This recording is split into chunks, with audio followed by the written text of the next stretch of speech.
Honourable members, the Speaker.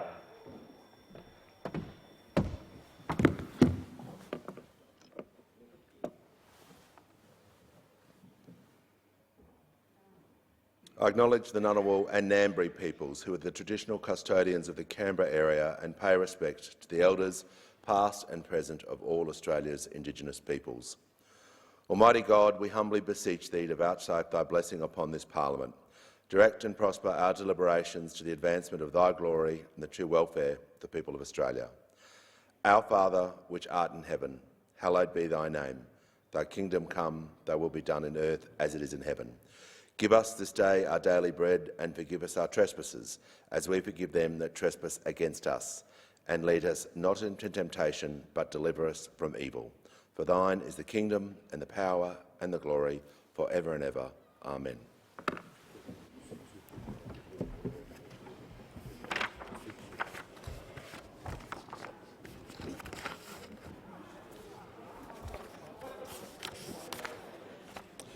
I present report number 10 of the Selection Committee relating to the consideration of committee and delegation business and private members' business on Monday, 20 March 2023. The report will be printed in the Hansard for today, and the committee's determinations will appear on tomorrow's notice paper. Copies of the report have been placed on the table. I call the clerk. Government business, notice number 1, Financial Accountability Regime Bill 2023. Call the Assistant Treasurer. Thanks, Speaker. I present the Financial Accountability Regime Bill of 2023 and the explanatory memorandum to this bill, and the Financial Accountability Regime Consequential Amendments Bill of 2023. And I call the clerk. First reading, a bill for an act to provide for a strengthened accountability framework for financial entities in the banking, insurance and superannuation industries and for related purposes. I call the Assistant Treasurer. Thanks, Speaker. I move that this bill be read a second time, and can I note at the outset that this bill is the first of a set of bills that I'll introduce this morning. Taken together, they'll establish the financial accountability regime, extending the provisions of the existing banking executive accountability regime to the superannuation and insurance sectors, and also establish a compensation scheme of last resort for consumers who have suffered financial losses and have received a relevant determination in their favour from the Australian Financial Complaints Authority. Members will note that these bills with the same objectives were introduced into the House last year. Indeed, they were also introduced into the House under the former government.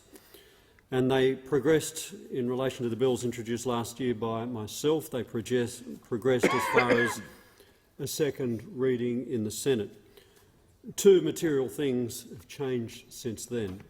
First, it became clear that the compensation scheme of last resort component, which replicated an even earlier bill introduced by the previous government in October of 2021, was no longer fit for purpose. As I'll set out in the introduction of the Financial Services Compensation Scheme of Last Resort Levy Bill, a backlog of complaints that have been lodged with the Australian Financial Complaints Authority, hereafter AFCA, and that are expected to be eligible to claim on the CSLR will be funded through one-off levy on Australia's 10 largest banking and insurance groups.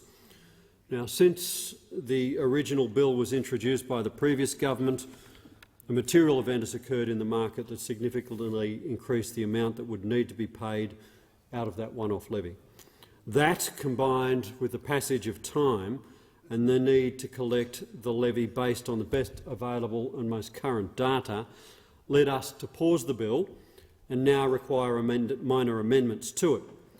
Such amendments could not be moved in the Senate on account of Section 53 of the Constitution.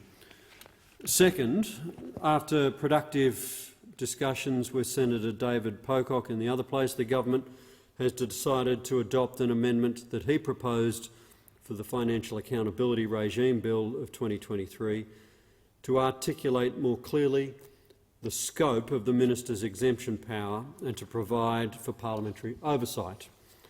The combination of these two things mean that reintroduction of the bills in the way that we are doing today is the neatest, lawful path to the agreed objective. I'll now move to the substance of the bill, the Financial Accountability Regime Bill of 2023.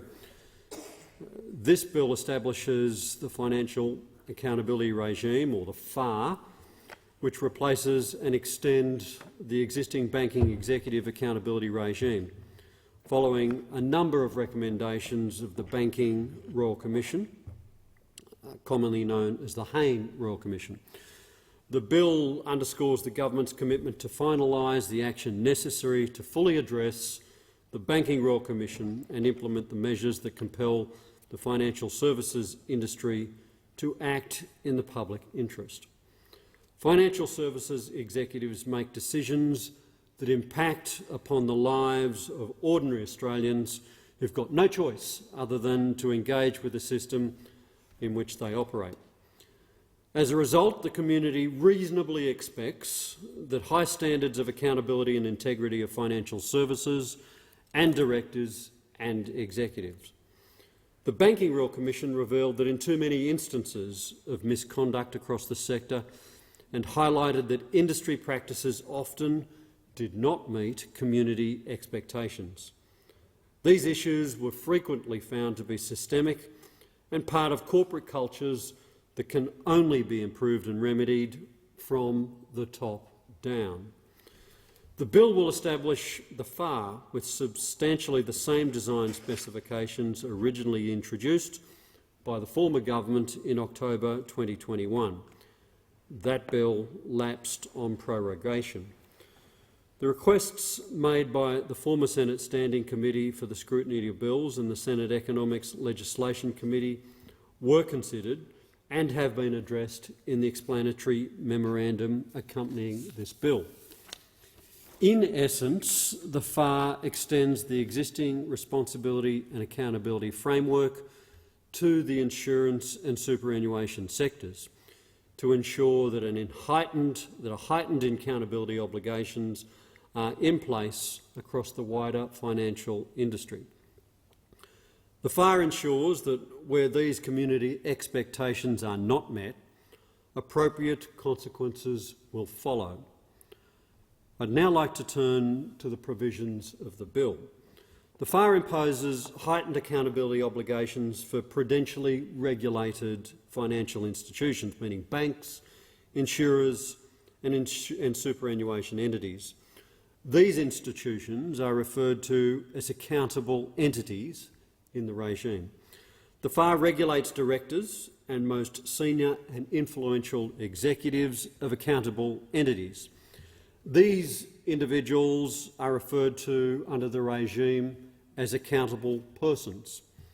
The FAR imposes 4 core sets of obligations. First, accountable entities and accountable persons must conduct their business in a proper manner, which includes acting with honesty and integrity and with due skill, care and diligence, dealing with the Australian Prudential Regulatory Authority and the Australian Securities and Investment Commission in an open, constructive and cooperative way, preventing adverse impact on the accountable entity's prudential standing and preventing breaches of certain specified financial services laws by their accountable entity.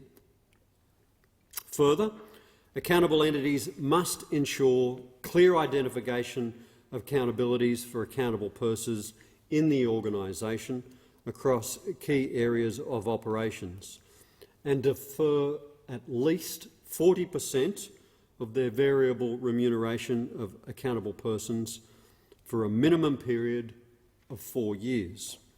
Variable remuneration will be reduced where accountability obligations are breached. Ensuring that there are financial consequences for accountable persons who do not meet their obligations will increase their focus on the long-term outcomes of their decisions. The FAR will be supported by the imposition of compulsory notification obligations which require accountable entities to provide APRA and ASIC with certain information, such as information relating to the responsibilities of their accountable persons or breaches of certain obligations by the accountable entities or the accountable persons. Both ASIC and APRA will jointly administer the regime. They have the power to disqualify accountable persons, investigate suspected breaches of the regime and direct entities to take remedial action and to apply to the federal court to impose a civil penalty on accountable entities. The government notes the recommendations made by the Senate Economics Legislation Committee on the Financial Accountability Regime Bill of 2022 and the Financial Sector Reform Bill of 2022 and the Financial Services Compensation Scheme of Last Resort Levy Bill of 2022 and the Financial Services Compensation Scheme of Last Resort Levy Collection Bill of 2022. The committee's report was tabled on the 24th of October 2022. We thank the bill for its recommendation that the bills be passed. The bills that I introduce today are substantially the same as those considered by the committee, though, as previously mentioned, it now incorporates a small amendment as previously circulated by Senator David Pocock to articulate more clearly the scope of the minister's exemption power and to provide parliamentary oversight of the exercise of that power.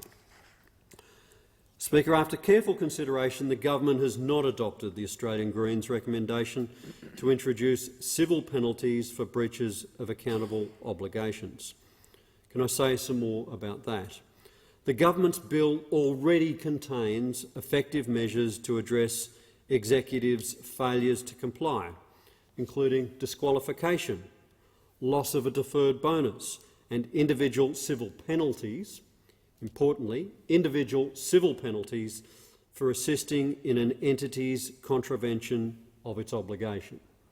That is to say, the bill already contains instances where individual civil penalties apply.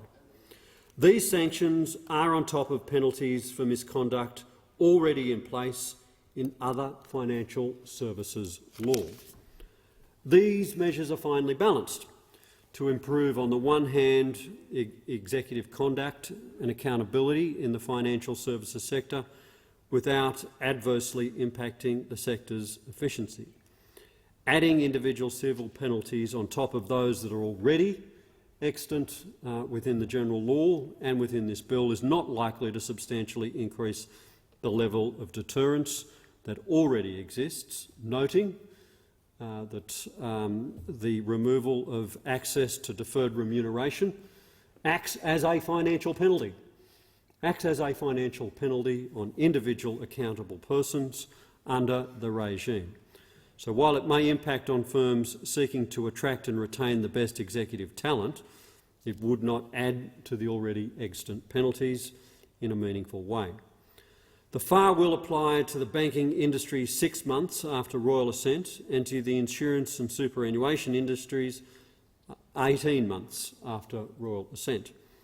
Through this bill, the government is finalising the necessary action to ensure that financial institutions are meeting the community's expectations and that they're focused on outcomes for all Australians. Full details of the measure are contained in the explanatory memorandum. The debate must now be adjourned. I give the call to the member for Capricornia. I move that the debate now be adjourned. The question is the resumption of the debate be made in order of the day for the next sitting. I'll put the question. All of those opinions say aye. Against no. I think the ayes have it. And give the call to the clerk. Government business, notice number 2. Financial Accountability Regime Consequential Amendments Bill 2023. The call to the Assistant Treasurer and Minister for Financial Services. Thanks, Speaker. I present the Financial Accountability Regime Consequential Amendments Bill of 2023. The Financial Accountability Regime... Just to call the clerk. First reading, a bill for an act to deal with consequential amendments and transitional matters arising from the enactment of the Financial Accountability Regime Act 2023 and for related purposes. I give the call to the Assistant Treasurer and Minister for Financial Services. Thanks, Speaker. I move that this bill be read a second time. The Financial Accountability Regime Consequential Amendments Bill of 2023 is part of a package of bills that finalises a number of remaining recommendations of the Banking Royal Commission. The bill will make minor and consequential amendments to various Commonwealth laws to support the financial accountability regime and provide transitional arrangements relating to the repeal of the Banking Executive Accountability Regime, otherwise known as the BEAR. The government acknowledges that most of these reforms will require some time for the industry to implement, so the bulk of the proposed changes will commence 6 months following royal assent.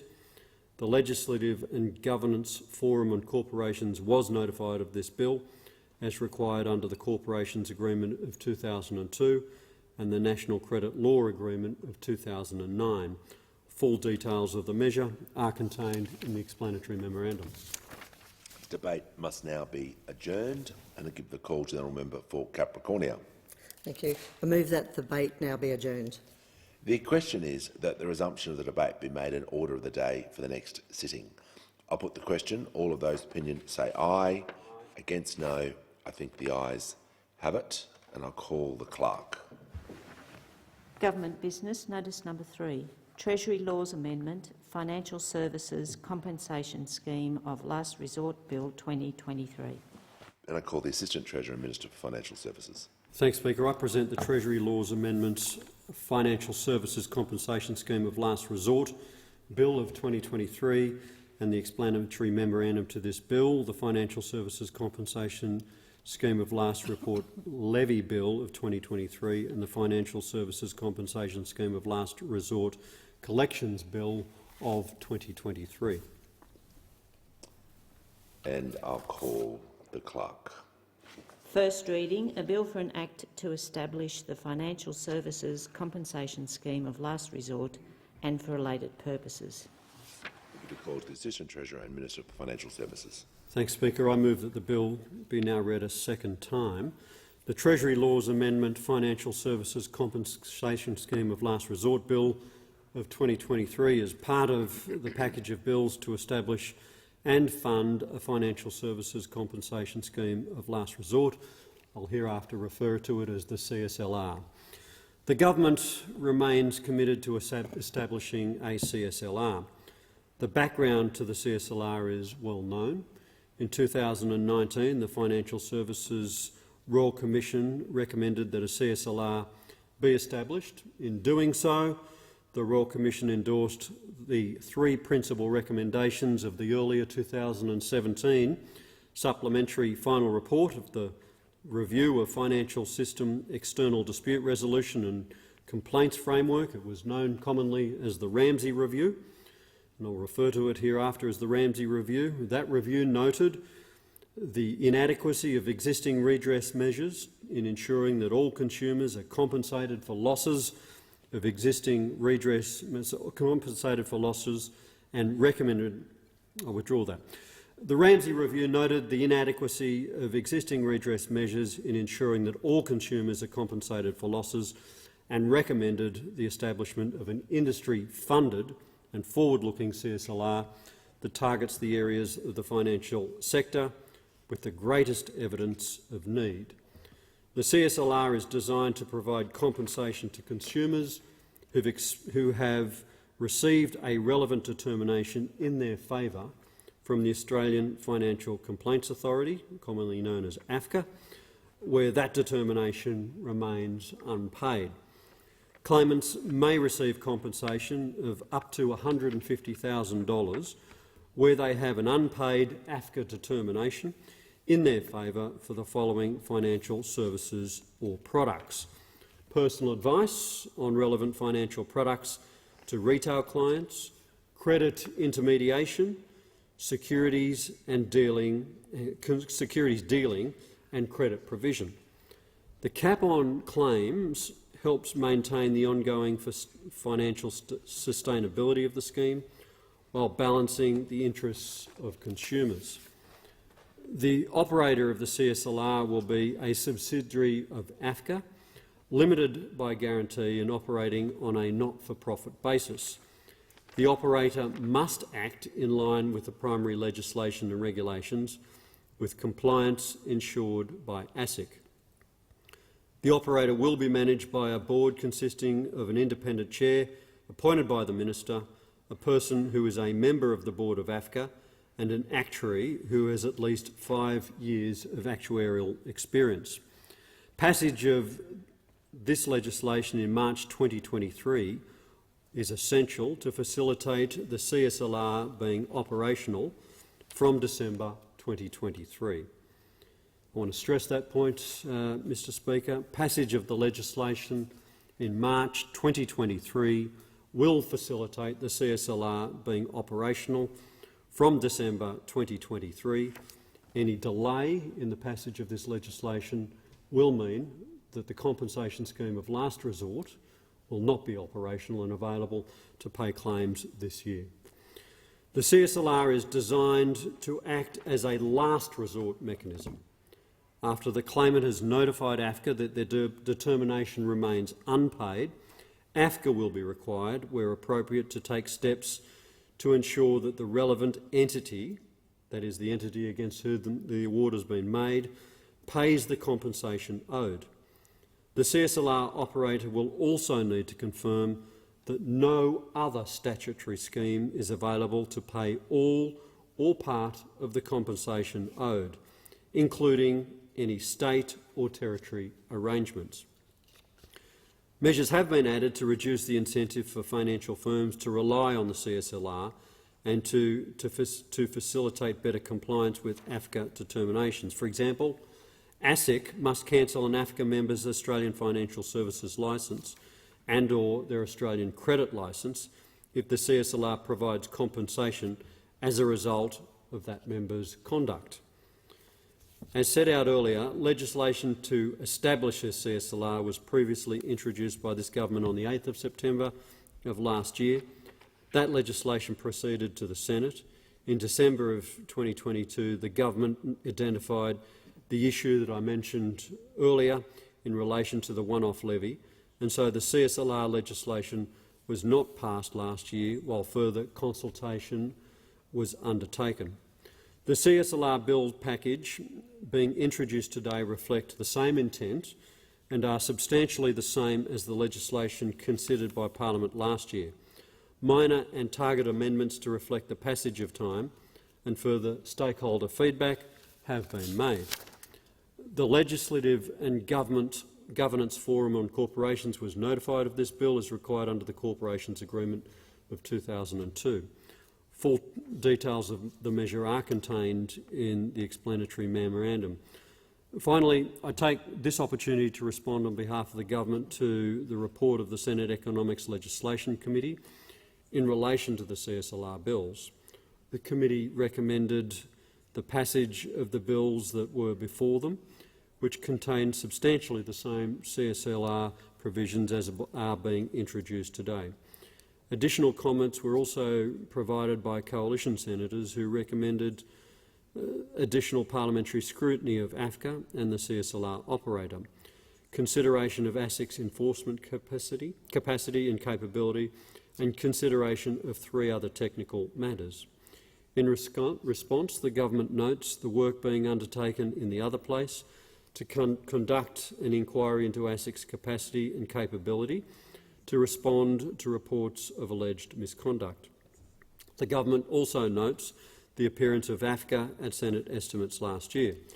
The government acknowledges the coalition senator's recommendation and restates its commitment to ASIC as a key financial systems regulator, AFCA as the external dispute resolution provider, and the establishment of the CSLR to support relevant consumers when compensation has not been paid. The debate must now be adjourned, and I give the call to the honourable member for Capricornia. I move that the debate be adjourned. The question is that the resumption of the debate be made in order of the day for the next sitting. I'll put the question. All of those opinion say aye. Against no. I think the ayes have it. And I call the Assistant Treasurer and Minister for Financial Services. I present the Financial Services Compensation Scheme of Last Resort Levy Bill of 2023. And I call the Clerk. First reading, a bill for an act to impose levy on persons relating to the AFCA scheme and for related purposes. And I call the Assistant Treasurer and Minister for Financial Services. Thanks, Speaker. I move that this bill be read a second time. This bill is the first of two bills which form the levy framework to fund the Financial Services Compensation Scheme of Last Resort, hereafter the CSLR. The Commonwealth will fund the establishment of the CSLR, which is intended to be operational from December this year. The Commonwealth will also fund the scheme's initial operation until the 30th of June 2024. A backlog of complaints that have been lodged with the Australian Financial Complaints Authority, AFCA, and that are expected to be eligible to claim on the CSLR will be funded through a one-off levy on Australia's 10 largest banking and insurance groups. The cost of the CSLR from 1 July 2024 are to be funded fully through industry-funded levies. The levy framework provides for an ongoing annual levy on entities that fall within a subsector within the scope of the scheme. The framework will issue levies in advance of a financial year based on expected claims, AFCA fees and administration costs in that upcoming financial year. The ongoing annual levy will follow an approach already applied under the Australian Securities and Investment Commission industry funding model. The first ongoing annual levy notices are expected to be issued by ASIC in May 2024 to fund the scheme for the 2024-25 financial year. The CSLR is designed to be financially sustainable and provide assurance to relevant financial market subsectors about the maximum amount expected to be levied. The scheme applies subsector caps of $20 million and an overall scheme cap of $250 million. This limits the amount leviable within a single levy period, while maintaining the ability to accommodate any unexpected large-scale events or failures. The levy framework provides the Minister with the ability to issue special levies to in-scope and out-of-scope entities in response to higher-than-expected outlays, such as may be experienced with the failure of a large financial firm. The financial market subsectors that will pay the ongoing annual levy will be detailed in the regulations. The regulations will also detail the methodology to be applied by ASIC in its calculation of levy notices. Full details of the measures are contained in the explanatory memorandum. The debate must now be adjourned.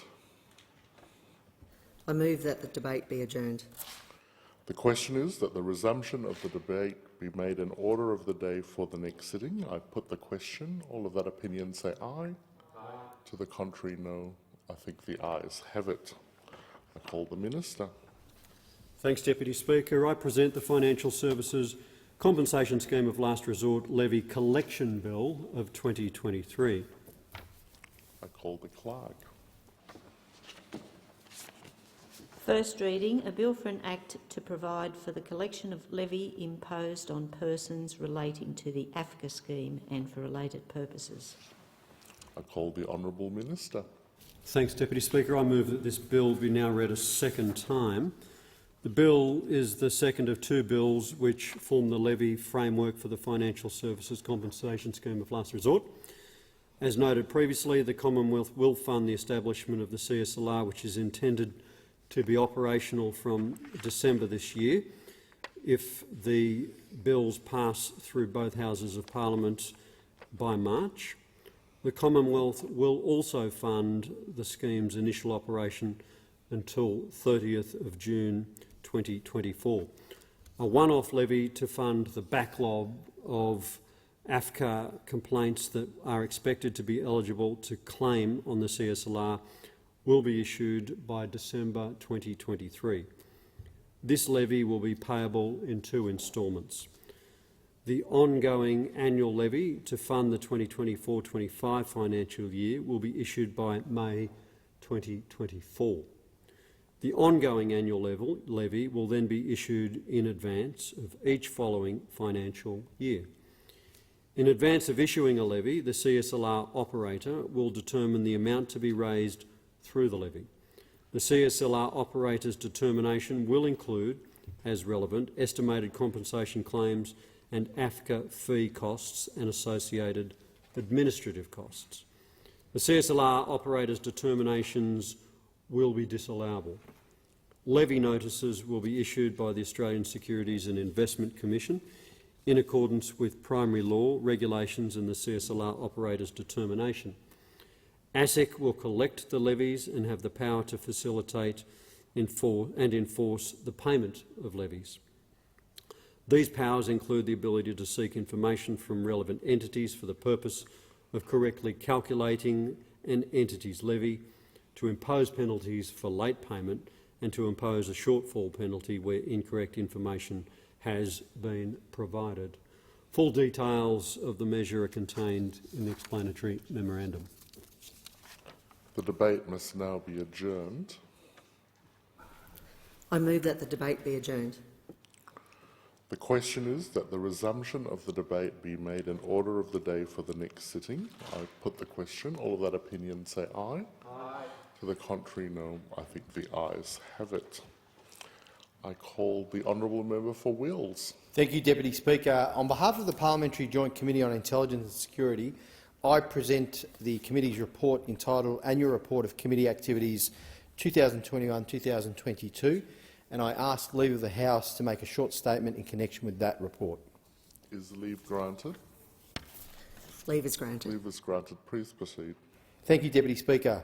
I present the committee's annual report of its activities for the year 2021-22, which was presented out of session and published on the 22nd of February 2023.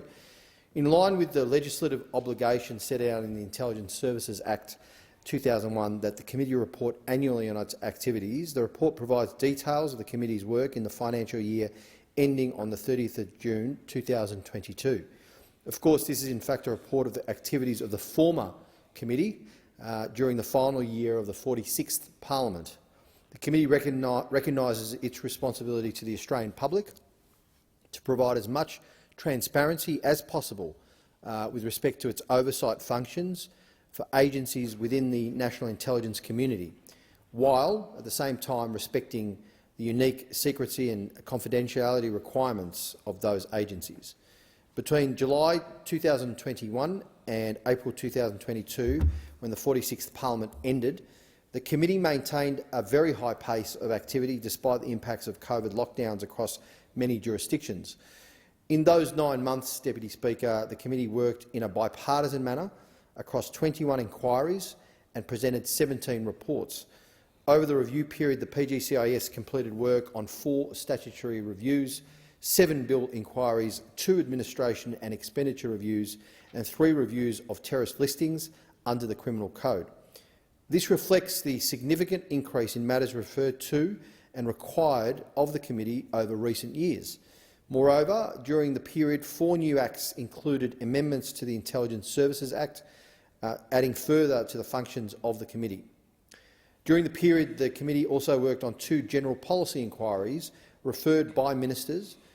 These examined the national security risks affecting Australia's higher education and research sector and extremist movements and radicalism in Australia. With recent legislative changes, we continue to see the evolution of the intelligence community. It is crucial, Deputy Speaker, that parliamentary oversight through the PGCIS similarly evolves to keep up with the intelligence sector and its work.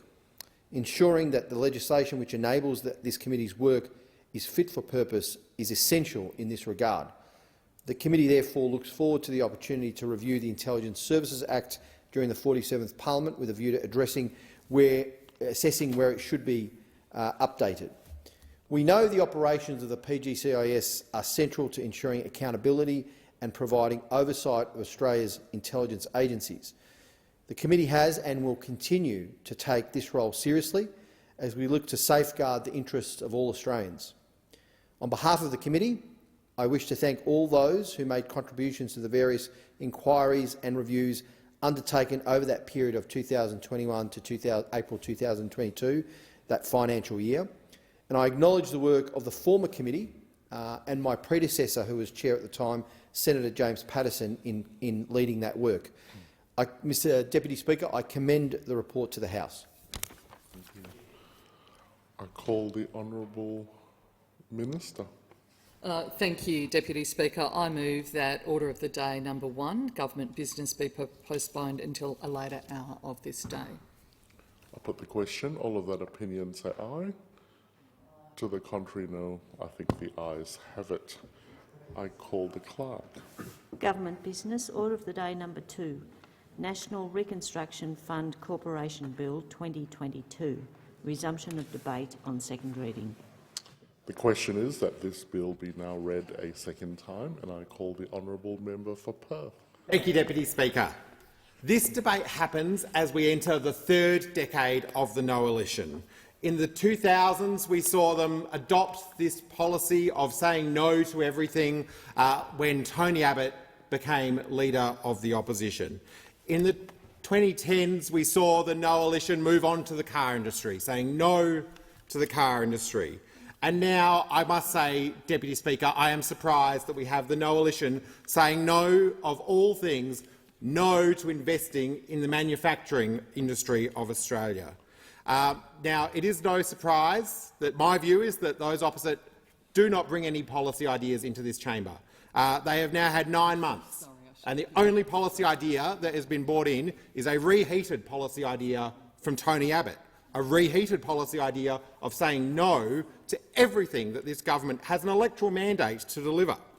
And so we have an opposition leader with a one-word policy manifesto, no. I at least give former Prime Minister Morrison credit that when he looked at this no policy, he turned it into a three-word slogan. He went from no to not my job. At least he had a three-word slogan there. But what we've got now is an opposition who still, I've listened to the speeches that have been delivered in this place telling us why they will not vote for this legislation, and I still don't understand. I've seen people putting arguments and rent-seeking as to why we should invest in things in their electorate, why we should do all sorts of other policy initiatives, but no clear reason as to why they do not support this piece of legislation that is in front of us. Now, maybe if we had $1 for every time those opposites said no, we would start to make a dent in the $1 trillion of Liberal national debt that was left for this government to clean up. I think it's important to note, in the context of the development of this policy, the National Reconstruction Fund, it was developed having seen the errors of those opposite, always opposing, always cutting, never seeking to build the nation up, and no manufacturing plan. And it's no wonder that this lack of vision, not sharing the vision that the government brings about trying to invest in the future of our manufacturing, is the tone from those opposite. Because when we look at the history of how they sort of act when they are in government, and I refer to, in particular, the Leader of the Opposition here, cuts, yep, cut $50 billion from hospitals. Taxes, yes, he tried to introduce a $7 GP tax. Privatisation, yes, he launched the Medicare Privatisation Task Force. None of those things were about backing medical manufacturing. This bill is about backing medical manufacturing. We saw the now Leader of the Opposition cheer as we waved goodbye to the Australian car industry. Again, something that I think to this day is hard to believe that that was something that the opposition, when they were in government, encouraged, dared the Australian car industry to leave, and then cheered it when it happened, saying it was good. We saw that the terrible, terrible economic judgment of the Leader of the Opposition when he was in cabinet and his colleagues left us not only without a car manufacturing industry, it left us with $1 trillion of Liberal debt agreed to every single step of the way by the now Leader of the Opposition. He is proudly the Leader of the Coalition. He's proudly voting no to this legislation. And I will say that I'm probably less generous than the Minister for Manufacturing and Industry, who at least notes that sometimes the opposition backs manufacturing when there's a TV camera around. I'm not even sure if that's true anymore. Let's talk about what this legislation seeks to do, where we seek to invest in the long-term interests of the nation. The National Reconstruction Fund will provide the finance to drive investments in 7 priority areas. First, to add value in resources, expanding Australia's mining, science, technology and increase domestic processing in Australia. That's incredibly important to my electorate, home to some of the largest mining the headquarters of some of the largest mining operations in Australia. I speak all the time to people from the CEO of the Chamber of Minerals and Energy, Rebecca Tompkinson, through to CEOs of those major mining companies. We know there is so much more we can do if we back the science that is already being developed in Perth, already being developed in Western Australia, and the science that's being developed across Australia to make sure that we secure the future of our resources industry and all that it can become. I note that that's also on the agenda for the Minister for Resources as she travels with the Prime Minister and the Trade Minister to India today. Second, value add in agriculture, forestry and the fisheries sector. We know that we can do so much more to add to the raw materials which we in this nation extract from the beautiful land we call Australia. And if we think about this in terms of what it means, again, for Western Australia, we have some incredibly lucrative export industries, including the crayfish industry. We've got Fremantle Fishing Boat Harbour. We can do so much more, particularly in fisheries, to make them sustainable, high-tech and high-value for the future. Third, we want to invest more in the technology of transport, making sure we're backing transport manufacturing. And I note that I was incredibly proud late last year to represent the wonderful Minister for Infrastructure and Transport at an event where we announced our commitment to investing in electric buses for Perth. That's good for my electorate. Clean transport, more transport, so people can get to where they work, where they want to go, without having to rely on a car. And importantly, I commend the work of Rita Saffioti, the State Minister and the State Government, who are working in close partnership with to make sure that we make those buses and the charging infrastructure where we can in Western Australia, building on the great success of the Bellevue Metronet Manufacturing Centre, which I've also visited with the Minister. Fourth, investing in medical science, making sure that we back our world-leading researchers so that we have those essential supplies that we need, but also those breakthroughs that we need for tomorrow to improve the quality of life for Australians and people the world over. I know that this will be welcomed by the Perkins Research Institute, just about 7 metres outside of my electorate and the electorate of Curtin, home to some of Australia's great researchers, and it will be welcomed by the universities not just of Western Australia but Australia over. 5, making sure that we invest in the future of renewables and low-emission technologies. I know for towns like Collie in Western Australia, where we are undergoing that complex but important transition to clean energy sources, that if we invest in these technologies, then we provide the future for those towns. I think about what we're doing at Midland TAFE in Western Australia, where we're investing in making sure that we train people up for those new jobs when it comes to wind turbine installation, manufacturing and maintenance. And I was pleased as well to stand with the Prime Minister and the Minister for Training when we announced the new energy apprenticeships at North Metropolitan TAFE in East Perth. Again, backing the future of manufacturing, backing the jobs that come with the exciting transition to renewables and low emissions technology. 6, this seeks to invest more in defence capability, making sure that we can maximise Australian suppliers, backing our sovereign manufacturing, backing those who serve in our defence forces, backing the Australians who work in manufacturing to make sure that we can do everything necessary to defend this country and to build up our armed forces. And 7, invests in making sure that we enable the capabilities in data science, engineering and software development. This is a great opportunity, and if I think about how exciting these opportunities are when it comes to advanced manufacturing, science and technology, I was at Cassia Primary School with a range of people, including Asta Morton from the Chamber of Minerals and Energy, seeing the wonderful work that the Chamber of Minerals and Energy does in investing in technology training for kids in primary school, teaching them how to code.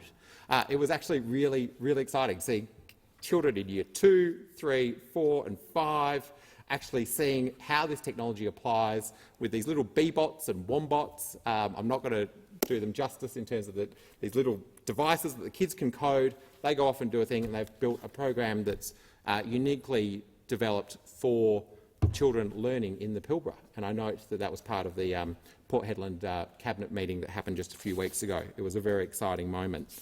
I'm conscious that we need to get this legislation voted on today because it is important, and I want to make sure that I'll try and keep my remarks short. So I might conclude by noting that this morning parliamentarians from across the political spectrum gathered just down the road at Old Parliament House to unveil the statues of Enid Lyons and Dorothy Tangney, something that's welcomed by parliamentarians the nation over, but I think it's particularly exciting for those of us on the Labor side of politics from Western Australia to see that statue of Dorothy Tangney. That was a proud moment. And I'll finish by noting her words about the importance of manufacturing and industry in her first speech to the Senate. She says, quote, "Particularly I pay tribute to the women of industry who, for the first time, have been called upon to take their places in fields hereto the prerogatives of men, especially those engaged in engineering industry who have turned night into day and have pursued a way of life completely foreign to anything they had known before.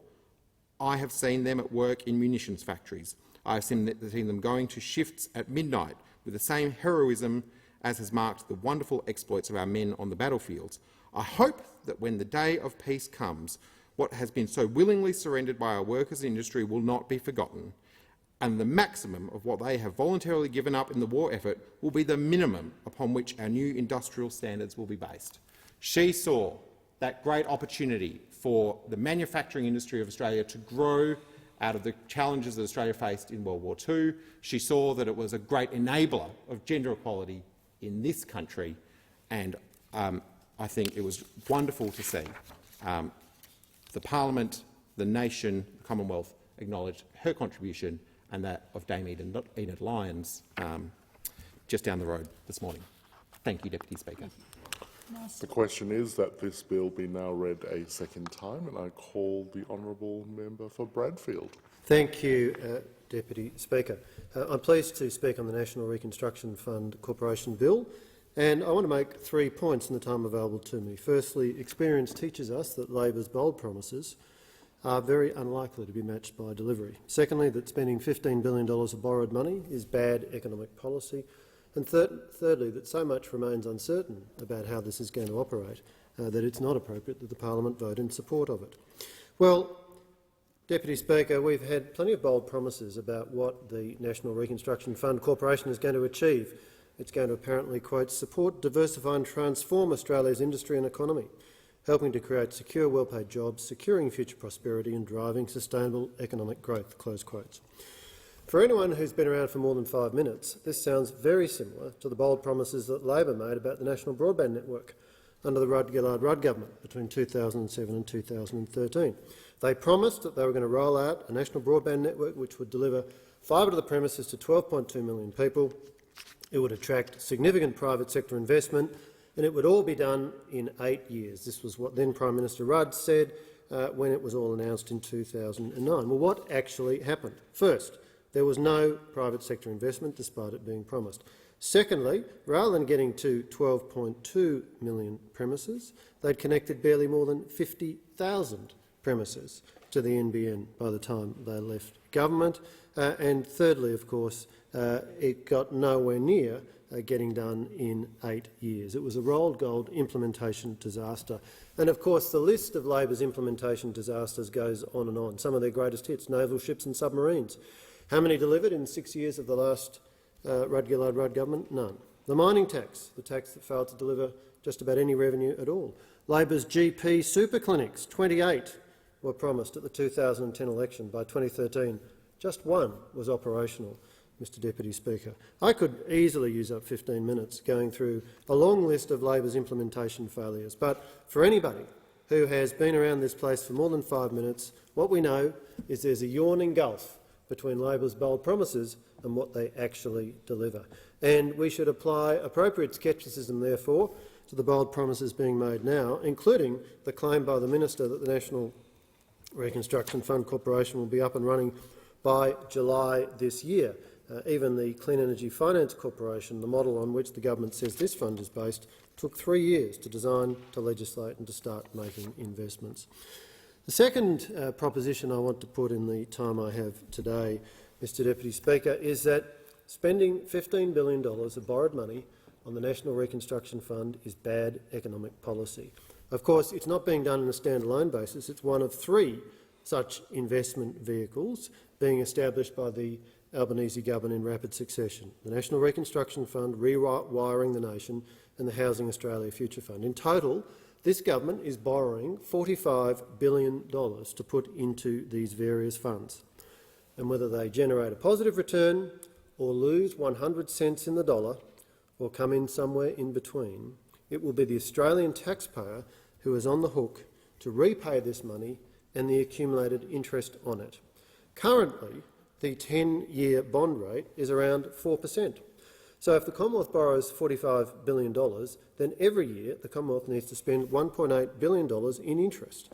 This goes to making the budget position, the underlying cash balance, worse by that much every year. This is doubtless why the International Monetary Fund has been very clear in its commentary that a proliferation of such vehicles should be avoided. Now, this $45 billion will not show up as an expense in the budget because the theory is that it's a capital investment. But the simple fact is that while this consequence of public sector accounting treatment means that this spending is less visible, it costs real money, and that money needs to be paid by taxpayers. There is no free lunch. Now, those who champion these kinds of funds like to argue that because the Commonwealth can borrow at low rates, then it can invest in a range of projects which earn a higher return and generate a profit. Now, of course, the logical endpoint of this argument is that the government ought to borrow without limit and invest in every project it can find. But the economic reality, Mr Deputy Speaker, is that there is no certainty that the projects in which the National Reconstruction Fund invests will be profitable. If the projects that the fund invests in meet normal private sector standards of risk, then of course the project proponents could simply secure their funding from the private sector. If this has not happened, if the project is one that the private sector refuses to finance, that should be a flashing red light as to the amount of risk that this taxpayers' money is exposed to. We have to recognise that a government organisation is inevitably subject to political pressures that private sector financiers and investors are not. If there is a factory proposed in a marginal seat or championed by somebody who's been a major donor to the Labor Party, there is a real danger of a decision being made to fund the factory, even when the business case does not stack up. The Australian Bankers Association has described the core problem with the model the government is using here as follows, quotes, "The ABA has concerns that the investment mandate and the proposed priority areas for investment will need to be carefully articulated so as not to have the effect of crowding out the private sector market from areas in which it has an appetite to invest or the risk profile can be appropriately managed."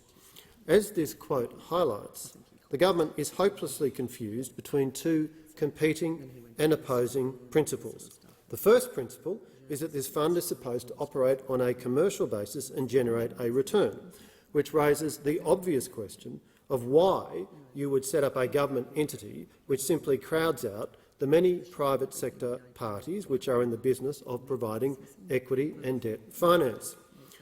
The second and competing principle is that this fund is supposed to put money into projects that the private sector would not put money into.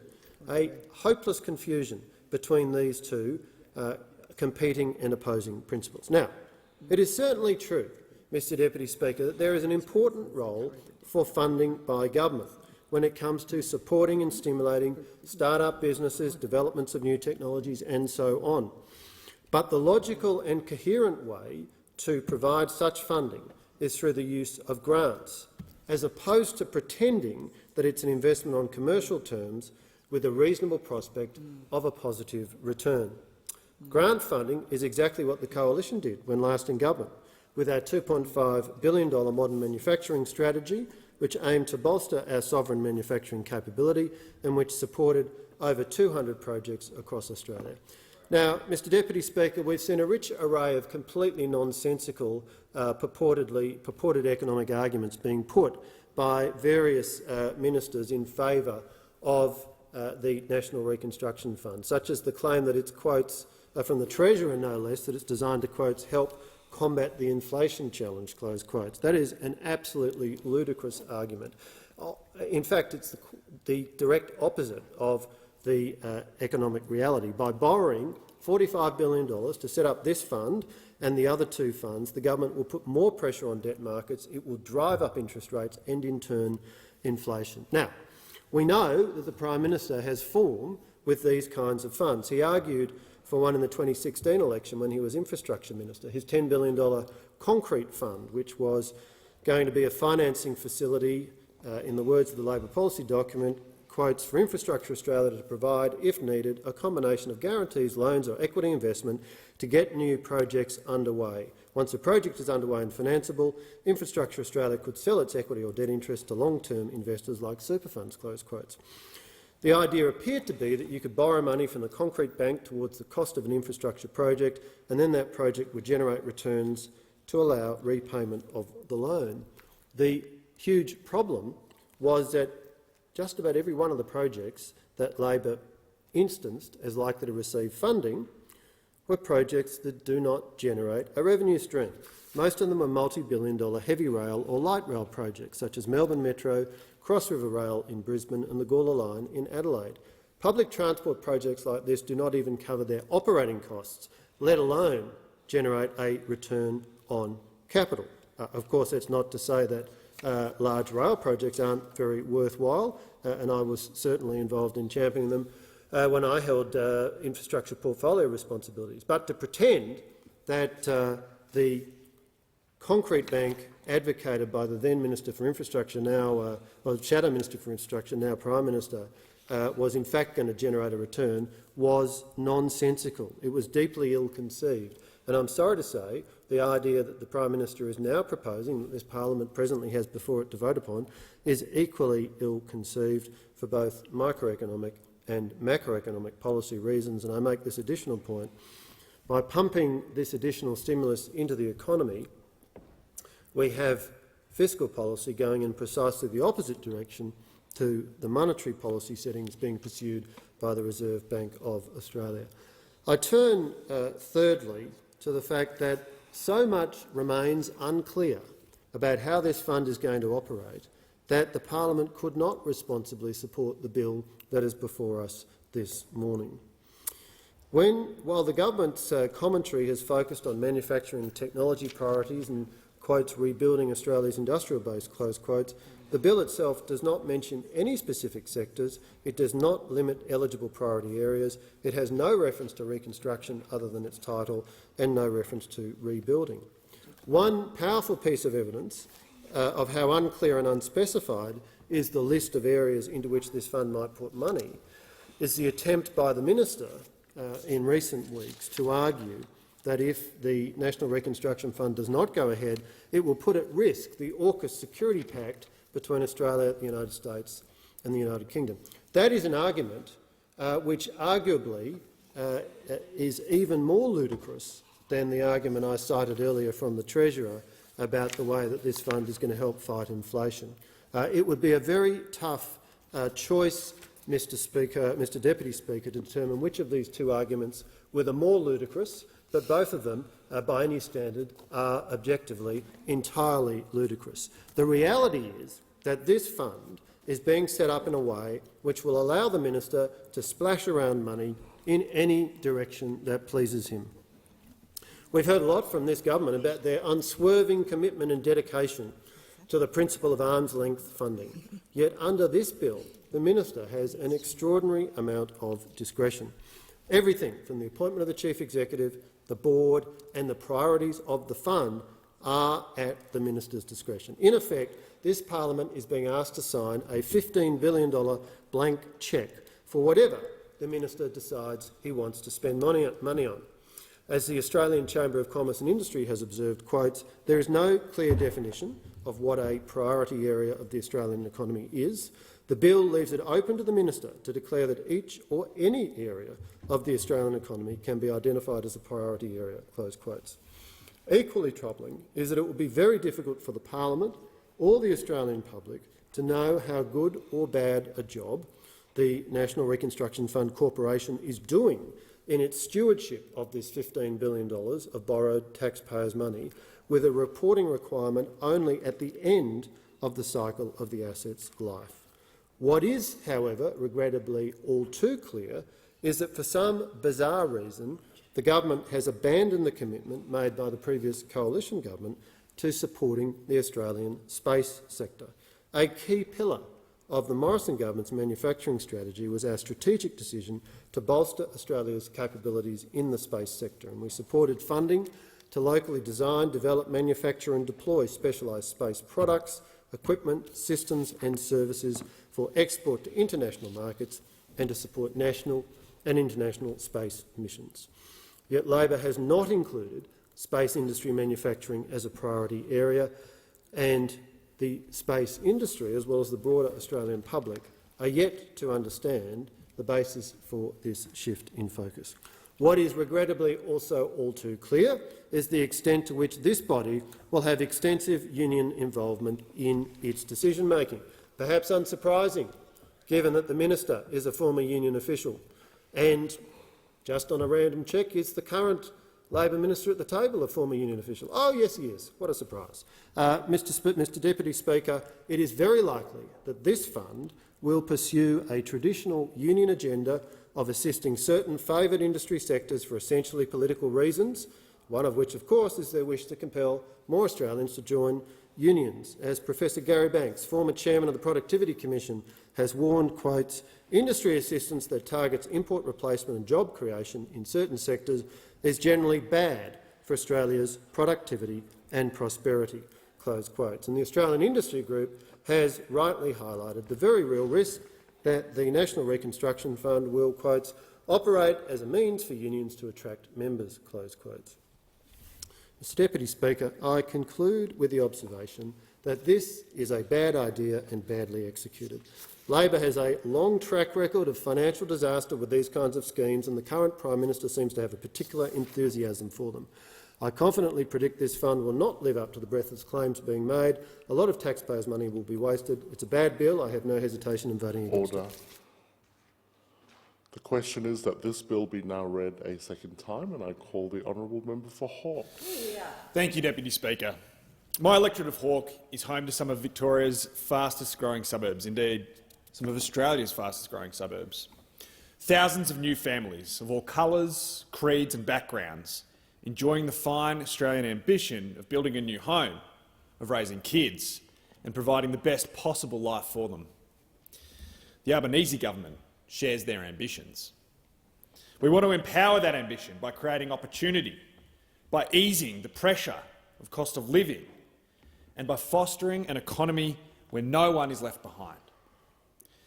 Deputy Speaker, the National Reconstruction Fund represents the biggest ever peacetime investment in Australian manufacturing capacity. It is a critical and necessary investment in the future of our nation, ensuring the strength of our sovereign capabilities and outlining an aspiration for the economy that we want to be. Its outputs will be consequential and wide-ranging. But importantly, for the people of my electorate, the National Reconstruction Fund is about being a country that makes things again. It's about providing a new pipeline opportunity for them and for their children. It will mean that the students at Sunbury Downs College, studying science, maths or technology, who hope to go to one of our world-class universities, know that this government will back them if they choose a career in research and development, that this government wants to see them succeed, see their work commercialised and see that their talent stays here in our country. It will mean that the TAFE student, studying for free thanks to Labor governments, know the skills they are learning will fill jobs now and well into the future. That training in advanced manufacturing and the industries that support it is a worthy endeavour. It will mean new, good, well-paid, honest jobs in my electorate and in so many others across the outer suburbs and regions of our country. And it recognises the workers who proudly fill manufacturing jobs. Let's remember that it recognises them 10 years since those opposite dared the car manufacturing industry to leave this country and to leave my state of Victoria. It says to manufacturing workers, we value them and we value their work. That their skills and labour are a critical part of our economy and that they will never be forgotten or left behind by this Albanese Labor government. Deputy Speaker, in his recent address to the National Press Club, the Prime Minister outlined Labor's plan for Australia for this year. He put forward a clear agenda that seeks to shape our nation's future, not be scared of it. After a wasted decade of inaction, drift and reactionary politics under the Liberals, Labor, under the leadership of this Prime Minister, is balancing the urgent action needed to address global challenges and fix the mess left behind by those opposite, with long-term reform and investment that will deliver the lasting progress that Australia needs. The National Reconstruction Fund is an investment in this progress, and indeed it is an investment. Based off the model of the Clean Energy Finance Corporation, the National Reconstruction Fund will be required to generate a positive portfolio rate of return. This means the government's $15 billion investment will be returned with profit to reinvest in the fund itself, ensuring that it becomes self-sustaining. It will generate growth across our economy. It will boost productivity, and it will create decent, well-paid Australian jobs. The National Reconstruction Fund will provide finance to drive investments in 7 priority areas of the Australian economy. These leverage our natural and competitive strengths and support the development of strategically important industries and shore up our supply chains. The 7 priority areas are firstly transport, where we need to develop capabilities in transport manufacturing and supply chains for our car, train and shipbuilding industries. Secondly, resources, to expand Australia's mining, science, technology and ensure a greater share of the raw materials we extract here are processed here, value added here, not shipped off and imported back at higher prices. Thirdly, agriculture, forestry and fisheries sectors, to unlock potential and value add to raw materials in sectors like food processing, textiles, clothing and footwear manufacturing. Fourth, medical science, to leverage Australia's world-leading research to manufacture essential supplies like medical devices, PPE, medicines and vaccines.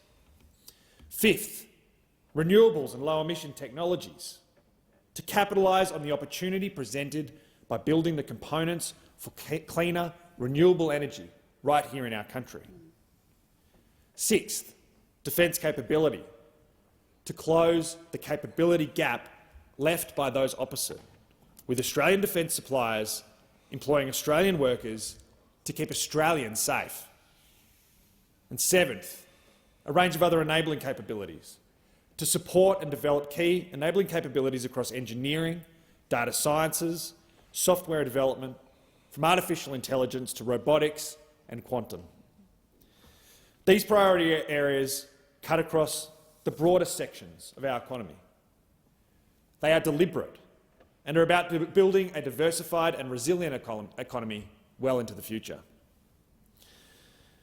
Deputy Speaker, those opposite have decried the National Reconstruction Fund as interventionism. Many in their ranks think that the government has no place in this space, that we should not be, as they claim, picking winners. This is a tired, narrow-minded and diminished view of what governments can do. We need modern solutions that meet the challenges we face today and considered strategic investment in research and manufacturing across these priority areas. It's critical to rising to those challenges and to put us in the best possible position for the future.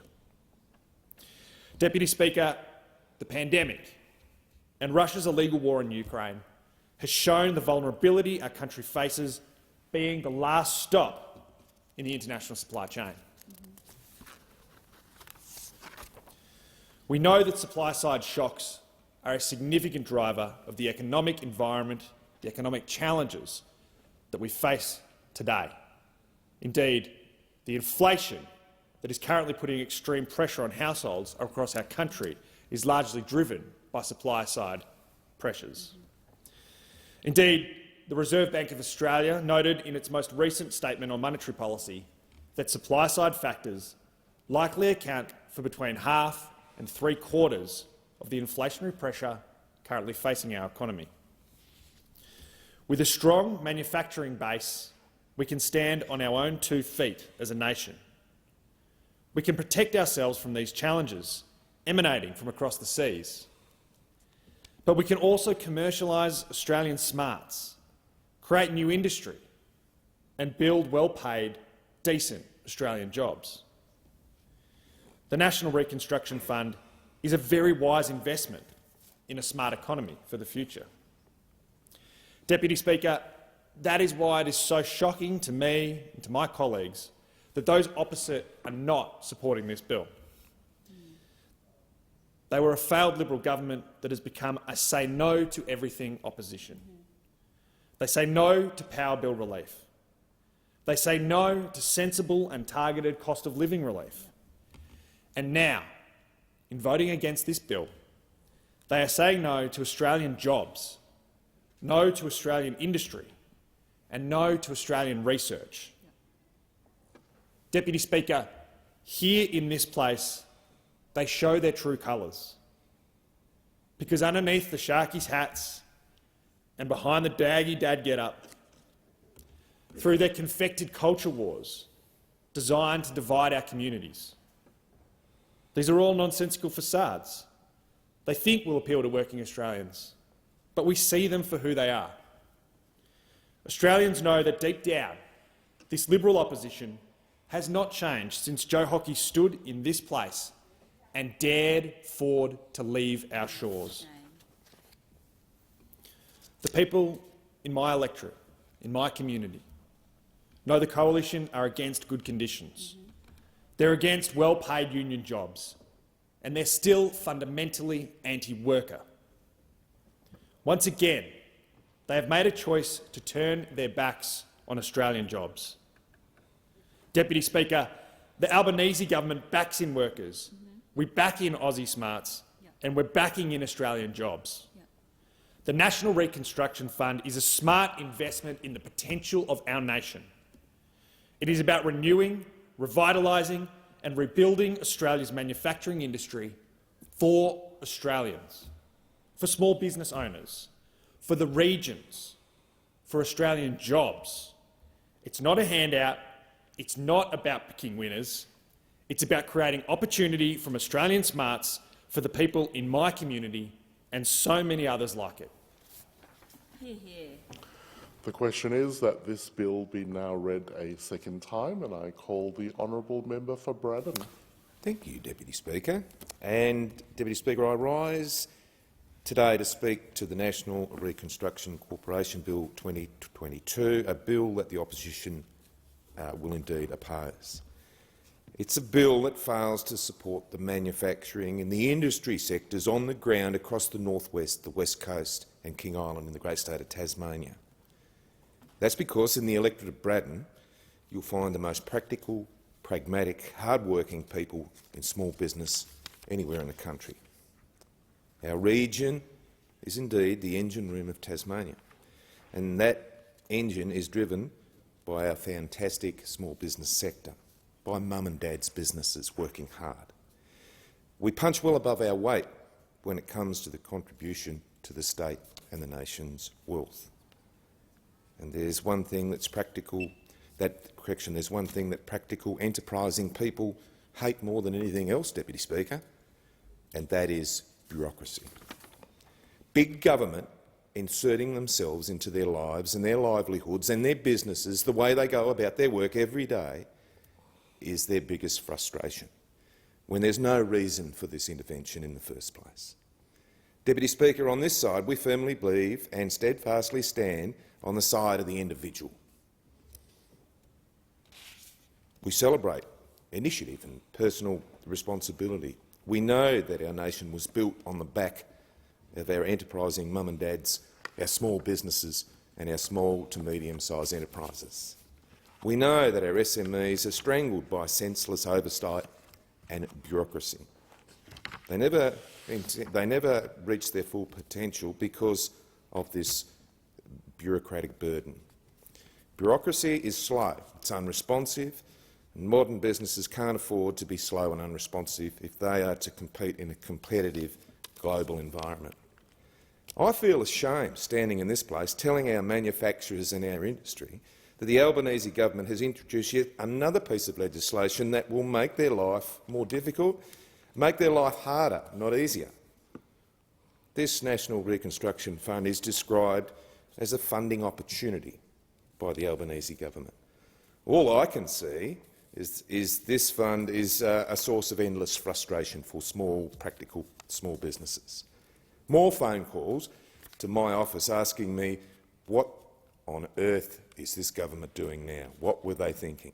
It was only a few months ago I was standing in this very place speaking against the Fair Work legislation amendment, Secured Jobs, Better Pay Bill. This was a bill that took away the gains that we've made in the workplace over many decades, a bill that had taken us back to the old dark days of industry-led government intervention, back to the time of the previous Labor governments who sold their soul to their union masters. A bill that is unfairly targeted our small mum and dad's businesses. A bill that took control away from small business and put it back in the hands of Labor's union masters. And here I am again, Deputy Speaker. Here I am again, a different day, a different time, a different bill, but yes, the same old story. If it looks like a duck and it quacks like a duck, Deputy Speaker, you know what they say. Providing what industry is needing and is requiring at any time is our responsibility as government. And in typical style, this bill, its underlying assumption is that the Albanese government knows what's best for small business. This is something that they are demonstrating time and time again in this place.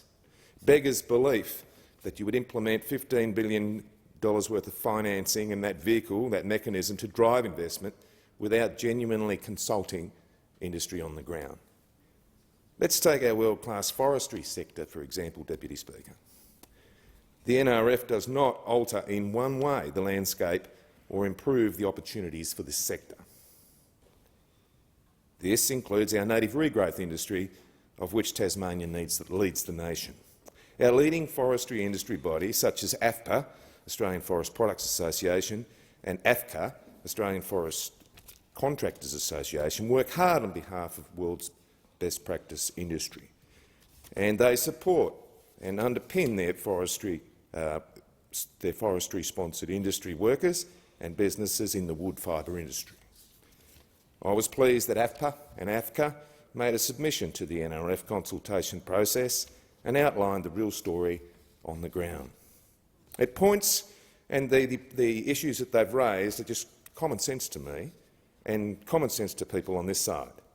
But it's a shame that that common sense hasn't found its way to the land of the bureaucrat and to this big government approach to small business. If their submission had landed in the world of the real people, They might have had a fighting chance, Deputy Speaker, but their submission basically noted the following. Our timber, and I quote from that submission, our timber processing facilities are limited in the investment that they can justify due to a shortage of wood fibre supply. This shortage is being exacerbated by some state governments and their move to shut down native forestry. In turn, this impacts on potential returns for the investment of the Australian manufacturing side of sustainable timber products. AFPA and AFCA want the Albanese government to at least try to understand, at least try to listen. Our forestry industry is crucial when it comes to our renewable future, Deputy Speaker. It's crucial to renewable jobs, our resilience and affordable housing strategies, but it is being held back by a government and that government's inaction and militant attacks on this enterprise. But what's this government's solution to this? They're planning to add just another layer of complexity and bureaucracy on top of all of that. Unlike Labor, I believe in a world with more boots and less suits. This gets back to what I said earlier.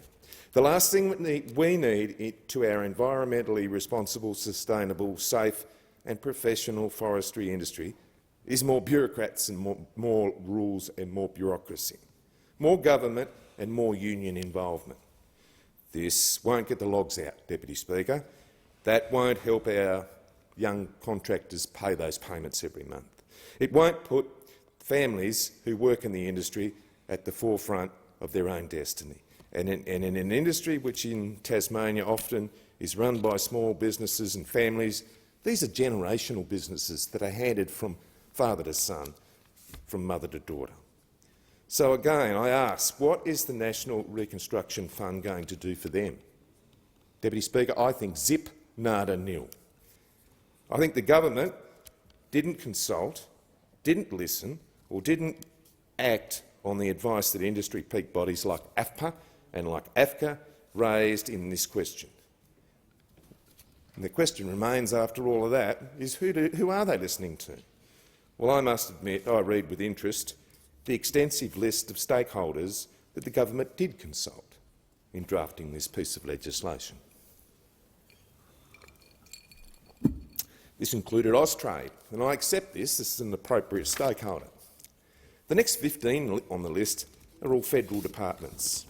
Department of Ag, Department of Climate Change, Department of Finance, the list goes on. And I ask you, where's the consultation with industry on the ground?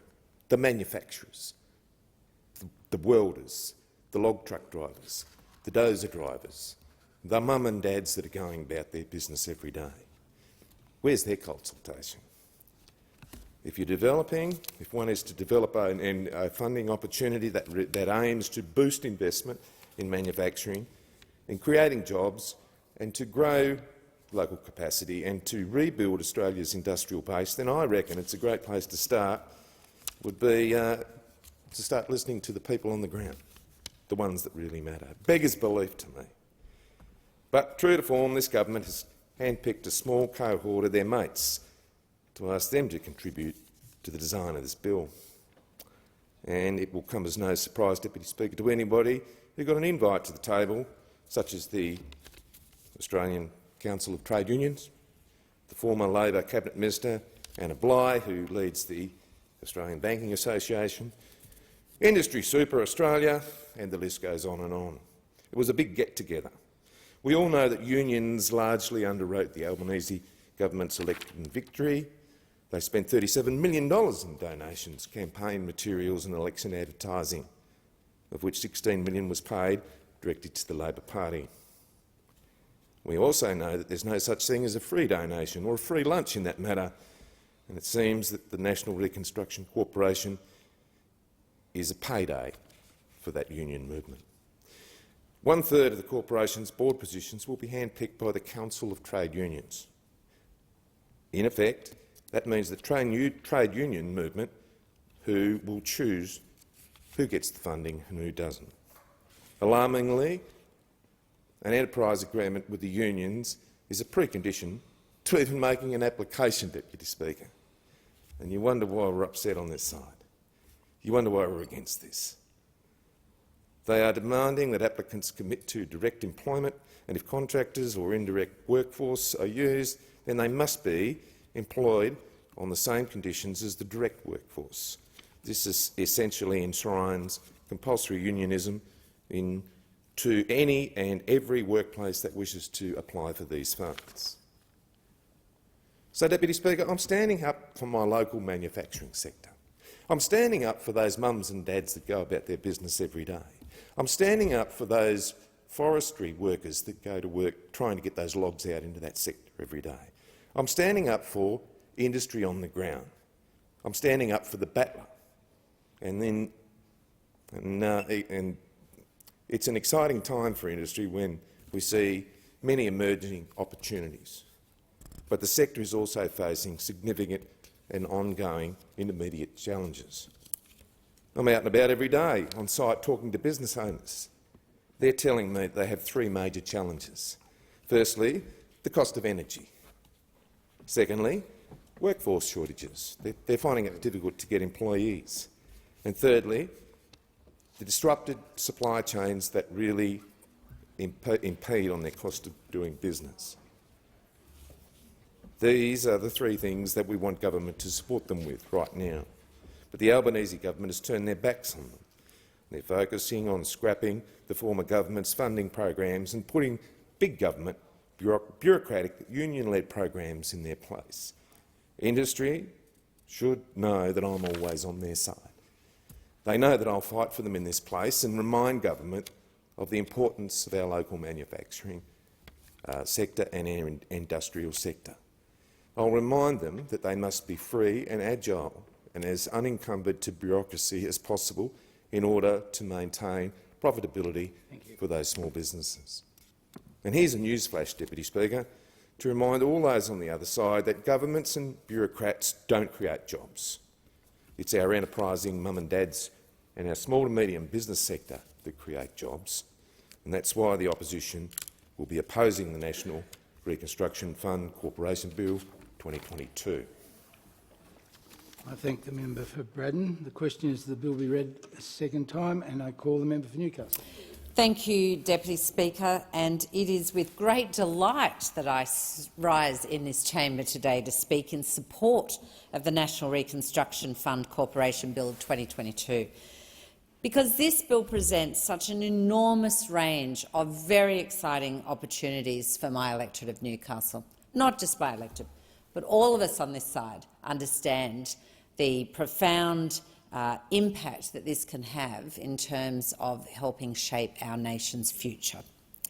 This bill gives effect to the Albanese Labor government's commitment to establish a National Reconstruction Fund Corporation.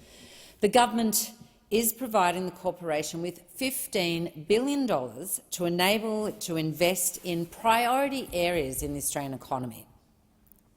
It is gobsmacking to those of us on this side of the House that we would have an opposition voting against such important investment in critical infrastructure and projects for this nation. Doomsayers, no-sayers, it's not good enough. One of those priority areas for Australia, of course, is investing in renewables and low-emissions technologies. And we have $3 billion already earmarked for this sector.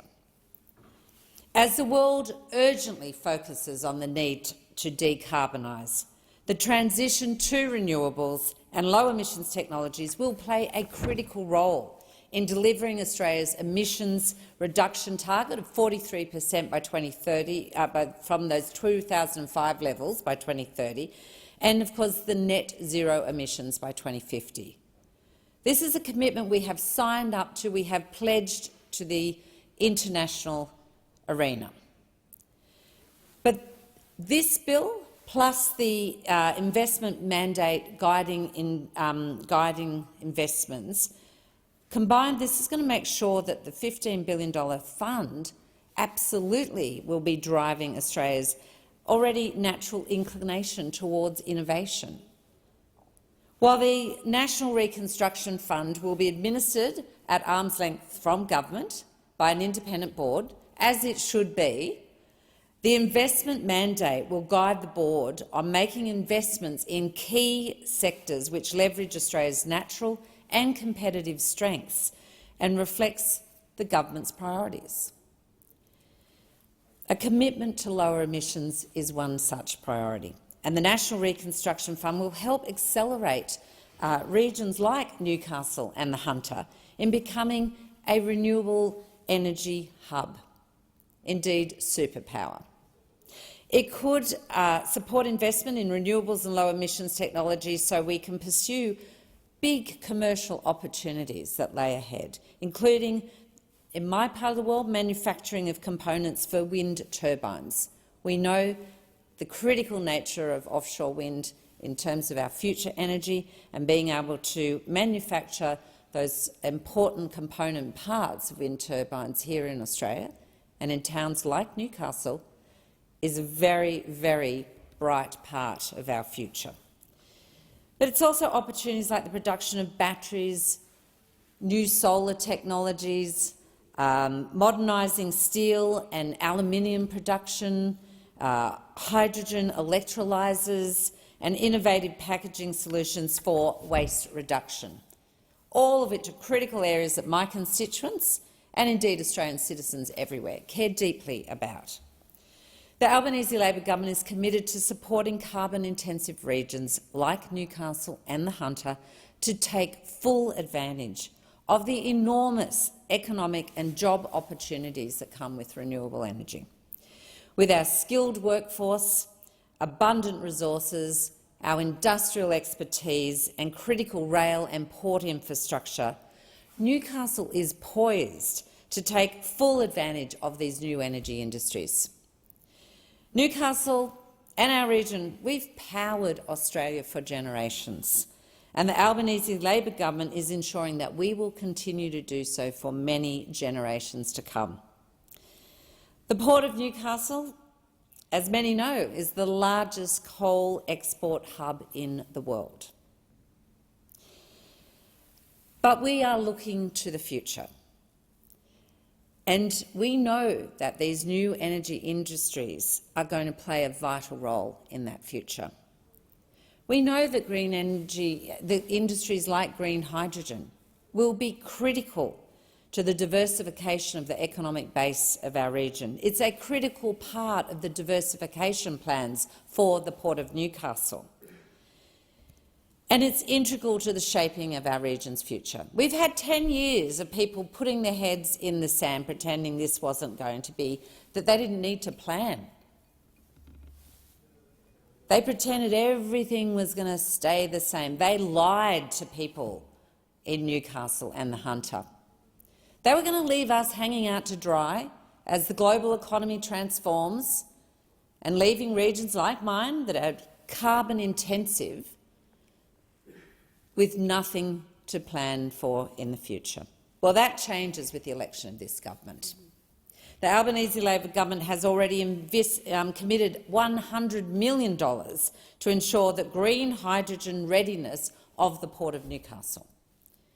Just last month, we opened consultation on a proposed offshore wind zone for the Hunter region, an exciting opportunity for Newcastle to ensure large-scale, reliable and clean electricity for decades to come.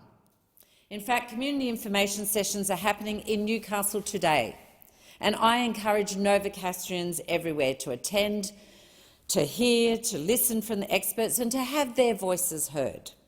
Supporting Newcastle to become a clean energy superpower will create thousands of new jobs, while critically diversifying our local economy. It is unimaginable that we have members opposite opposing such investments.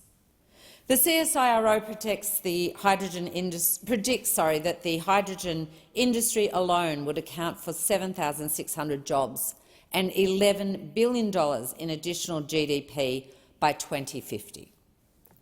Heavy industries moving to carbon-neutral processes like green hydrogen manufactured steel could also create 92,000 new jobs over the next decade.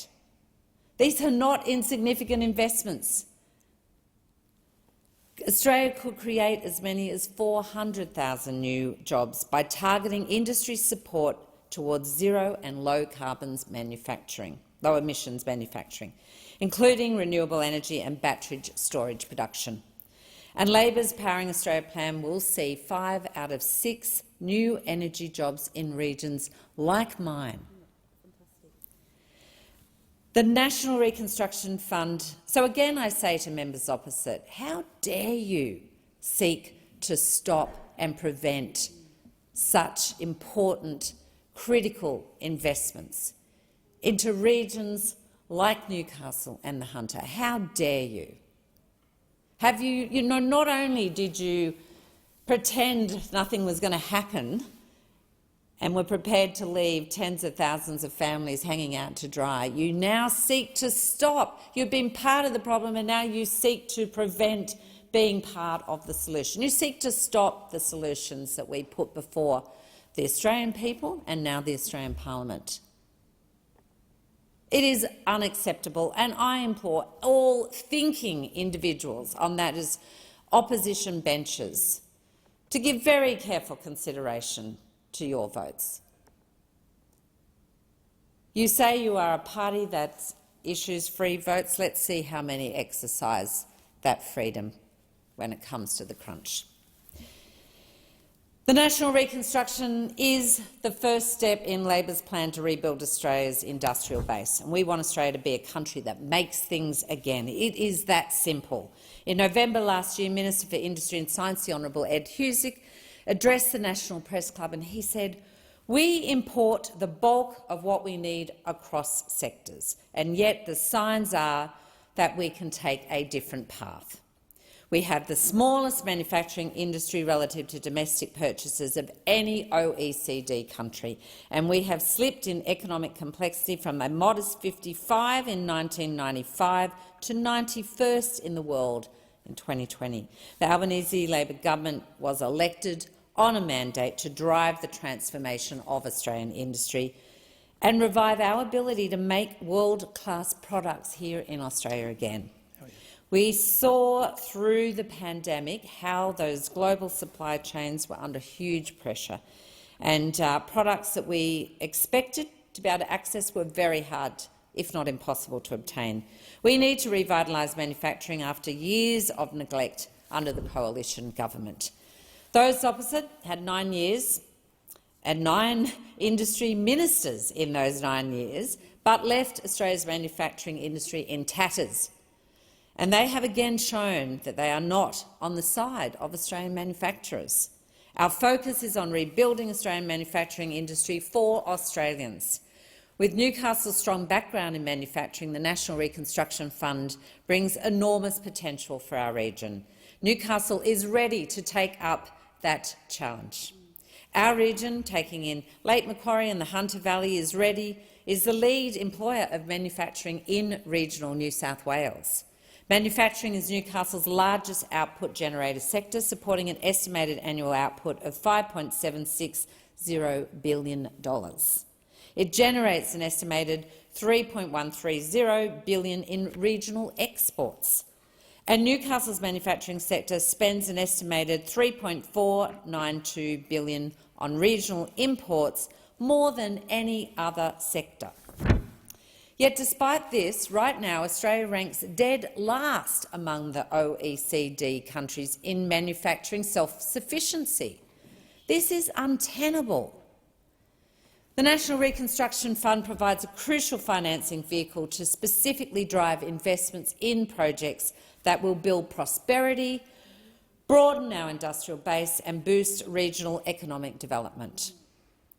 The NRF has been very welcomed by the Hunter Jobs Alliance, a regionally based alliance comprising of 9 unions and 4 community environment groups. Not 2 camps that necessarily sit together too often, but they together understand fully the benefits that come to regions like ours from a National Reconstruction Fund. And in response to the National Reconstruction Fund consultation paper, Hunter workers said, "We strongly support the NRF as essential to address investment gaps that are constraining manufacturing opportunities, including the Hunter and other regions." This is a critical national investment that must be well designed as a durable program for the long term. We commend the Australian Government on the initiative and on the rapid development of the NRF program to date.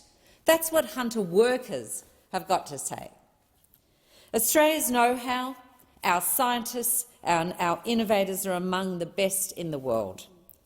Photovoltaic technology, solar cells, were invented here.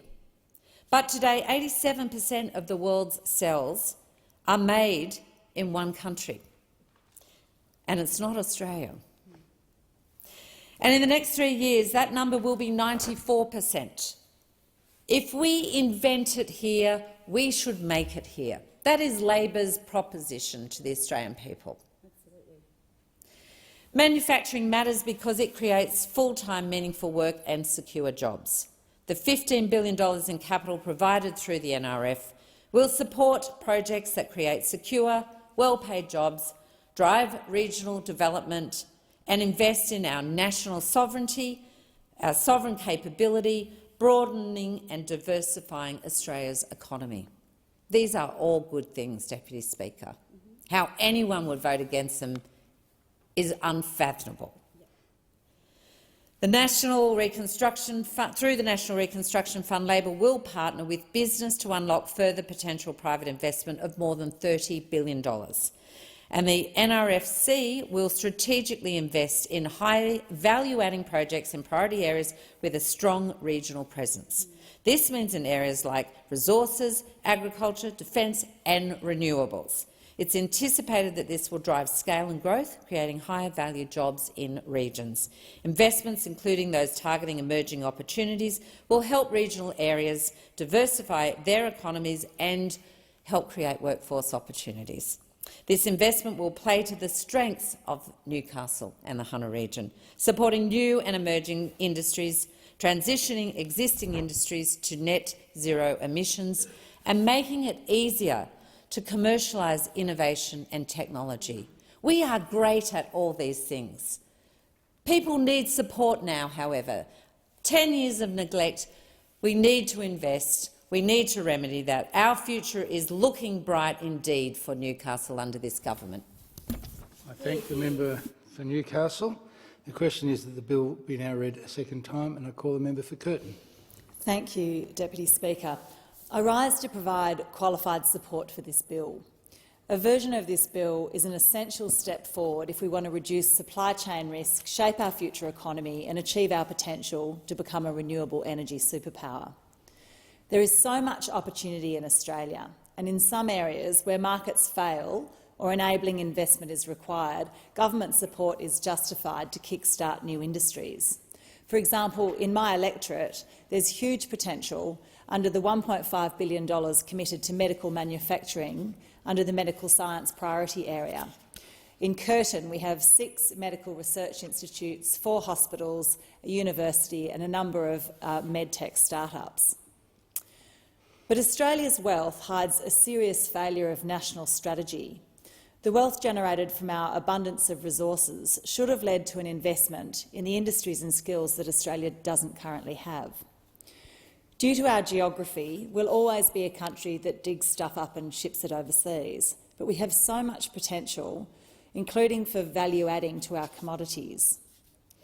As an alternative to exporting green energy directly, we can move further down the supply chain, using our abundant sun and wind and embedding green energy in our commodities and adding to our economic complexity. Australia's main exports are in low-complexity categories such as mining and agriculture. According to the Atlas of Economic Complexity, in 2020, Australia ranked 91st of 133 countries, just above Namibia and just below Kenya. Economic complexity is important because it not only allows countries to produce unique, sophisticated and high-value products with diverse export destinations, but also guards against major economic shifts that could dramatically affect a country's reliance on a small number of industries, as we do. We need to add to our economic complexity as we can foresee significant changes in demand for our second and third largest exports, coal and gas. There are huge opportunities to add value to our largest export, iron ore, by processing it using green energy. But this will require some government support to ensure we don't miss the boat. Many of these industries will only become competitive with some foresighted government support, especially as we see other countries like the US positioning themselves to lead in the opportunities presented by decarbonisation. So the priority area for focus on renewable and low emissions technologies in the fund is essential, as well as value add in resources. I would like to be 100% supportive of this bill, but like many of my crossbench colleagues, I'm concerned about the potential of this or future governments to abuse the intention of this legislation and this fund. Government support is only needed if market forces do not provide adequate incentives for investment. This mainly occurs in emerging or immature industries. There is a risk that the fund could be used to grow economic activity that's contrary to the sustainable long-term robustness of our economy. For example, value-adding to resources will need to leverage our natural advantage in renewable energy, not embed or grow the use of fossil fuel energy sources. While I understand that fossil fuel investment is not the intention of the bill, it's important that we guard against the fund being used to satisfy powerful interests such as the fossil fuel companies with strong connections to political parties. Before I can support this bill, I would like to see an explicit carve-out for fossil fuel industries to ensure that this or future governments cannot use the fund to support fossil fuel-based industries that have a declining role in our future economy. There are some broad challenges with the legislation which I expect will surface in the report to be tabled on Friday from the Senate Economics Legislation Committee. I understand the rationale for securing the full $15 billion to provide certainty for private sector co-investors, but the discretionary nature of the $10 billion component to be provided in due course raises some concerns. There is very little transparency or guidance on how the fund will be used. There are 7 broad priority areas based on analysis from 2020. It's not clear whether there is actually market failure in all of these areas, whether government intervention is justifiable. We don't want to see government investment that takes the place of private investment. I would like to see more recent or ongoing analysis, say by the Productivity Commission, into whether these areas are and continue to be fields that require government intervention to promote future healthy industries. I have a similar concern about the transparency of the investment mandate. With such a large amount of money, there should be an opportunity for Parliament to scrutinise the investment mandate. This could be done, for example, through a disallowable instrument. Taxpayers have the right to know how this money will be invested. Another concern relates to timing. Having just seen the 10th consecutive interest rate rise, it's clear that the economy remains overheated. It will take some time to get the fund up and running, and it's expected that inflation will peak in the next 12 months. It would be preferable for the first investments from the fund to occur after inflation is more under control. The timing may work naturally, but the government could consider linking the two to avoid fiscal policy working counter to monetary policy. The government has stated that the board will be independent, but the minister's power to appoint the board means the ministers potentially have significant power in relation to a significant discretionary sum of money. I will support the member for Mackellar's amendment, which aims to improve the transparency and accountability of the board. I hope that the board will have the skills and experience to make appropriate trade-offs between the 7 priority areas and take a long-term view to the industries in which Australia is most likely to have a long-term competitive advantage. Our economy depends on diversification into growing sectors, and our world depends on meeting our emission reduction targets.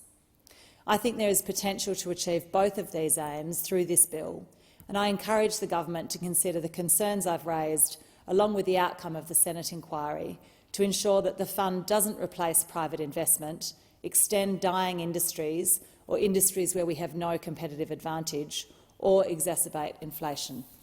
Thank you. I thank the member for Curtin.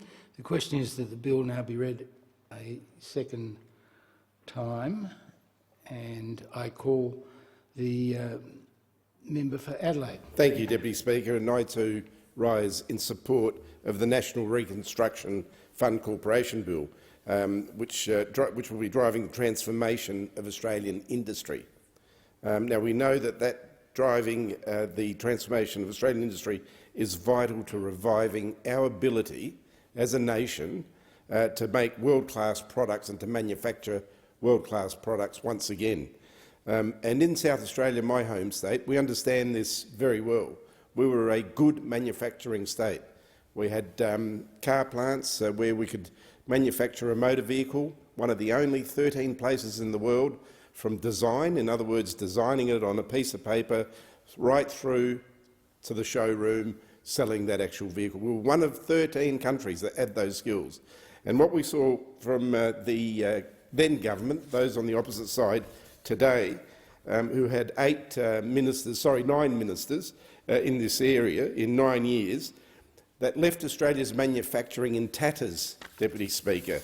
And what a lineup it was. There was McFarlane, Pine, Sidoninas, Cash, Andrews, Porter, Taylor, and of course Mr Morrison as well. And they stood right here in this place, and goaded General Motors Holdings out of Australia. And who could forget that speech by Joe Hockey, the then Treasurer, goading General Motors Holdings out of Australia? That they just had absolutely no regard for those workers that were working in these manufacturing jobs in South Australia, which the loss of Holdings cost us 30,000 manufacturing jobs. There was approximately 1,500 workers at GMH and another 30-odd thousand people working in smaller companies that produce products, manufactured products for General Motors Holdings. Mr Deputy Speaker, the NRF's investment decisions will be an independent body. And for too long, while those opposite were in government, decisions were made in the interests of coalition held seats and their mates, not in the interests of Australia. You will not see a single colour-coded spreadsheet when this policy is up, when this is up and running in Australia. And the irony that the coalition is talking to inappropriate ministerial direction about this thing is just bizarre to me.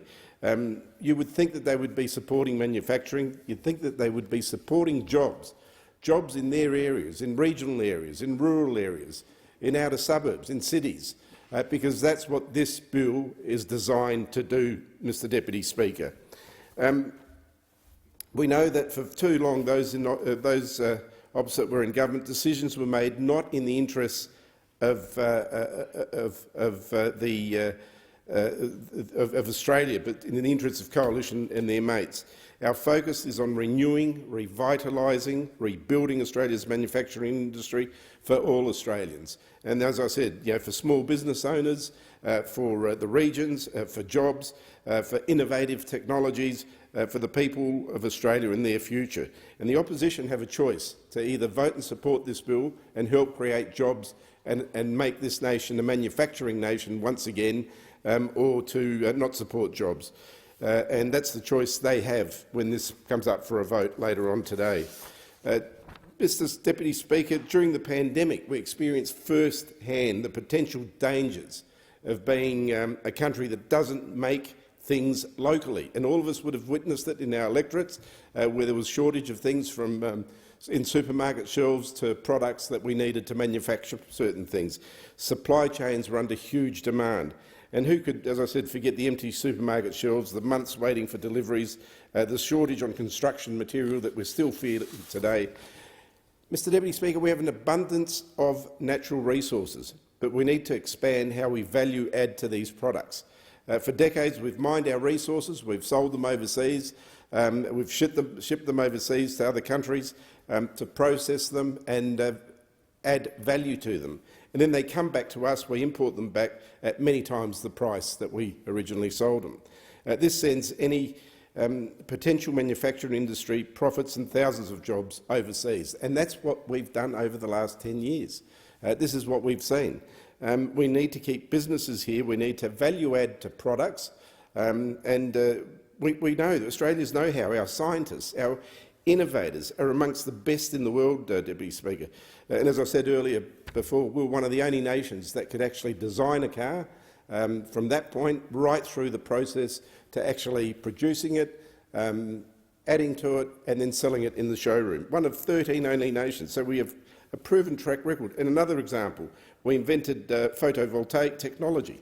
Solar cells were invented here, but today, as we heard the member for Newcastle say, 87% of the world's cells are made in one country. And in the next 3 years, that number is seen to be rising to 94%. We need to change that and make more of those here and see more of that product being exported. We need to keep our people working in local industries, and we want Australians living overseas to come back home with their special technology. Of course, many young people leave Australia seeking support and funding for their ideas. Those opposite like to talk about manufacturing, but the reality is the manufacturing sector has been neglected for years under the former coalition government. Those opposite had, as I said, 9 ministers, and that is why this National Reconstruction Fund will be a total game changer. And that's why those opposite must support it. It sets aside $15 billion as a key platform to support and diversify and transform Australia's industry and to create sustainable, well-paying jobs. And as a South Australian, and the history of South Australia, we had 2 major motor vehicle producers. We had Mitsubishi, formerly Chrysler, and then General Motors Holdings. That produced vehicles, paid well-paid jobs for thousands and thousands of people in South Australia, secure jobs. One of them was my father, who worked at General Motors Holdings.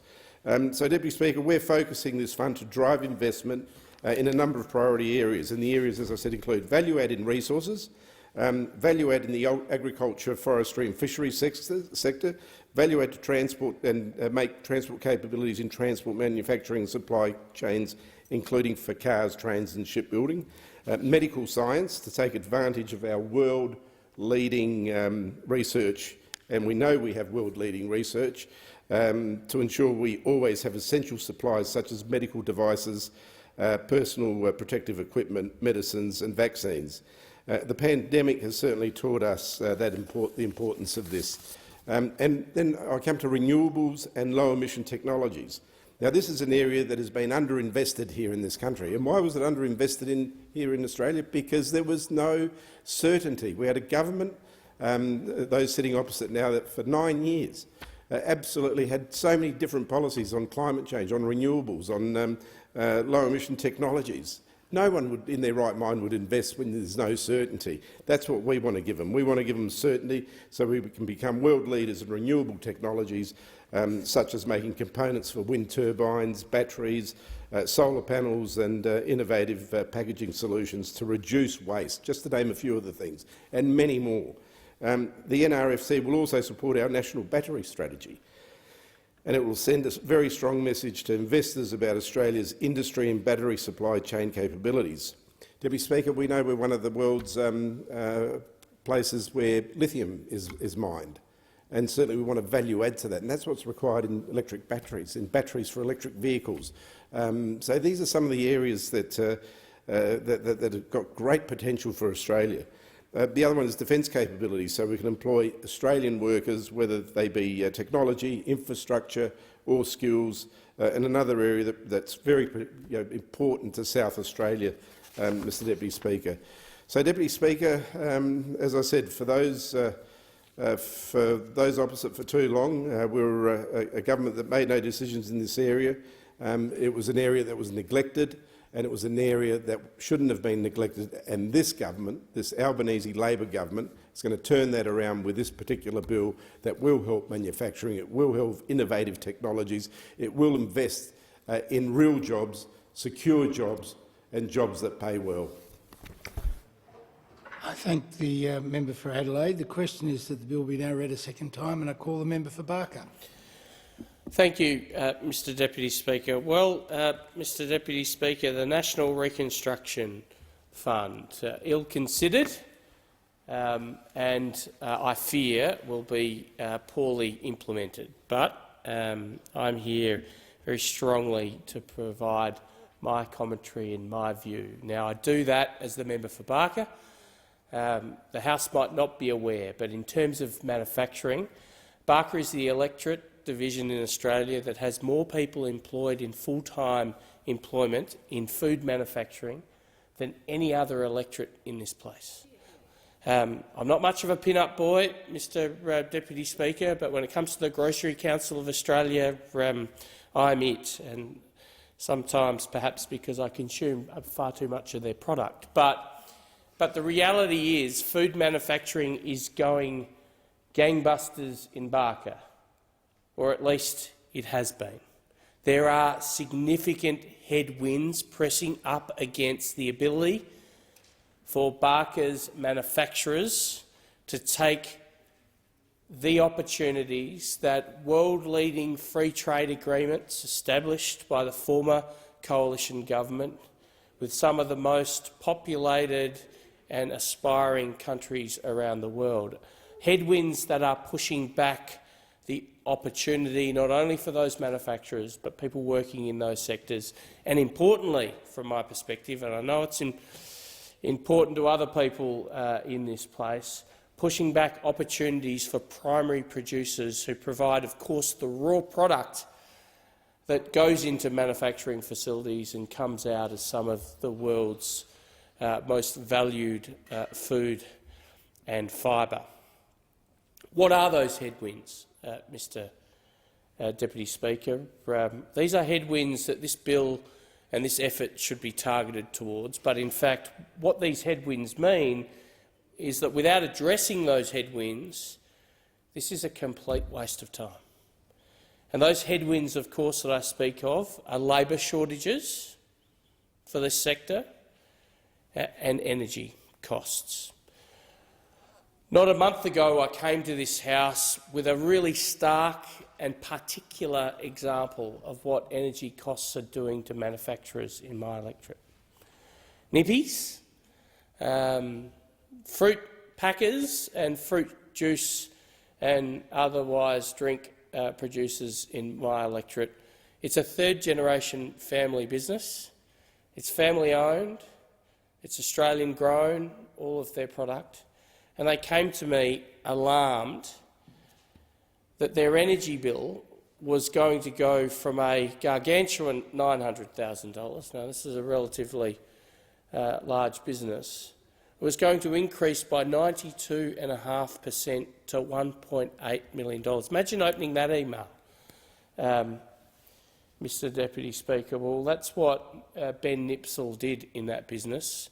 And then imagine having to take that email to your parents, Jeff and Tina, who have worked so hard in their life to establish that business, and say, Mum and Dad, I've got some bad news for you. What's that, son?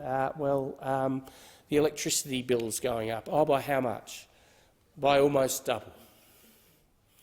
Now, that's bad enough news for the Nipsell family and Nippies and everyone who works in that business and the citrus producers that provide the product that go into, I think, Australia's best, well, I know, Australia's best fruit juice. But I tell you who it's really bad news for. It's really bad news for the mum and dad consumers who are wheeling their trolley down the aisle of Woolworths or Coles and really want to buy that Aussie-grown 100% fruit juice. Instead, as the price of that product increases necessarily because the cost of producing in Australia increases, they look to cheap substitutes. Of course they would. They have to. I don't blame them for that. I get it. We talk about in this place the cost of living crisis or the crunch. Well, the crunch occurs item by item as you walk down grocery aisles. And when it comes to the fresh fruit juice, the alternatives are cheap and nasty concentrates which have been rehydrated from foreign concentrates. But that's where we're pushing Australian manufacturers. We're pushing them to the wall because they're competing with jurisdictions which have cheaper cost of energy, they have cheaper cost of labour. And while I'm on the question of labour, You know, this is the second thing that this government should be looking to address in this space. Labour force shortages. A number of years ago, I'd visit the odd employer who'd say to me, "Tony, we're having some difficulty accessing short-term labour. It was often in fruit picking. It was often the more difficult of work." But I'm here to tell you, Mr Deputy Speaker, in fact I don't need to tell you, everyone in this House is having the same conversations I am, I'm sure, with employers who variously politely, less politely, in my case, scream at me about the need for more people in the labour market. What's happening in my electorate, and I confirmed it with employers who were visiting the Parliament House yesterday, is what we're seeing is two things are occurring. There's a capital strike going on. That is, manufacturers are not investing in capital, not because they don't have capital, which I want to address in a minute in terms of this bill. They've got access to capital, no issue about that.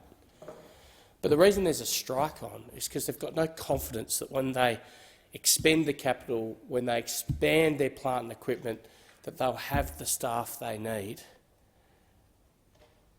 to undertake that manufacturing activity.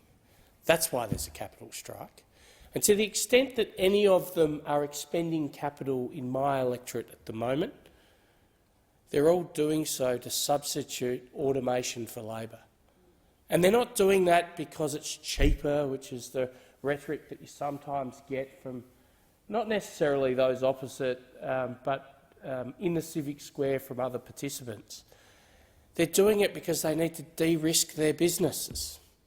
They need to de-risk their businesses from the prospect of not having a workforce to be able to do this work.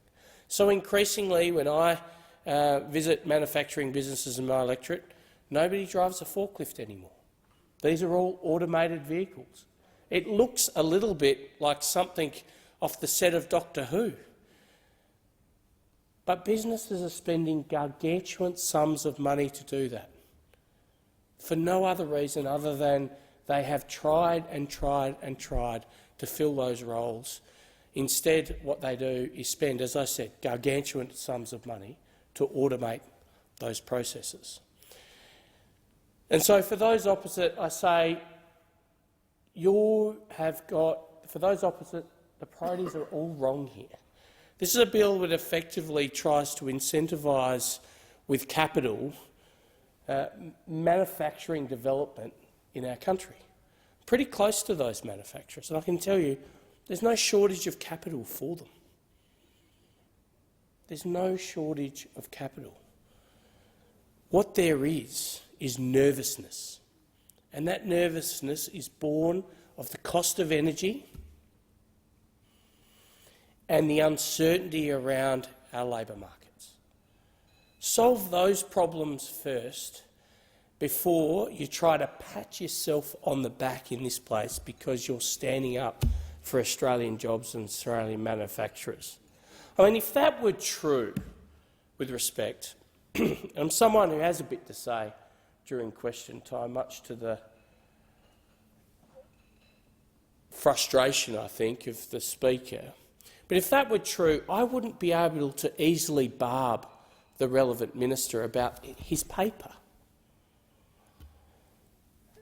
You'd think that the Federal Minister for Industry would be the first person to buy Aussie paper.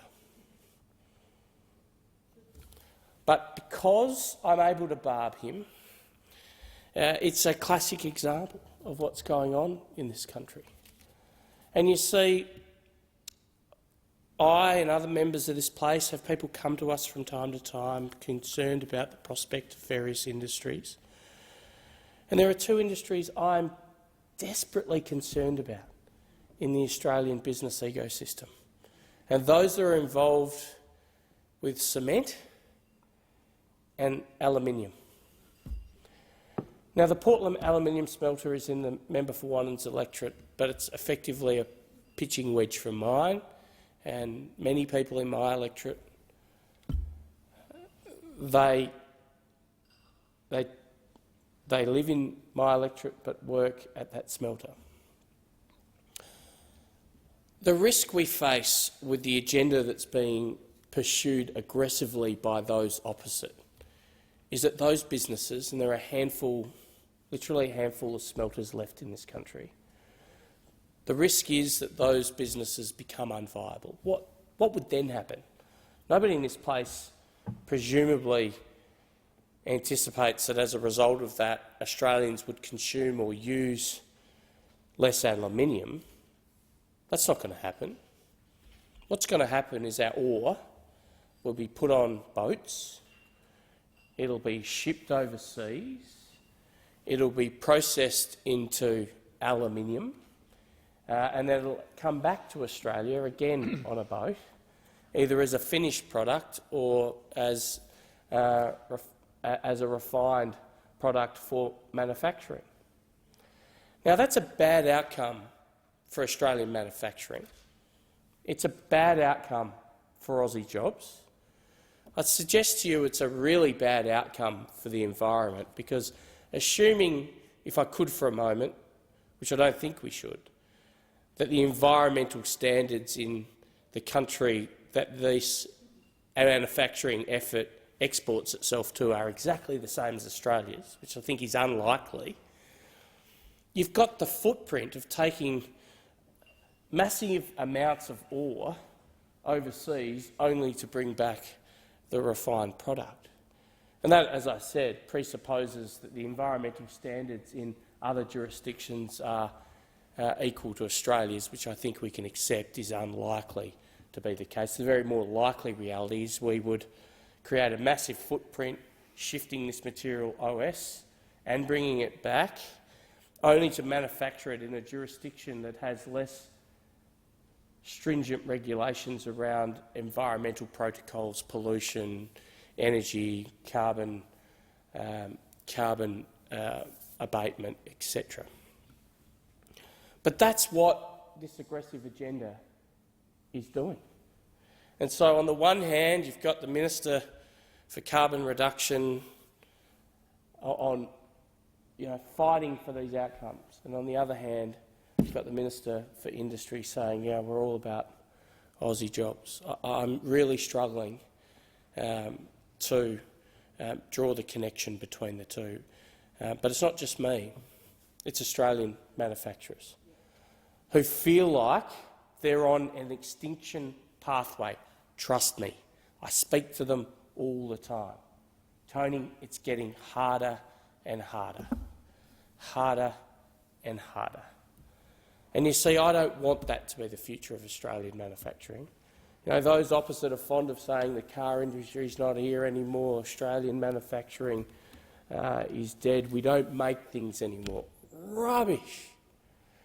Like I said, more people employed in food and fibre manufacturing in my electorate than any other division, and it is the #1 cohort of employers.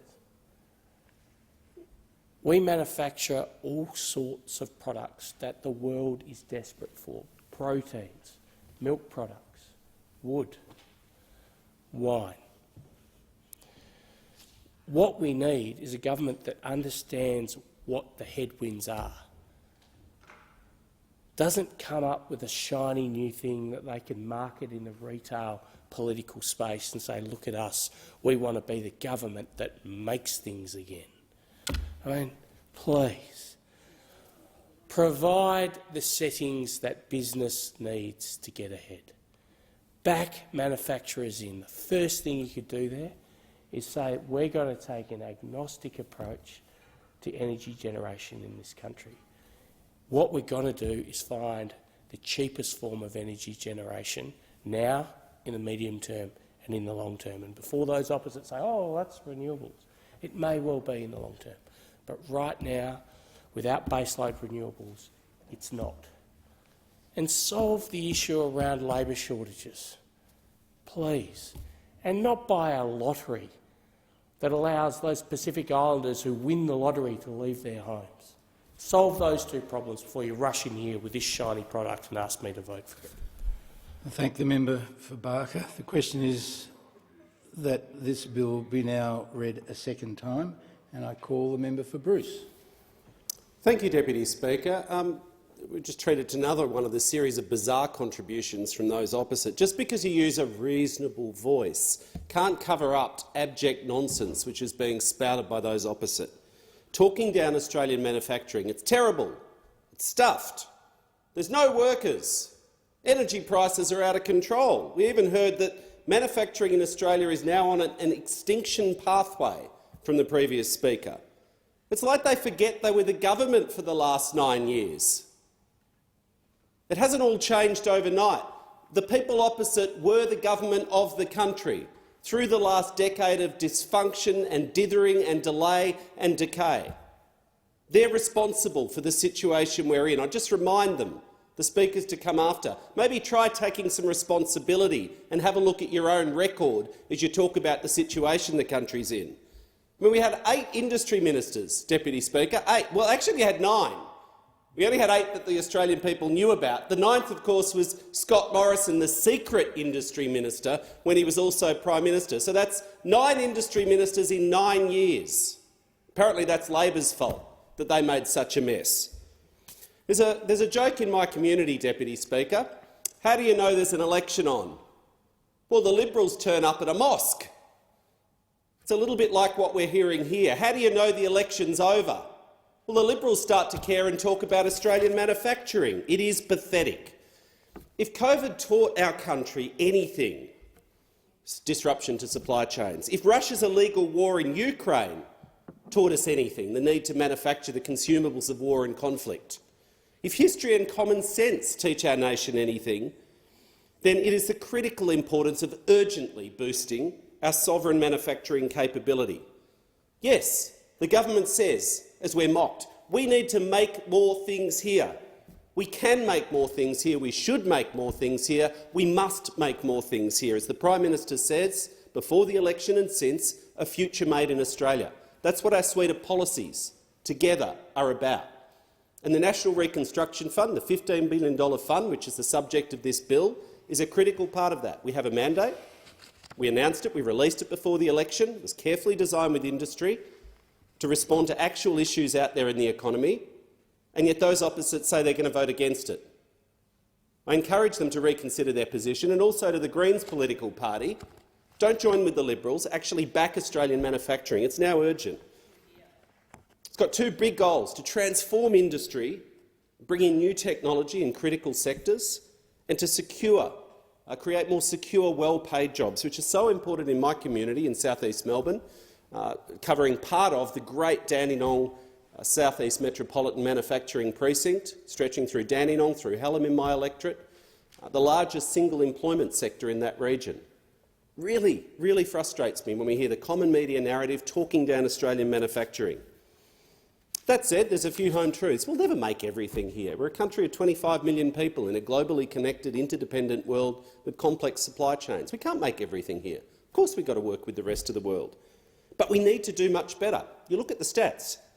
We're now around the lowest for manufacturing self-sufficiency of any developed country in the world. That's the record we've inherited from the former government, that they don't want to own, they don't want to talk about, they want to try and use a reasonable voice. So people forget that they were the government responsible for this, Deputy Speaker. That's what we hear. It's all doom and gloom. We heard the former Speaker say, my businesses yell at me. They yell at me. We're on a path to extinction. Well, I tell you what you could do if energy prices are such a big deal. You could have voted for the government's energy price relief plan. We recalled Parliament in December to cap gas prices, giving immediate relief to manufacturers. And what did they do? They voted against it. And what did they do before the election? They changed the law to cover up. I would say lie, but we're in the Parliament, so I can't say lie. They changed the law to cover up the power price rises that were coming down the pipeline, which consumers and businesses are now suffering from. But instead of working with the government to clean up the mess, they voted against it. They voted against power price relief, just as they're saying they're going to vote against support for manufacturing. We're also too low in economic complexity, which is a nerdy measure, the economists measure, to look at how complex our economy is. Can we make a wide diversity of goods, particularly high-value complex goods? Japan's at the top of that list. A few years ago, I think we'd slipped to 87th out of the 133 countries measured and had gone down over the decade that this mob were in office compared to the previous decade. It's now urgent that this bill passes, Deputy Speaker. A decade of neglect and drift. They chased the car industry out of Australia. They did it right here in the parliament from the government benches. Joe Hockey, Tony Abbott daring him to leave. And guess what? They left. They played politics with grants. The former Prime Minister made himself the chief decider in the modern manufacturing grants. He was going to make all the decisions. I mean, at least that was honest. It wasn't a series of coloured spreadsheets and dodgy stuff the Auditor-General found in all the other grants programs. At least he owned it. Well done. Got an inquiry into that. Some public hearings Friday. We'll see what went on. 8 industry ministers, as I said. We'll just name the rogues gallery. McFarlane, Pine, Hunt, Sinodinos, Cash, Andrews, she's still here, Porter, Taylor, he's still there, and Morrison, well, he's sort of sometimes here. But despite their wasted decade, the $1 trillion in Liberal debt, all the mess, they've learnt nothing. They're still in here, in their reasonable voice, talking down Australian manufacturing, Deputy Speaker, instead of working with the government in the national interest. Voting for the bill to urgently revitalise manufacturing, they say no, no, no. I think we're not allowed to call them the no-alition in here at the moment. It's one of those grey zone areas, but we'll stay away from that. We do it outside, though. I think that's right. Yeah, OK, right, no, got that. But I'm going to quote myself.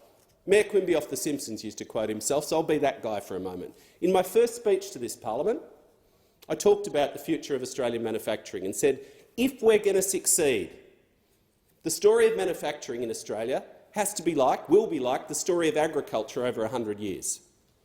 We'll see greater investment in technology, more mechanisation. We want to climb the value chain, value add to our natural resources, the raw products. It's going to mean higher skilled jobs, higher wage jobs, but fewer jobs overall, more productivity. That's the future we want to chase. High wage, secure, good, well-paid, skilled jobs. Not a low. No, we can't compete with the low-wage countries. That's not where we want to go. We want to climb that value chain across the globe. That's future success. And that's exactly what this bill is about. It'll provide finance, including loans, guarantees and equity, to drive investments in 7 priority areas in Australian manufacturing. Loans, guarantee and equity, not grants. Loans, guarantee and equity, modelled, I might say, on the very successful Clean Energy Finance Corporation, an initiative of the former Rudd-Gillard Labor government that, it was Tony Abbott's mob, actually, wasn't it? They tried to get rid of the Clean Energy Finance Corporation.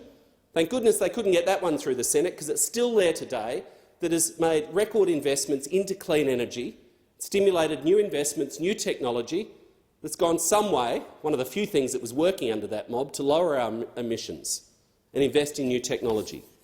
7 priority areas: value-adding to resources, value-adding in the agriculture, forestry and fisheries sector, unlocking potential and value-add to raw materials like food processing, textiles, clothing, food manufacturing, transport, developing capabilities in transport manufacturing and supply chains, cars, trains, shipbuilding, all important in so many of our states and territories, medical science, leveraging our world-leading research. You know about this, Deputy Speaker, from your former life, sort of a current life still, a renowned medical specialist, teacher, researcher, providing essential supplies like medical devices, PPE, medicines, vaccines. So we can say PPE post the pandemic and people know what it is, because we learnt as a country we need to make that stuff here and not rely on other countries when a crisis happens. We're too vulnerable to supply shocks. We're too vulnerable, frankly, to military blockades should the worst happen, because we don't make enough basic stuff here. It's urgent. Renewables and low-emission technologies. We got an almost admission from the former Speaker in his reasonable voice. He almost admitted that renewable energy might be, I mean, that's a big step forward from the nuclear brigade over there, that renewable energy might well be the cheapest form of new power. We'll take that as a step forward, a baby step. Might get 2 steps backwards today as they go on their nuclear tour of world disaster sites. Good old Uncle Ted over there in his homemade videos. Defence capability, so important. Lesson from Ukraine. You've got to make the consumables of war. You've got to be able, at the very least, to maintain and repair and sustain the platforms, the capabilities that you do have. You can't make all the big new shiny stuff here. And all the enabling capabilities, engineering, data science, software development, artificial intelligence, robotics, quantum. So get with the program. Have a serious look, I say to the opposition, have a serious look at the challenges we face and back this. It's not going to be. I mean, maybe they object to the fact it's not a slush fund. Whenever they hear fund, their little eyes light up from their time in government. Oh, how can we rort this? How can we distribute this to all the Liberal marginal seats?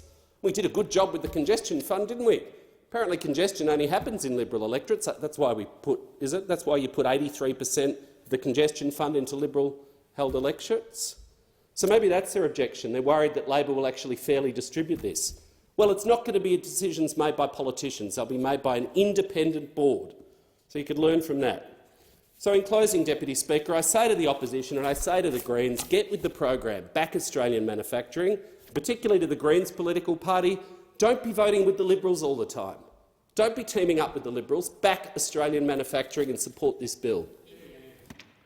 I thank the member for Bruce. The question is that the bill be now read a second time, and I call the member for Dawson. Thank you, Deputy Speaker. I rise today to speak on the National Reconstruction Fund Corporation Bill. Just like the Albanese government's radical industrial relations agenda, Prime Minister Albanese is wanting to rush this bill through, sidestepping parliamentary scrutiny and avoiding appropriate consultation with industry. The Coalition's modern manufacturing strategy was delivering for our manufacturers. I'll say it again. It was delivering for our manufacturers. In Dawson, manufacturing champions like CQ Field Mining Services were successful in a grant through round 2 of the Modern Manufacturing Fund to transform MET sectors, the MET services, for our future growth. Mackay Business Conveyor Specialist, Diacon Australia, was another local organisation successful in round 1 of the Modern Manufacturing Fund. Businesses like CQ Field Mining Services and Diacon applied for funding through the Modern Manufacturing Fund. This fund was administered professionally through a structure of competitive grants with robust processes. By scrapping the Modern Manufacturing Fund and replacing it with a National Reconstruction Fund, this government will make it more difficult for many smaller manufacturers to access. The process outlined appears to be far more complicated and laborious. We're also being told by this no-plan government that this fund should be up and running by next financial year, but they haven't committed to a launch date yet. Industry leaders have told us this type of funding model takes years to get right, and the government has chosen to redirect the Modern Manufacturing Initiative funds without even having rolled out their own National Reconstruction Fund. This has left our manufacturing industries in the lurch without certainty. I don't get it. This is like bulldozing your house down before you build a new one. You'll have nowhere to live. The government clearly has no understanding that these delays will damage and likely cancel the businesses that they have in the pipeline. So, Deputy Speaker, what this means is the years of work from the Coalition has been lost. It begs the question, who is the National Reconstruction Fund delivering for? Is it delivering for our struggling Australian manufacturers, or is it for the Labor Party and their union mates? I find it hard to believe it's for our Australian manufacturers when this bill will put in place a Labor hand-picked board to oversee $15 billion of taxpayers' funds. The unions have already demanded a third of the positions on this board, a third of the positions. And this bill gives the minister inappropriate discretions, all while the Albanese Labor government promised the Australian people transparency. Another ridiculous union demand is that the applicants must commit to direct employment, and if the contractors or indirect workforce is used, they must be employed on the same condition as a direct workforce. This essentially enshrines compulsory unionism to be a successful applicant. Very tricky indeed. While manufacturers across the country struggle with rising power prices, Labor's focus is making it more difficult for industries to employ and keep workers, and in turn grow their businesses, because the Albanese government's budget took active steps to spitefully wipe out key features of the Coalition's industry policy. Mr Deputy Speaker, The first step for increasing manufacturing in Australia is to have affordable and reliable energy. Unfortunately, under Labor's watch, electricity and gas prices are going through the roof, and the renewable pipe dream is creating uncertainty due to lack of reliability. Another important requirement for manufacturing businesses is the cost of finance. Under the Albanese Labor government, we've seen interest rates go sky high. And, Mr Deputy Speaker, speaking of sky high, the Albanese Labor government has scrapped the space industry as a priority. This is a reckless decision. Investment into the space industry can and will yield many benefits. Space and manufacturing go hand in hand, and by backing this space, Australia can deliver an entirely new space supply chain.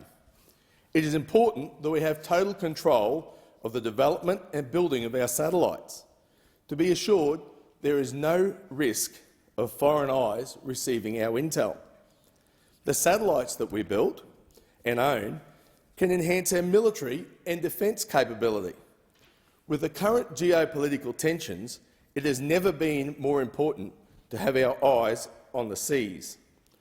And, Mr Deputy Speaker, while I talk about eyes on the seas, locally built satellites can provide monitoring for illegal fishing, coastal surveillance and early detection on foreign boats coming to our shores. Space technology for propulsion can be used for missiles and high-tech weapons to further protect our country. But everyone knows Labor is weak on border protection and soft on defence. The Coalition supported funding to companies like Gilmore Space to locally develop, manufacture and deploy satellites into low space orbit. Gilmore Space is a pioneer new space company and is a leading venture-backed manufacturer of launch vehicles and satellite platforms in Australia. Whilst Gilmore Space Manufacturing Hub is based in the Gold Coast, its launching centre is in my hometown of Bowen, smack bang in the middle of my electorate of Dawson. Bowen is located uniquely 20 degrees south of the equator, and this is the ideal place to launch a rocket and put satellites into space.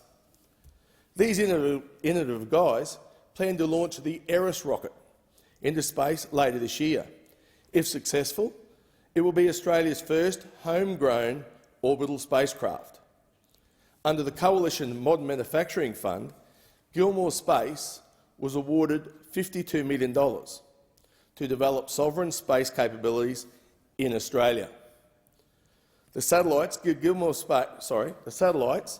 Space intend to deploy will enhance and enable Earth observation, fire detection, enhanced navigation, be there for agricultural opportunities. And, Mr Speaker, there's also the potential for flights, for manned flights, and also deeper space missions in the future. On the back of this, there also becomes a tourism component. The Gilmore Space launch is a growing tourist attraction. Bowen could be Australia's next Cape Canaveral, with tens of thousands of people flocking to watch the launch. But let's not stop there. We could have Visitors Interpretive Centre, a simulator for those who have always dreamed of reaching the stars or walking on the moon.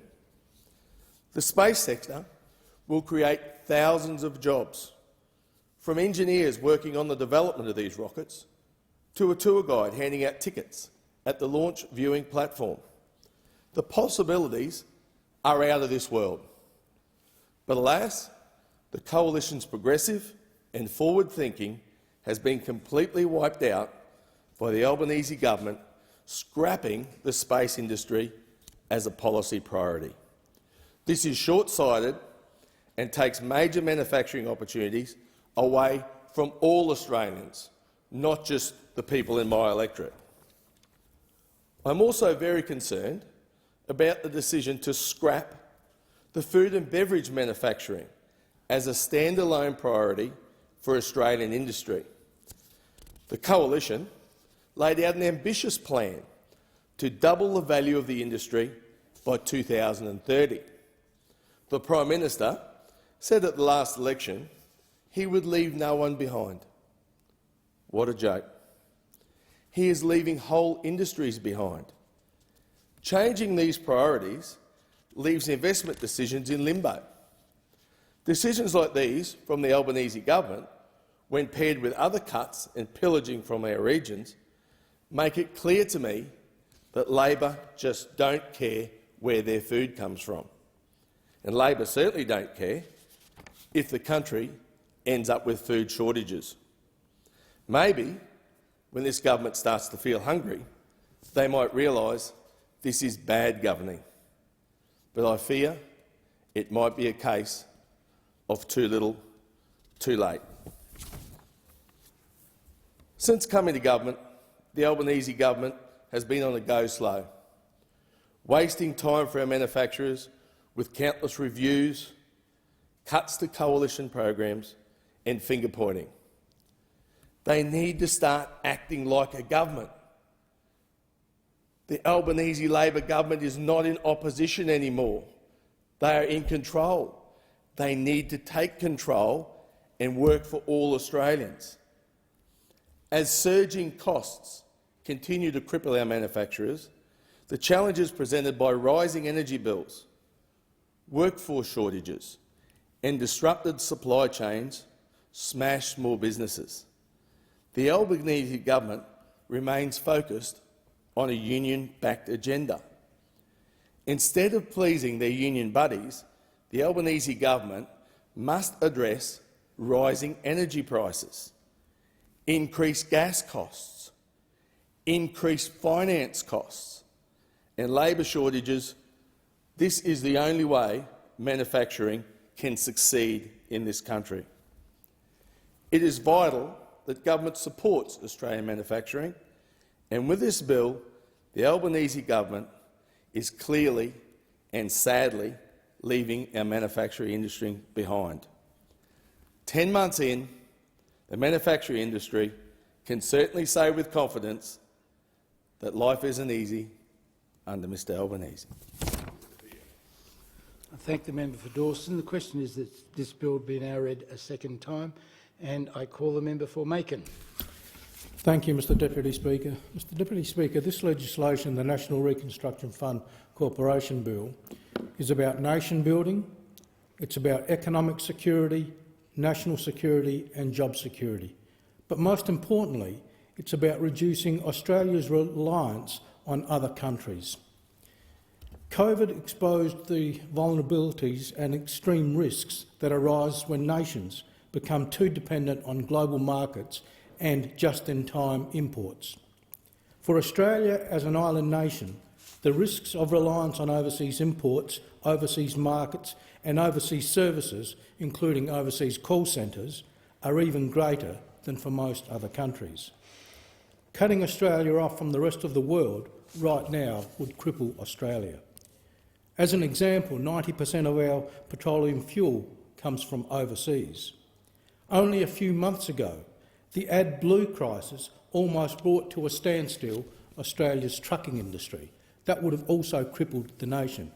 And it was only because of a $29 million government investment to the Incitec pivot plant in Queensland that we were able to get through, again highlighting that the very problem we faced could have been resolved were we manufacturing much more here in Australia because we had the capability to do so and we had the industries that were able to do it. So, Deputy Speaker, so much of Australia's essential goods and services which are currently sourced from overseas could so easily be manufactured or provided, at least in part, from within Australia. And certainly if a crisis did arise, we would be able to at least get through. The ability to make things in Australia will bring peace of mind to Australians, it will create economic growth, encourage innovation and increase export opportunities. This legislation, through loans, equities and guarantees, as other speakers have quite rightly highlighted, will support investments in 7 key areas of Australian industries. Those 7 key areas being renewables and low-emission technologies, medical science, transport, agriculture, where again we could be so much value-adding, forestry and fishing, resources and defence capabilities. And in particular with defence capabilities, we already have a very strong defence manufacturing sector here in Australia. And it is proven that it can compete with the rest of the world. And so we should do everything we can to support growing that sector, because it's much better to have our products made here in Australia than be relying on other countries for them.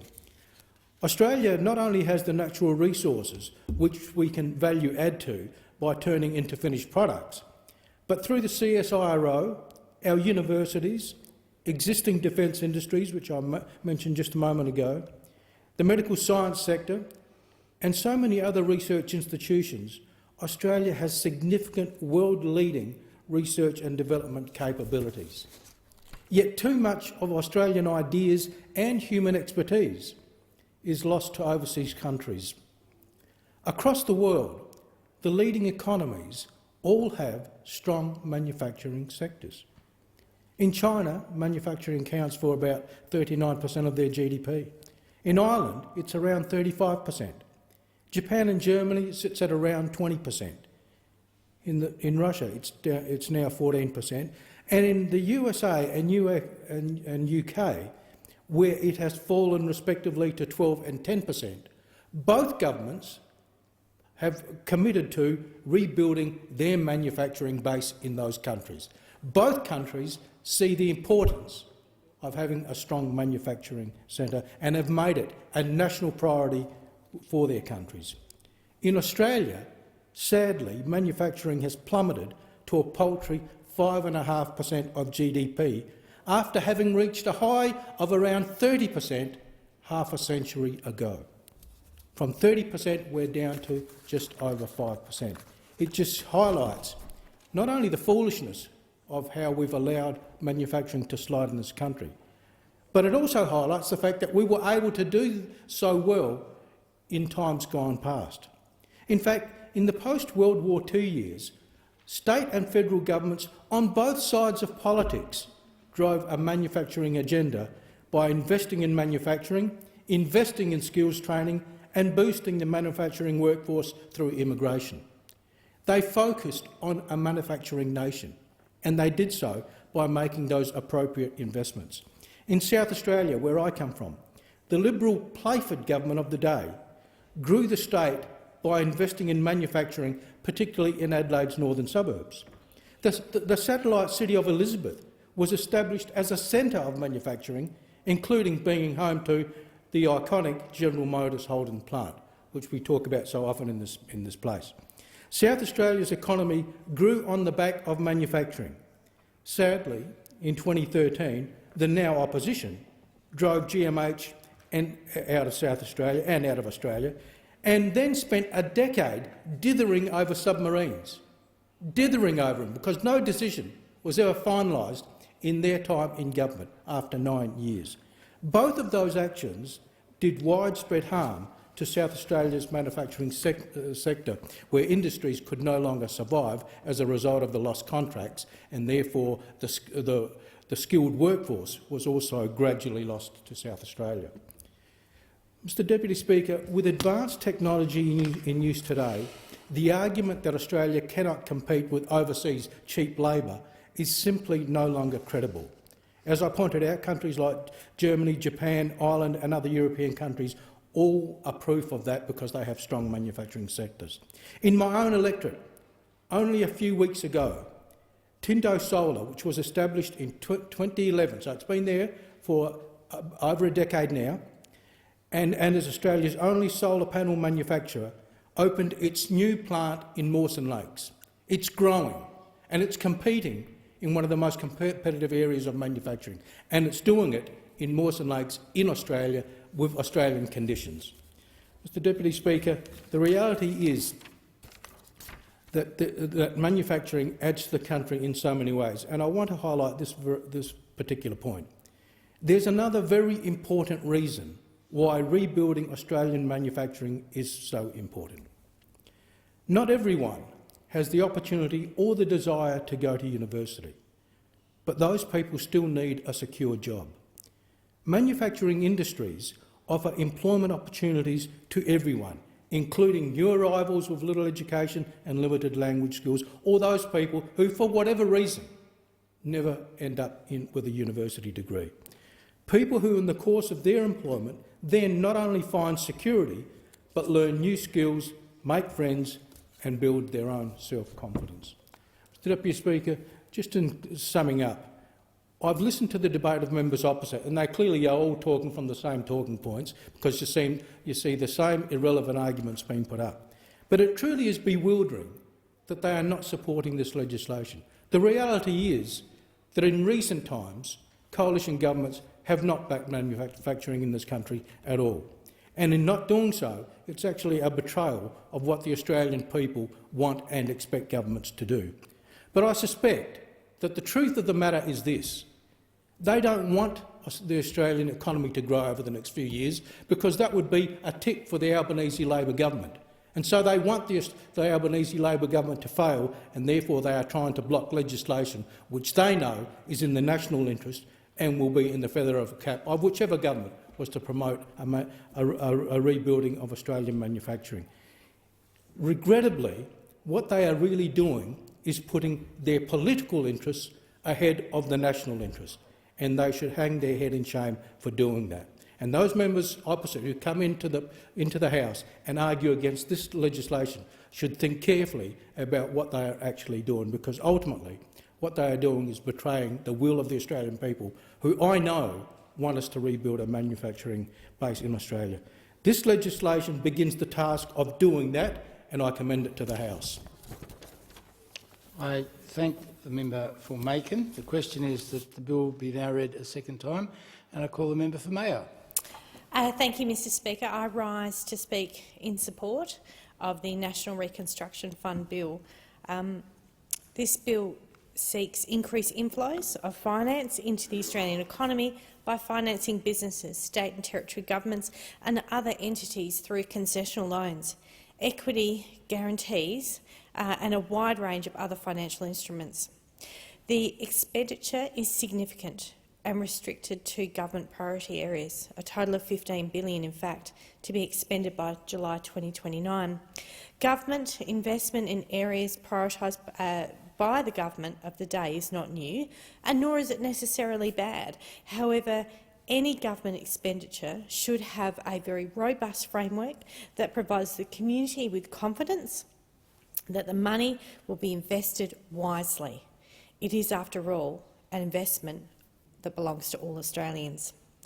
As a political centrist, I believe it is appropriate and important for targeting government investment, particularly where there is a market failure that warrants intervention and where the objectives of government require market stimulus to achieve a stated aim. This approach is not controversial and forms the basis for most government's activities in contemporary Western democracies. So it's in this context, though, that I will raise concerns that I have with the bill, but also outline my qualified support. The National Reconstruction Fund Corporation to be established under the bill will be the entity responsible for the fund. That's all good so far. The corporation will direct the flow of finance to priority areas identified by the government. Here is my first concern. The bill does not identify what these priority areas are, nor does it allow, through a disallowable instrument, a mechanism that provides the opportunity for the parliament to question or challenge these priority areas. We're being asked to support a bill which will, in essence, give the government a $15 billion cheque to write a chequebook to direct Australian taxpayer money to projects at their will. Ministers have announced that the fund will provide up to $3 billion for renewable energies and low-emission technologies, $1.5 billion for medical manufacturing, $1 billion for value-adding in resources, $1 billion for critical technologies and $1 billion for advanced manufacturing, and $500 million, $500 million for value-adding to agriculture, forestry, fisheries, food and fibre. Now, these may very well be appropriate investments. However, this grab bag of headline investments are merely media announcements. There is no detail, there is no broader policy strategy, nor are there any investment analysis. Now, the minister's second reading speech did identify 7 priority areas. However, this is simply an indication. It's not legislation, and the bill in its current form gives the government unlimited discretion to set and reset priority areas and the investment mandate. We often refer to policy that doesn't or wouldn't pass the pub test. Well, I'm confident that if I went into every pub in my electorate and asked the locals in the front bar if they thought that giving the government $15 billion to spend without identifying what they were going to spend it on, and nor even identifying a priority area, would be a good idea. And I think that the answer I would get from my community would be a resounding no, and that would be a polite response. The Parliamentary Budget Office noted that conventional budget reporting makes it complicated to evaluate the fiscal risk and impacts of equity investments as proposed in this bill. Again, if I went back to my locals at the front bar and said, now, in addition to the $15 billion, it's going to be difficult to assess the full fiscal impact, the potential risk, or even if projects would require private investments, I think the polite response I referred to would be quickly changed, and it would be actually probably quite animated. Now, look, it doesn't stop there. These are some other concerns I have.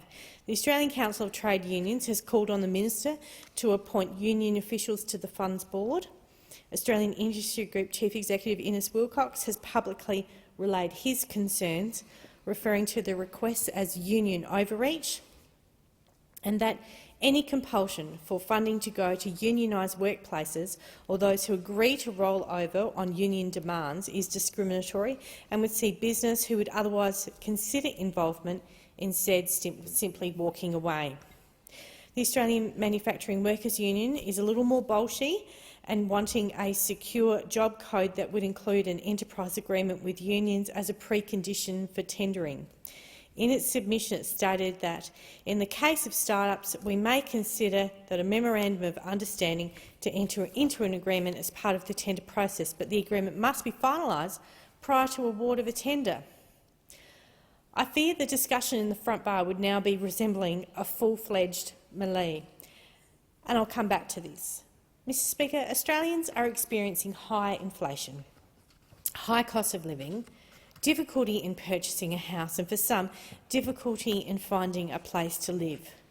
Employers can't find staff, and this is particularly problematic in our regions. In response to COVID-19, overstimulated the economy and we created debts not experienced outside of wartime eras. Australian government securities as a percentage of GDP is around 45% and not expected to fall until at least after 2026. In dollar terms, gross debt is forecast to increase to more than $1 trillion in 2023-24, and reaching a peak over the forward estimates of $1.193 trillion. These are truly staggering numbers. We've never got to $1 trillion before. Now, some will argue that debt's okay, offering advice that our interest on securities remaining low, so why worry? Well, this won't always be the case. Indeed, interest rates on Australian government debt have already started to rise. That was last year in 2022, and we're seeing that continue this year. Interest payments will increase over time as new debt is issued at higher rates and existing debt that was issued at historically low rates matures and needs to be refinanced. The Institute of Public Affairs cites that a worst-case scenario where interest rates is at a 6% instead of 4%, based on Treasury forecasts in the budget, would result in an interest rate bill of $64.1 billion in 2023 to 2031, making interest payments the third largest expenditure item behind health and income support for seniors and representing about 7.5% of the Commonwealth budget. That is an extraordinary amount of money that needs to be found, that needs to be paid year on year, and takes money away from other needed spending. In their report, Selling Australia's Future, they argue that increasing debt today, the government is effectively borrowing from the wealth of future generations to pay for current expenditure, concluding that all Australians should be concerned with the high level of government debt. It is them, their children and their grandchildren who will be paying for it. High levels of debt also places the country in a vulnerable position with little capacity to absorb or respond to future shocks. Perhaps there will be another pandemic in a few years. Who knows? We just don't know. But we're not addressing that at the moment, and I think we would be in quite a precarious position if we needed to go through the spending that we've done in the last 3 years again into the near future. Given our high level of debts and the associated risk, we must ask ourselves, can we afford this debt? I mentioned earlier that government expenditure and investment in the right circumstances is appropriate and necessary. We know that government investment can grow our productive capacity. However, we also know that the government doesn't matter who's in government, doesn't necessarily have a good track record of picking the right investment. It is this issue that concerns me perhaps the most.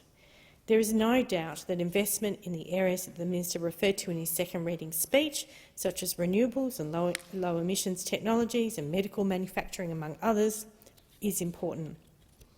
But as mentioned, they are not identified as priority areas in the bill. In fact, they are the priority areas. There are still too many unanswered questions, and if these answers that are so important for the aforementioned pub debate and for my support. Australians need assurances that this bill won't simply give unbridled power to the government to pick investment sectors, to pick individual businesses and projects without public scrutiny. We need the government to publicly dismiss the demands of the unions who are pushing to exploit the funds for their own vested purposes. We need clarity on the fiscal risks and how government will approach financial analysis and due diligence for each and every investment. It's also incumbent on the government to ensure any investment provides economic and productive returns that are measurable and are meaningful. And finally, the government must consider the inflationary impacts of increasing the flow of money into the economy and proceed in a manner that doesn't add to the existing inflation pressures that are now hurting so many Australians. So, Mr Speaker, you may ask after me giving that speech, why am I supporting this bill? Well, I'm supporting this bill because we used to be a nation that made things, and we're no longer a nation that makes things. I'm the daughter of a factory worker. The member for Macon before me, he spoke about Holdens and how we made cars in South Australia. Well, Holdens were one of a number of car manufacturers in South Australia. My dad worked at Mitsubishi. It provided a good, solid wage, it paid the bills. It kept us, in a house. We don't have the manufacturing that we had, and it's gone in one generation. When I left school, in those final years of school, we were visiting Mitsubishi. We visited the Kelvinator factory. We used to make fridges in South Australia too. We used to make glasses. We used to make so much, and we have allowed our manufacturing capacity and capabilities as a nation to significantly diminish in just one generation. And that's why I'm supporting this bill, because we need to be making things again. If COVID has taught us anything, it has taught us that manufacturing and sovereignty, national sovereignty and security are intrinsically linked. So, Mr Speaker, this bill does provide a significant opportunity to improve Australia's economic complexity, broaden our manufacturing capability and take advantage of our abundant natural resources without continuing to treat Australia like a sandpit, which is what we've effectively been doing for the last 30 years. However, without the assurances sought, I do remain concerned that such a large investment may yet become another squandered opportunity. Thank you. The question is that this bill be now read a second time, and I call the honourable member for Jagga Jagga. Thank you, Deputy Speaker. Well, this bill is a big step forward, both for manufacturing and for jobs in our country. The opportunities that are presented by the National Reconstruction Fund have the potential to shape the future of Australian industry. And while some in this country, and that does include those opposite, gave up on Australia having a future in manufacturing and our industrial capability, this government has not. We know that Australia can be a country that makes things once again. We can have a bright future as a country that makes world-class products right here. We can secure our own future, supporting, diversifying and transforming industry, creating secure, well-paid, good, sustainable jobs for those people who are working now, but also for those who will enter the workforce into the future. This is such an exciting opportunity, and this government knows that the future ahead of our country is one where we make things here in Australia. We've seen in the past that funds similar to this can have a big impact. So we've seen the value that comes from having a body like the Clean Energy Finance Corporation for the climate and energy sectors. This $15 billion National Reconstruction Fund Corporation will do the same work for manufacturing in our country. It is the biggest government investment in manufacturing in living memory. It is so important that this government gets behind and backs Australian manufacturing and Australian industry. Importantly, it will have an independent board to assess projects at arm's length from government, to provide equity, loans and guarantees, to back in Australian businesses, our knowledge and our knowledge base and our people, and to see returns on investment in the longer term to allow for reinvestment, and so on and so on and so on. What we are starting here is something that will provide a legacy for Australians to come, a legacy for Australian manufacturing and industry to come. And through all of this period, it will be creating secure, well-paid jobs. Deputy Speaker, our country learnt a lot of lessons through the recent pandemic, and some of those lessons are very pertinent to what is trying to be achieved through this fund and this bill. We did learn that our supply chains have vulnerabilities. We cannot entirely rely on things being able to be manufactured, things that we need in our country for the safety of people in this country, and know that we will always have access to those things. We learnt that we need to become stronger and more self-sufficient in many areas, and that we do, in fact, in our country, have the domestic capability to not only support ourselves, but to also sell that capability to the world. That's the future that's in front of us, that ability to both support people here, support industry and manufacturing here, but also be a place where people around the world come to Australia looking for those products, looking for that knowledge, looking for that manufacturing base. And the National Reconstruction Fund will help us achieve all of this. The fund will provide capital to capture new high-value market opportunities. And it means that when capital markets tighten, it provides that longer-term co-investment funds for industries and investors that are so important. It will drive Australia's sustainable economic growth, and with that it will drive jobs, good jobs. It will enable Australian companies to plan ahead, to know that they can make these investments that mean that they will be here for the long term, and to consider the long-term projects that help with innovation and adapting new technologies. It is a really exciting future ahead of us. Deputy Speaker, our government wants to turn back the years of neglect we saw under the coalition government. We do know that they left Australia's manufacturing industry in tatters, and we felt the effects of that during the pandemic. Those opposite baited the Australian car industry to leave our shores. And guess what? They took up the invitation. They're gone. And I hear from manufacturers in my electorate of the flow-on impacts of that decision, not just for those who were directly involved in manufacturing those cars, but for all the smaller enterprises who were supplying parts, the lack of knowledge now that we have in our country from that entire industry going, because those opposite told them they were welcome to shut up and leave and failed to support Australian manufacturing. And when those opposite did make decisions, it was not in the interests of Australians. It was them backing in selected supporters who they chose to throw their weight behind.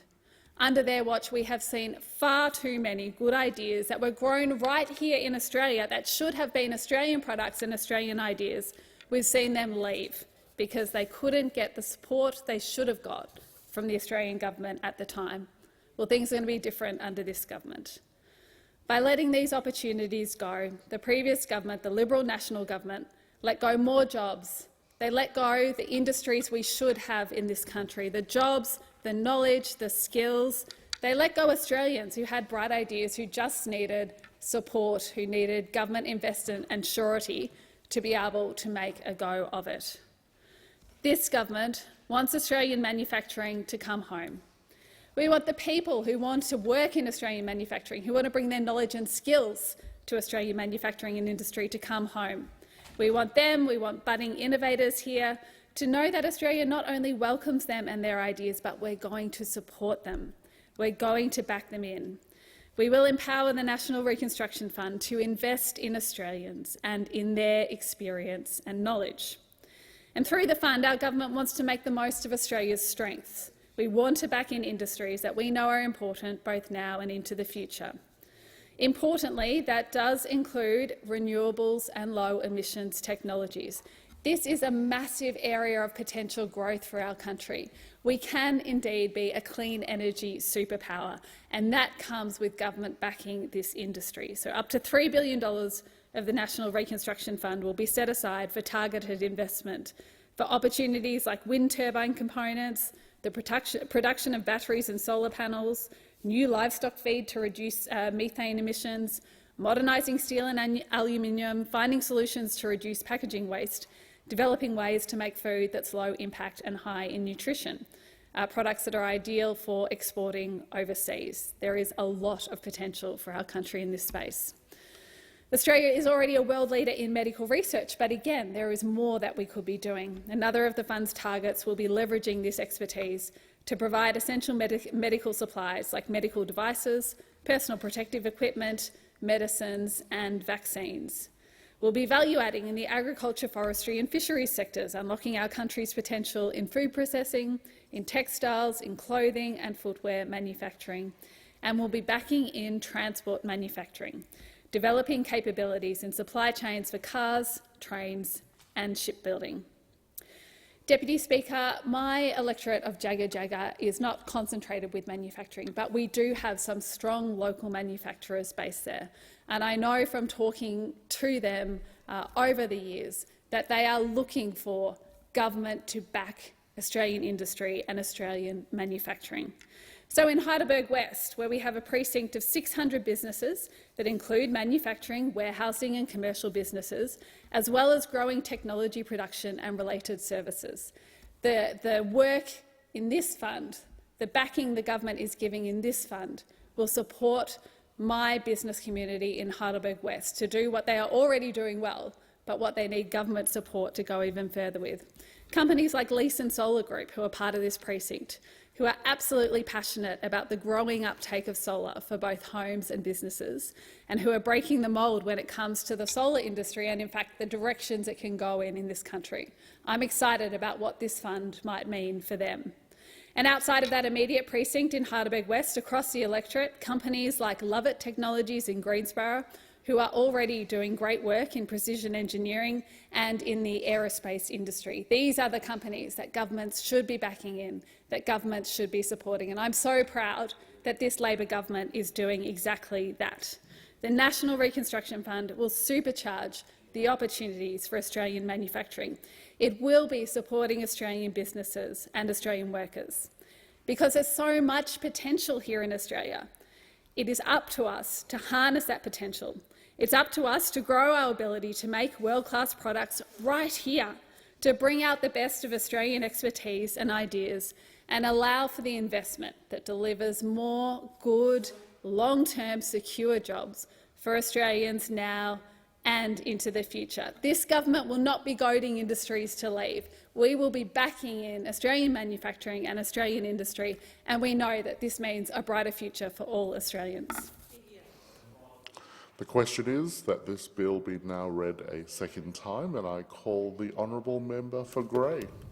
Thank you, Mr Deputy Speaker. And before I begin on the on the content of the bill, I might advise the member for Jaga to have a look when Ford Australia and Mitsubishi Australia decided to pack up and leave the car manufacturing industry in this country, because it certainly wasn't under a coalition watch. And secondly, then to come to the bill itself, Mr Deputy Speaker, the National Reconstruction Fund. I must say I take some umbrage even with the name of it. I think it is Shakespeare who wrote that a rose is a rose by any other name. Well, it's not the case, actually. If you put a connotation on a name, it carries something else. The Macquarie Dictionary defines reconstruction as to rebuild. Oxford said it's building something that's been damaged or destroyed. Now, that doesn't change the intent of the bill, but you can see what the Labor Party is doing here. They're indicating that the economy was broken when they came to government, when in fact it was not. Sure, the economy needs maintenance and upgrading, all things do, but it wasn't broken. It hasn't been smashed, as the title of this bill would suggest. As of May last year, at the time of the election, Australia was the 13th largest economy in the world, despite only being 55th in the population stakes. I don't think that indicates a broken economy. The World Population Reviews, it says, in fact, that Australia is #1 in the world when it comes to standard of living. That also doesn't indicate to me that the economy is broken. Our health, we have some issues. We could have a better health system, there's no doubt about that. But despite the number of challenges, we are #6 in the world, and that wouldn't indicate to me either that the economy is broken. And I could go on and on and on in this area. So I maintain that the very premise, the connotation that this bill is sending is offensive, and in fact the member for Jaga said as much in her comments, that the economy was smashed when they came to government, or the dereliction of the coalition government. I just refute all of those allegations. Now let's come to the $15 billion fund. It's a lot of money, $15 billion. Seems not so long ago to me that we used to speak in millions of dollars, and now we speak in billions of dollars. And of course, one has 1,000 times more impact than the other, but I'm not sure the population is completely across it. But it does have a bit of a ring of the hollow men, doesn't it? I mean, 5 billion, perhaps? No, not 5 billion. 10? No, 15. 15. We'll have $15 billion. What are we going to spend on? Well, it doesn't really matter because we don't know. And I think we could take that. I could go on further with that as well. But the point being here, of course, is that this $15 billion didn't grow on a tree, and it hasn't even been taxed out of your super yet, Mr Deputy Speaker.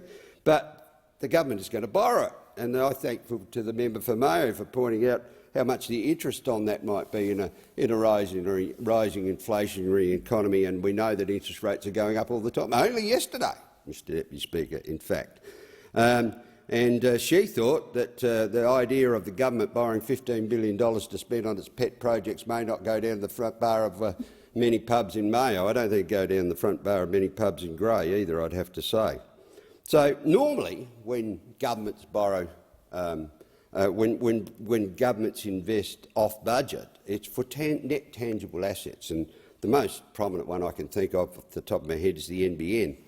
And it cost a lot of money, $43 billion, I think. But in 2015, it had a turnover, a return of $160 million a year. It's now up to $5.1 billion, and it's rising. So it looks like it is at least getting to the point where it's a performing asset.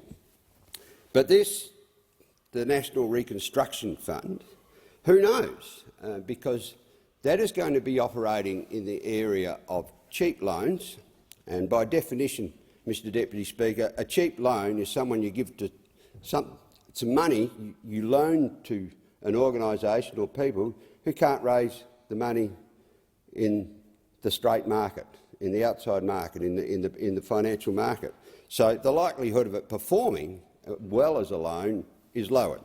The next thing, of course, is cheap loans and equity. And once again, it's the same analogy if private enterprise, if money that people can take out of their pocket and invest in a scheme themselves, if they're not prepared to invest in an industry, in a proposal, in a project, well then it really pulls into question of whether the taxpayer should be willing to invest in that project as well as the default investor. And of course, what happens when you've got equity in a project and it falls over becomes a completely new issue altogether. I mean, the government may well end up owning equity in something that doesn't even exist anymore. So that gives me a lot of concern about the directions around how this money might be invested. Now, given the abandonment of this program of the situation that existed under the Modern Manufacturing Fund, which was a competitive grant, it is unclear how these investments were decided. Now, the minister said he will appoint a board, an independent board, but remember, these are ministerial appointments, so the minister will get to actually select who goes on the board, and presumably they might be thinking about the same way as the minister or the government does.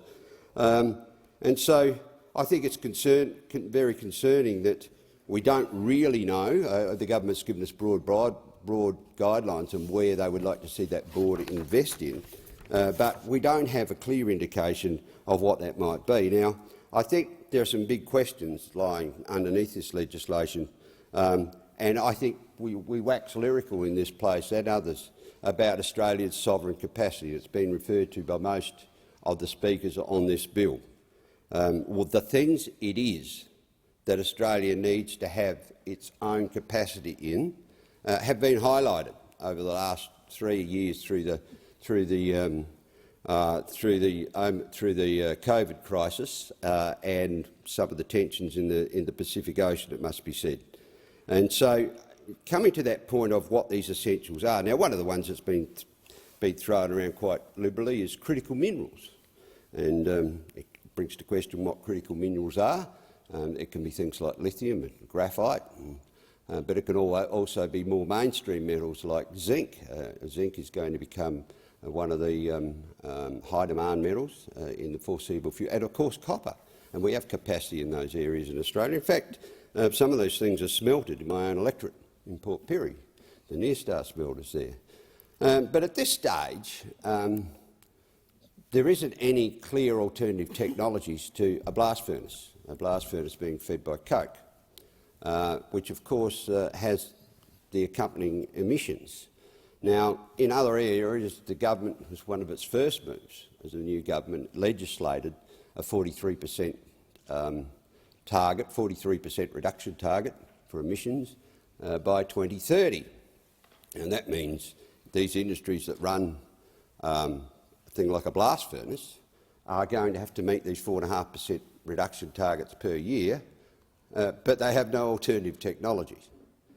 And these are the very industries that we need to expand in Australia at the moment. If we're going to produce more critical minerals, we're going to actually have to put in more production platforms, which are, at the moment, because there is no alternative technologies, means that necessarily emissions will rise from those industries. Now, how that is going to be dealt with at a time when they've been told to lose emissions, and to bring it back to the point of this bill, where we're told this bill would be interested in, this fund will be interested in investing in critical minerals, well, I challenge the government to tell us how they're going to do that. Are they going to overturn the 43% or bypass the 43% or find some way around it, or are they not going to invest in these industries? And another one that causes me deep concern, in the same light, the previous government had put some money on the table to get a urea plant off the ground in Western Australia, in your home state, Mr Deputy Speaker, where we can take Australian gas and turn it into urea. It's proposed on the Burrup Peninsula. Now, given that Australia, we extract Australian gas, we send it to overseas markets, and at least theoretically it gets turned into urea there, and then it gets sent back to Australia. So we've chewed up a heap of energy freighting the raw product out of Australia, a heap of energy bringing the raw product back in. But I can tell you, if we put a urea plant in a place in Western Australia, it will increase Australia's emissions. Whether or not that will get funding from this new board, who knows, Mr Deputy Speaker, and I would like to know before we vote on the bill. And I know we're not going to, the government is not going to give us that information. But if we're not going to invest in things like urea plants and critical minerals, it then brings the question of where this $15 billion is going to go. And I just want to make that point again. If we build a urea plant in Australia, it will reduce world emissions, but it will increase Australian emissions. It's one of these great problems I have with the international accounting mechanisms for greenhouse emissions, full stop, and I've often said in this place, designed by Europeans for Europeans, and we are the victim of that in many, many cases. And another issue that would come into this space, Mr Speaker, is gas itself. Now, we are dealing at the moment with a crisis in Australia with high gas prices, high electricity prices. Absolutely, every day we are getting examples coming from the opposition benches in question time about people dealing with their electricity bills. And the government has put in place a cap on gas in Australia. Well, of course, this is leading to reconsideration of investment in extraction of gas. It stands to reason that if you're going to limit people's profits, you'll limit their interest in investing in those very industries that we need. So what we need in Australia is more gas. And in this space, the Minister for Energy has said that he's not interested in licensing a new gas mine unless it's carbon neutral. That's going to be fairly difficult to achieve, I might say, Mr Deputy Speaker, but we need more gas in Australia, not less gas. And once again, will this fund have the independence, enough independence from government to invest in the gas industry to bring more production online? And now I suspect it won't have that kind of independence, that we will not see that kind of investment coming out of this government. And if you're talking about manufacturing, and they're talking about manufacturing, the very premise that we can compete in manufacturing in Australia is built on the premise that we can have cheap energy, and we should have cheap energy in Australia. We are blessed with energy. So I'm concerned in so many areas with this bill, the quantum of it, the $15 billion, the fact that it is off-budget borrowing, the fact that we're in an environment where interest rates are rising, and the service costs on that debt will continue to rise, the fact that we have a board which will be appointed by the minister, and we're told that it will be independent, but we have all these other decisions that have come out of government that would almost seem to preclude the investment by this new board of this new fund in the very industries that we need to drive Australia forward. So, on so many fronts, I do not think this national reconstruction, and I've told you why I don't like that word, but why this National Reconstruction Fund is sitting on sound foundations, why it's good for Australia, and why we on this side of the chamber are opposing it. The question is that this bill be now read a second time, and I call the honourable member for Wentworth. Thank you, Deputy Speaker. The National Reconstruction Fund exists to implement the government's industry policy, and I acknowledge that their goals on this are trying to set Australia up for the future and build the industries which will deliver long-term prosperity to Australians. This is a laudable goal and one that I share. We are going through a unique transformation in the global economy, the transformation from fossil fuels to clean energy, as well as the ongoing digital transformation of our economy. There is a role for government as we go through these transformations. But we must acknowledge the historical challenges of industry policy and ensure that lessons are learned from past mistakes. I can see in this bill and in discussions with the Minister a more modern approach to industry policy. I will be supporting the fund, but want on the record the risks and concerns which I and others share in the spirit of constructive engagement. I've raised my concerns with the minister and would like to acknowledge his willingness to engage with me and to make time to discuss these concerns, and that he has discussed these in good faith. That said, not all of my concerns have been resolved, and I will be moving 3 amendments, which I hope will be supported to try and improve the bill. My first concern is that there is nothing to stop investments being made in industries or activities where there is no public benefit. These interventions can be perfectly appropriate in circumstances where an externality exists, like carbon emissions or airborne pollution, or where there's a failure of market to provide capital to certain industries. I accept that. That's when the government should step in and change the regulatory framework, provide subsidies or make investments.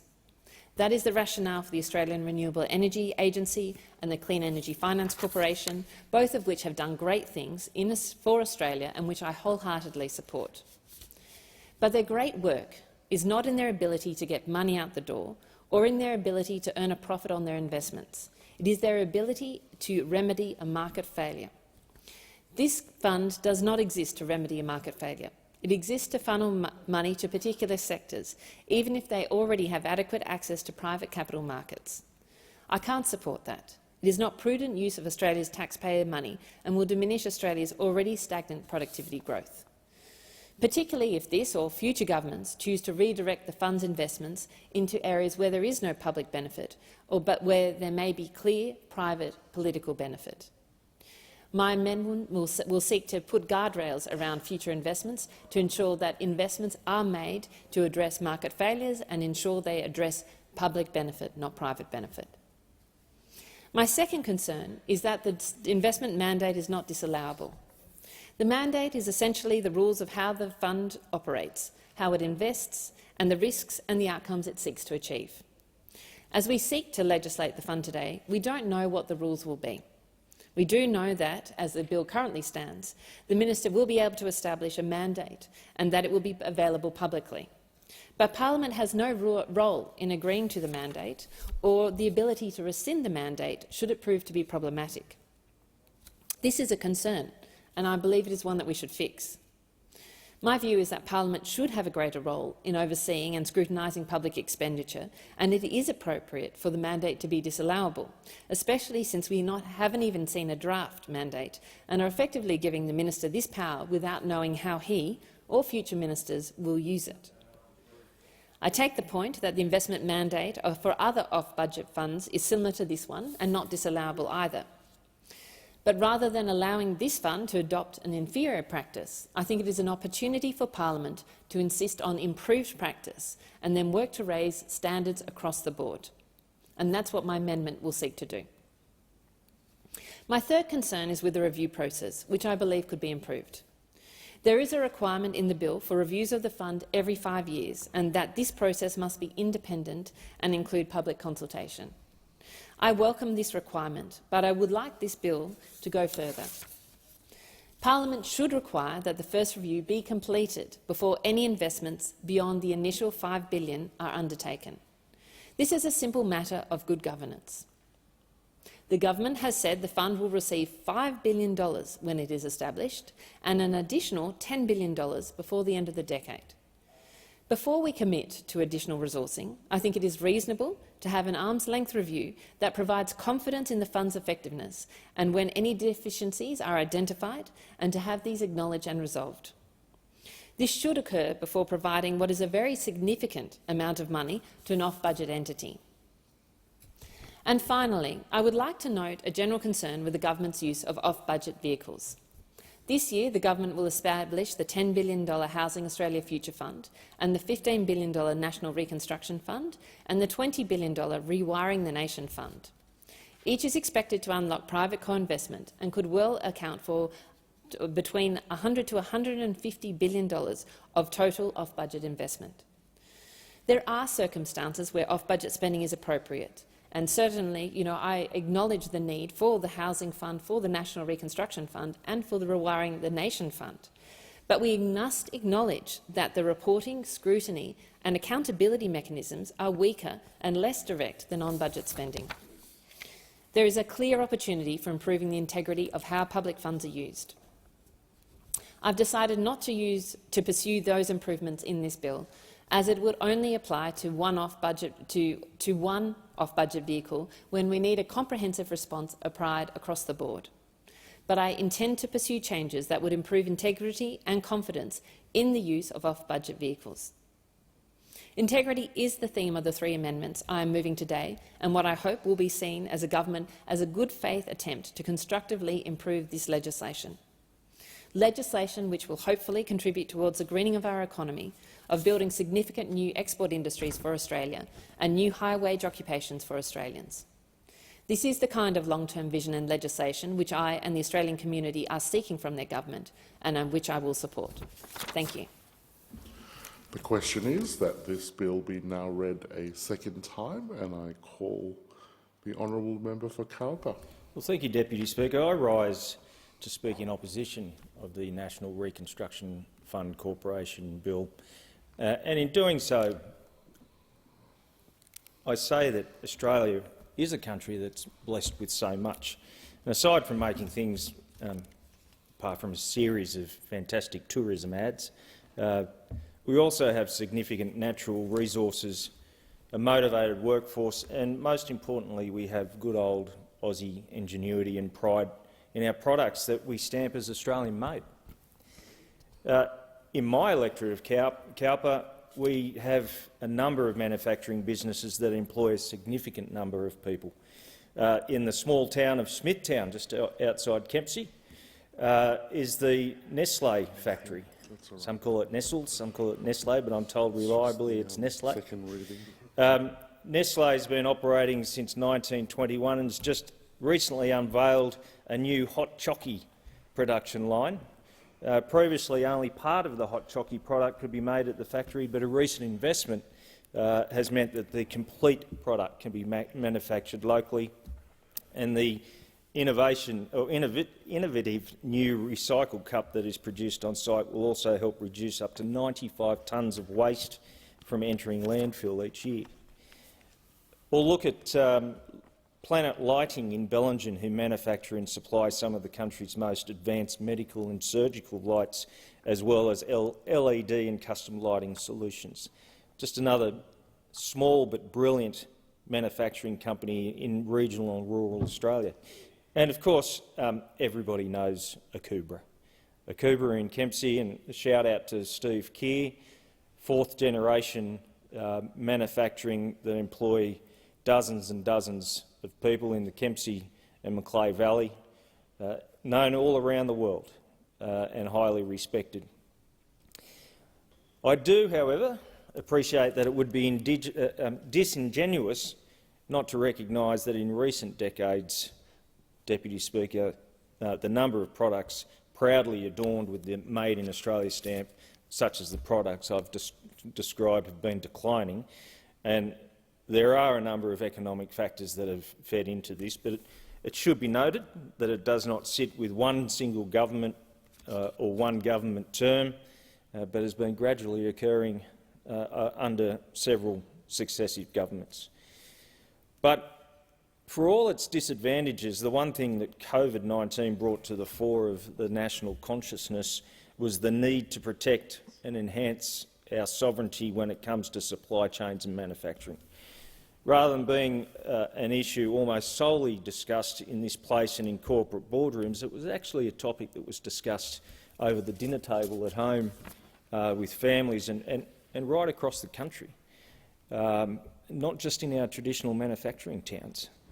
The sight of bare shelves and restricted pantries was more than a metaphor. It was actually a reality and a wake-up call for the nation.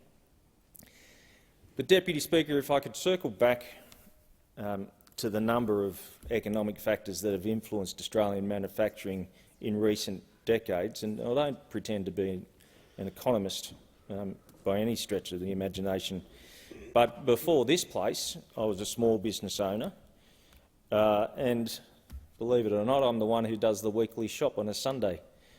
And I understand that higher input costs and ultimately mean higher price points are required for the customer, and that means reduced competitiveness, and both locally and internationally. And for all its complexities, the success of manufacturing in this country does boil down to just that. So, as members of parliament, we need to ask the question, does this bill, combined with the current policies, assist manufacturers with input costs? And I think it would be naive at best, and at worst wilfully negligent, to reply yes when this bill arrogantly ignores one of the most prominent current input costs, and that is the cost of energy. This is not an issue that we can sidestep with ideology. It's one cost that has already skyrocketed and has future increases of over 50% on the horizon. That's not a figure I'm throwing out. This is a figure that this government has acknowledged in the October forecast.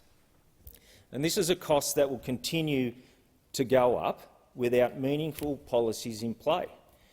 And this bill provides the perfect opportunity to address this for our local manufacturers, and yet it is stunningly omitted.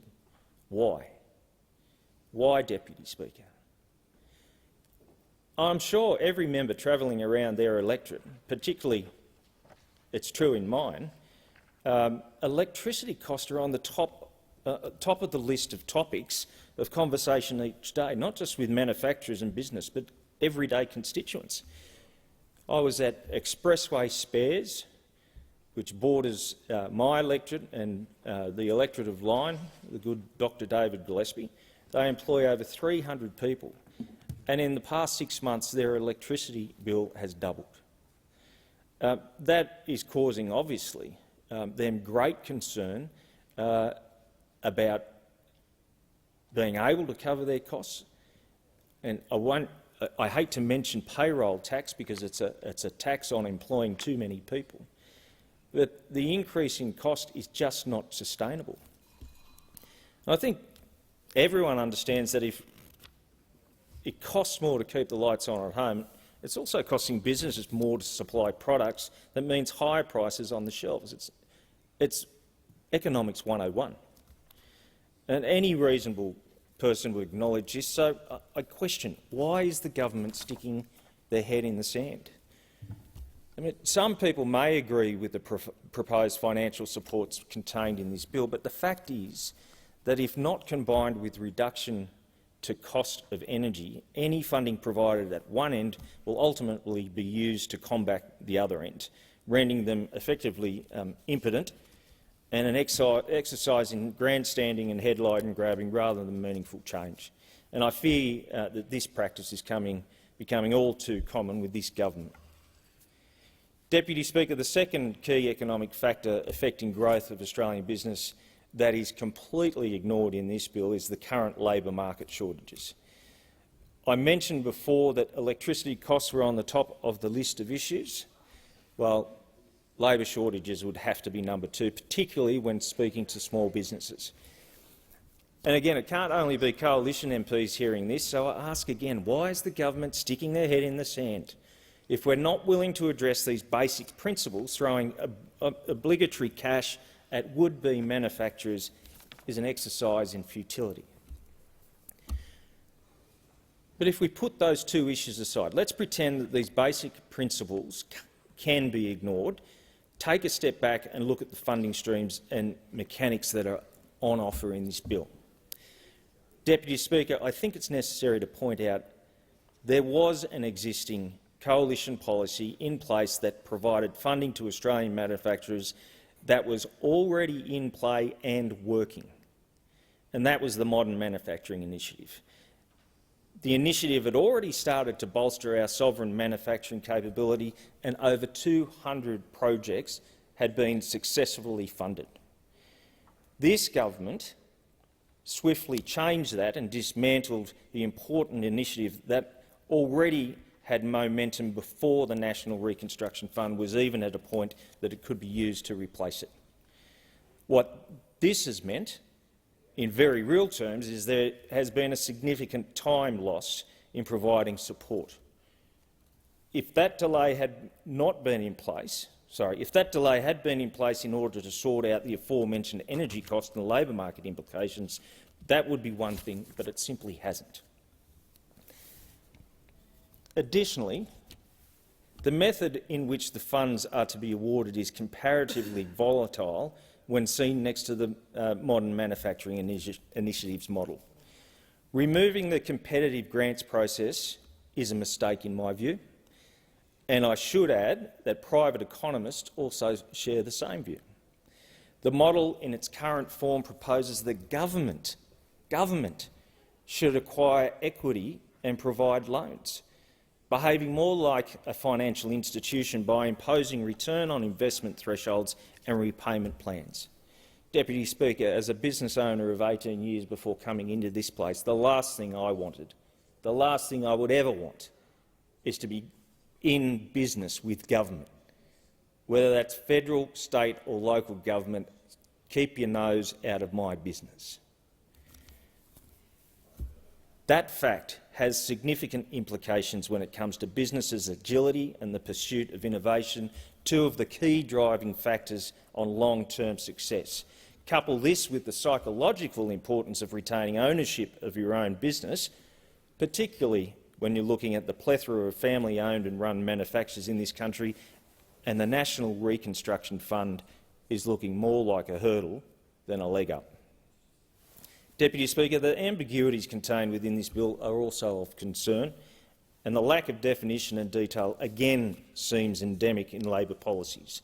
Why are the national manufacturing priorities not defined within this bill?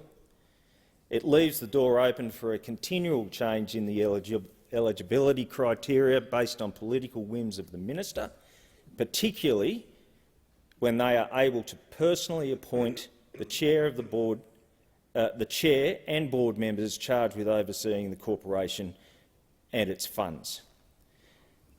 The dismantling of the Modern Manufacturing Initiative and introduction of the proposed National Reconstruction Fund can be shown as blatantly partisan decision-making and ultimately reveal once again a government unwilling or unable to provide reasonable detail and definitions in their policies. Deputy Speaker, the Australian manufacturing industry deserves certainty, and they deserve a clear path to grow, not ambiguity, not unwillingness to address basic economic principles. In short, they deserve better than this. And before I finish, Deputy Speaker, I'd just like to make an observation. If the National Reconstruction Fund Corporation Bill is so important, where are all the government speakers? I have watched for the best part of this day. I note the member for Jagga Jagga is sitting on her own, but I do note the yes, next to the member for Riverina. Where are the speakers from the government if this is so important? And the only inference I can draw by the lack of support or the lack of speakers is this is just another bill, ill-considered, ill-conceived, being tried to being rammed through this place. And I think it's demonstrative of the way this government is adopting policy and adopting the bills, and to be perfectly honest, I think it's disgraceful. Thank you. The question is that this bill be now read a second time. The member for Flynn. Thank you, Mr Speaker. And as I begin my contribution, I would just like to concur with some comment that the member for Grey made, and that relates to the simple word of reconstruction. And that has connotations in respect to the Australian economy, that it is fallen apart, that it is non-existent and we have to totally rebuild it, and that is just absolutely not correct. And he has pointed that out very well, Mr Speaker, in his contribution. So this bill has got some specific issues. The National Reconstruction Fund Bill 2022 delivers on the ALP's $15 billion election commitment and signature manufacturing policy. The fund will be administered by a corporation with an independent board who will deliver funds against an investment mandate set by the government. The design and execution are fraught with issues. First of all, Mr Speaker, the bill ignores key economic issues. The government must address rising energy prices, labour market shortages and disrupted supply chains if our manufacturers are to succeed. Without policies to create strong economic decisions, any government spending is in vain. The Coalition is opposing this bill because this arrogant government is telling our manufacturers what they think they need, rather than addressing what they want or what they need, Mr Speaker. The simple fact of the matter is that without addressing these key economic challenges which are holding back industry, government spending is useless. Under the economic mismanagement of the government, any proposed financial support will be whittled away by increased input costs. It seems that every time the Labor government is in government, they have terrible luck. Every time they come to government, there is a sudden and dramatic economic crisis. This is one of the consistent themes that, when canvassing industry stakeholders, including those who have welcomed the NRF model. Second of all, Mr Speaker, the bill will create even more lost time for manufacturers. In this broken model, it will take significant time for money to start flowing. The Clean Energy Finance Corporation, on which the NRF is modelled, was established in 2012, and the first investment was only made some 10 months later. Our manufacturers cannot afford to wait this long. The government announced that the NRF would be up and running by the next financial year, but haven't committed to a launch date. Industry feedback suggests that this type of funding model takes years to get right, and those years will be lost to manufacturers. Thirdly, Mr Speaker, the NRF has a poor funding model. The model shifts from competitive grant programs with robust process to government acquiring equity and providing loans. Unintended consequences include government equity and loan schemes that are less accessible than grants, and manufacturers may struggle to meet return on investment thresholds or put together detailed business cases in-house. What will happen to failed or failing loans? It is clear that the last experiment down this path, the Victorian Economic Development Corporation, uprooted manufacturers. Eligibility is another issue. Certain industries might have margins, which there are too small margins, or it could be too risky with disrupted supply chains. Many, no doubt, will miss out, and the fund could become equivalent to a white elephant. Risks to crowding out private investment are also concerning, but also beg the question, if there is such great investment opportunities the government will acquire equity in, why hasn't the private sector already taken advantage of these lucrative opportunities? We must also not overlook the importance of retailing or retaining ownership, especially given that many of our manufacturers are family-based family-owned businesses. The bill will also stifle innovation, as beneficiaries of the fund will be unlikely to invest in innovation without a guaranteed return. The funding model does not entertain failure, which is inherent in innovation. Number 4, Mr Speaker, there is an inappropriate ministerial discretion in this bill, which allows the minister to appoint the chair and the board members who will oversee the corporation and its funds. The government has already demonstrated in its early appointments that it cannot be trusted to make sensible, non-bipartisan decisions. The Minister for Industry has already shown from his form on issues of ministerial appointments. The minister has rejected the recommendations of his own department on appointments. Worse than that, he has appointed a self-declared socialist and union member to the board of a robotics policy committee. The same appointment has previously been labelled the previous government self-serving, entitled half-wits, and even referred to the leader of the opposition as Voldemort. Minister Husic cannot be trusted to appoint truly independent members to the board of this $15 billion fund. Number 5, Mr Speaker, the bill undermines investment certainty. in national priorities, with the government changing Australia's national manufacturing priorities on a political whim, undermining investment decisions and eroding investment confidence. This is particularly pertinent to the space industry, complementary medicine and, lesser extent, recycling.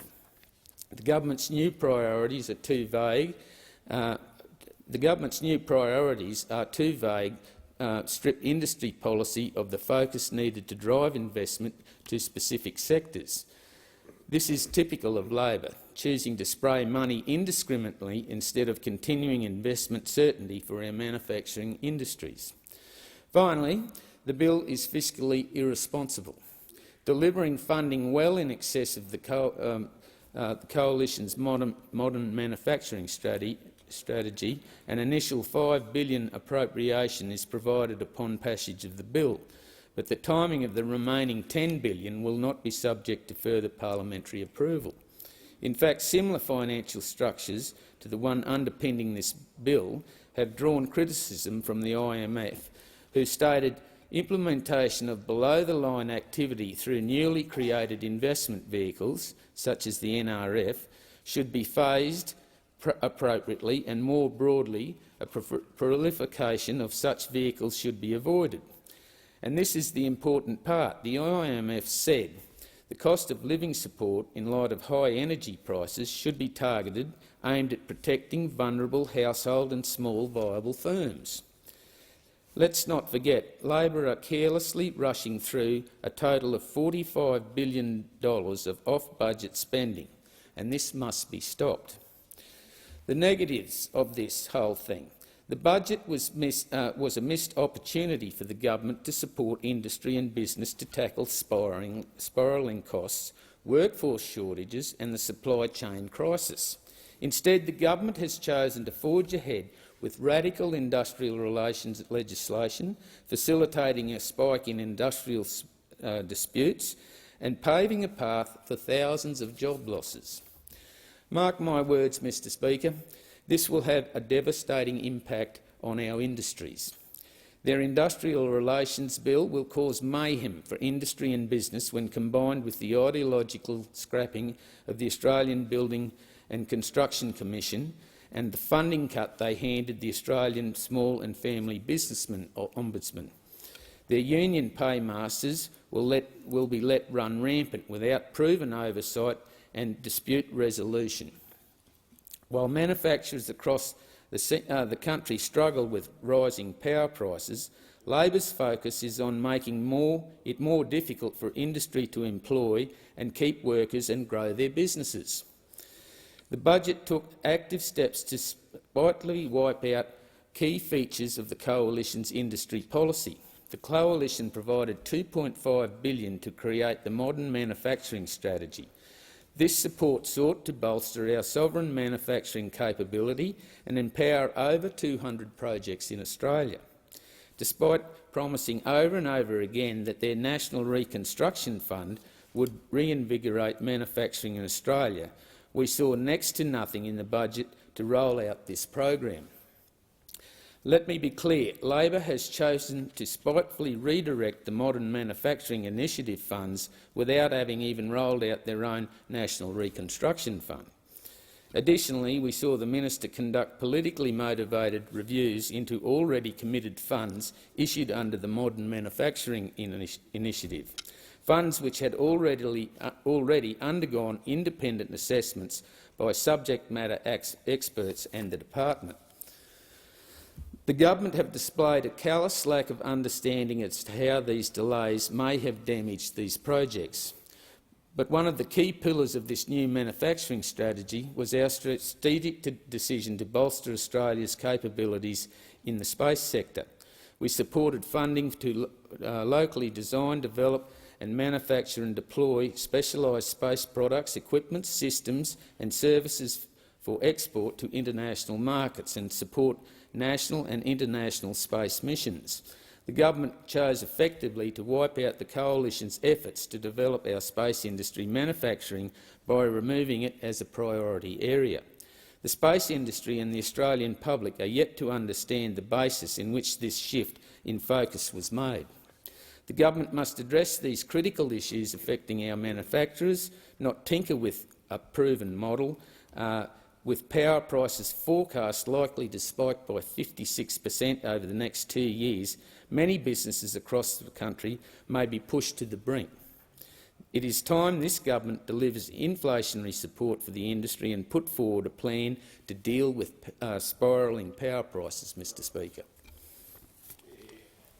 The question is that this bill be now read a second time. The member for Moncrieff. Thank you, Deputy Speaker. I'm pleased to speak on the topic of manufacturing and Labor's National Reconstruction Fund Corporation Bill 2022.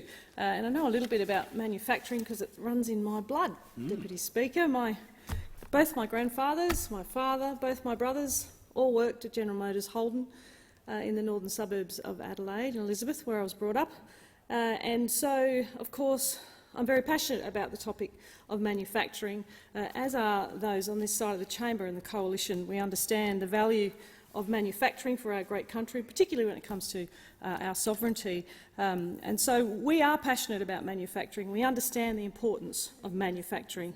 And I think Australians also understand that, Mr Deputy Speaker. They understand how important it is that we rely more on our own nation's capability than on that of others. But I want to contrast what the coalition believes in and delivers versus what the Labor Party promises and fails to implement. The coalition believes in incentivising business and manufacturers, as we've proven time and time again, with lower taxes and much stronger economic credentials. We took corporate tax from 30% to 27.5% and then to 25% in our last term. Lower taxes, Deputy Speaker, that's what the coalition stands for. Not like this Albanese government, who have already had tax hikes for hard-working Australians. During COVID, it was the coalition who held the nation together with JobKeeper, the cash flow boost and many other financial programs and incentives that positioned Australia to bounce back better than any other advanced country around the world, including our $1.3 billion modern manufacturing strategy, which assisted hundreds of manufacturers around the country, including on the Gold Coast and in my electorate of Moncrieff, and many others to grow and thrive so that they could employ more Australians. And this, of course, we've seen with our record lowest unemployment rate when we left office, that the Labor Party inherited. Manufacturing on the Gold Coast particularly is a very large employer, and the segment is actually the third largest employer. It grew to $8.3 billion and currently employs 22,880 people. Now, tourism is a staple. It's a primary industry for the Gold Coast, and it's going gangbusters again. It will no doubt break all records, but it was approaching $6 billion when COVID hit, and it suffered a $2 billion body blow. But manufacturing during COVID grew 22% over the last 5 years and continues at an annual growth rate of 24% on the Gold Coast in textiles, in chemical products, metal products, boat building, glass, food, space and many other segments. And so the coalition's focus was to modernise manufacturing when we were in government. It was on sovereign capability, it was on jobs, in medical products, on defence, on food and beverage, on resources, technology and critical minerals processing, which in my own electorate I have a business there that's a $200 million business, minerals technology in Carrara. I took the Prime Minister there when we were in government. It's a successful minerals technology processing plant. Recycling, clean energy and, of course, space. And we do have a space industry on the Gold Coast, and I'll mention Gilmore Space, who I've mentioned many times. Adam Gilmore is a constituent of mine. He's certainly his business, Gilmore Space, is in the electorate of Fadden, the member for Fadden's electorate, but Adam Gilmore is doing great things for space and was a recipient of the Modern Manufacturing Grant. When Labor came to office at the last election, they inherited a country in a strong economic position, as they always do, after the coalition has been in office. As I said, an historic low unemployment rate, the lowest since 1974, the national debt at 34% of GDP, And let's just compare. In the United States, national debt is at 130% of GDP and expected to hit 133% by the end of the year. In the UK, it's at 99.5% of GDP at the end of last year. So what do those opposite do when they inherit a strong economy, when they are faced with out-of-control inflation and a cost of living crisis? Interest rates that continue to go up again, in fact 10 increases in 10 meetings of the RBA versus 0 increases in 100 meetings under a coalition government. A long question, but the short answer is, what do? Another question, when they are in charge of the Treasury benches, they add fuel to the inflationary fire. That's correct. They issue government bonds, they borrow more money, they increase the debt that COVID forced the country into and push up inflation in the process. And that's what we're seeing. In short, they ruin the Australian economy, and history will repeat itself. Then the Reserve Bank has to increase interest rates, as we've seen again, to curb the inflation beast. And every Australian with a variable interest rate mortgage has to pay for Labor's bad decisions. And 800,000, let's say families, but certainly mortgage holders who will come off this historically low interest rate will have their repayments more than doubled, crippling household budgets. Families are having to make very difficult decisions, and we're not seeing any empathy from the Albanese Labor government for families across Australia who are having to make those really tough decisions, change the menu every night, change the school that their kids are enrolled in, because they simply can't afford. And the Minister across the government bench, on the government benches here, is sniggering at my remarks. This is about empathy for Australian families. This is about empathy. It's about empathy for Australian families and the extra bills that they're having to pay, because they're really struggling. They are struggling. 800,000 mortgage holders will have to pay more than double. When inflation is out of control, it affects every Australian at the supermarket, in local cafes, in restaurants, you name it. We all pay more. And this government is making it worse. They use the lines that they're providing cost of living relief without adding to inflation. And that's just simply not the case. In December alone, we saw early childhood education out-of-pocket costs for parents increase by 4.5%. And if that's not an inflationary cost caused by Labor's incoming policies, then what is? What further evidence do we need? Under us, those costs decreased by 4.5% in the election quarter to June 22. Evidence that we know how to make decisions that improve the lives of the economy and improve the lives of Australians through economic measures. It seems that every time Labor is in government, they have terrible luck. Every time they come to government, there's a sudden and dramatic economic crisis. Why? Because they make bad decisions to exacerbate the economic circumstances of the time. The Coalition opposes Labor's NRF because it's another bad decision by Labor that is bad for taxpayers, it's bad for business, it's bad for manufacturers, and it's bad for the economy. It has a poor funding model. Surprise, surprise. The government's funding model has unintended consequences and it's likely to fail. That's why we don't support this bill, not because we don't support manufacturing. And as the minister likes to bandy across the chamber in question time, to say that we don't support manufacturing on this side of the House is utter and absolute rubbish. But because it's another bad economic decision from the Albanese government, we will see the ramifications through the economy. The shift the government is making to the funding model from primarily competitive and non-competitive grants to government acquiring equity and providing loans is likely to have unintended consequences that those opposite are simply not able to grasp as terrible economic managers, with barely an economic degree between them. What we know is that the National Reconstruction Fund bill is the ALP's $15 billion election commitment in manufacturing policy. That's what we know. The fund will be administered by a corporation with an independent board who will deliver funds against an investment mandate set by the government. The design and execution are fraught with issues. I'd like to just outline a few of them. Firstly, the government's telling our manufacturers what they think, what they need, rather than addressing what they actually need. What they need is the government to show leadership on high energy prices, disrupted supply chains and acute labour shortages across our economy. Without addressing these key economic challenges which are holding industry back, government spending is ineffective.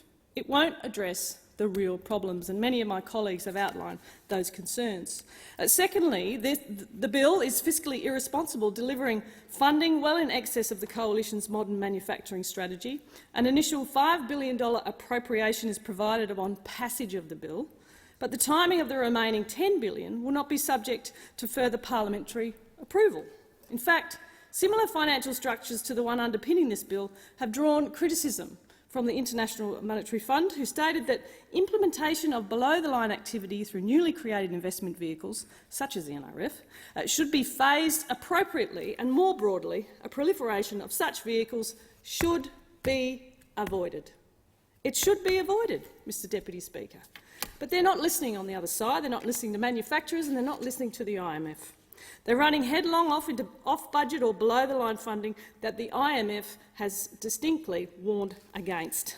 In addition, the IMF said that, quote, cost of living support in light of high energy prices should be targeted, aimed at protecting vulnerable households and small, viable firms. That's small family business. That's what the Coalition would do and always does when in government. Support small and family business that is the backbone of our economy and certainly the backbone of the Gold Coast economy in the electorate where I represent. So Labor are carelessly rushing through a total of $45 billion of off-budget spending, and it must be stopped. Thirdly, the bill will create even more lost time for manufacturers. In this broken model, it would take significant time for money to start flowing, whereas that money was already in place under the Modern Manufacturing Fund. The Clean Energy Finance Corporation, on which the NRF is modelled, was established in 2012 and the first investment was only made some 10 months later. Our manufacturers cannot afford to wait that long, particularly with energy prices going through the roof as they are right now. The government announced that the NRF should be up and running by next financial year, but haven't committed to a launch date. And industry feedback suggests that this type of funding mode takes years to get right, and those years will be lost for our manufacturers. Eligibility is another issue, and certain industries might have margins which are too small, or it could be too risky with disrupted supply chains, and many will no doubt miss out, and the fund could become equivalent to a great big white elephant. There's risks to crowding out private investment, and they are very concerning. If there are such great investment opportunities the government will acquire in equity, why hasn't the private sector already taken advantage of these lucrative opportunities when we all know the private sector works at speed light compared to the wheels of government? We must also not overlook the importance of retaining ownership, especially given that many of our manufacturers are family-owned businesses. The bill will stifle innovation at a time when our country needs innovation, as fund beneficiaries will be unlikely to invest in innovation without a guaranteed return. And this funding model does not entertain a failure, an inherent ingredient to innovation. Also, there's an inappropriate ministerial discretion on this bill, which allows the minister to appoint the chair and board members who will oversee the corporation and its funds. The government has already demonstrated in its early appointments that it cannot be trusted to make sensible, non-partisan decisions, and the bill undermines investment certainty in national priorities, with government changing Australia's national manufacturing priorities on a political whim. Now, they are just some of the major concerns that we have with this bill, but instead of supporting industry and jobs, the government has chosen to forge ahead with radical industrial relations legislation, facilitating a spike in industrial disputes and paving a path to thousands of job losses. Let's watch the unemployment rate go up. Instead of dealing with power prices forecast to spike by 56% over the next 2 years, many businesses across the country may be pushed to the brink. This government is focused on bad economic wrecking policy. It's time for the government to deliver inflationary support for industry and put forward a plan to deal with spiralling power prices. And while manufacturers across the country struggle with rising power prices, Labor's focus is making it more difficult for industry to employ and keep workers to grow their business and keep their costs low. Labor's policies are simply not working. Thank you, Deputy Speaker. The question is that this bill be now read a second time. The member for Ford. Well, thank you, Mr Deputy Speaker. And it's always a pleasure to rise in this place and speak about business in this country and the wonderful job they do for us as a nation. We all know that we have the capabilities and expertise in this country to manufacture a wide range of high-quality products. And, Mr Deputy Speaker, it was the previous coalition government that understood this best, and how we could harness our potential of our manufacturing base, particularly in advanced manufacturing, to drive our economy and ensure our sovereign capability. That's why, when the coalition was in government, Mr Deputy Speaker, we implemented the $2.5 billion modern manufacturing strategy designed to position Australia as a globally recognised, high-quality and sustainable manufacturing nation. This support sought to bolster our sovereign manufacturing capability and empowered over 200 projects across Australia. It was all about government backing enterprise-led growth, strategically investing and harnessing our world-class science and research to secure our manufacturing future. Sadly, Mr Deputy Speaker, the proposed National Reconstruction Fund is the modern manufacturing strategy's polar opposite. This policy, proposed by the government, sets the tone for the overarching policy direction of this Labor government, an agenda guided by sheer economic ignorance. It sets out to tell business what Labor thinks they need instead of addressing what they want. The coalition government's manufacturing funding model centred around a competitive grants program with extremely robust processes awarding funding to businesses that were investment-ready. Labor's preference, however, is for a poorly designed funding model built on the government having to provide equity and loan schemes which have raised far too many unanswered questions. And I've said many times in this place, Mr Deputy Speaker, since the election outcome, have a look at what the government does, not what they say, because 9 times out of 10 they're two very different things. In increasing Australia's manufacturing output, the role of government should not be to dictate, but to ensure that business is able to operate in an environment where they are best placed to compete on a global scale. Government equity and loan schemes are less accessible than grants, and the manufacturers may struggle to meet return on investment thresholds or put together the detailed business cases in-house. Furthermore, an unanswered question is what will happen to failed or failing loans or business ventures. And that is a key part of the business development process. As unwelcome as it is at times, it is the way the market cleans out the system. How will the eligibility on these loans be met on these loans, and where certain industries might have margins that are too small or the approval is seen as too risky? And what about private equity? The Australian Bankers Association has stated that banks are already involved and providing loans in the priority areas identified in the consultation paper, meaning that the government will be discouraging further private investment instead of addressing current issues noted by stakeholders in industry, such as input costs. And that is certainly the feedback I get from my manufacturers, Mr Deputy Speaker, as I go around my electorate of Ford. Compounding their poor policy direction is the failure of this Labor government to offer any plan to deal with the economic issues facing business more generally, let alone manufacturing.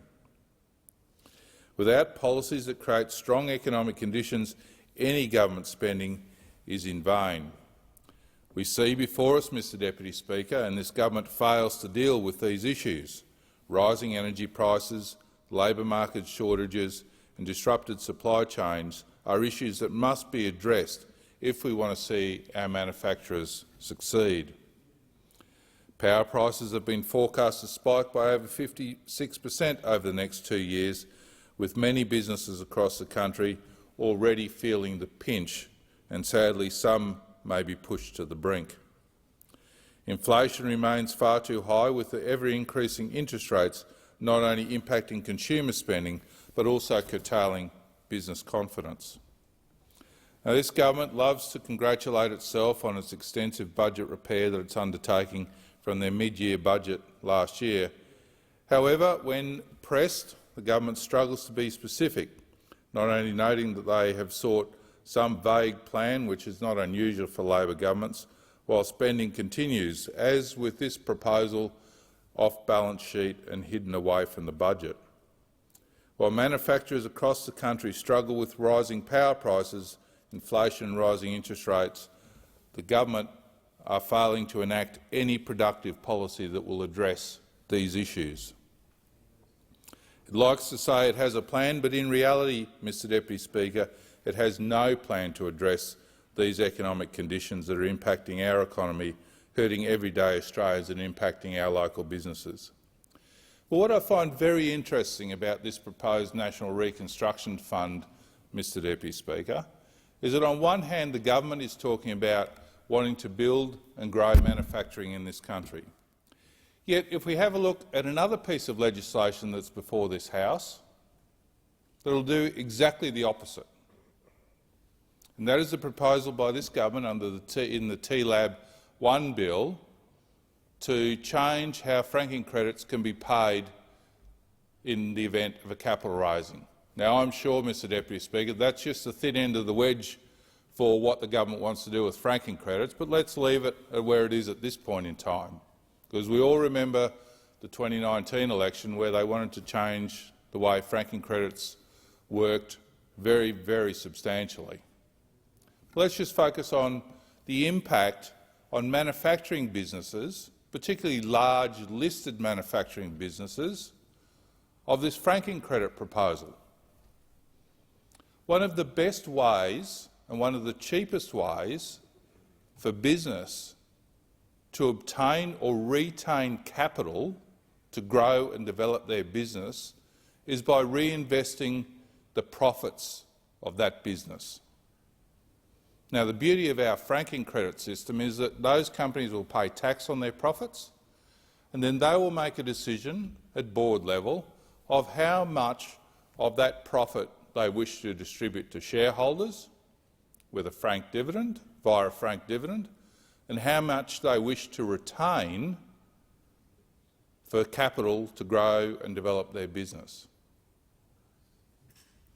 What the government's proposing to do is then say, well, if you do that, because the consequence of that is you build up a pool of franking credits in your franking credit account on your balance sheet.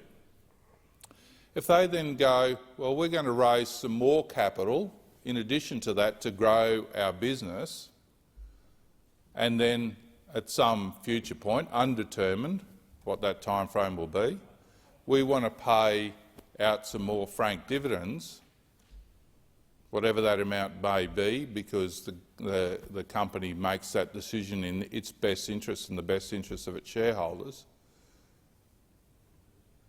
the company may well be prevented from paying out that dividend in a franked form. That is complete and utter nonsense, Mr Deputy Speaker. And this is the hypocrisy of this government, is that on one hand you're talking about building and developing our manufacturing base and giving growing businesses the ability to grow, yet at the very same time you've got another piece of economic policy over here which mitigates against exactly that. Where's the economic sense in that? There is none. And the government should have a good, hard look at itself, that if it's genuine about something like the National Reconstruction Fund, maybe it should have a look at some of its other policies that it has in place as actually mitigating against business doing what it says it wants business to do. The government can't work that out itself is beyond comprehension as to why that's the case. That in contrast, Mr Deputy Speaker, to the Coalition's record while we were in government. As I mentioned earlier, and as part of our economic recovery from the pandemic and prior, the Coalition had the Modern Manufacturing Strategy, $2.5 billion policy to provide pathways for manufacturers to expand across 6 key priority areas: medical products, resource technology and critical minerals processing, food and beverage, defence, recycling and clean energy, and, importantly, space. The modern manufacturing strategy's aim was to secure our sovereign manufacturing capability and unlock a new generation of high-wage, high-skill, high-tech jobs.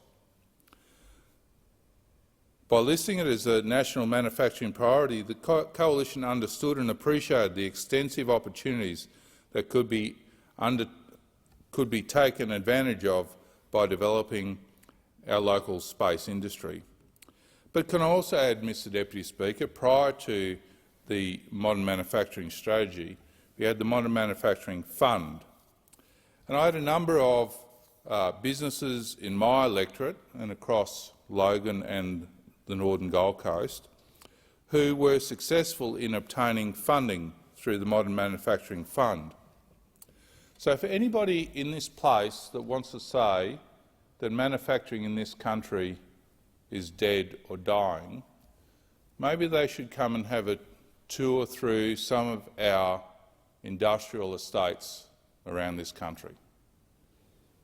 I never cease to be amazed by the quality of small, medium and large manufacturing businesses across my electorate, or even a little bit outside of my electorate in the Treasurer's electorate of Rankin. Businesses that are using innovative ideas or reusing the technology they have already developed for a particular product segment in the marketplace, that they are taking those learnings and developing new products for a new market, whether it is in defence or other areas. So I want to just touch on a few of those businesses in the remaining time that I have left, Mr Deputy Speaker. I look at a company like Merino Country at Shayla Park, who received $400,000 through our Modern Manufacturing Modernisation Fund to adopt new technologies for sewing machine and garment production, to support the international expansion of their wool clothing business. Or ATP Science, who are at the forefront of the fitness industry and experienced tremendous growth. And to support that demand, ATP received $1 million in funding to expand production of their unique high-protein products. Under the Sovereign Industrial Capability Priority Grants, Homewood Highgate at Loganholme received $1 million to enhance the manufacture of bulk liquid transport equipment for not just the commercial sector, which they do a fantastic job of and have so for nearly 70 years, but now they've branched off into defence industry, not just for the support of our Australian Defence Forces, but they're exporting that technology to the world. Frontline Manufacturing at Meadowbrook received $710,000 to purchase equipment that will allow them to manufacture metal plates for armoured fighting vehicles in conjunction with Rheinmetall and their big factory at Redbank. These competitive grant processes have provided businesses with the freedom to follow the most appropriate road to prosperity and growth. These successful local grant recipients have developed a vision for their future and in turn reaped the benefits. This successful process of delivery is in direct contrast to the government's plan for a loan and equity scheme rolled out against an investment mandate which crudely dictates how a business must implement its strategies for growth. Government doesn't know what business is good at or capable of doing, and government should stay out of businesses' lives.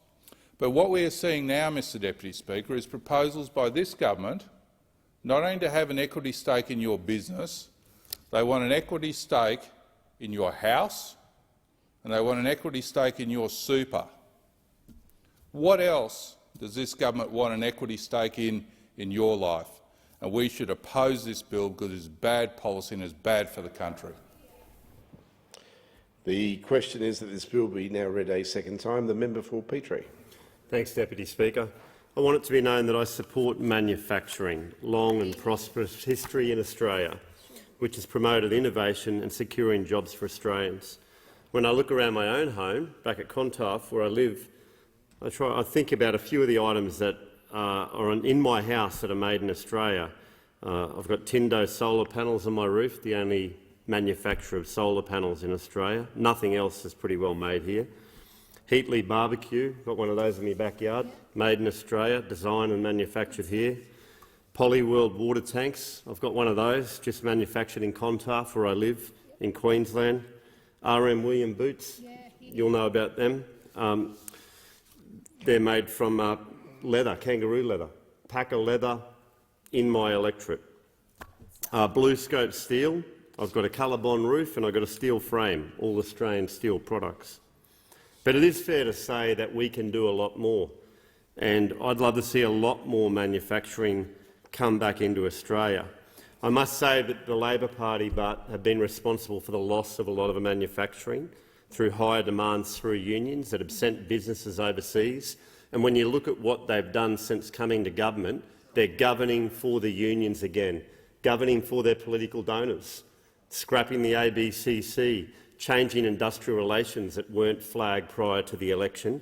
It's all about looking after their political donors with the Labor Party, and they take no responsibility for jobs that have been sent offshore through their actions whilst in government. The reality is, Mr Deputy Speaker, is that there's a really good manufacturing policy right now that the Australian government has in law.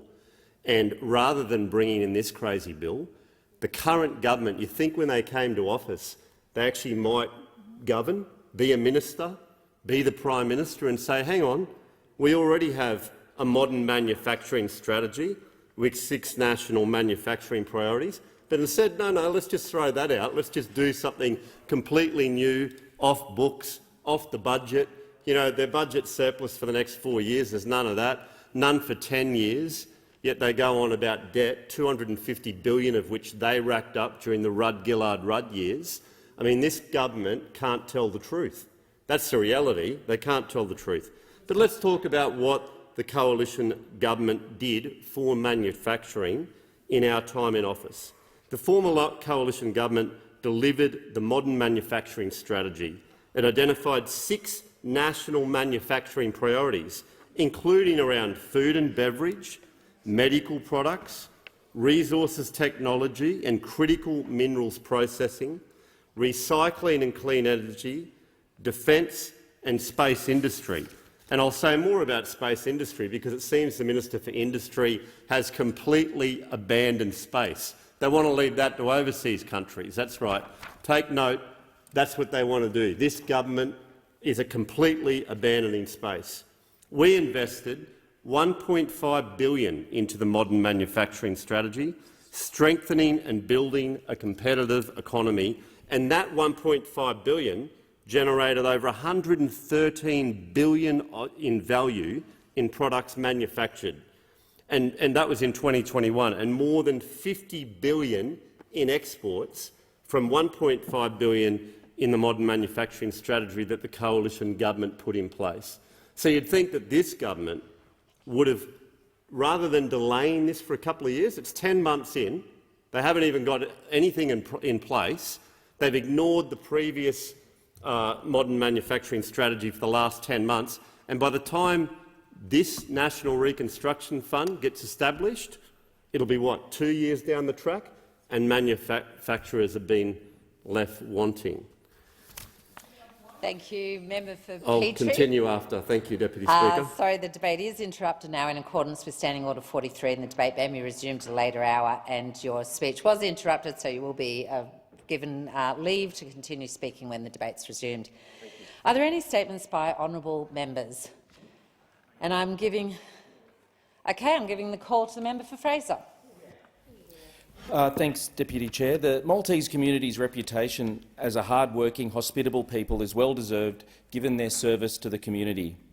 Fraser resident Carmelo Charlie De Sira is emblematic of the commitment of the Maltese community to serve. Charlie was awarded a Medal of the Order of Australia in this year's Australia Day Honours List. A founder of the Loaves and Fishes Food Bank, Charlie has been volunteering up to 30 hours a week for the past 23 years, delivering hampers and collecting, sorting and handing out food. At the weekend, I thoroughly enjoyed celebrating St George's Day with a fantastic night of great food and music. St George is a patron saint of Malta, and the size of the celebrations was a testament to how important he is to Maltese culture. A close-knit community, Sunshine and St Albans have been known as Little Malta since the 1960s. The first Maltese-born Australian arrived in Australia in 1810, and then migration increased after 1944, when the Maltese were classified as white British subjects for the purposes of Australia's White Australia policy. The Maltese were offered assisted passage under the 1948 Malta-Australia Assisted Passage Agreement, which facilitated large waves of migration and brought many Maltese people to Sunshine. In Melbourne, most Maltese Australians reside in the western suburbs of Sunshine and St Albans, and they contribute to this community to this day. Thank you to you all. Thank you. Member for Lindsay. Thank you, Madam Deputy Speaker. Today, as we celebrate International Women's Day, I'd like to draw your attention to the remarkable women in my community, women who have broken barriers in traditionally male-dominated fields. One woman, Gina Field, who for over 25 years has been leading Nepean Regional Security, has picked up numerous awards along the way. We have female doctors like Dr Nee Nguyen, who, during COVID, she provided a calming and reassuring voice, stood up in press conferences and helped lead the charge against COVID, and she is at our own Nepean Hospital. We have gold medalists like Penrith's own Jess Fox, who has inspired young girls right across our country to pursue their dreams. They have been inspired to go for gold, go for Olympic gold and pursue their passion in sport.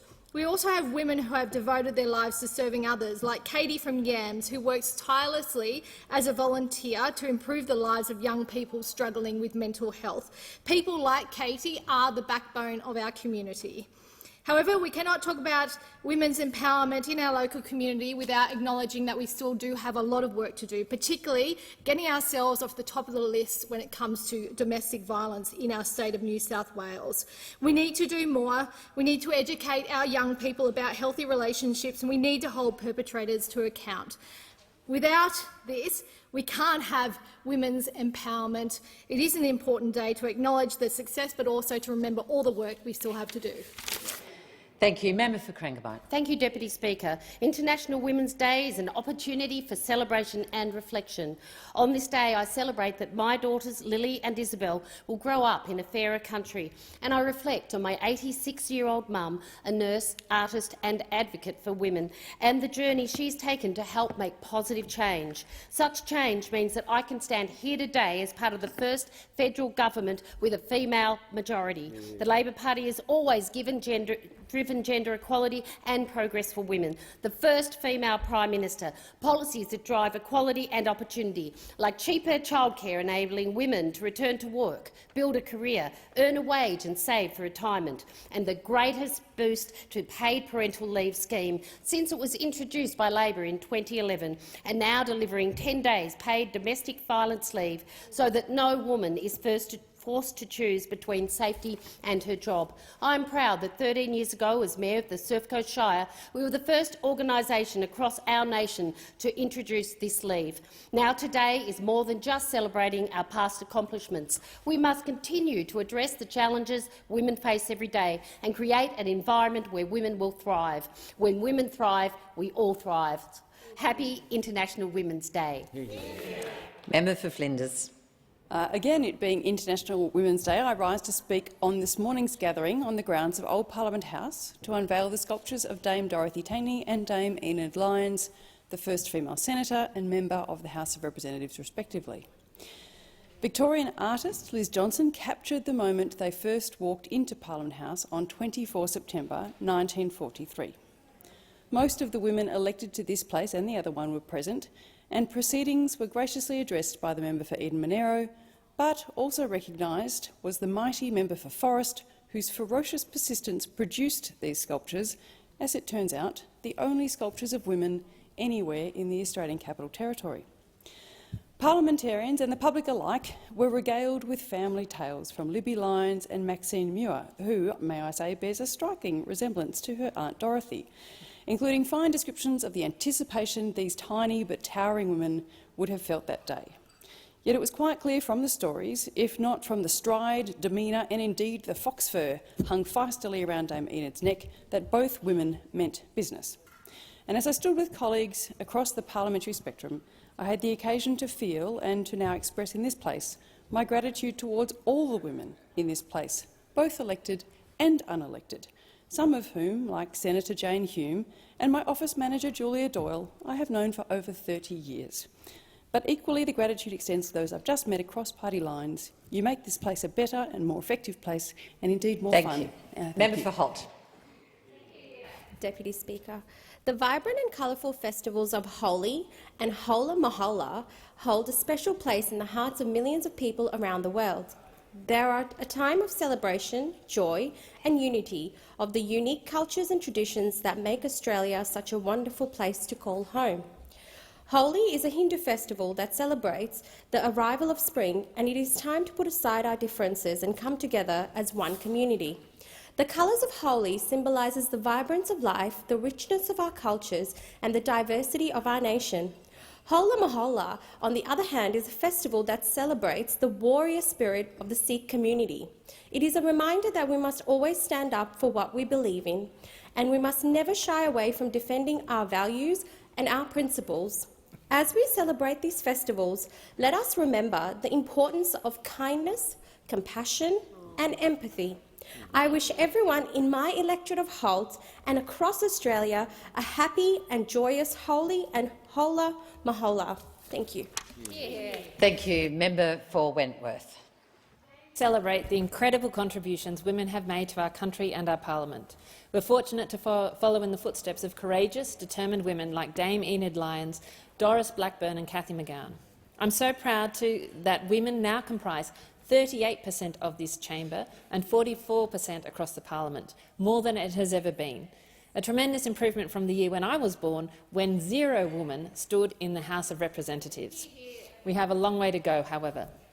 This progress will only continue if we continue to support and empower the next generation of women in public life.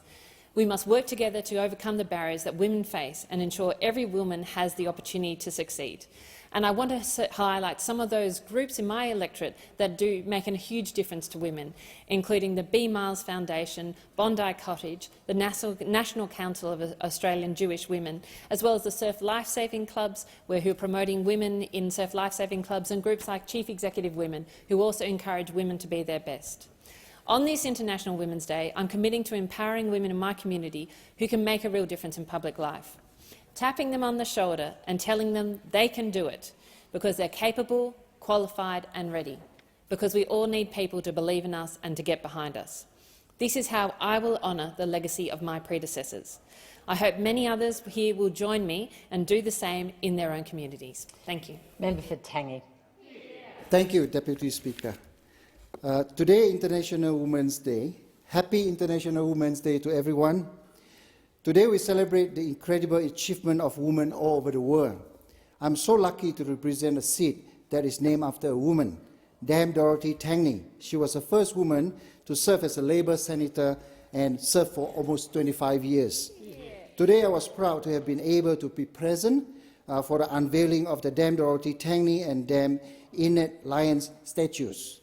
Their statues are now immortalized, never to be forgotten, and always a reminder to women in politics that you can do it too. Without their presence and perseverance in what a male-dominated race at that time, our government would not be who we are today. We acknowledge that we still have a long way to go in achieving the true gender equality. Women continue to face significant challenges in our society. I say this not because I have a wife or daughters or granddaughter of whom I love, admire and learn from. I'm saying this because women equal to men. So let us work together to create a world where every woman and girl has the opportunity to thrive and succeed equally to that of men. Because we, as a man, may be the bones, but women are the mind, the body and the soul of our assistant. Thank you. Thank you. Member for Goldstein. International Women's Day is about celebrating the gains while recognising there's still a lot of work to do before women have true equality. One of many glaring gaps is superannuation. Across Australia, women generally retire with 1/3 less super than their male counterparts, meaning more of them face the prospect of poverty in retirement. On average, women in Goldstein have 54,000 less super than men when they retire. So, on a day when the spotlight is firmly fixed on how to improve the economic equality and well-being of women, I urge the government to add superannuation to paid parental leave. Around 170,000 women receiving Commonwealth PPL this year will miss out on super while on leave. Australia is ranked equal first in the world for women's education, but the report card sours after that. We rank 38th when it comes to economic participation and opportunity. And that's because of discrimination, caring responsibilities, gender segregation in the workforce, high levels of part-time work, the gender pay gap and a lack of women in leadership. Enough. Women want secure work and respect, and that's exactly what I will continue to fight for as the member for Goldstein in the name of the trailblazing Vida Goldstein on March the 8th and every other day of the year. Thank you, Madam Deputy Speaker. Thank you. Member for Boothby. Thank you, Deputy Speaker. When I speak to the people in Boothby, I'm constantly hearing about how it's never been harder to see a GP than it is right now. 10 years of cuts to Medicare and the pressures of the pandemic have meant it's harder than ever to get in to see your GP, and gap fees are higher than ever before. And this is especially challenging when it comes to those non-life-threatening but urgent emergencies, which are all too common. We know that roughly half of all emergency room presentations are classified as non-urgent, because if you can't see your GP quickly, you end up there.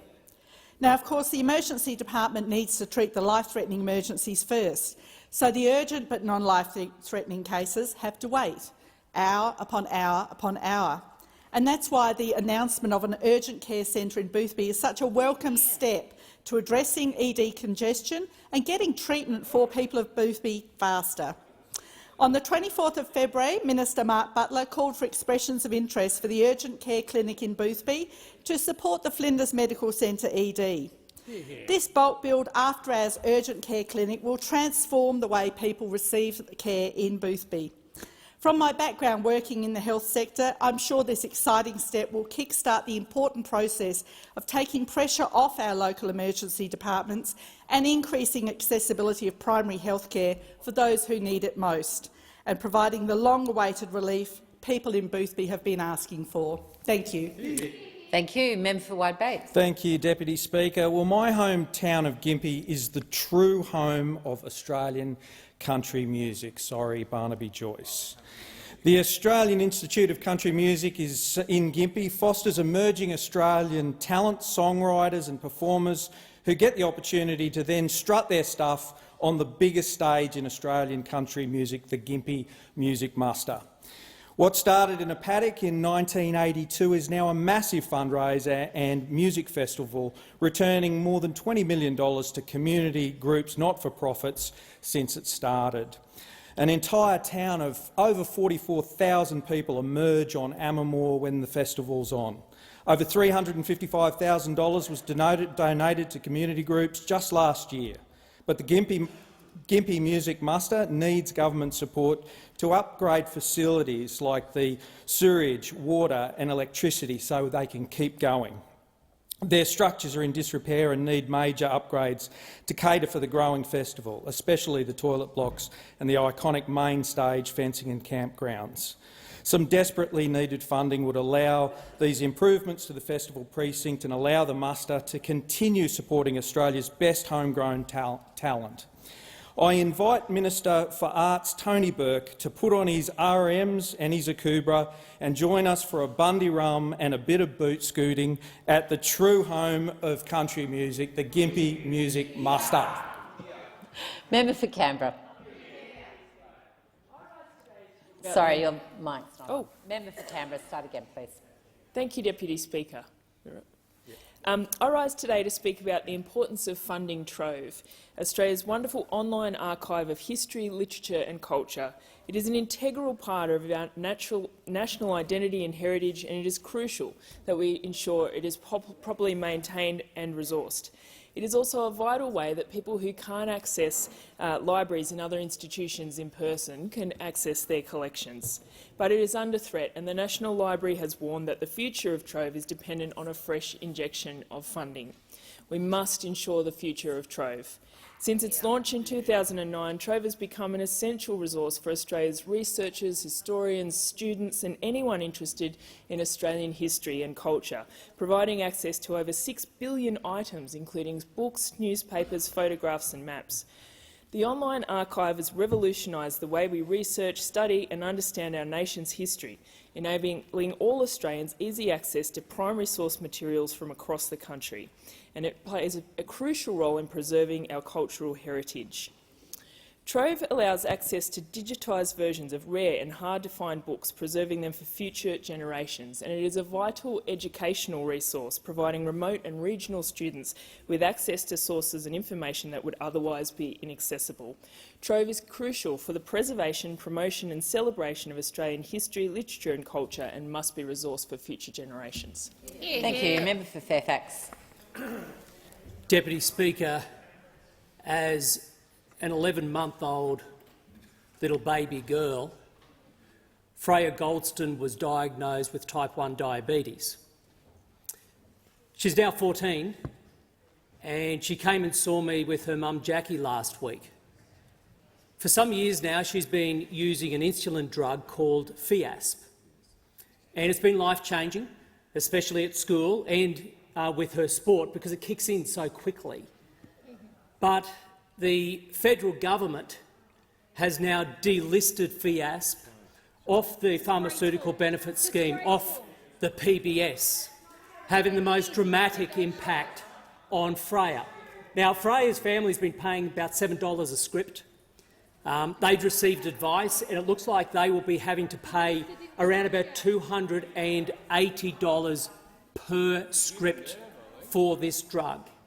They found out, by the way, through a blog, social media, which goes to the zero consultation on the part of the government with this. Now, I talk about Freya, Deputy Speaker, for a good reason. I've met her. She's told me her story. But here's the thing. Freya is just one of 15,000 people across this country from whom Fiasp has been stripped away off the PBS. The government and the minister must act. Member for Lawler. Member for Hawke. Deputy Speaker, I'm incredibly humbled to stand here today on International Women's Day amongst my colleagues, my Labor colleagues, some extraordinarily strong, kind and principled women. We in the Albanese Labor government can be incredibly proud of the efforts and the achievements that we've made in a relatively short period of time in regards to furthering the interests of women and of the issues of gender equality in our society. Even in the last 10 months, we've pushed through cheaper childcare, we've put in place paid leave for family and domestic violence, and even this week we passed some very important legislation to improve the gender equity arrangements around paid parental leave. There are so many women in my community who play leadership roles, whether it be in their families, in their workplaces, or in the community more generally, who I'm so proud to be associated with, who I get to learn from, who I get to work with to achieve great things for our community. Today, I also, just at a personal level, pay tribute, as I have done previously, to my own mother, who was a teacher, someone who devoted her life to education, and to my partner Zoe, who guides me in all things, and I wish them both a happy International Women's Day. Thank you. Member for Barker. Madam Deputy Speaker, studies show that cancer patients living in rural, regional or remote Australia are 35% more likely to die within 5 years of a diagnosis relative to their metropolitan counterparts. The main driver of that dichotomy is, of course, access to services and the distance needed to access them. The Limestone Coast, which is amongst my constituency, is a community of 65,000 people. And to put it bluntly, postcode should not be a factor on whether you survive cancer or not. It's why I advocated on behalf of the Limestone Coast community way back in 2019 for the Limestone Coast to be included in the 2019 federal budget for funding to establish a radiation treatment centre for the Limestone Coast. But without state government support, a proposal like that is unworkable. In my community, a petition is circulating. It's been circulating since the 6th of February. It's calling on the state government to support the establishment of a radiation treatment centre in Mount Gambier. It's garnered in a month over 7,000 signatures, well on the way to 10,000. It's a credit to the Community Working Party who organised it. We're going to collect that petition before Easter, so that's in about a month. So if you think the Limestone Coast deserves radiation treatment services, sign the petition, because our postcode shouldn't determine our future. Member for Moreton. Deputy Speaker, I recently hosted a free community barbecue in Annerley to kick off the Voices Week of Action, an opportunity to gauge support for the voice in Moreton and an opportunity to hear directly from the people who will decide the referendum. Almost 100 locals turned up to Jessica Andrews' place to talk about the voice, and there was a real buzz in the air. Thanks to all who turned out and who communicated with my office. Couldn't attend but do want to get involved. It was also encouraging to see so much support throughout Moreton for the referendum. Clear appetite for everyone who attended to become more active in the campaign. Plenty of volunteers were signed up to help campaign for a yes vote. I especially mention Renee, who, despite her senior years, has signed on to help. Bonjour et Renee, mon nom est Pro des Français et Habitat des Moutons. J'étais tellement heureux de te voir à barbecue. Sorry, Jerome, for that pronunciation. I hope you said what you think you The said. South Side will be out raising awareness and advocating loudly for a yes vote, and I encourage all MPs and senators to do the same. A once-in-a-generation opportunity to recognise First Nations people in this nation's constitution, our faulty birth certificate, or perhaps it's a case of updating the nation's driving licence. We don't need the glasses or blinkers anymore. We should enshrine a voice to Parliament for First Nations people to have a say in matters that affect their communities. Lastly, a quick shout-out to local Yugara elder, Uncle Des Sandy, who's recently moved into a nursing home, and I will miss his guidance. Thank you, Member for Braddon. Deputy Speaker, I spruik Tasmania's world-class dairy industry a fair bit in this place, and today I'm going to milk it even more. Dairying is the largest segment of the Tasmanian agricultural industry. With just 2% of Australia's population and less than 1% of Australia's landmass, Tasmania produces more than 10% of the nation's milk. My passion for this great industry has again been vindicated. The 2023 Australian Grand Dairy Award Championships have just been announced, and the winners are King Island Dairy Point Smoked Cheddar was awarded Champion Flavoured Cheese, Ashgrove Pure Cream the Champion Cream Award, Duck River Premium Butter claimed the Champion Butter Award, and Elizabethtown's Van Diemen's Land Creamery impressed the judges with its lemon curd ice cream, Deputy Speaker, winning the Champion Full Cream Ice Cream or Gelato. The Northwest and King Island is blessed with fertile soils, reliable rainfall and the cleanest air in the world, all of which underpins our premium quality dairy products. Our region is also home to the Tasmanian Institute of Agriculture's Dairy Research Centre at Elliott. At this site, world-leading research is being undertaken in order to boost productivity, profitability and sustainability of the wonderful Tasmanian dairy industry, and I wish the industry all the very best. Member for Swan. Thank you, Deputy Speaker. Women in science, technology, engineering and maths punch above their weight. The thing I love about my profession is it's about your technical competence. Imagine a career where people are judged on their intelligence, not their looks or the way they sound. For me, my STEM career was liberating. Despite this, only 27% of the STEM workforce is female. We need to buck the trend, and that starts from childhood. The song shouldn't be, "Do you want to build a snowman?" It should be, "Do you want to build a robot?" That's exactly what the Minister for Science and the member for Tangi saw at Murdoch University. There I met Curtin University's robot team called Can't Control.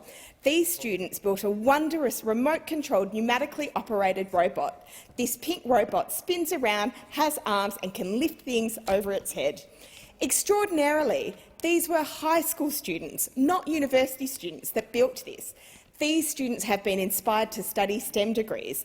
I'm so proud that Minister Husic announced $51,000 as a part of the Maker project and science community grants. Thanks to Dr David Berryman and Tim Keeley for making this program a success.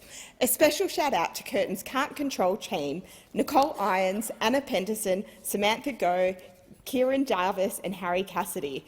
Good luck at the Southern Cross Regional Robotic Competition in Wollongong, and happy International Women's Day. Member for Bowman. Thank you, Deputy Speaker. Last Friday, I had the privilege of attending the inaugural Redlands Domestic Violence Awareness Ambassadors Program lunch at Sirame Wineries in my electorate.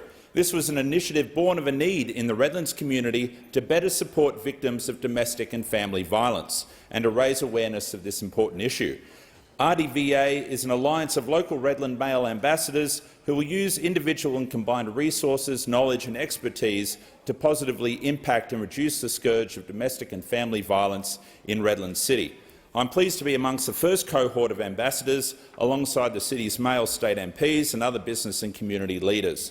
The money raised through the very successful lunch last week will go to support the efforts of 4 amazing local organisations who work tirelessly to support those affected by domestic and family violence in my city: Maybank Accommodation and Crisis Support, the Redlands Community Centre, the Cage Youth Foundation and the Centre for Women and Co. I'd like to take this opportunity to thank Rabi Cram, Rebecca Young, Linda Grieve and all those involved in putting together the RDVA concept and our inaugural fundraiser. I also want to thank all the businesses and local individuals who supported the event through their attendance and generous donations. I look forward to updating the House on our progress in the future. I give the call to the member for Lalor.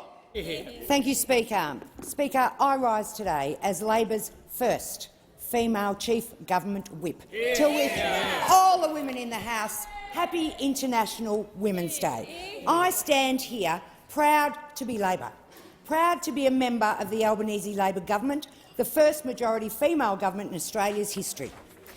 Proud to follow Julia Gillard as the first female Australian PM and the first female member for Lalor.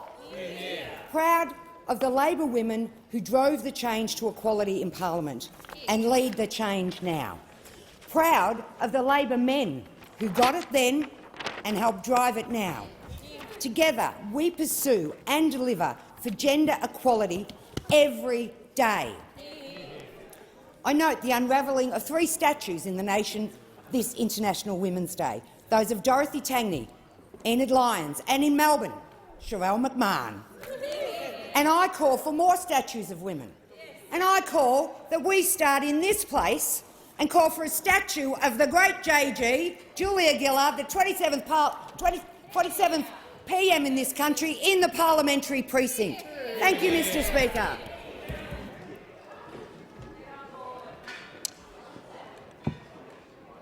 Give the call to the Manager of Opposition Business. Before the election, the Prime Minister promised he would deliver a $275 cut to household and business power bills. Not promised once nor twice, but 97 times. Before the election, the Prime Minister promised, quotes, real, lasting plans for cheaper mortgages, close quotes. Before the election, the Prime Minister promised Australians would be better off under Labor. No equivocation, no fine print, a clear promise. Better off. And what's been delivered since then? Broken promises. Since the election, energy bills have been going up and up. The Prime Minister promised that his price cap would be, quotes, deflationary by reducing power bills, close quotes. Yet energy bills keep rising for families and businesses. What happened to the, quotes, real, lasting, close quotes, cheaper mortgages? All we've had under this Prime Minister is the very, quotes, real and lasting, close quotes, impact on families of 9 straight interest rate rises. So it's clear Australians are worse off under Labor. This tricky Prime Minister has broken every substantial promise he made. His latest, the solemn commitment that he had, quotes, no intention to make any super changes, close quotes. Less than a year. The debate, in accordance with Standing Order 43, the time for members' statements has concluded. And I give the call to the Acting Prime Minister. Thank you, Mr Speaker. Can I inform the House that the Prime Minister will be absent from question time today and tomorrow, as he is leading a delegation to India, and I will answer questions on behalf of the Prime Minister. I also inform the House that the Minister for Resources and Northern Australia will be absent from question time today and tomorrow, and the Minister for Infrastructure, Transport, Regional Development and Local Government will answer questions on her behalf. Questions without notice. Are there any questions without notice? Give the call to the honourable member for Flinders. My question is to the Minister for the Environment. The Prime Minister said yesterday that gas must play a key role in providing peaking and firming power for Australian businesses and households. Does the Minister agree that gas will play a crucial role in providing secure energy supply for Australians? And how many gas projects has the Minister approved since being sworn in? Give a call to the Minister for the Environment and the Minister for Water.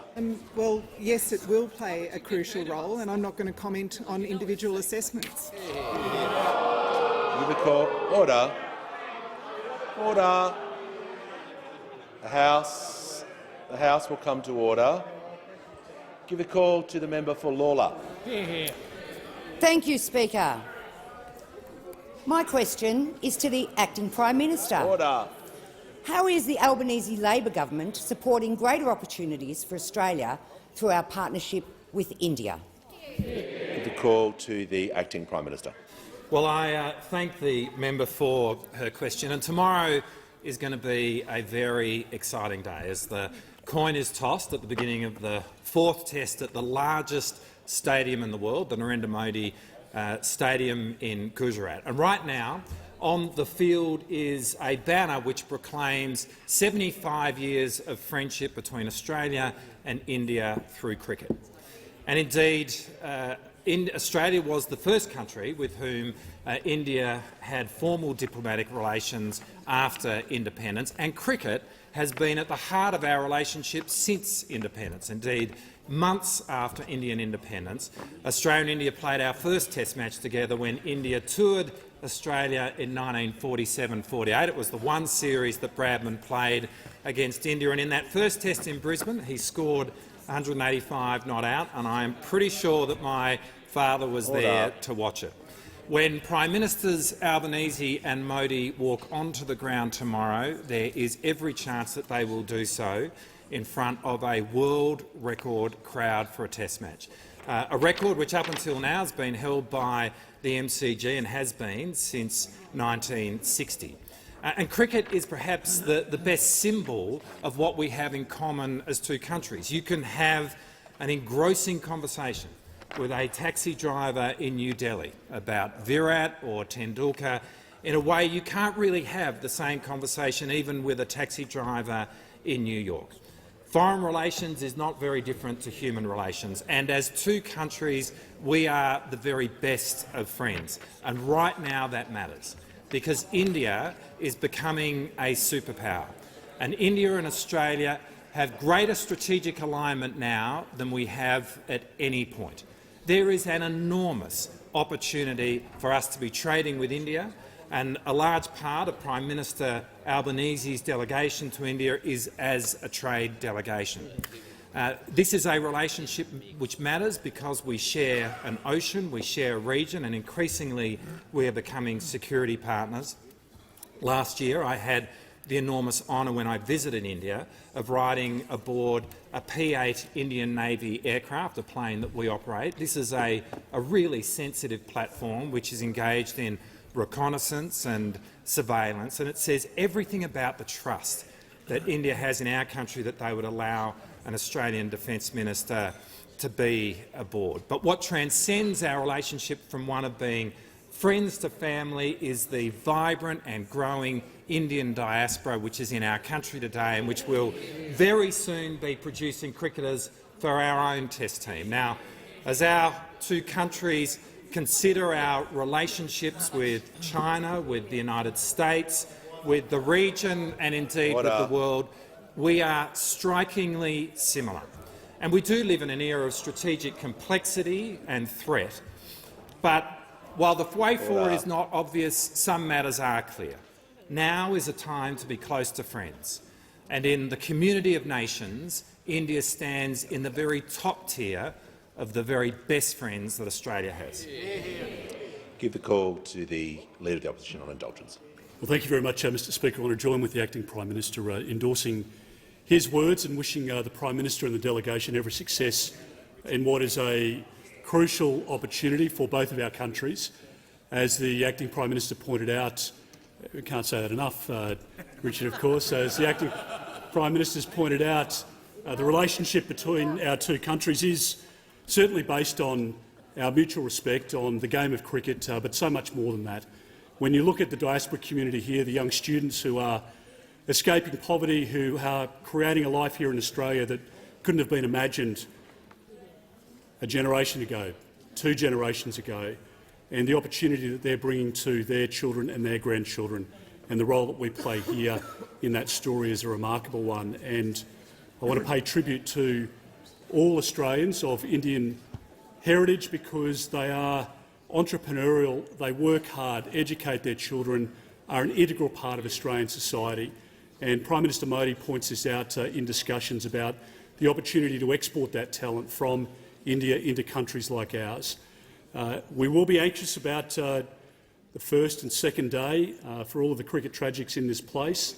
We haven't seen too much cricket of day 3 and day 4 in the recent past, but I hope that we can tidy it up in maybe the last session in the second day, but we'll see.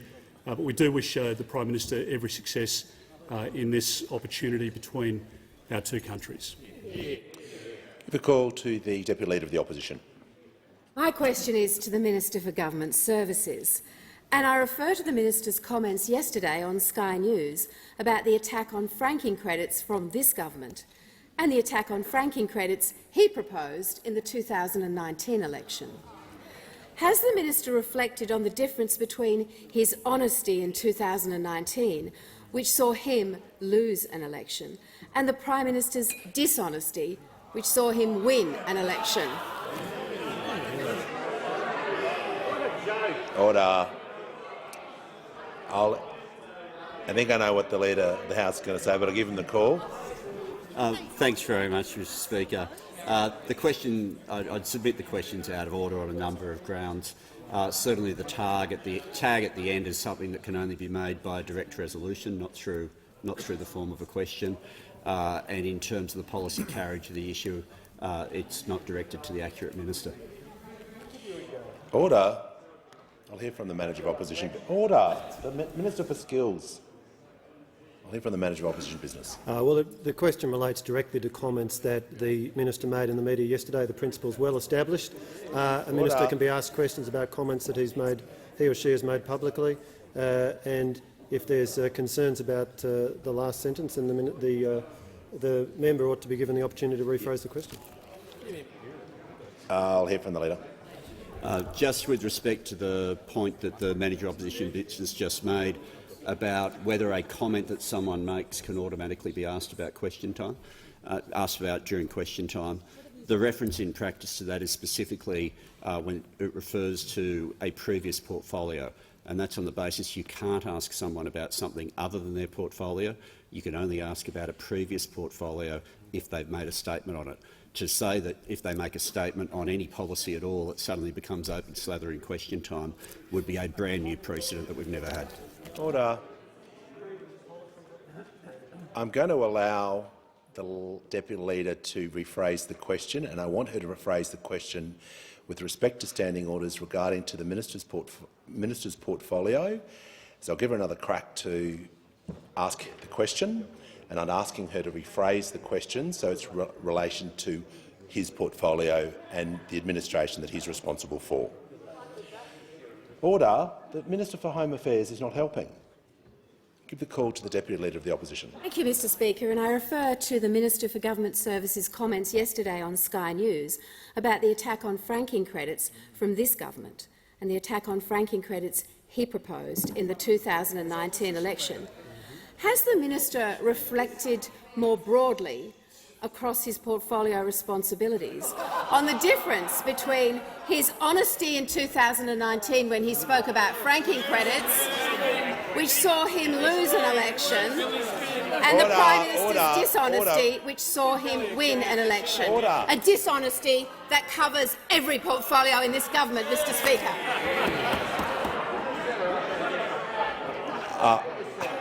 Order. Order. Members on my left and right, that question was barely in order, but I'll allow the minister to respond. Order in relation to his responsibilities as a minister. And if he strays too far, he'll be sat down as well. I'll give him the call. Order.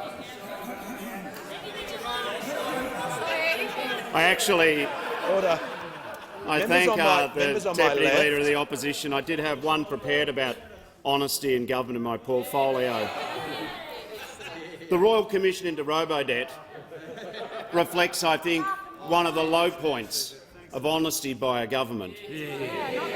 And in our portfolio now we're cleaning up the mess. But one important point which goes to— thanks for the Robodebt question, Susan.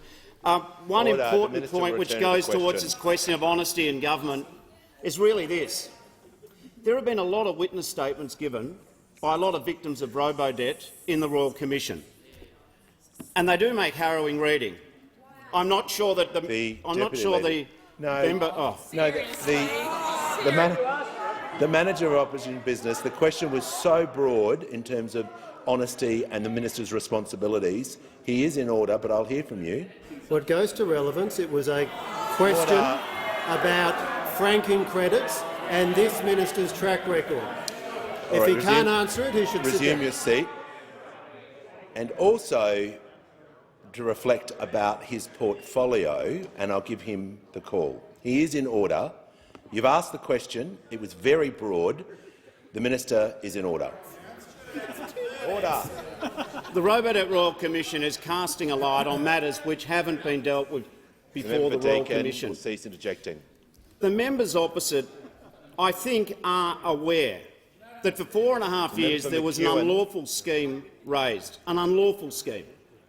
And as much as the members opposite don't like to talk about the Robodebt Royal Commission, part of the reason why we're having the Royal Commission is that for 4.5 years the then government did everything they could to bury the truth.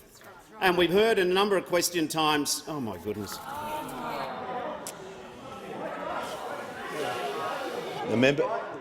The member for Kingsford Smith.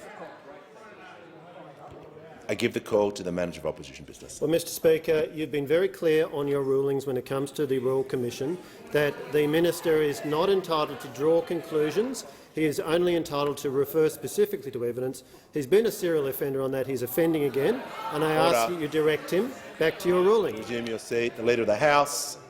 Thanks, Mr Speaker. As the Manager of Opposition Business and members of the Opposition know, the question they've asked goes to all areas of honesty across the portfolio. That's what the question goes to, and so therefore drawing on material about that doesn't have to draw whether or not there'll be a particular conclusion from the Royal Commission. Their question's actually given us a much broader way of asking those questions. You may resume your seat. We just need to get through this, and I'm going to give the call to the minister. Do not reflect on findings within the Royal Commission. Proceed with your answer. No. Deputy Leader of the Opposition. The Robodebt Royal Commission is necessary because after 4.5 years of breaking the law, the old government never actually explained how it happened. We've had the harrowing statements from witnesses. We've had countless statements from victims. At last count, there were about 400,000 victims of the previous government's illegality. This goes very much to the honesty of services. Now, in the Royal Commission, the evidence has come through, and it tells a terrible story. But the reason why we're having the Royal Commission, and the reason why members of parliament should listen carefully to some of the stories that we're hearing now, is It went on for 4.5 years. Now, I don't think any government's immune from making mistakes. I understand that. But surely we need to have the conversation both on this side of the House and that side of the House. How could you keep breaking the law? And that's not a matter for the Royal Commission. The Commonwealth Solicitor said the scheme was unlawful. That's already a fact. But has anyone on that side stopped to think, how did we keep breaking the law for 4.5 years? Now, I've counted the number of times the coalition ministers— how did we keep breaking the law? Now, coalition members may see this as just a partisan issue. But if we don't understand why it happened and how it happened, so far what we've had is a lot of people saying, I don't recall. But I contrast the honesty of the victims who are bravely retelling their stories with the cowardice of the government minister. Give a call to the member for Lingiari. Thank you. Thank you, Speaker. My question is to the Minister representing the Minister for Women. What has the Albanese Labor government achieved for women since getting elected last May, and what's next on the government's agenda for women? Give a call to the Minister representing the Minister for Women. Thank you very much, Mr Speaker, and can I wish all of the women in this place and across the country a very happy International Women's Day.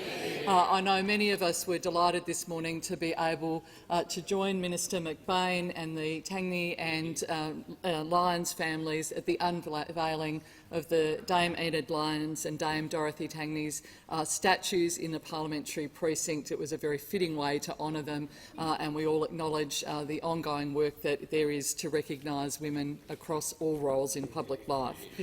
Of course, International Women's Day provides us with the chance to reflect on the accomplishment of women in our lives and where we're achieving change. This government is really proud to be leading that change. We are proud to be the first majority women's government, federal government in Australia's history. That's a huge achievement. It means that the Australian government is more representative and more diverse than ever before, and that is a result of hard work by Labor to make representation of women in parliaments a priority.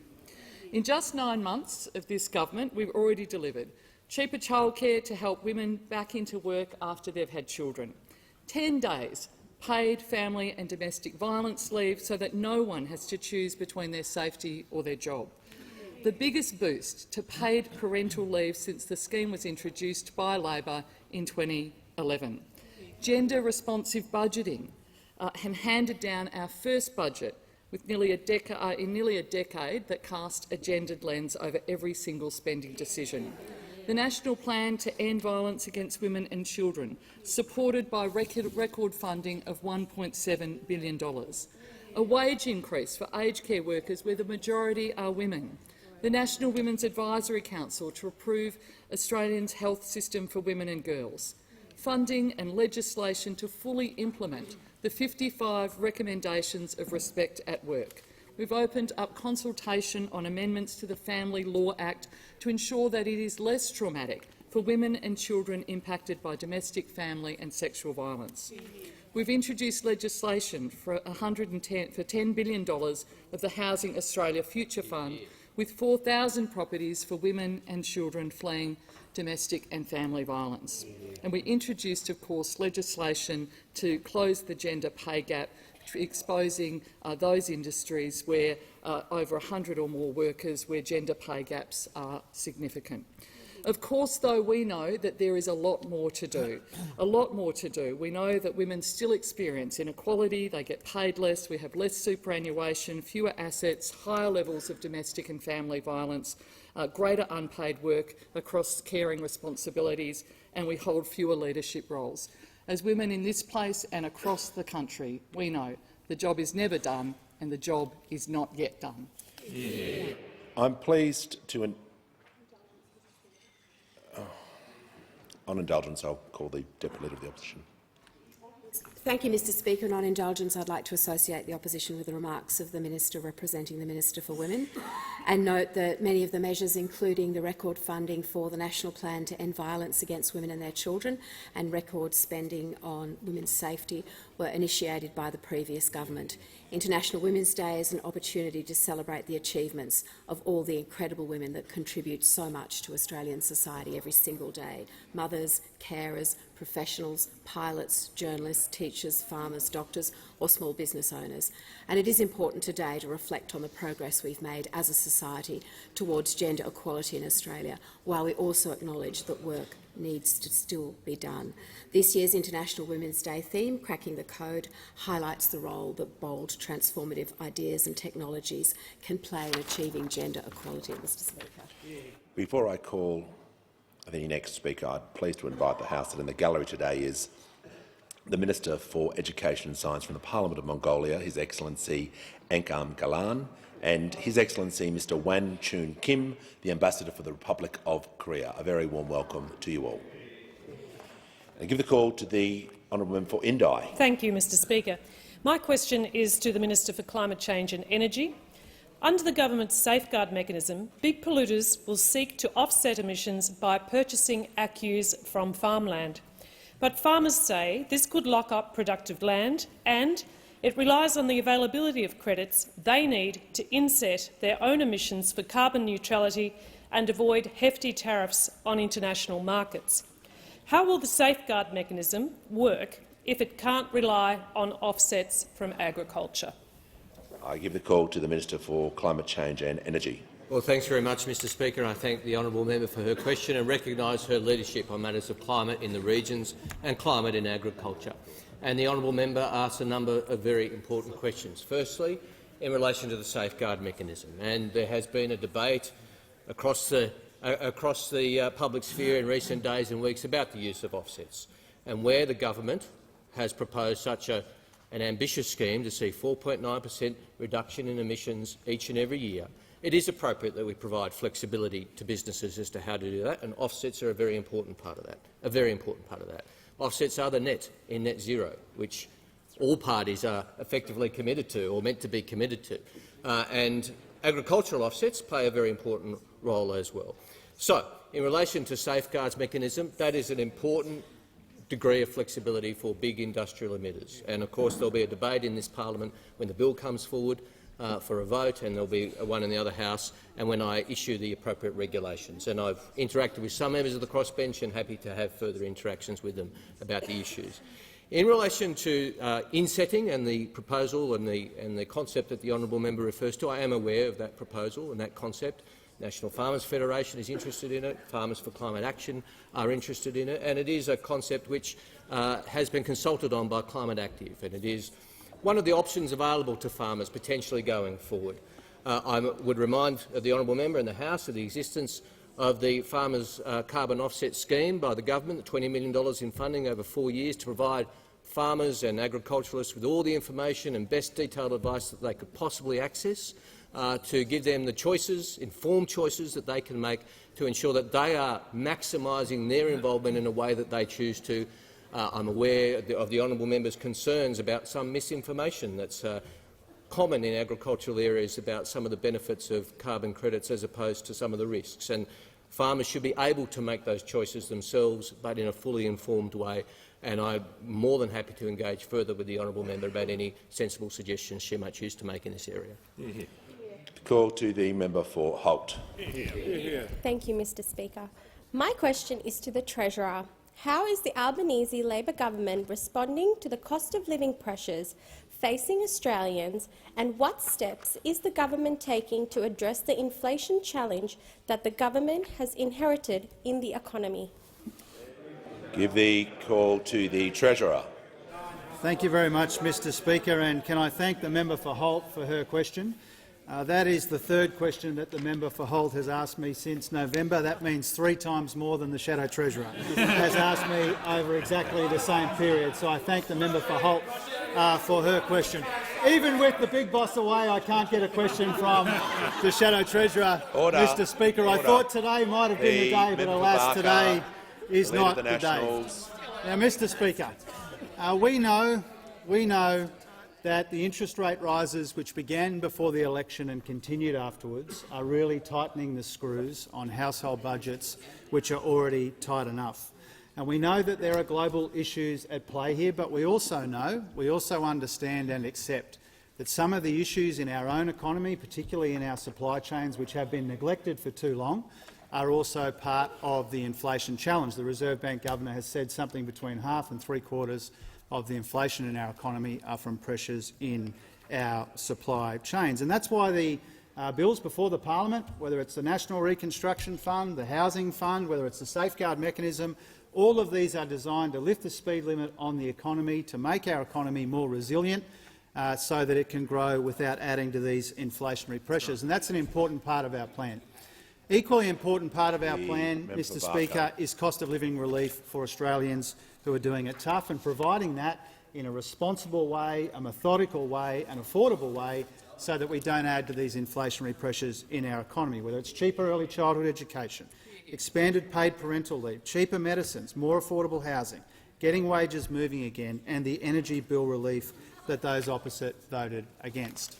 Now, Mr Speaker, we need to provide this cost of living relief, like we did in the October budget and like we will in the May budget as well. We need to provide that in the most responsible way, and that means finding room for cost of living relief in a budget which is designed by spending restraint at the same time.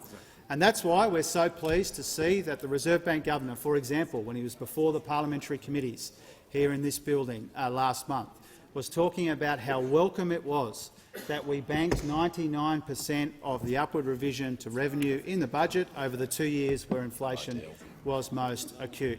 Sowing restraint in the budget at the same time as we find room to invest in our economic capacity, at the same time as we provide that cost of living relief.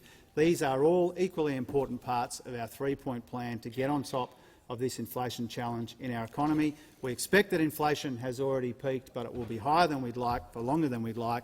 It is the defining feature of the economy right now. It is the main reason why Australians are feeling such pressure, and that's why it is the highest priority when it comes to our economic policies. Order. I give the call. Order. Members on my right. The member for Hume will be heard in absolute silence. Give the call to the member for Hume. Thank you, Mr Speaker. My question is to the Acting Prime Minister. Will the Acting Prime Minister confirm telling the Australian people, weeks before the last election, on the 6th of May of 2022, Labor has a plan when it comes to the cost of living? We're going to ease the pressure on power bills. Can the Acting Prime Minister name a single suburb in Australia where power prices have been reduced? Give the call to the Acting Prime Minister. Well, when those opposite were given an opportunity to vote on power prices, they voted against it. When those opposite were given the opportunity of supporting the household budgets of this country by supporting the $1.5 billion plan to reduce energy prices in this country, they voted against it. And when the shadow treasurer had an opportunity to be upfront with the Australian people about the increase in power prices under his government, he hid it. That's what they do when it came to power prices. Member for Fairfax, now, we've made really clear that we are focused on cost of living and particularly on reducing the pressure on power prices. On my left will and the measure that we put in place in this parliament when we brought the parliament back in December is working. When you look at the forward electricity prices as they were presented in February of this year, they're half of what they were in November. Half. They made a difference, and those opposite voted against it. Has the Acting Prime Minister concluded his answer? I give the call. Order. I give the member for Dawson to resume his seat. I give the call to the member for Macquarie. Thank you, Speaker. My question's to the Minister for Early Childhood Education. How's the Albanese Labor government giving Australian women more choice by delivering on our commitment to make early childhood education more affordable? Give the call to the Minister for Early Childhood Education, Minister for Youth. Thank you very much, Mr Speaker, and I thank the member for Macquarie for her question. What a fantastic Labor woman the member for Macquarie is, one who is a passionate advocate for her electorate and her community. and one who I know for whom the affordability of early learning for children is a deeply personal issue, as it is for many women right across Australia, and indeed as it is for me, Mr Speaker. Affordable early learning was absolutely essential for me as a single parent who was working, who was studying, as well as managing my responsibilities as a parent at that time. And without access to the quality early childhood education that my two boys were able to have, and to the educators who did so much for my children, I certainly would not be standing here today. Because, put quite simply, Mr Speaker, I would not have had a choice. I would not have had a choice. Now, on this side of the House, we believe that women should have a choice. They should. And that's why, from July 1st this year, around 1.2 million families right across Australia will benefit from our reforms that make early childhood education and care more affordable. We know that women will be one of the main beneficiaries of our reforms because it's true that the vast majority of primary caregivers are women, and because it's most often the women who have to pause or stop their careers or give up sometimes on their aspirations due to the high costs of early learning. Our reforms give women the opportunity, the choice, to return to the workforce, to take on more hours if they so need and to be able to contribute to the household budget, and importantly also to go back to study if they so wish. This is real and responsible relief to the cost of living pressures facing Australian families. Women like Gemma from Adelaide, who told me that the reforms will give her more choice for her working hours, and she says, "The costs of care were a big factor for me, weighing up how many days a week I would go back to work. It just doesn't make sense to work full-time for less in your pocket. This change will help me work more." And she echoes the sentiments of many women across Australia whom I've spoken to. Now, as we celebrate International Women's Day today, and I wish all women right across Australia and across the world a happy International Women's Day, we do need to remind ourselves that whilst we've come a long way, there is still some way to go. Mr Speaker, I'm proud to be part of a Labor government that recognises this and that has, in the short time that we have been in office, already achieved so much towards women's workforce participation and towards equality for all Australian women. Give the call to the honourable member for Lindsay. Thank you, Mr Speaker. My question is to the Treasurer. At a press conference in Homebush on the 29th of April 2022, the Treasurer said, "On every shelf, in every shop, in every suburb, maybe he can name one, is a reminder of the cost of living crisis." This government has an excuse for everything. They want to talk about international comparisons. Australians couldn't give a stuff what inflation is in the United States. Will the Treasurer apologise to families in Western Sydney who have had 9 rate rises under this government, making it even harder for them and their children? Order. Member O'Connor will cease interjecting before a minister speaks. And so will the member for Barker, who is now warned. Give the call to the Treasurer. Thanks very much, Mr Speaker, and thank you to the honourable member for her question. Isn't it interesting, Mr Speaker, when those opposite talk about interest rate rises, they say there's been 9 in a row. They seem to conveniently left off the fact that there's been 10 in a row, and they began before government changed hands in May. That's just the fact of the matter, Mr Speaker. As much as you might try and deny it, that is the fact of the matter. And I also thank the honourable member for reminding the House that the most acute quarter when it came to inflation in our economy was the March quarter of last year, when those opposite were still in office. And as for the comments that I made, then, I think it remains the case. It remains the case that in every part of our economy is a reminder that people are under pressure because the cost of living is unacceptably high. And if the honourable member and those opposite were listening a moment ago, I ran through in some detail the 3 ways that we are looking to address the inflation problem in our economy. And it remains the case, as important as it is that we understand what's happening around the world, it remains the case. It remains the case that the most important thing for Australians, is what's happening to them. I stand by that. It's still the case. And that's why the overwhelming focus of our economic plan, the overwhelming focus of our cabinet, the overwhelming focus of everybody here is the cost of living pressure that people are under.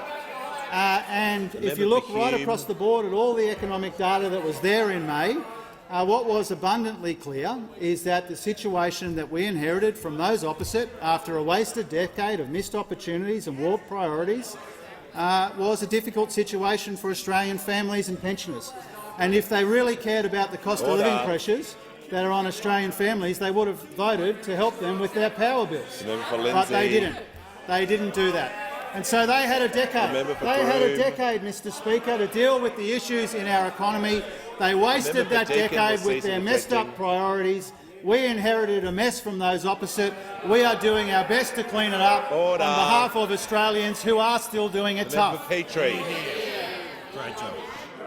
It's far too much noise in the chamber from my left and from my right. If this continues, a general warning will be issued. I'm looking at the members for Deakin. The members for Barker is already on a warning. The member for Groom. Give a call to the member for Werriwa.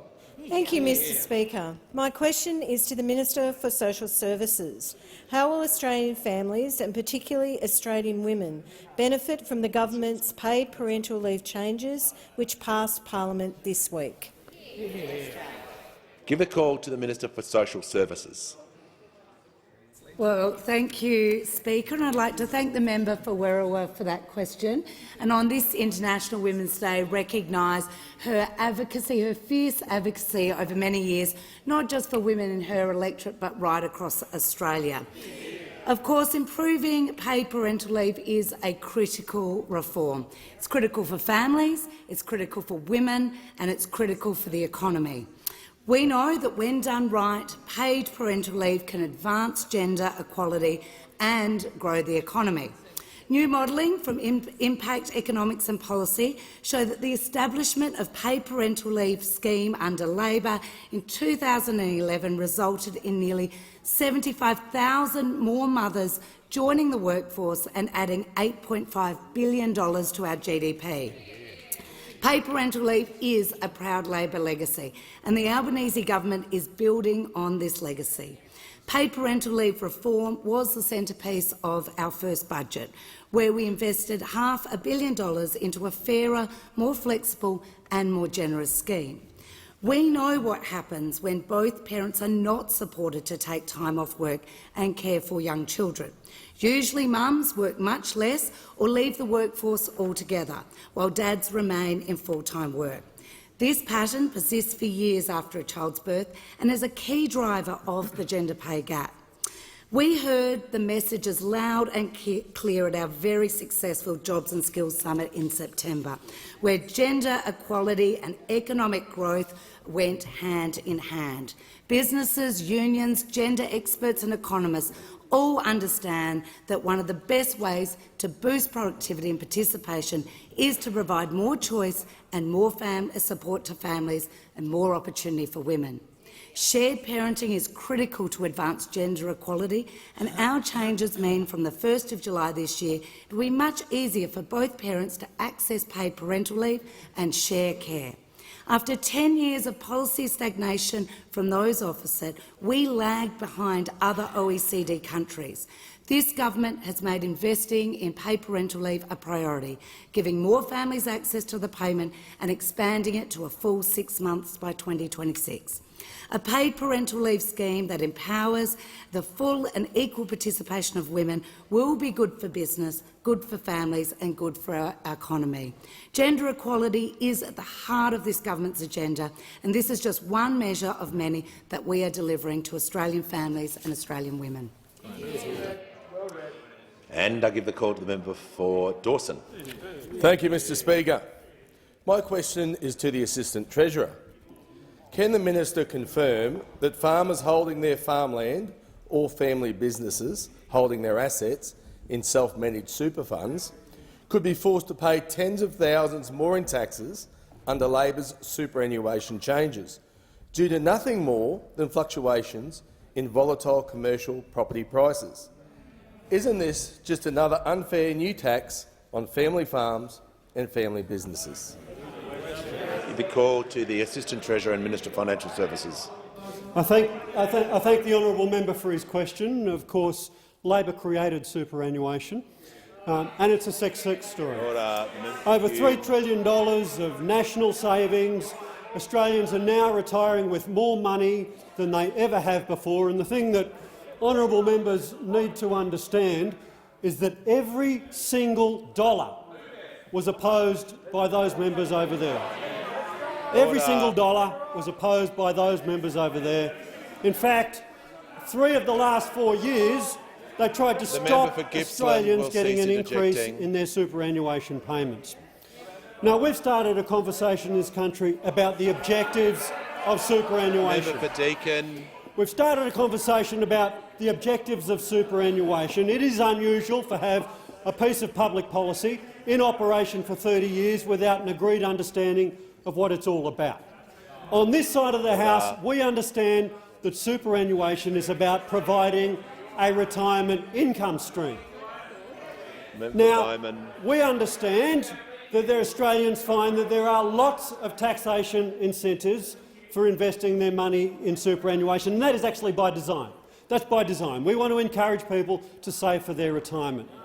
But I don't think any reasonable person, perhaps apart from the Leader of the Opposition, could argue that somebody with $100 million in their superannuation account, $100 million in their superannuation account, has their money saved Assistant Treasurer for the will resume his purpose seat of for a retirement. moment. The leader, the member for Gippsland is not helping. I want to hear from the Leader of the Nationals. Speak on relevance. The question goes to farmlands and small business, and the minister has been given a minute and a half to talk about the specifics of this, and he has failed to even touch on that in any way, shape or form, Mr Speaker. Can I ask a minute? Order. Well, the member for O'Connor, if you'd like me to rule on the point of order, stop interjecting. The minister was asked a specific question, draw him back to the question. Thank you, Mr Speaker. The reason we are doing this is we want to ensure that superannuation is operating as it is intended to provide a retirement income stream. Now, the member opposite asked me about self-managed superannuation funds that have illiquid assets in them, like property. It is a requirement under the current law. It is a requirement under the current law that superannuation trustees have provisions within their accounts to account for liquidity events. That is a requirement under the current law. Order. Mr Speaker, members on my left will cease interjecting immediately, or people will leave the chamber. The current law requires that superannuation trustees, including the trustees of self-managed superannuation funds, including the trustees of self-managed superannuation funds, have provision within the fund for liquidity. Now, we understand a change such as this is going to represent a challenge for some funds, which is why we are consulting about the implementation of it, and we will ensure that there are transition arrangements. This might be difficult for them over there to understand. Has concluded.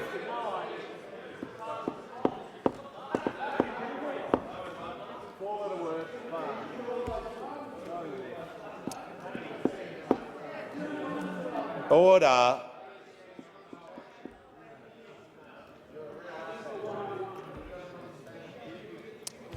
I give the call to the member for Dunkley. Thank you, Speaker. My question is to the Minister for Industry and Science.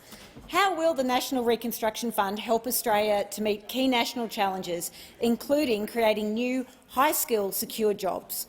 Why is this important, and what are the risks to these reforms passing parliament? Give the call to the Minister for Industry and Science. Order. Thanks, Speaker. And I also want to thank the member for Dunkley for her question. I know she's very proud of manufacturers in her neck of the woods, manufacturers like Clark Masks in Carrum Downs, who are our only manufacturer of portable masks used in emergency services communication, so very important. Please pass on our thanks for their great work. National Reconstruction Fund is all about jobs. It's about creating real paying, secure work in our regions through to remote Australia, jobs in our outer suburbs as well, and including our suburbs like Carrum Downs, I might add. Jobs across the whole supply chain, high-vis jobs, tech jobs and sustainable jobs creation is at its heart. We want Australia to be a country that makes things, and the National Reconstruction Fund is part of that plan. And as a result of the NRF investments, we hope to see jobs emerge across supply chains and value chains, and that will include jobs not just in the production phase, but it will also include jobs in research and development on one end and sales and service at the other, and in between roles in design, logistics, distribution and marketing. And according to a 2020 report from the Advanced Manufacturing Growth Centre, around half of the jobs in modern manufacturing are in the production phase. So for every 10 jobs we can create on the factory floor, we create 2 in a research job, 4 in logistics and distribution, 2 in after-sales service and so on. So the NRF delivering for jobs across the manufacturing value chain. But I'm asked about risks. And I don't want to say it, but I've got to introduce you to the Demolition Coalition. The Wreckers, define opposition purely defined by opposition for its own sake. And the contrast couldn't be clearer, Speaker. We're about building a nation up. They're about knocking stuff down. We're about more made in Australia. They're about more made overseas. We're about more manufacturing jobs onshore. They're happy to see them go offshore. But the only time that the Liberal and National parties are happy to turn the no into a yes on manufacturing is when there's a chance to pretend in front of the media, put on the high vis, strut in front of a mic. It's all lights, camera, cosplay. There they are with the high vis, loving it, loving it. But there's a vote coming up, folks. There is a vote coming up, and they can show whether or not they will back Aussie manufacturing and blue-collar jobs. They will be asked to vote for the National Reconstruction Fund, and it will be on the record whether or not they support good blue-collar jobs in Australian manufacturing or not, or go back to their communities and explain why they're against Aussie manufacturing. Give the call to the member for Wentworth. My question is for the Treasurer. Australians want their governments to focus on the long term, not the news cycle. They understand we need economic reform because our fiscal arrangements are not sustainable. But past governments, Labor and Liberal, have not delivered the fundamental changes necessary for long-term growth and prosperity. With $1 trillion of debt, high inflation and low productivity, the choices have only gotten harder. So when will we see a real tax and spending reform agenda from this government? Give the call to the Treasurer. Thank you, Mr Speaker. I thank the member for Wentworth for her question and for her interest in all of the areas in her question. It is true that governments are called to deal with the long-term opportunities in our economy at the same time as we deal with some of the nearer-term pressures as well. And if you think about the 2020s as Australia's defining decade and how we set ourselves up for another generation of prosperity like that which was delivered by the reform agendas of the 80s and 90s. We need to be thinking about how do we manage the big shifts when it comes to the energy transition, how do we manage data and digital shifts and the opportunities there, how do we make sure that we've got the workers that we need for the care economy and the services economy, how do we broaden and deepen and diversify our industrial base in ways that so many of the Cabinet Ministers over here are engaged in. And so I think it is crucial right now in the 2020s that we have the capacity to work on that longer-term agenda while we deal with this inflation challenge in our economy. The National Reconstruction Fund is part of our efforts. The Safeguard Mechanism is part of our efforts. The Housing Australia Future Fund, part of our efforts. All of these things which are before the parliament will help determine whether we succeed in the 2020s and into the 2030s, whether we can reform and change our economy so that we're managing the shifts in the economy but maximising the opportunities that flow from those changes at the same time. And we do need to be able to do that while we deal with this nearer-term inflation challenge in our economy in ways that I outlined in the answer to other questions before. Now, when it comes to tax reform, which I understand was the main feature of the member's question, we are reforming the tax system in modest, methodical but meaningful ways. When it comes to superannuation tax concessions, when it comes to aligning the off-market and on-market treatment of share buybacks, when it comes to multinational tax reform, one of the key things that we discuss with our international partners at the G20 and on other occasions as well. And these tax reforms, these modest, methodical but meaningful changes to our tax system, will make our budget more sustainable over time. It will make it more sustainable than it would be without these tax changes. And in addition to that, we do have a whole bunch of other priorities when it comes to our economic plan, fixing our supply chains, lifting the speed limit on the economy so we can grow without adding to inflation. Tax is part of that, but it's not the only part of that. I look forward to working closely with the crossbench, with the member for Wentworth and with anyone who understands that we've got a big opportunity in this country to turn the difficulties of the last few years into immense opportunities for our country and, more importantly, its people. Economic reform is part of that, and we're up for it. Call to the member for Chisholm. Thank you, Speaker. My question is to the Minister for Climate Change and Energy. How is the Albanese Labor government ensuring Australia's biggest emitters contribute their fair share of emissions reductions? Why is this important, and are there any threats to progress? Give the call to the Minister for Climate Change and Energy. Well, thank you, Mr Speaker. I thank the honourable member for her question. I note that it's the second question the honourable member has asked me this week, which means she's asked me twice as many questions this week than the Shadow Minister for Climate Change and Energy has asked me this year, Mr Speaker. So I thank the honourable member for her interest. And as the honourable member knows, this parliament does have an opportunity in this coming period to implement very important reforms. Welcome back to Australia. Welcome back after your successful movie tour of Japan, Mr Speaker. I recommend these movies to honourable members. Nuclear, what we can learn from Hiroshima, and the sequel. Nuclear, what we can learn from Fukushima, Mr Speaker. They're all-time classics from the honourable member opposite. But, Mr Speaker, the member for Chisholm asked me about the opportunity and the necessity of reducing emissions from our large industrial emitters. And we had the opportunity. If you're going to write a note, you have to do it in Texter. You have to do it in Texter. Nobody can see that. Mr Speaker, we have an opportunity in this parliament to ensure that we reduce emissions from our 215 biggest emitters. And industry and business are crying out for this certainty. And this came up this morning at the AFR Business Summit, where business leaders, one after another, called on the opposition to support the passage of this legislation. Tim Reed, the President of the Business Council, said it was disappointing that there was a lack of bipartisan support for the safeguard reforms and indicated that business supports it. Frank Calabria, the CEO of Origin Energy, said, "We think we should get on with it and move forward. We support the safeguard mechanism." And of course, the crediting mechanism, as we have always indicated, was the policy of the previous government we are seeking to continue, Mr Speaker. We are seeking to actually implement it. And it was no on the spur, it was no one-off policy from the previous government, Mr Speaker. In October 2019, the previous government commissioned a review, and then on the 19th of May 2020, that review reported and recommended below the baseline crediting, and the government accepted that.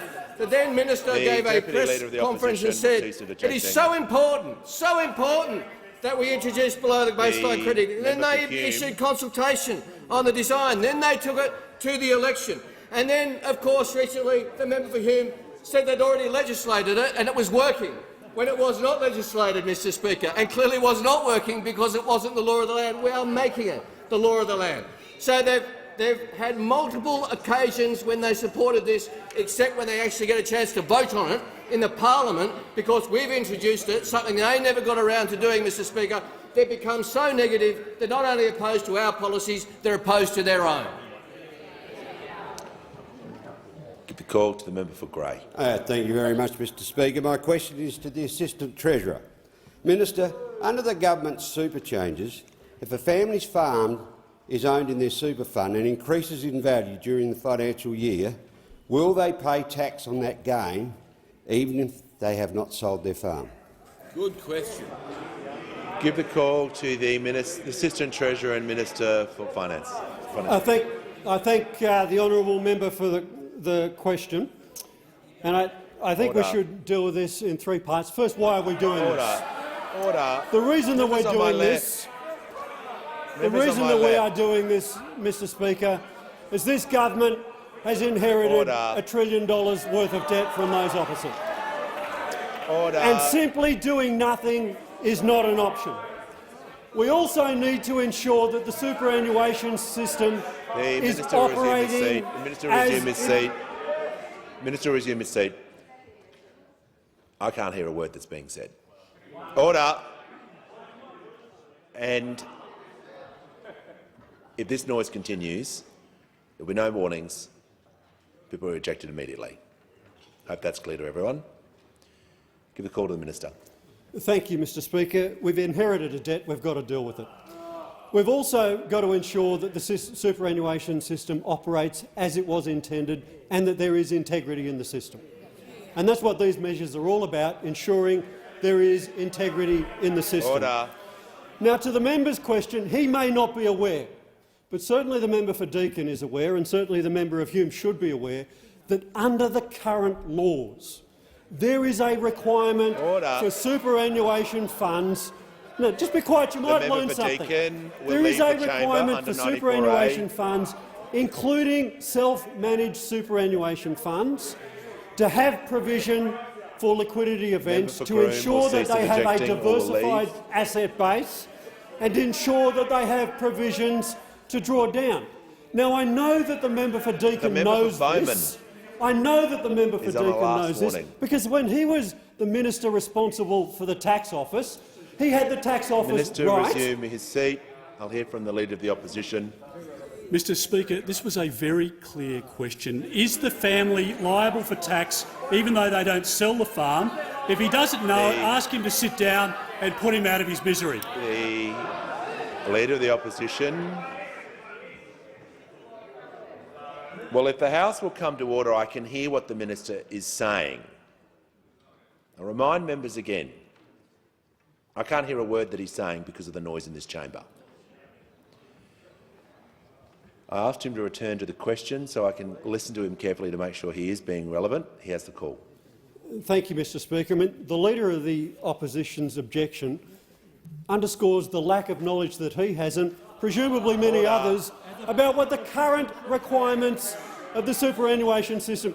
If he did know what the current requirements of the superannuation system were, he would know that currently, under the current law, funds are required to have a diversified asset base. Order. So if the only asset in the superannuation fund is one asset, if the only asset in the fund is one asset, as the honourable member describes, they're in breach of the current laws, and they should take that up with their financial advisors. They should raise the issue with their financial advisors. Now, Mr. Speaker, as I was explaining, the Leader of the Opposition may not know this, but the member for Deakin was, because when he was the minister responsible for the tax office, he had the tax office write to all of those funds that had only one asset in them and warn them that they had to make provisions for liquidity events. They had to make provision for liquidity events. Now, they may not understand what the current law is, Deputy Speaker, but the member for Deakin does. Resume your seat. Resume your seat. We're moving to the next question. The Leader of the Opposition on a point of order. Well, Mr. Speaker, this is an incredibly important issue, and I move an extension of time for the minister to be heard further on this issue. Order. Motion before the House that the minister's time be extended. All those opinions say aye. Aye. Against, no. The ayes have it. The minister. Order.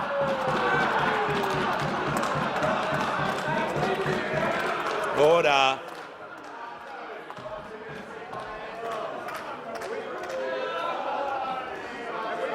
Order. Members on my left will cease interjecting immediately.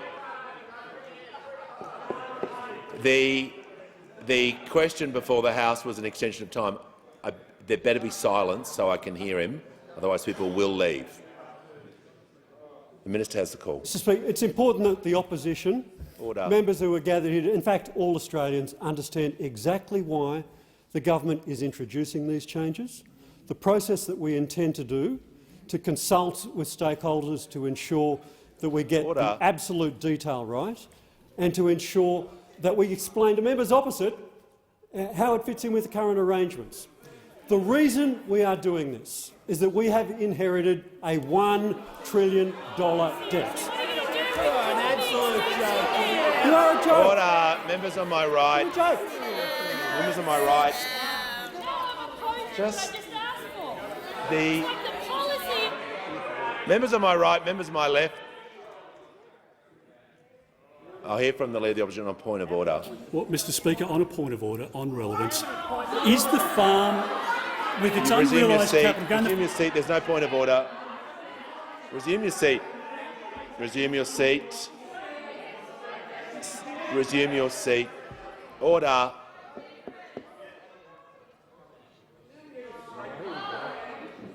The Minister in continuation. Perhaps he's been getting some advice. Order. Members on my right, the member Fremantle. It is worth noting, Mr. Speaker, that they will get anybody but the Shadow Minister to ask me a question. Anybody but the Shadow Minister to ask a question in this House. The reason we are doing this is we've got a debt. The reason we are doing this is to ensure the integrity of the superannuation system. This is a matter that the majority of Australians seem to support, but not the Leader of the Opposition and not the members opposite. It is also the case that under the existing law, the example that the honourable member opposite gave us would be in great difficulty, because that type of asset in the fund, described as the way the member opposite has described it, would be in breach of the existing laws. It would be breach of the existing laws. Members opposite make a lot of noise, but they may not understand the way the existing laws operate. They may not understand the way the existing laws operate. The Minister's time has concluded. I give the call. Order. Members on my left, when the House comes to order, give the call to the member for Solomon. Thanks, Speaker. My question is to the Minister for International Development and the Pacific. Why is the Pacific Engagement Visa crucial to repairing the damage done to Australia's relationship with the Pacific? What has been the response to the visa, and what are the implications if the visa is not supported? Give a call to the Minister for Defence Industry and the Minister for International Development and the Pacific. Thank you, Mr. Speaker, and I thank the member for Solomon for his question and his deep interest in these matters. The truth is, Mr. Speaker, our national security is founded in part on being the partner of choice for the Pacific. And the truth is also that there is a great strategic competition occurring in the Pacific, and our standing in that region has been undermined by the last government's incompetence and attitude. We saw the member for Cook's bad treatment of Pacific leaders at PIF meetings. We saw the new opposition leaders joking about Pacific Islands being wiped out by climate change. We saw the former Deputy Prime Minister saying Pacific Islander people should be grateful we let them pick our fruit. And now we saw the then Foreign Minister Payne refusing to visit the Solomon Islands in 2022. In contrast, the Albanese government has been repairing our relationships, has been repairing our standing, and central to that is the Pacific Engagement Visa that builds our people-to-people links with the Pacific, builds our diaspora, deepens our engagement and relationship with the Pacific family. And it complements our increases to ODA, our expansion of the PALM scheme, our increased security ties and our support for Pacific journalism. Now, Mr. Speaker, one would think those opposite would have learned after presiding over the Solomon Islands China Security Pact. They would have learned their lesson. But no, they're blocking action on climate change, they're undermining confidence in the PALM, and now they're saying no to the Pacific Engagement Visa. No, they're saying. on the spurious grounds of opposition to the ballot system. Order. In total ignorance that the ballot system has been very successful with the New Zealand scheme and the US Green Card lottery. In total ignorance of the fact that our extensive consultations with the Pacific have said that the ballot system is critical to avoiding brain drain. Only by making the visa random, with strict conditions around health, age, character and a job offer, do you guarantee that a high school graduate has as much chance of winning a visa as a cardiac surgeon? So if you eliminate the ballot, you eliminate that randomness and you actually eliminate any chance of avoiding a brain drain. You in fact deliver a brain drain and you undermine our standing in the Pacific. That would be a bizarre outcome, but that's what they're advocating for.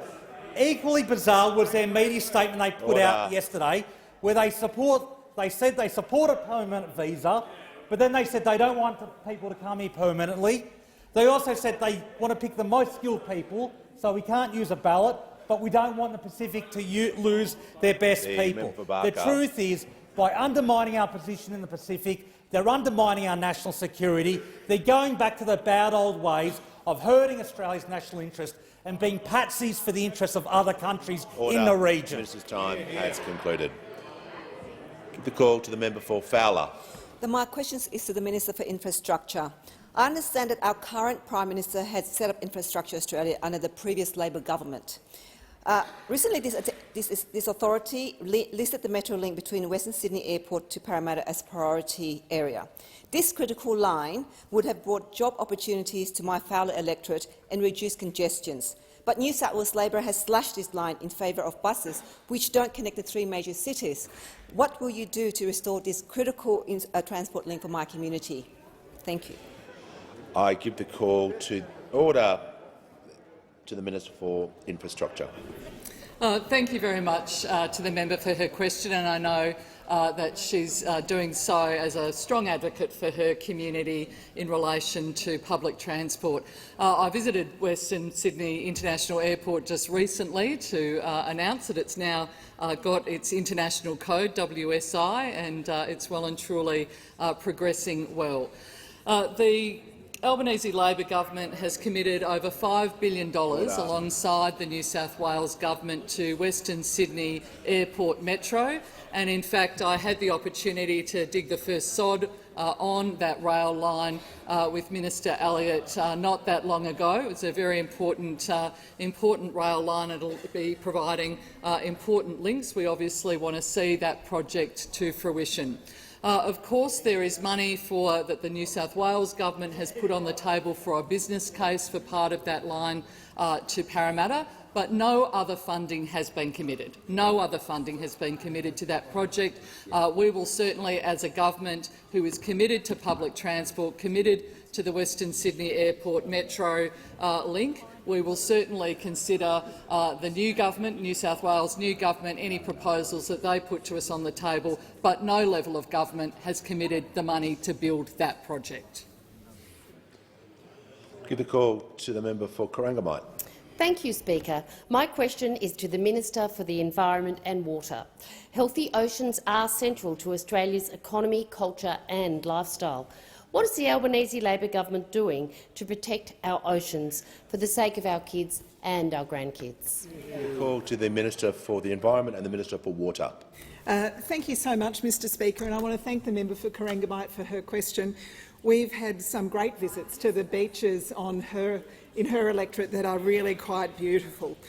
It's the Labor government's goal to leave a nature-positive Australia, leaving nature better off for our kids and our grandkids, protecting more of what's precious, repairing more of what's damaged, and managing nature better for the future. And while that applies to land, of course, it also applies to our oceans.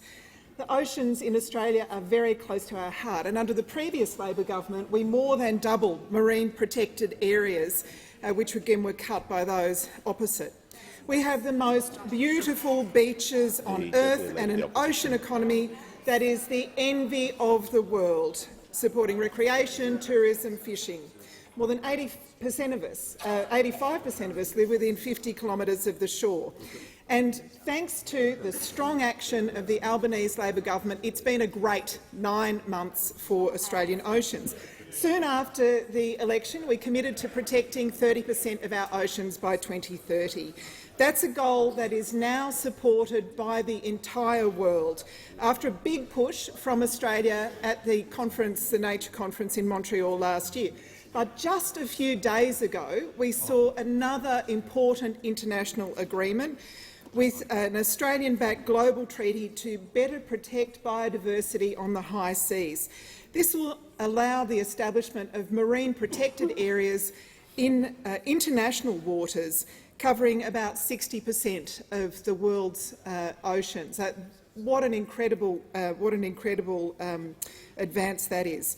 So, of course, targets and agreements matter, but action matters more. So we've got a plan on this side to more than triple the size of the Macquarie Island Marine Park, adding an area the size of Germany to the highly protected oceans around Macquarie Island. So it's the only place on Earth where royal penguins live and breed. It's where 10% of the world's king penguins mate. It's home to creatures like killer whales, elephant seals, wandering albatross. And of course, while we're massively expanding protections, we'll also allow the existing sustainable fisheries that have been operating there to continue to operate. So in the first 9 months, we've seen a $1.2 billion investment in the Great Barrier Reef, our plan for plastic-free beaches, our support for blue carbon projects for mangroves, salt marshes, seagrass, our new cuttlefish sanctuary right off the coast of Whyalla. We promise to leave nature better for our kids and our grandkids, and that's exactly what we're delivering. Order. I'll give a call to the Acting Prime Minister. Mr Speaker, I ask that further questions be placed on the notice board. Order. Order. Before people leave the chamber. Order. The House will come to order immediately. The member for Mitchell, the member for North Sydney has indicated she's seeking indulgence and should be granted that. Mr Speaker, I rise to make a statement on indulgence. You may proceed. I rise today on International Women's Day to call on the House to note that in the 9 weeks since 2023 started, 11 women have lost their lives in acts of domestic violence. 11 women. That's more than 1 woman a week. And the shocking truth is that intimate partner violence is the main cause of illness and death in women aged 18 to 44. But let's make no mistake, these tragic deaths are preventable.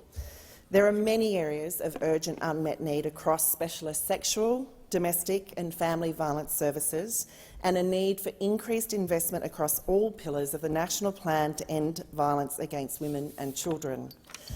Advocacy group Fair Agenda have collected testimonies from survivors, and I'm privileged to read one of those today. She said, "I had to stay living with my abuser as there were no services that could assist me to get out. I never even received a return call from 85% of the services I contacted. Women's and children's lives are on the line. On behalf of my community of North Sydney and all in this place, I say here now, we must and can do better. International Women's Day does provide us with an important opportunity to reflect and celebrate on those that have come before us and all that has been achieved.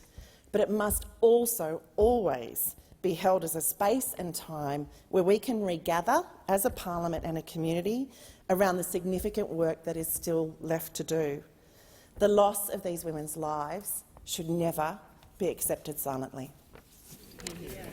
And in indulgence, I give the call to the Minister representing the Minister for Women. Thank you very much, Mr Speaker, and to the member for North Sydney, can I thank you very much for bringing this really important issue to this place.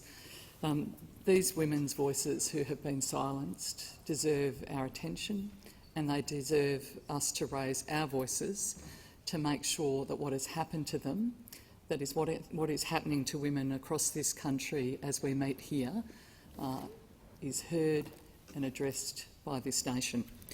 They are our mothers, our daughters, our sisters, our friends, our nieces, and they're our aunts. They're the people that we love. And the fact that we have lost one woman a week is murdered by her current and former partner is just simply so shocking. It is so shocking to all of us. We see on the pages of the newspaper these women, we hear their stories, but then they fade. And I think having the opportunity here to actually recognise that these women have died, these women whose incredible opportunity has been lost to this nation, is something that we have to do better at. We know that 1 in 3 women experience physical violence up to the age of 15, and that 1 in 5 has experienced sexual violence. 1 in 3 women, for 1 in those 3 women, that violence is perpetrated by someone they know. For 1 in 4, that physical, sexual and emotional violence was from a current or a former partner. These statistics, the number of women who deal with violence, are shocking. 1 woman a week murdered. The most recent figures show 2 in 5 Australians do not know where to get help when they are experiencing domestic violence, and as the member has said, even when they do, they often go unanswered. It's why the government has acted to enact the National Plan to End Violence Against Women and Children, and in the last October budget committed funding.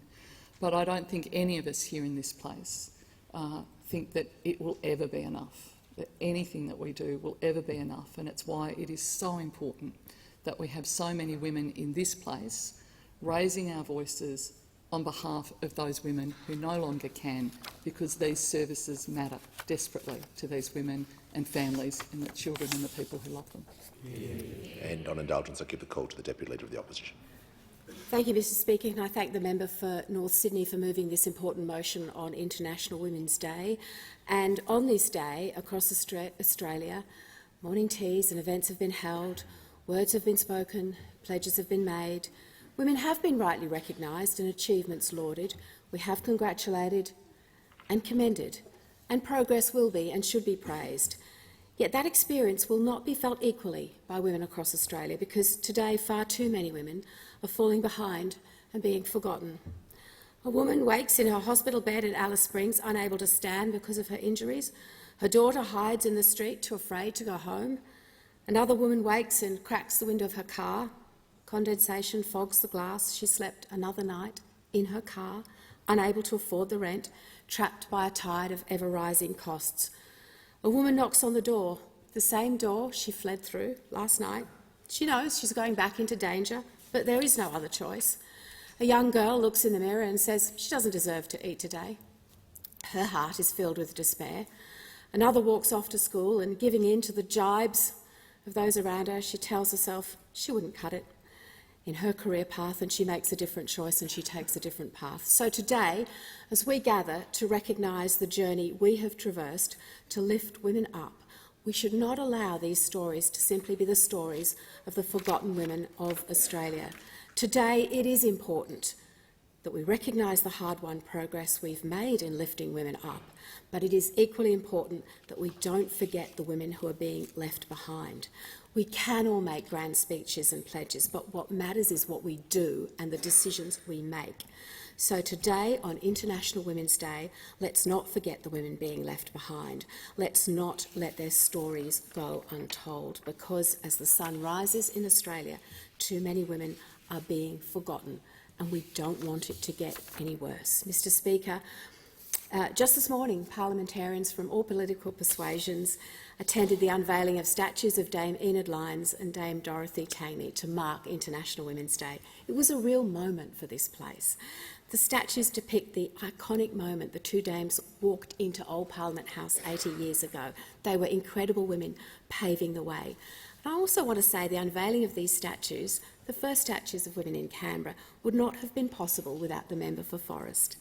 The member commissioned these statues in 2021 and has been a fighter for women ever since, and well and truly before that day, as have so many women in this place that I have seen over my over 21 years in this parliament.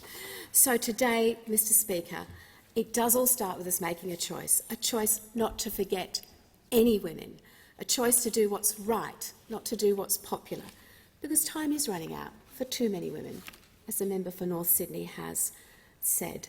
I thank the House. As a mark of respect for the lives lost to domestic and family violence, I ask all in their place to rise.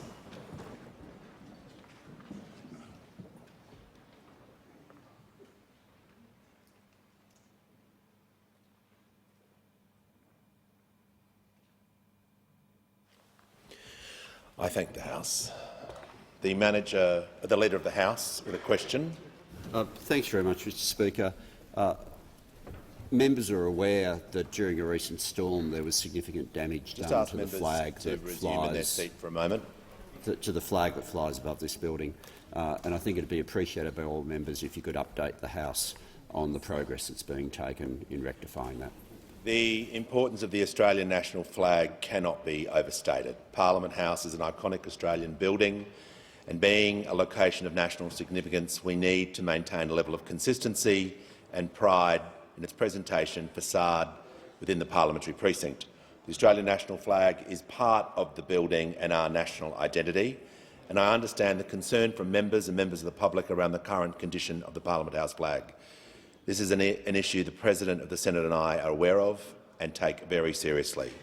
The Department of Parliamentary Services have advised that, as a result of a combination of high winds and the requirement to undertake urgent maintenance of the mechanism that are making it unsafe at the moment to change the flag. We've been assured that the changeover will occur as soon as it is safe to do so. I'll continue to work with the Department of Parliamentary Services to make sure that the delay is kept to a minimum and keep members informed.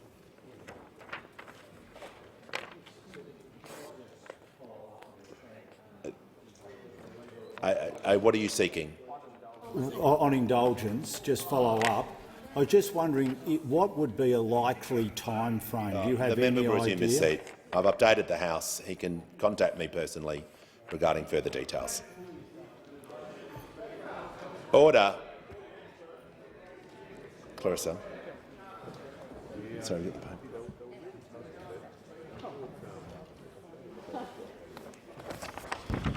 I present the Auditor General Performance Audit Report number 15 of 2022-23 entitled Procurement of 1800 Respect Department of Social Services.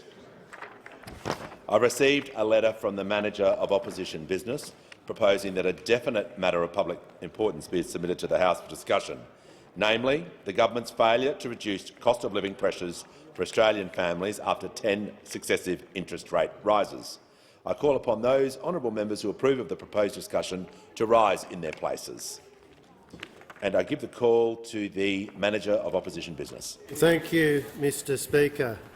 Yesterday saw the 10th successive increase in interest rates. The cash rate is now 3.6% compared to 0.35% when the current government came to office, and of course the rate that most Australians are paying on their mortgage is much higher than that. On a typical mortgage, the impact of the cumulative increases that we've seen since this government came to power is around $1,700 a month, around $20,000 a year. Now, who could forget that the Prime Minister promised Australians, not on the fly, not just in response to an unprepared question, but at Labor's campaign launch on the 1st of May 2022, he promised that the Labor Party, if they came to government, would deliver cheaper mortgages. He said Labor had real, lasting plans to do so. And of course, earlier in his career, when the current Prime Minister was merely the member for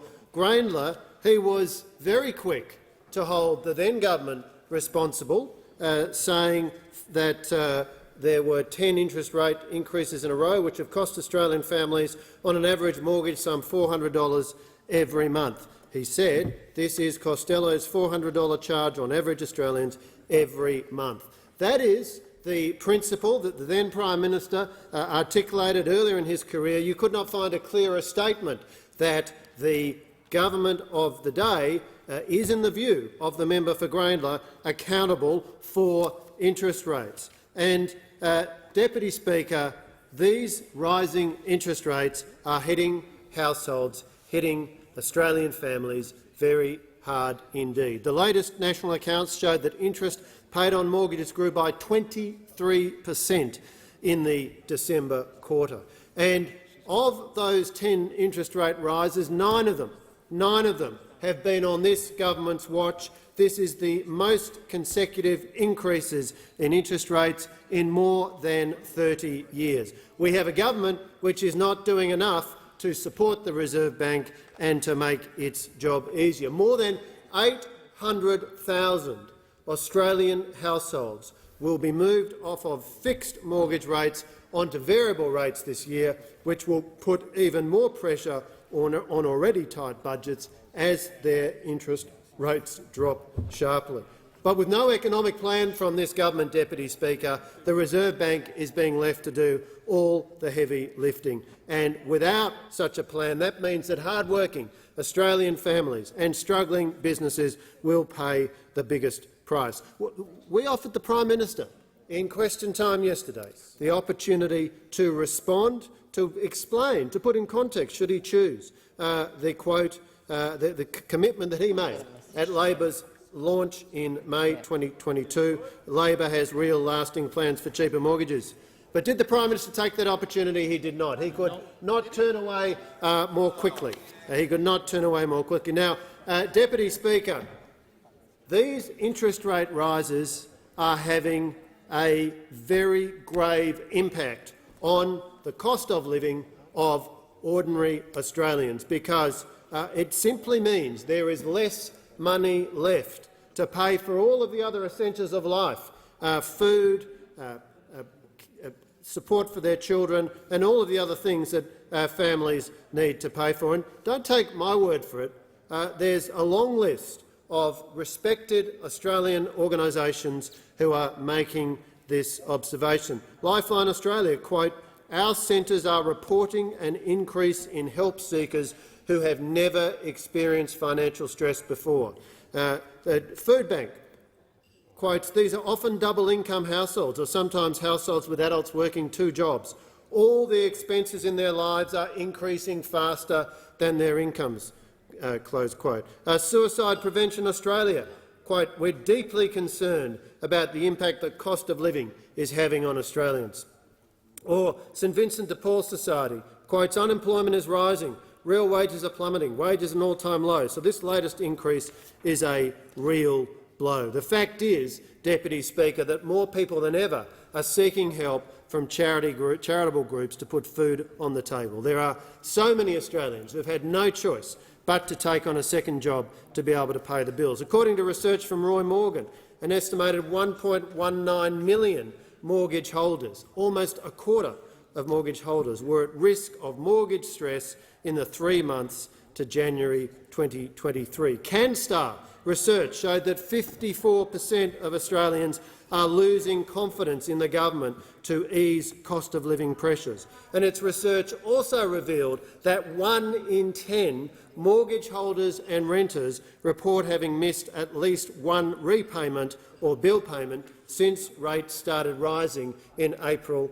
2022. So this is very, very serious. Now, not only have we seen the direct impact on households of this relentless rise in interest rates, but what we've also seen is that many other aspects of Labor's supposed plans have turned out to be complete fizzes. Complete fizzes. We were told before the election, the Australian people were told that Labor would deliver a $275 cut in the power bills of Australians. They weren't told that once. They weren't told that 5 times or 10 times. They were told 97 times. And how many times since the election has the Prime Minister used that number 275 in the parliament? Has it been 10? Has it been 5? I'd go 0. It's been 0. Yep. 0 times since this government came to power that the Prime Minister has been willing to say, to repeat in this parliament, a promise he made on 97 occasions that the power prices of Australians would go down by $275. And the reason for that is obvious, because far from going down, power prices are going up for Australians all around this country. For households, for families, for businesses, power prices are going up. He called Parliament back in December last year. Apparently this was going to be the big solution. Indeed, the Prime Minister went on Radio National on the 12th of December. He said, we've, quotes, worked out a way that will actually be deflationary by reducing people's power prices next year. How's that going? Well, where are these Australians to be found, these lucky Australians who've received this reduction in power prices, this deflationary reduction in power prices that the Prime Minister told Australians and told Radio National on the 12th of December that they were going to be getting? Not only had his first plan failed, his second plan is not having the claimed impact. And when the Prime Minister says that it's going to be deflationary, that we're going to reduce people's power bills next year, tell that to Ross and Cynthia, aged pensioners who live in the member for Cowper's electorate. This week they were told by their energy provider that their new power bill is about to skyrocket by more than 40% to $474 per quarter. Or tell that to Ian Mortlock in the member for Mallee's electorate. For 20 years he's operated a tomato-growing business. Under this government, his company endured a 400% rise in gas prices for his last gas contract. He's been quoted a new price, but despite the much higher price caps, it's still so high that it will damage his business. Or tell that to small business owner Kieran, who runs the Hutch & Co Cafe in Lilydale and the member for Casey's electorate. Kieran is bracing for his cafe's power bill to increase this year by $2,438. So far from getting power prices down, this government is presiding over sharp increases in power prices. And what is the Treasurer doing about this, Deputy Speaker? The man whose job is to deal with these problems, he's writing 6,000-word essays. He's making excuses. In fact, if you closely study his essay, he's got not one but 5 excuses as to why the economy might go bad on his watch. Number 1, war in Europe. Number 2, if China recovers from COVID. Number 3, recessions in the Northern Hemisphere. Number 4, when and how rate rises will bite. And 5, future natural disasters. He's got every excuse covered. Not for the Treasurer, the boring old "the dog ate my homework." He has got 5 separate excuses, and we've seen this hands-off attitude time after time, every time mortgage interest rates have risen. Well, the Treasurer is not just a passive observer. He's the Treasurer. The Treasury reports to him. He appoints the board of the Reserve Bank. He keeps saying the Independent Reserve Bank. He appoints the board. It's his job to fix this stuff. You know, these kind of excuses we're hearing from the Treasurer, it's as if a ship's captain were to write in his log, "If we hit that rock, it will be the obvious consequence of the man at the wheel failing to steer away from it." Like the exasperated Coast Guard official who screamed at the captain of the Italian ocean liner Costa Concordia, we want to scream at the Treasurer, get back on the bridge and take charge. Minister for Early Childhood and Minister for Youth. Thank you, Speaker. Speaker, amid the hustle and bustle of this place and the everyday of this place, there are moments for each and every one of us that stand out in our memories, little vignettes that kind of are seared in our mind. And for me, one of those was during my first term, when I stood right there on the benches as an opposition backbencher, and I spoke on behalf of a constituent of mine named Mary. And Mary had come to see me during one of my Meet Your Member events, and as she spoke to me and tears streamed down her face, she told me about the cost of living pressures on her and how they were affecting her, how she couldn't afford the vital pain relief medication that she so desperately needed to do even the most simplest and menial of tasks, things that we take for granted every day. And, Speaker, I remember standing right there and looking over the aisle as I was talking about Mary and sharing her story with the House, and watching the members opposite, those who at the time were on the government side, shake their heads. But they weren't shaking their heads in empathy for Mary. They weren't shaking their heads in empathy for Mary, but they were shaking it in disapproval and disdain, as if Mary's story did not matter to them. That was their attitude. Well, it took the election of a Labor government for Mary's story to matter. the election of a Labor government for Mary and her story of cost of living pressures to be heard. Because the fact is, Speaker, that this motion comes today after a wasted decade of inaction from the Liberal National Coalition, of warped priorities that put keeping wages low as the centrepiece of their economic plan, priorities that ignored the Australian people and ignored people like Mary.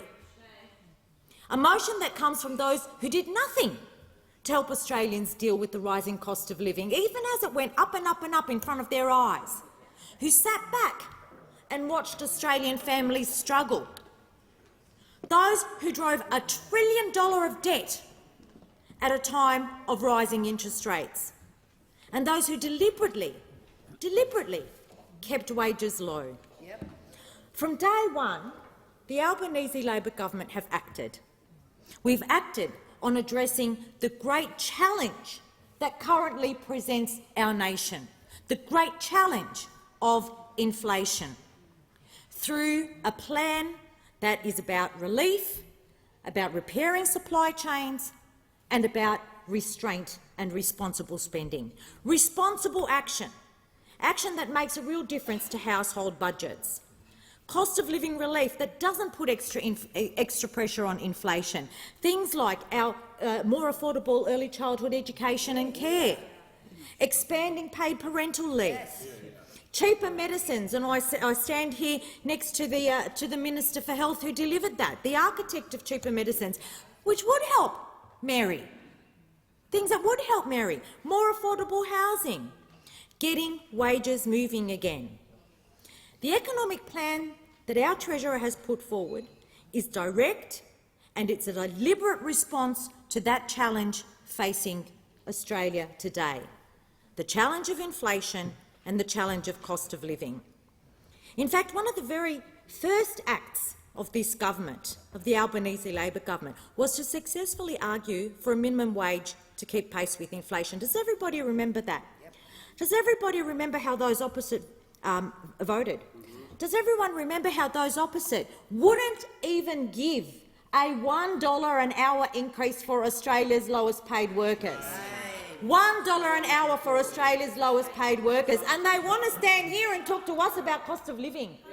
That's what they want to do. They want to raise a motion about cost of living when they wouldn't even give the lowest paid workers a $1 an hour increase in their wage. $1. I think I found $1 hiding in somewhere behind my sofa one day. That's how much those didn't want to give to our lowest paid workers. That was one of our very first acts. And you know what that act did? That act itself helped around 2.7 million Australians. We know that rising interest rates and global uncertainty have impacts on families, and that's why the Albanese Labor government is acting responsibly. That's why we're showing restraint. That's why we're delivering real relief to Australian people. That's what we're doing here. And let me just talk about our early childhood education and care reforms, because they're an important example of that relief. Under the previous government, the Liberal National Coalition, fees for centre-based childcare rose by over 40%. They sat on their hands and watched the fees for early childhood education and care rise by over 40%. Now I know, and I know that many on this side know, that families sit around the table and they work out their household budgets, and one of the first things they factor in is the cost of early childhood education and care. Then they work out how many extra hours the primary caregiver can work before that money that he or she has earned, most predominantly she has earned, is eaten away by those fees. That's why we took to the election a promise to cut the cost of early childhood education and care. And during the election, might I remind the House that during the election those opposite said it was unnecessary. That's right. Those opposite said it was a waste. Yep. Those opposite did not support it. Again, saying no to real cost of living relief to families, things that this government has done in its very short time in office. We said we would do that. We said we would deliver that cost of living relief, and we have.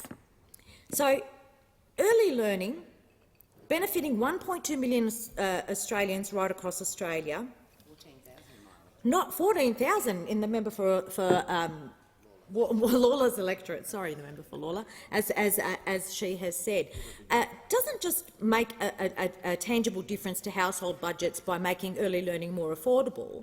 It increases the opportunities for women to re-enter the workforce, to take on more hours and to contribute to that household budget, so that when they are sitting there working out how many more hours they can take on before their extra money is being eaten away by early childhood education and care fees, they know that as those fees come down, they can work more hours and the household budget can increase. Now, we know that the rising cost of living is hitting a lot of Australians hard, and inflation is the defining economic challenge in 2023 as it was in 2022. And let me say, in my electorate of Cowan, in some of the more low socioeconomic suburbs, the cost of living pressures have been on those people for much longer than the last 2 years. And I'm proud of the fact that I've been able to stand here for the last 6 years in my 2 terms and now 3rd term as the member for Cowan and speak on their behalf. Unfortunately, every time I spoke about cost of living pressures for the people in my electorate, it fell on deaf ears while those opposite were in government. Not only did it fall on deaf ears, there was absolute disdain whenever we mentioned issues around cost of living or mortgage stress for the people in our electorates. When they were in government, they did nothing about it. Absolutely nothing about it, except shake their heads whenever we spoke about it. Speaker, we've acted successfully as a government in the short time that we've been here in arguing for a Fair Work Commission and minimum wage increase in line with inflation, in introducing legislation that will drive investment in cleaner and cheaper energy, putting downward pressure on power prices. The May budget will include direct energy bill relief for households and businesses, something which the opposition tried to block. We're delivering cheaper and more affordable early childhood education. We're delivering cheaper medicines, something that is hugely important for so many people in my electorate of Cowan, as I know it is for electorates right across Australia. We're delivering fee-free TAFE, more university places, expanding paid parental leave, building more affordable homes. Pensions, allowances and rent assistance have all increased in line with inflation. And we've brought in a new pensioner work bonus so older Australians can keep more of what they earn without it affecting their pensions. In May last year, the Australian people voted for a Labor government. And they voted for a government because they realised that this was the government that was going to give them the cost of living relief that they so desperately needed. I'm proud to stand on this side of the House, and I'm proud to now look down the lens here and say to Mary, Mary, you finally have a government that thinks you matter. Member for Mallee.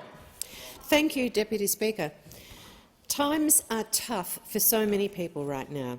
It's tough on everybody, no matter their colour, creed, gender, where they live. Today, on International Women's Day, we stand here after a 10th consecutive interest rate rise. 9 of those interest rates have been under this Labor government's watch. 9 consecutive increases, the most in more than 30 years. We stand here with the pressure building on Australian families. There's only so much that any family can bear. Women are often at the centre of these families. They are experiencing the burden of the cost of living crisis. These women are often taking the lead in parenting, in running their household, while also working in jobs outside their homes, just to make ends meet, while they continue to be failed by this federal Labor government.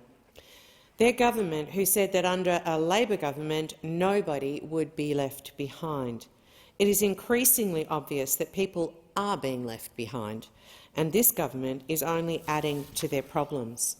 Shockingly, this week's 25 basis point interest rate increase means a person with a mortgage of $750,000 is now paying $1,700 per month more than what they were when rates started to rise last year.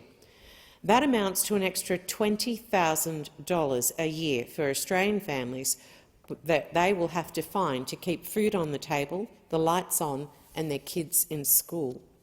The latest national accounts show interest paid on mortgages grew by 23% during the December quarter.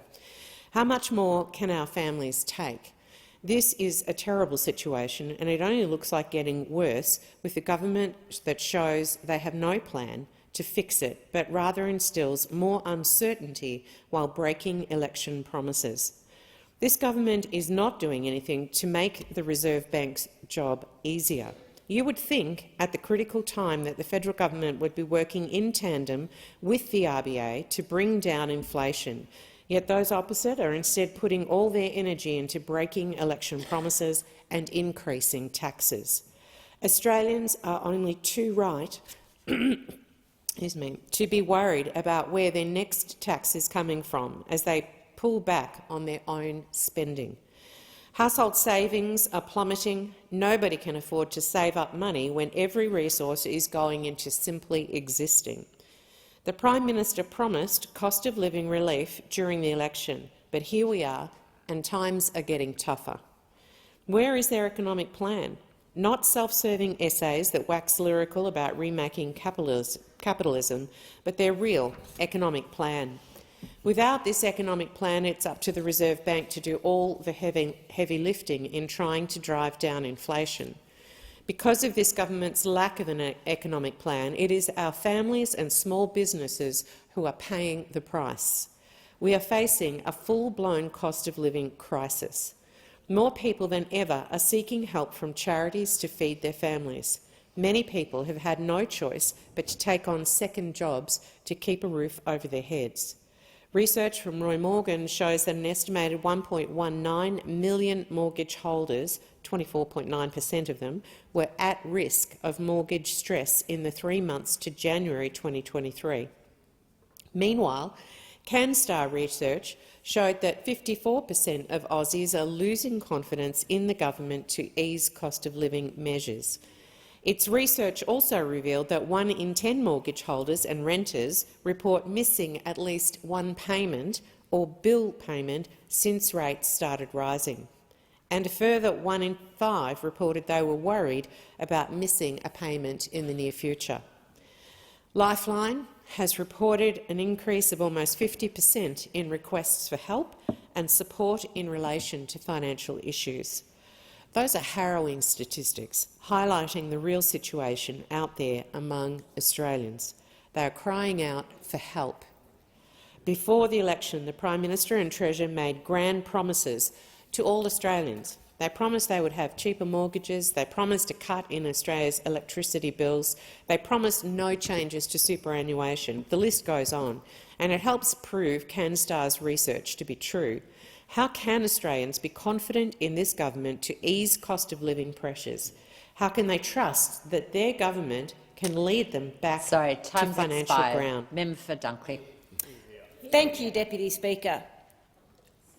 With all due respect to the member for Mallee, who I have quite a lot of personal regard for, oh my goodness, we've now had 2 speakers following every other MPI, well, of this parliament, really, put up by the opposition, which is just complaints, complaints, complaints, and the suggestion that we don't have a plan, which is they can only make that suggestion because they don't listen when the Treasurer and the Prime Minister talk about our plans, and not a single suggestion of what actually should be done. I mean, we had the Shadow Minister for Industry, who's the head boy, really, the head boy of a pathetic mob of performative whingers, just be negative, negative, negative for his whole entire 10 minutes in this MPI. Not one suggestion of what should be done or could be done other than what this government is doing. Just wants to say everything's bad, everything's wrong, but put not a single suggestion forward. Right? This is why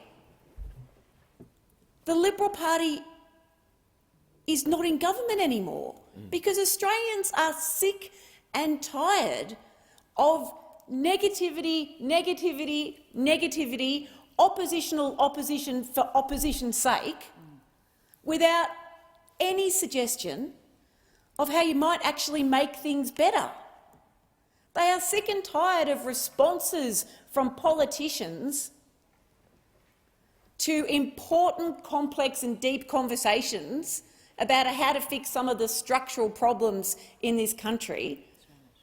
Responses from politicians which is all, oh, what a pathetic essay. Oh, you've got an idea of changing something and we don't like change. How about engaging in an actual conversation about where we need to go, how we might get there? Change is hard and difficult, but be part of the conversation instead of just being so negative all the time without any suggestion of how things might be fixed. Things like the inflation crisis and the impact on Australians, which, yes, rightly described by the member for Mallee and others, what families are going through. Families, single people, young people, old people, all across this country are feeling what is happening, and it is tough. It is absolutely tough. But it's not as though this has happened overnight or in the last 10 months.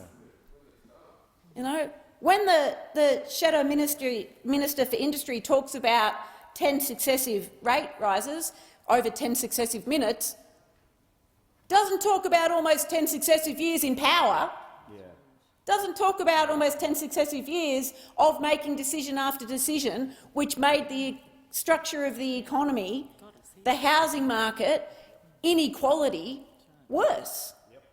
But apparently the Albanese Labor government is to blame for not fixing all of those problems in 10 months of government. And when we do put forward positive plans and legislation to fix these problems, what do they do on the other side of the parliament? They vote against it. Shame. So you come in here, talk about the difficult lives that Australians are having, raise issues that exist, and then vote against the solutions. That's the way to get back into government. Yeah, they should keep doing that. Keep on it. Keep on it. This is a government on this side of the chamber that is providing responsible cost of living relief. Like my colleagues have said, cheaper childcare, cheaper medicines, direct energy bill relief. The National Reconstruction Fund, which is mob over here, just want to be continually performative whingers and oppose. It's a key platform to support, diversify and transform Australia's industry and to create sustainable, well-paying jobs. Well-paying jobs that will help families pay the bills, that will help manufacturers in my electorate like Australian Blow Moulding, Brumby, Clark Masts and many others across the Carrum Downs industrial precinct. Why doesn't the opposition come in here and support positive plans for once? Thank you. Member for Capricornia. Thank you, Deputy Speaker. Australians are doing it tough. Families and small businesses are on their knees from the pressure they are enduring from the current cost of living crisis. Yesterday we saw the Reserve Bank of Australia increase interest rates for a 9th consecutive time, bringing it to the highest level seen in a decade. This is the most consecutive number of increases since Paul Keating was Prime Minister. The announcement means that the average mum and dad who are paying off a home loan worth $750,000 are now forking out an extra $1,700 a month more than they were in May last year. That's an extra $20,000 per year that hard-working families need to find to keep their heads above water.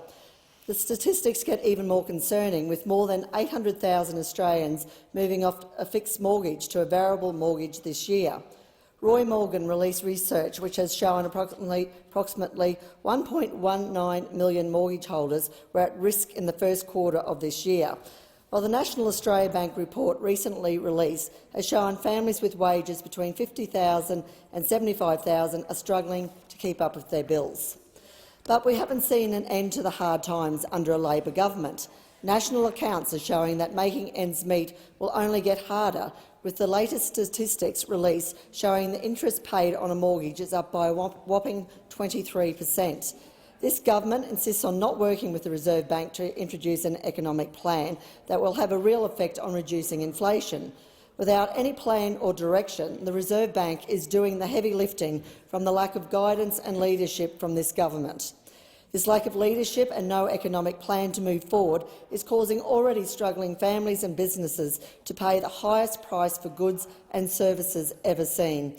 A local bakery in my electorate has been supplying their goods to supermarkets, cafes and restaurants for many years, yet they are being left with the question, when are the rising costs to businesses going to stop?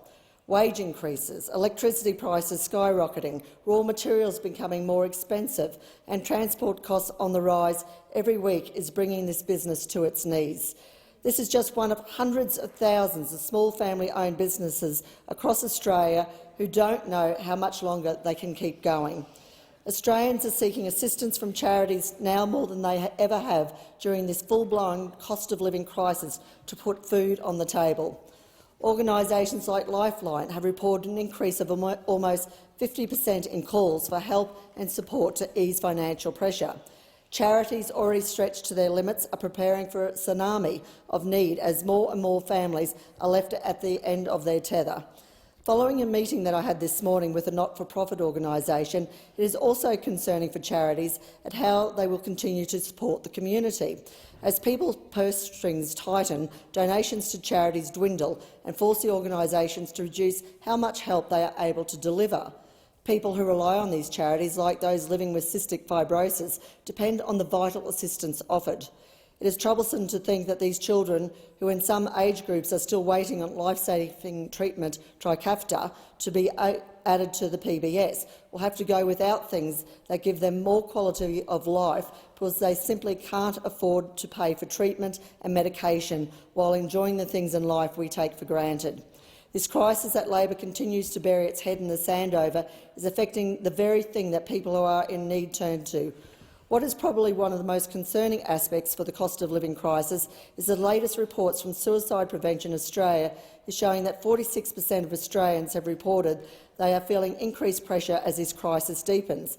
This is up by 5% since the previous year, and numbers are only going to continue to grow as the nation gets up to its neck in inflation and cost of living predicament. Life is only going to continue to get harder under Albanese government. Prior to the election, the Prime Minister was spruiking only he would be able to deliver cost-of-living relief. The reality is that life has only got harder for families under this Labor government. Australians are now living in the land of broken promises. Before the election, the Prime Minister and Treasurer made a slew of promises. Your electricity bills will be cut by $275, broken. Your mortgages will be cheaper under a Labor government, broken. Your super will be left untouched, broken. Your taxes won't be increased, broken. And the list goes on with promises for wage increases, cutting the cost to contractors and consultants. Inflation will be lowered and franking credits will remain untouched. All these promises have been broken. On the 10th of April last year, the Treasurer stated Australians want a government that does its job. Well, Treasurer, we want you to do your job. Do something constructive for this cost-of-living crisis. Member for Lalor. Thank you, Deputy Speaker. Deputy Speaker, like the Treasurer, I was raised in a family with a single mother. Like the Treasurer, I was raised in an area that, in this place, would be called an area with a low socio-economic profile. Like the Treasurer's mother, I paid a mortgage with 3 children on my own, working part-time. There were people in my community at the time who assumed that I was renting, because how could I possibly be paying a mortgage as a single mother? We all know the stereotype. I understand what it means to pay a mortgage in a crisis. I understand what the people in my electorate of Lalor are dealing with at the moment. I represent a community of the youngest families in the country.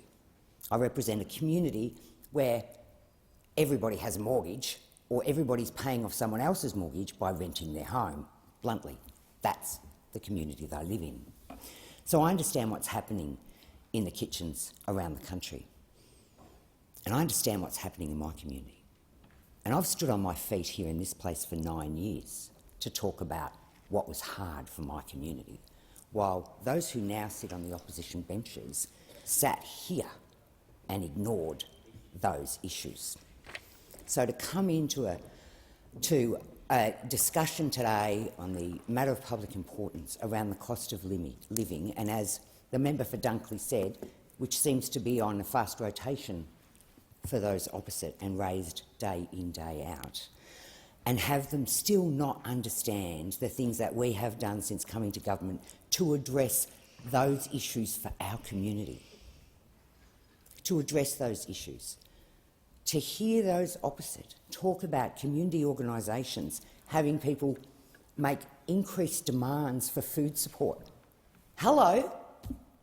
How many times did I raise that in this House after the 2014 budget when you slashed funding for community organisations? Slashed funding. And in communities like mine, that hurt. So bear with me if I fail to understand why those opposite continue to do this. Continue to do this when they have a track record in 9 months of coming in here and saying no to every solution we've put on the table. Forgive me for not taking the advice on behalf of myself and the communities I represent from those opposite when they didn't even have the decency to show up at the Jobs and Skills Summit straight after the election. Summits that we ran across the country to hear our communities talk about what they needed.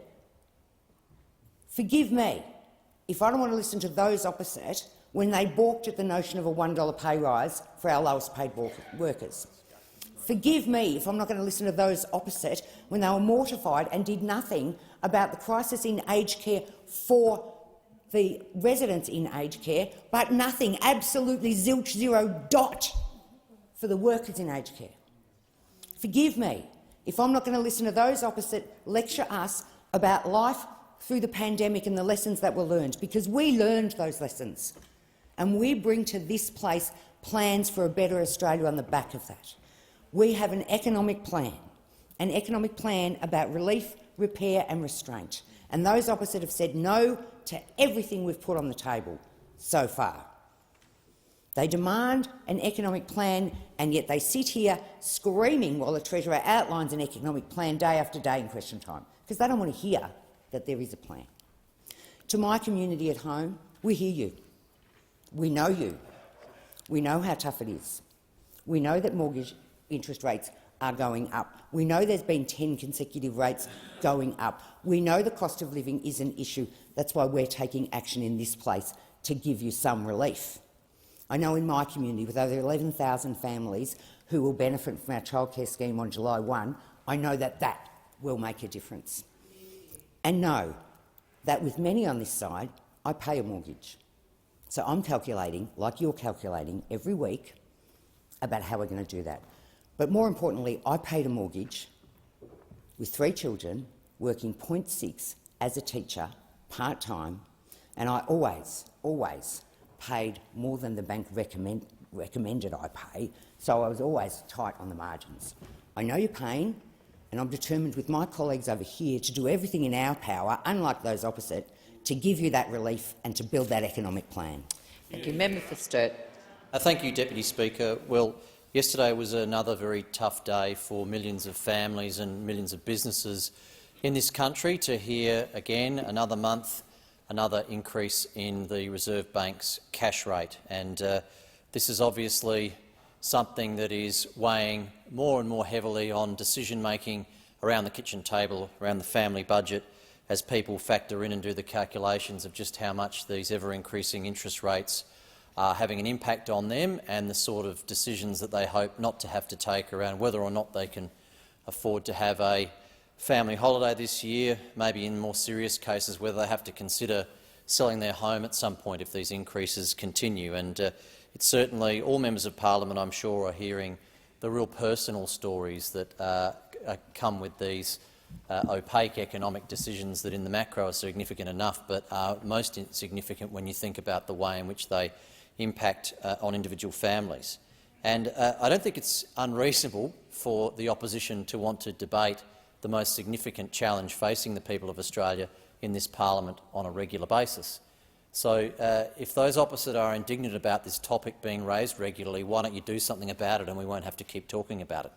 That's an option. There's an option for the government to actually address the most significant challenge in the lives of Australians, but to suggest that it's somehow inappropriate for us to raise this as a matter of public importance, I'd love to understand what you think is more important than the dramatic increase in cost burdens on families in this country. The other thing that's really concerning coming from members of the government is the suggestion that they've actually got a plan, because at least if they didn't have a plan, we might have something to look forward to.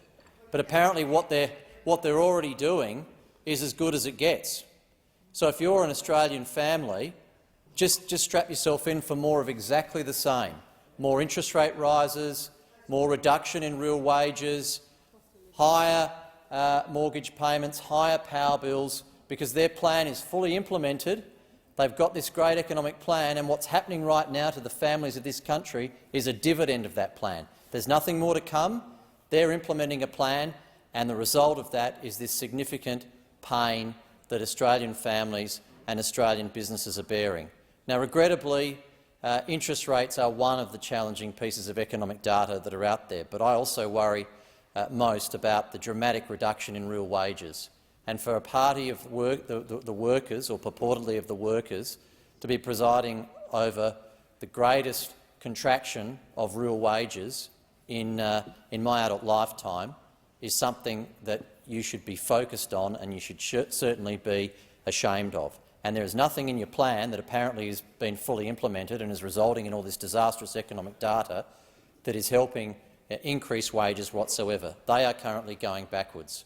There's more data, sector by sector, industry by industry, that regrettably is showing that economic strife is continuing to come at a ever-growing pace, and it's not the fault of the invasion of Ukraine. It's not the fault of all these forces overseas that have been well known to the government when they handed down their budget last year in October, when they made a promise 92 times to reduce electricity prices that are now going up.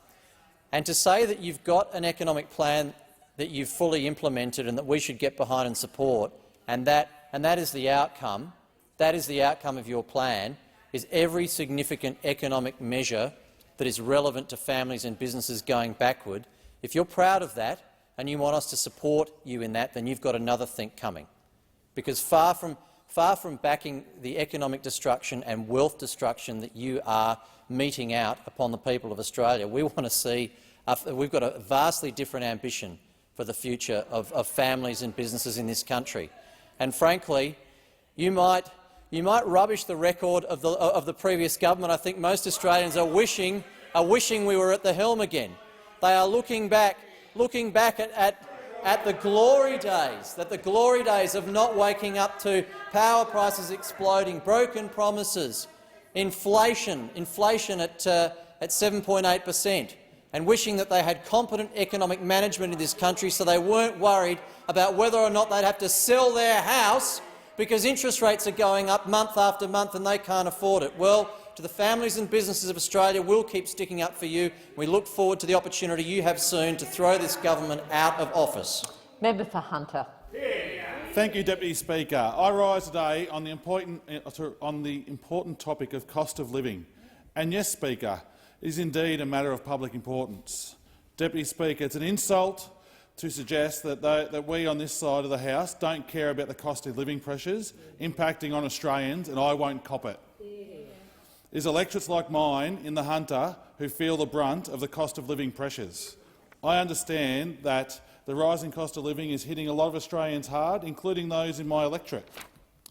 Inflation is the defining economic challenge in 2023, and as it was in 2022 and in late 2021. Speaker, the government has been working hard to address these issues. The Albanese Labor government has a three-point plan for addressing the inflation challenges in the economy, and it's all about relief, repair and restraint. Speaker, responsible cost of living relief is something those opposite know nothing about. It will see us deliver cheaper early childhood care and education, cheaper medicines and direct energy bill relief. The only thing those opposite have been responsible for is a decade of wasted opportunities and warped priorities that left Australia feeling with falling real wages, cost of living pressures and $1 trillion worth of Liberal Party debt, without an economic dividend to show for it at all. Deputy Speaker, those on this side of the chamber are repairing supply-side constraints. We have started a long-term work to repair our damaged supply chains, which have only worsened the inflation challenge. We are doing this with fee-free TAFE, cleaner and cheaper energy, National Reconstruction Fund and more affordable housing. The no-alition opposite are hell-bent on taking down the economy at every chance they get by voting against energy bill relief, the NRF, the Housing Australia Future Fund. They are voting for higher inflation for longer. Deputy Speaker, we have delivered a responsible budget with spending restraint. Our Treasurer is returning almost all revenue upgrades to the bottom line and keeping spending essentially flat over the next 4 years to not add to inflation. The issues left to us by the no-alition. We know there is still a long way to go, but the plan is working and we need to stick to it. Deputy Speaker, despite the negativity of the no-alition opposite, cheaper medicines took effect on the 1st of January, giving Australians access to medicines that they need without breaking the bank. Cheaper early childhood education and care will benefit 1.2 million families from the 1st of July, something they didn't vote with us on. This means families will be able to actually afford to send their children to childcare, leaving more money in the bank to ease other expenses and giving parents a chance to get back into the workforce. Deputy Speaker, we have made sure that 180,000 fee-free TAFE places are now available to tackle the skills shortages. This will allow people to upskill and find employment. And Deputy Speaker, electricity bill relief will be a key feature of our May budget, and I honestly can't wait to hear that. We have delivered 10 days of paid family and domestic violence leave, which means those escaping violence no longer are forced to choose between their safety and their pay. We are building more affordable homes, including through the new National Housing Accord. Pensioners' allowance and rent assistance have increased in line with inflation to ensure people are not left behind. Deputy Speaker, we have also brought a new pensioner work bonus so older Australians can keep more of what they earn without affecting their pension. We are delivering on our promises, and we are making sure that we are putting measures in place to help those who are being hardest hit by the cost of living. Speaker, we are focused on growing the economy in the right way so that more Australians can benefit from good skills to get good jobs and have good wages. But the no-alition opposite just aren't serious about the cost of living relief. If they cared about supporting families to ease the cost of living, they'd support our cheaper child care legislation and changes to paid parental leave. If they cared about being able to afford things that they need to survive in their day-to-day lives, they'd support our initiatives to make medicines cheaper. But all they do is sit over there saying no to all of these measures that we have put in to have real impact on the lives of everyday Australians, like those in my electorate. And at the end of the day, Deputy Speaker, it's only an Albanese Labor government that cares for Australians, and not only cares for all Australians, we care for everyone in this country. Thank you. Member for Groom. Thank you very much, Speaker, and it gives me no pleasure whatsoever to be talking about the government's failure to reduce cost of living pressures at this time, I can assure you. And listening to the debate, I find it interesting, and it's right to talk about the impact of mortgage costs going up having on families and what it's like growing up in that situation. Labor certainly doesn't have a mortgage, though, on a working-class background. Someone who grew up in Ipswich, I can assure you. These pressures are felt across the nation. How we respond to them is very, very important. It's the issue of our times. And, Speaker, look, families are making some very, very difficult decisions. I was very sad to read an article in this week's Courier Mail talking about a great Toowoomba charity, Protea Place, that's had to cancel its major fundraising event this year because it simply wasn't able to sell tickets. People across Toowoomba who've previously, for the last several years, donated and been able to and have been in a position where they could donate.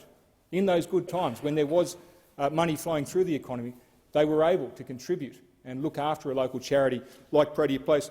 And I want to quickly say what a great job they do. This is a charity that looks after what is a very sad story, women over the age of 65 increasingly coming to Toowoomba from regional areas, hoping that they can find some support, some housing in our region. They come all the way in and sadly find there is no room at the inn. And Protea Place was built by the amazing Amanda Dalton to deal with this. And, Speaker, this is the first time their events had to be cancelled because they simply couldn't sell enough tickets. This is a charity that I'm sure Toowoomba will gather around and support. The same article, Speaker, spoke of the increase year on year in household costs. This is across mortgage, fuel, groceries, electricity, insurance that the average Queenslander is facing. It's $1,150 per month. That's how much costs have gone up in the last 12 months.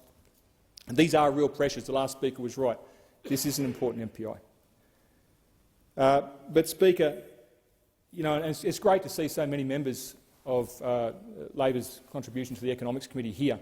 They'll remember well the Governor of the RBA saying that the economy relies on confidence. The economy relies on confidence. Speaker, at a time we're talking about these cost of living pressures, at a time we want the economy to be in a stronger position, you want to see confidence. I'm not sure anyone got confidence out of the Assistant Treasurer's response today in question time. Apparently it was part of there was 3 parts to the answer. That, I think, was part 2, following the infamous honeypot comments. Look, you know, this is a time when we need very, very focused measures that are going to have impacts both short and long term on the economy. And the second one I want to speak about, we talk about confidence. Every time we put an example to the government of the impact of raising energy prices, increasing energy prices on our constituents, they say, well, why don't you go back and tell them that you didn't vote for the Energy Price Relief Plan? This is a plan, this is legislation. This has happened, this has passed, and it's happening, and it's failed. And the government's response is, you should have voted for failed legislation. Prices are still going up, and worse, Speaker, the obvious impact, the impact that has always happened when you introduce price caps, is happening before our eyes, that we will see, and we are experiencing, a limitation in supply. We saw that with Senex, their decision to pull out over $1 billion of investment. Today, speaking to APLNG, talking about the impacts in my region of a reduction in their investment in the gas industry. So you know, in a time when we need the economy to regain confidence, when we need a clear direction forward, what do we have? Quite frankly, statements that are just baffling. But, Speaker, what compounds this failure? The litany of broken promises that preceded. And I know that the member for Fairfax has made the point many times. We've not heard the words 275 from the government since the election. This was a promise repeated over and over again. Your energy bill, $275. I've heard that enough times, and I think the Australian people will continue to hear that number for a long time yet. They're going to wait a very long time because that number will be repeated over and over and over because energy prices are only going one way, and that is up. We also had a promise of cheaper mortgages, and today government unable to talk about anywhere in the country where that's been experienced. And the last one, of course, no changes to super. Again, simply undermining confidence at a time when there is significant financial pressure on Australian households. Thank you. Member for Swan. Thank you, Deputy Speaker, and thank you to the member for Groom. From one engineer to another, I think it's important to look at the root causes of problems, and you need to understand the foundations of the nation and what we've inherited. I recognise that the cost of living has gone up, and these costs started going up under the coalition government. During the election campaign, my team and I knocked on 45,000 doors, and the cost of living is the #1 issue. But who was sleeping at the wheel? Who had a decade of delay and waste? Who had nothing to show for it?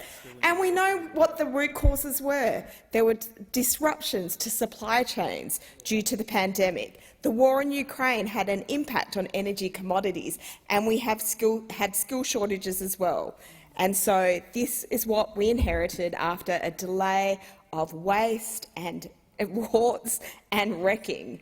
And that's what Australian businesses and households had to deal. So talking about supply disruptions, So we had to lift the scab off and see this weeping wound that was festering under the Liberal government. And frankly, they've not had meaningful industry policy. How could they, with 9 industry ministers? That's 9 years with no plan. Harvard University's Centre for International Development, which ranks economies according to their diversity and complexity, assesses the potential for growth, and it placed Australia at 91 out of 133 in 2020. Our neighbours on that scale were Kenya and Namibia, and in the last decade we've slipped 21 places. Oh, I wonder who's been at the wheel for the last decade. Meanwhile, the Albanese Labor government has a once-in-a-generation nation-building exercise to build our industry capability. The National Reconstruction Fund will help diversify our economy and broaden our base. Leaders know in Australia that we need to transition from a lucky country to a smart country, and this is precisely what the NRF does. On energy policy, I know you guys are passionate about this. While there were 9 industry ministers with 9 policies, over the decade we had over 20 energy policies. Holy moly! I've worked for 12 years with the ASX 200, helping them with their energy and climate-related needs.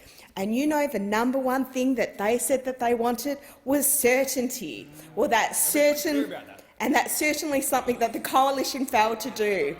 Those on the other side, those that accepted the science on climate change, lost their seats at the last election, and now they're left with climate deniers. The lack of decent energy policy meant that the national energy market was horribly exposed to those energy prices and those energy shocks caused in Ukraine. It meant that those price rises were worn by businesses and households because, again, you were asleep at the wheel. Meanwhile, the Albanese Labor government has legislated a 43% reduction in greenhouse gas emissions. We didn't have to legislate that target, but we did that because we wanted to send a strong signal to markets to show that we were serious. And you know what? We have seen financial markets move. There is a whole bunch of renewable energy being unleashed, and that's happening because of the Albanese Labor government. This has been coupled with our safeguard mechanism, which will help big emitters know their trajectory to reduce greenhouse gas emissions and what we expect them to achieve. What they wanted is for it to be predictable and known. And when the Coalition introduced the Emissions Reduction Fund, they also reduced the safeguard mechanism, and that was to safeguard, to ensure that there weren't increases elsewhere in the economy when the ERF was reducing emissions elsewhere. Well, they failed to do that. The safeguard mechanism is actually pretty neat architecture, but it did nothing. And you know what? We're actually trying to get this to work to help businesses. And on skill shortage, again, asleep at the wheel. The Coalition government was not interested in thinking about the skills we need for the future. I guess that's because they had no vision. I guess that's, and they didn't invest in skills for the future. And I know that a good education is a ticket to a better life. But maybe the Coalition doesn't want to support Australians' aspirations. The Albanese Labor government is investing in 180,000 TAFE places with an additional 20,000 university places. In Curtin University, in my electorate, we got an additional 1,000 places. So what did the Coalition demolition government Time do? Has expired. Sorry. The debate has now concluded, and I have a report that the Australian Council Amendment Creative Australia Bill of 2023 has been fully considered by the Federation Chamber and has been agreed to without amendment. I present the certified copy of the bill. And the question is that this bill be agreed to. All those that opinion say aye. To the contrary, no. I think the ayes have it. This bill has been agreed to. I give the call to the Minister. I ask leave of the House to move the third reading immediately. Is leave granted? Leave is granted. Now be read a third time. I put that question that this bill be now read a third time. All those of that opinion say aye. To the contrary, no. I think the ayes have it. I call on the clerk. Third reading, a bill for enact to amend the Australia Council Act 2013 and for related purposes. Thank you. I have a report that the Royal Commission's Amendment Enhancing Engagement Bill of 2023 has been fully considered by the Federation Chamber and has been agreed to without amendment. I present a certified copy of that bill. So the question is that the bill be agreed to. All those of that opinion say aye. To the contrary, no. I think the ayes have it, and this bill has been agreed to. I give the call to the Minister. Thank you, Deputy Speaker. I ask leave of the House to move the third reading immediately. Is leave granted? Leave is granted. I move that this bill be now read a third time. So the question is that this bill be now read a third time. All those of that opinion say aye. To the contrary, no. I think the ayes have it. I call on the clerk. Third reading, a bill for enact to amend the Royal Commissions Act 1902 and for other purposes. I have received messages from the Senate returning the following bills without amendment or requests: the Private Health Insurance Prosthesis Application and Listing Fees Amendment Cost Recovery Bill of 2022 without requests, and Private Health Insurance National Joint Replacement Register Levy Amendment Consequential Amendments Bill of 2022.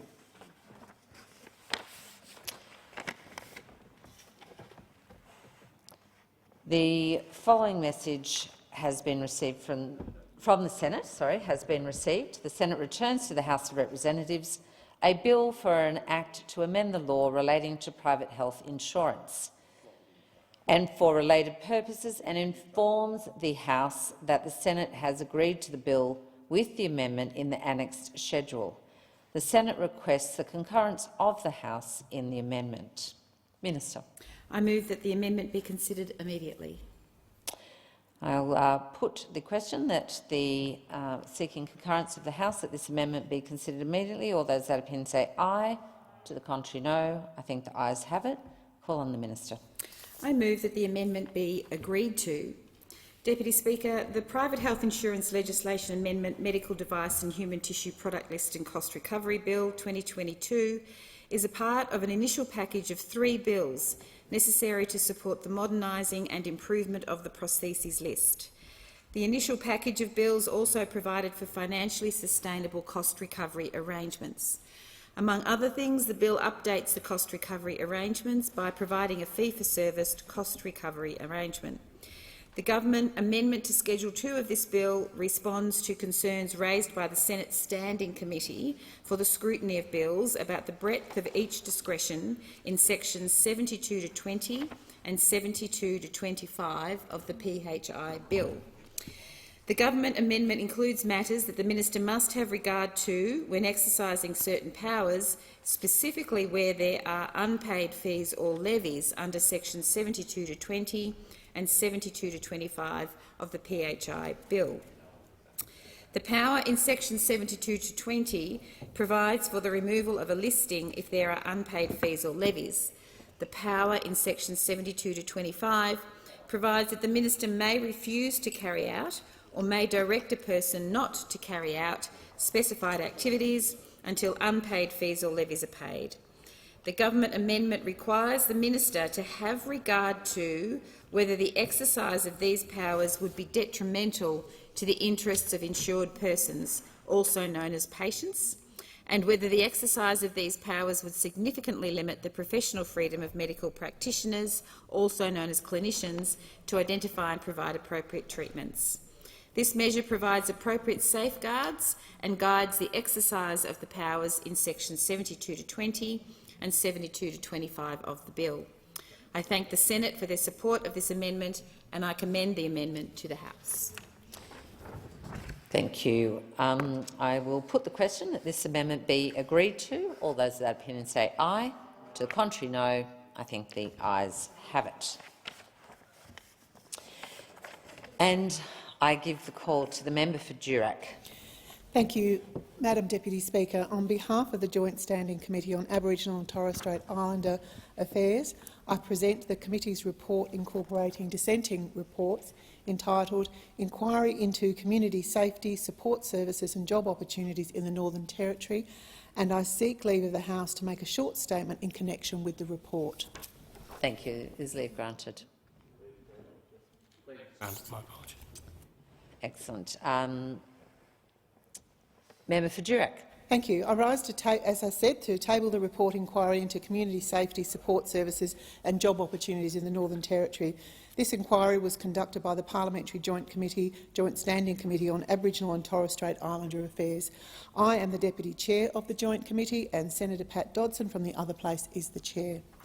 As noted in the acknowledgement in the report predominantly discusses provisions and initiatives relating to Stronger Futures legislative package and its precursor, the Northern Territory Emergency Response Act 2007, commonly known as the Intervention. The terms of reference of the inquiry were as follows: community safety, support services and job opportunities in the Northern Territory, with particular reference to A. the preparation of the sunsetting of the Stronger Futures legislation, B. community safety and alcohol management, C. job opportunities and community development program reform, D. justice reinvestment, community services, and E. any related matters. Madam Deputy Speaker, the most significant outcome of the sunsetting of the Stronger Futures legislation was the cessation of alcohol restrictions in parts of the Northern Territory. It is worth noting that during the course of this inquiry, soon after the 24th of January 2023, the Commonwealth Government announced a $48 million investment in Central Australia's community safety. This followed a visit by the Prime Minister to Alice Springs. Around this time, the Chief Minister of the Northern Territory and the Prime Minister announced the appointment of Ms Dorelle Anderson as the Central Australian Regional Controller. Ms Anderson's role was to consult broadly about the potential to reintroduce alcohol restrictions and consideration of an opt-out model for alcohol-protected areas and to report by the 1st of February 2023, which she did. On the 14th of February 2023, the Northern Territory reintroduced alcohol restrictions in town camps and communities.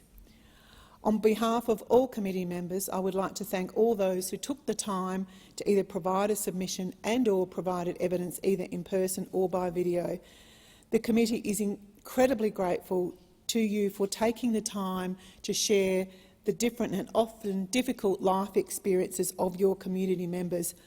The committee understands that you have often been asked to repeat these often painful stories, and for that we are incredibly grateful for your contribution. Thank you to all the committee members for your participation. Special thanks to the committee secretariat, who I note members are sitting here in the House today. Thank you very much. I appreciate that you did the best you could under very extreme circumstances, under a very tight timetable. I commend the report to the House and move that the House take note of the report. Thank you, Member for Durack. The debate is adjourned and the resumption of the debate will be made in order of the day for the next sitting. Member for Durack. I move that the order of the day be referred to the Federation Chamber for debate. I'll put the question that this be referred now to the Federation Chamber.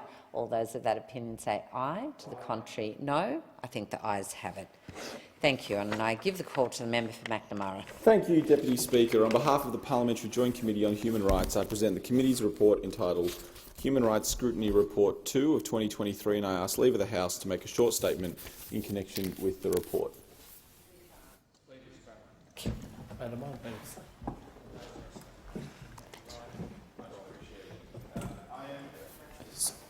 I am pleased to table the Parliamentary Joint Committee on Human Rights Second Scrutiny Report of 2023. In this report, the committee has considered 18 new bills, 89 new legislative instruments. The committee has commented on one of these bills and 3 legislative instruments, and has also concluded its consideration of 4 pieces of legislation. In particular, the committee has commented on the Migration Amendment Aggregate Sentences Bill 2023, which is now an Act, which provides that aggregate sentences, that is, one sentence for multiple offences, may be taken into account for all relevant purposes, including assessing whether to automatically cancel a person's visa on character grounds. The bill also retrospectively validates past decisions and actions. The committee considers that there is a significant risk that the bill, in expanding the basis on which a visa can be automatically cancelled, which results in mandatory immigration detention and subsequent removal from Australia, may be incompatible with human rights. Having regard to these significant human rights implications, the committee notes that the bill passed both houses of parliament within 3 sitting days, which did not provide it adequate time to scrutinise this legislation. The committee is also seeking further information in relation to the human rights compatibility of 3 legislative instruments. The first relates to the requirement to report the administration of the Japanese encephalitis virus vaccine to the Australian Immunisation Register. The second relates to the requirements on passengers from China, Hong Kong or Macau to provide proof of a negative COVID-19 test prior to boarding a flight to Australia, and the third instrument restricts access to certain court documents to non-parties until after the first directions hearing. The committee has also concluded its consideration of 3 bills, one legislative instrument. In doing so, it has made a number of recommendations to amend the legislation to improve its human rights capability. For example, the committee has recommended some minor amendments to the Export Control Amendment Streamlining Administrative Processes Bill 2022. These amendments would require entrusted people, when disclosing information obtained under export control powers, to consider certain matters prior to disclosure, such as if there are sufficient safeguards in place to protect individual privacy. The committee has also recommended an amendment to the Referendum Machinery Provisions Bill 2022 in relation to the prohibition on foreign campaigners engaging in certain referendum campaigning or expenditure, which may include people who have lived here in Australia for a number of years. Now, on one hand, the committee absolutely acknowledges the legitimate purpose to protect our democratic processes from malicious foreign actors. The committee does note the potential impact on a number of rights, including the right to freedom of expression. The committee has recommended that the bill be amended to require the Electoral Commissioner to consider whether the foreign campaigner has a genuine connection to Australia and the extent of campaigning before imposing a civil penalty. Finally, the committee has recommended amendments to a legislative instrument, the Aged Care Quality and Safety Commission Amendment Code of Conduct and Banning Orders Rules 2022. In particular, the committee is concerned that a register of all aged care workers subject to a banning order is published on a public website. While the committee considers this measure is directed towards the important and legitimate objective of protecting vulnerable older Australians, the committee has considered that it has not been demonstrated that is a proportionate limit on the right to privacy to publicly publish these details. The alternative the committee made was that the register should be made absolutely available to all aged care providers who need to consult it when determining who to employ in aged care facilities. But the committee recommended that it not be published on a public website. With these comments, I thank again the Secretariat, the expertise provided to the committee, as always, by the very, very high-quality staff. I thank the committee members, and I commend the report to the House.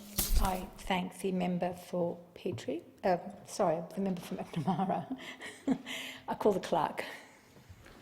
Government Business Order of the Day number 2, National Reconstruction Fund Corporation Bill 2022, resumption of debate on the second reading.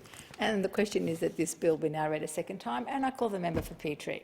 Thanks, Deputy Speaker. The modern manufacturing strategy accounted for a quarter of Australia's national research and development investment. We expanded and modernised Australia's sovereign manufacturing capability, and we secured supply chains and invested in the skills and world-class research our manufacturing businesses needed through the 6 priorities I listed before. Australian manufacturing helped keep our economy moving and Australians safe during the pandemic, producing medical equipment, securing supplies of fertiliser, keeping supermarket shelves stocked and increasing our Defence Force capabilities. Under the Coalition's modern manufacturing strategy, we achieved an additional 3,300 manufacturing businesses had been created in Australia, 3,300. Manufacturing turnover increased to its highest level since 2010. So there's a bit of a fall-off in the last 3 years of the Gillard and Rudd governments. And then when we left office in 2022, it was right up there again. In fact, there was over 1 million jobs in manufacturing at the height of COVID. But the new Labor minister stated here on this bill just yesterday there was 900,000. So is that a 10% drop since they've came to office? Because there was over 1 million. More than 220,000 trade apprentices were also in training under the coalition. That's the most since records began back in 1963. And we hear those opposite talk about TAFE and what they've done with TAFE. They've been talking about TAFE for 30 years. Yeah. And the issue is, and the member for Barker would know, a lot of the TAFEs are still empty, Deputy Speaker. But we brought in, obviously, Job Trainer during COVID, which got a whole lot of people back into training, including those 220,000 people in trade apprentices. And that will only help both the government but also the Australian population going forward. As we know, there's a lot more housing stock, for example, that needs to be built. And that nearly 250,000 apprentices that the Liberal National Government got into training will go a really long way. And manufacturing represented a quarter of merchandise exports, all under the Liberal National Government. So I'm proud, of the strong manufacturing legacy of the former coalition government. And we understand manufacturing in Australia. If Labor really wanted to win for our manufacturing industry that was economically sustainable and built upon our sovereign manufacturing industry, then building upon this legacy would have been a better strategy than the establishment of an entirely new National Reconstruction Fund that has its priorities wrong and threatens to weaken our manufacturing, and spending $15 billion, $5 billion initially off budget, not even included in the budget. As I said before, the Minister and the Prime Minister should have hit the ground running 10 months ago, picked up the Modern Manufacturing Fund that we already had in place, but still currently law now, picked up on that, rather than saying, oh no, let's get rid of that and let's create something new, off budget, with a whole lot of extra bureaucrats, rewarding our union friends. I mean, this is the thing, talk about governing. And right now I'm hearing, particularly in defence industry, that these people have been ignored. The last 10 months, the minister's been missing in action. He was contacting them all, the minister, prior to the election. He was putting his hard hat on, putting the high vis on, and now those same businesses that he visited try to call him or get an appointment with him. Guess what? No, nowhere to be seen. No, can't see him. Can't even get in to see his staff. He's at the tennis or the cricket. I don't. So the National I was talking about actually the Minister for Manufacturing, but the National Reconstruction Fund that this government has put forward with the accompanying administrative corporation and independent board is really poorly designed. Labor's manufacturing policy will drive up inflation and interest rates through this reckless off-budget spending, while ignoring the critical economic issues that have been amplified through this government's poor policy decisions and left homegrown Australian manufacturers calling out for this government to address. Issues like rising energy prices. Now, we know the Prime Minister promised to reduce energy prices 97 times, almost 100, we'll round it up to 100, before the last election, and they've still continued to go up, even after their legislation was passed at the end of last year, still going up. Actually, a constituent of mine in Griffin today sent me a bill. It's increased by 50%. So labour market shortages are also a big issue for this government. And what are they doing during this time?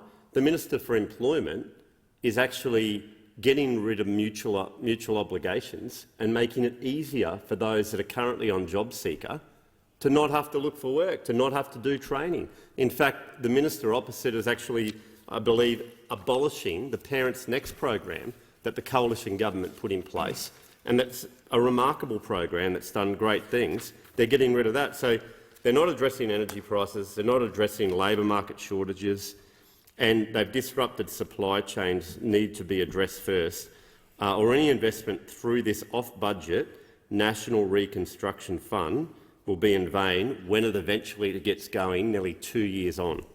If this government does not address these critical economic challenges, any proposed investment will be eaten up by increased input costs and inflation. Now, you would think that the Albanese government would try and tackle the rising costs in energy prices as it becomes a rising problem for our manufacturers. Fruit pickers in the agricultural industry to medical manufacturing and critical technologies, right across the board, manufacturers are being hit by massive increased costs in electricity and gas bills. And the Australian Energy Market Operator The latest report on the state of Australia's energy grid is a clear warning the government's energy policies are failing our businesses, causing higher costs. And if you look at what they're doing in renewables and refusing to look at other options like small modular, nuclear, emissions-free energy, I'll just rule that out completely. But let's do more off-budget spending through the Rewiring the Nation Fund. Let's run high-voltage power lines right around the country that's bad for the environment, that kills birds, probably through farmland in your area. And all of this, guess what? Where's it all made? It's all made overseas. We're talking about manufacturing. Every solar panel outside of Tindo, which is 97% of the market, most of that's made in China. All the wind farms are made overseas. None of it's recycled pretty well at the moment. I mean, I see state governments and federal governments saying it should be recycled. That's all good, but when's that going to happen? Right now it's all just put into landfill. And they talk about manufacturing, but it's also highly costly. Imagine the amount of money that's going to be spent in offshore wind farms out in the ocean and the rewiring the nation policy. So some businesses, of course, where energy costs are going up, they can pass on these costs to the consumer, and that will just contribute to inflation more. And Australians can see that their grocery bills and higher costs of living are going up under this government. In fact, today in question time, the Treasurer went out of his way to point out to the opposition that there was one interest rate rise prior to the election, one, and 9 since they came to office. Yet I'm sure all these newbies in the other side here on their social media put up, oh, inflation's high at 5.1, now it's 7.8%. Or, interest rates are high, the mortgages have gone up $400, now they've gone up $2,000. Really? Yeah, I'm sure the good people of Robertson and other seats over there, their mortgages have gone up by $2,000 and these guys think they're doing a good job. Never it's had an absolute a joke. That's what they're saying in the House. But of course, Never not all businesses can do that. Business in defence industries, for example, deal with fixed-price contracts that run for years, and where the rising costs— don't worry about it, just forget it. I'm fine. And where the rising costs will have real, long-lasting damage to manufacturing industries over the coming years. And small and medium operators within defence industry tell me that once again, ministers opposite, they're all keen to see him before the election, but since the election, nothing. Crickets. Can't get an appointment with the Albanese government. Don't want to know about it. Running away from their pre-election commitments again on manufacturing, particularly for small and medium businesses. The Prime Minister proposed we were better off under his government, but the fact is under Labor, businesses are not only being hit with higher energy prices, more union interference, but they are also now being told to brace for blackouts as soon as this summer. You would think that this government would try and fix the labour market shortage for manufacturers to meet their orders and consumer demand, but instead they are neglecting the labour market shortages and adding to further strain on already disrupted supply chain. So, what will we do in relation to this bill? We won't be supporting it. It's bad policy. Just like their super changes, bad policy. So, if you want to actually get some support from this side of the House, come up with proposals that will help the Australian people, that aren't bad policy, that are just looking after your union mates. I thank the member for Petrie. The question is that this bill be now read a second time, and I call the member for Monash. Deputy Speaker, thank you for the call. I appreciate that you have noticed me in the room. Deputy Speaker, I'd like to look back on the Abbott, then Turnbull and then Morrison governments in one very fine light where a light shone brightly. And that light that shone brightly was investment in manufacturing right across, not just across our cities, but across our regions. We actually went into the regions, and my region of Gippsland, because I cover mostly West Gippsland and Darren's got East Gippsland, but the whole area of Gippsland was able to really focus very specifically on what we were good at and this is really important, what we were good at. We are good at timber manufacturing, we're good at technology, we're good at issues around hydrogen, which I'll come to in a minute. And especially under the Turnbull government and our manufacturing program, we were able to help people invest in companies to the point, but there were criteria all around those grants that they received. And that's why I think the grants program is better than what has been put to me on the government's program this time. The grants program was, yes, you apply for it, here's the criteria. If you can perform to all these things, including the number of increased jobs you will bring to the region, which we're desperate for because, Deputy Speaker, you'd know very well, all the way back to the changes that went from the Kerner and Kennett government, our regions and the changes to the coal industry has really affected our job opportunities for our young people, our engineers, and changed the SEC all those years ago, where we created engineers that were so good that they're now working all around the world out of Latrobe Valley. All around the world. You will find people who were trained as apprentices in Latrobe Valley, in the mining industry, and all the other associated industries that went with it. And you know, that must be a real badge of honour for a lot of people, knowing how well they trained those people, that the world wants their expertise. That's where I think that the government's bill misses the mark.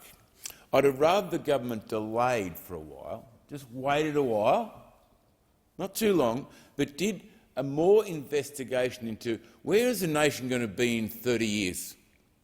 And where do we need, what manufacturing as the nation of Australia, this great Southland? Where should we be investing so we're investing in niche markets that are going to provide jobs for our children and their children and their children? And where can we do that expertly?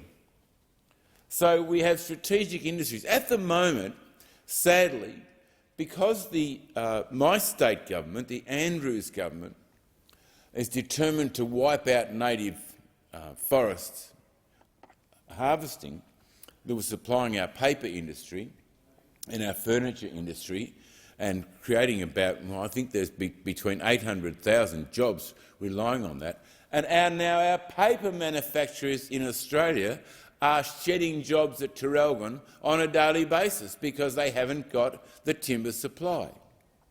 And what you have to know is we only harvest 0.5% of the available timber. 0.5% of the available timber.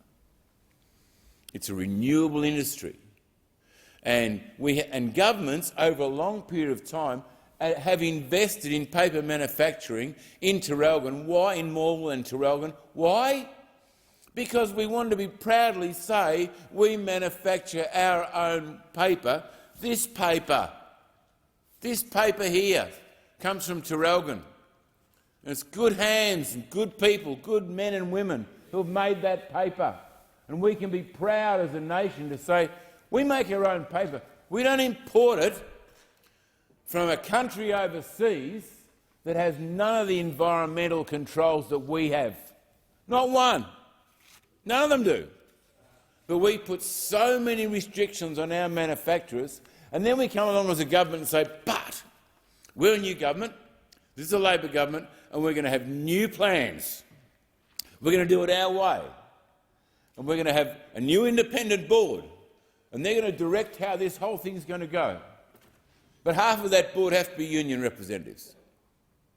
I don't mind if they're trained in the field. I don't mind if they've got a history of manufacturing.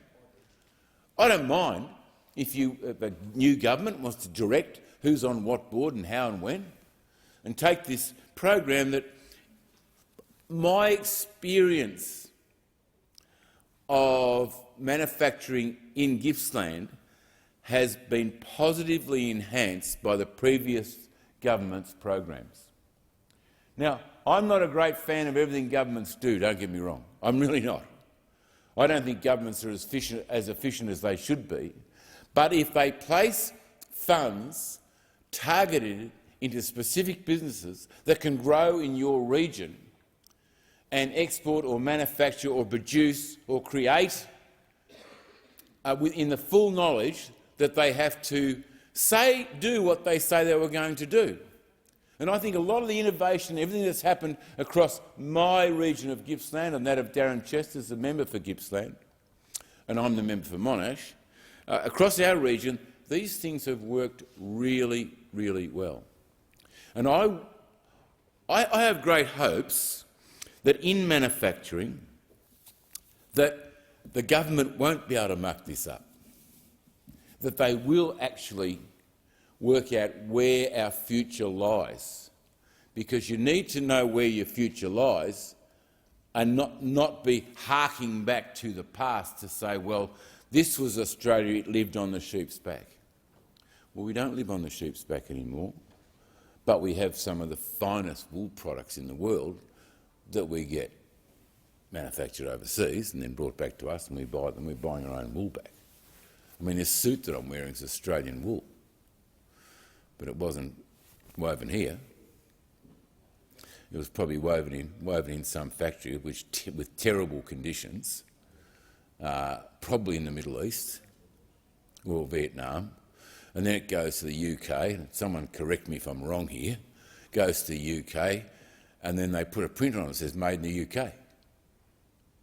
And where was it actually manufactured? I would suggest somewhere else. So there's a whole lot of issues that fall around manufacturing as a whole, and this nation, well, I suppose the rest of Australia would call me a Melburnian because Melbourne's grown so big I'm just on the outskirts of Melbourne. So I'm a Melburnian.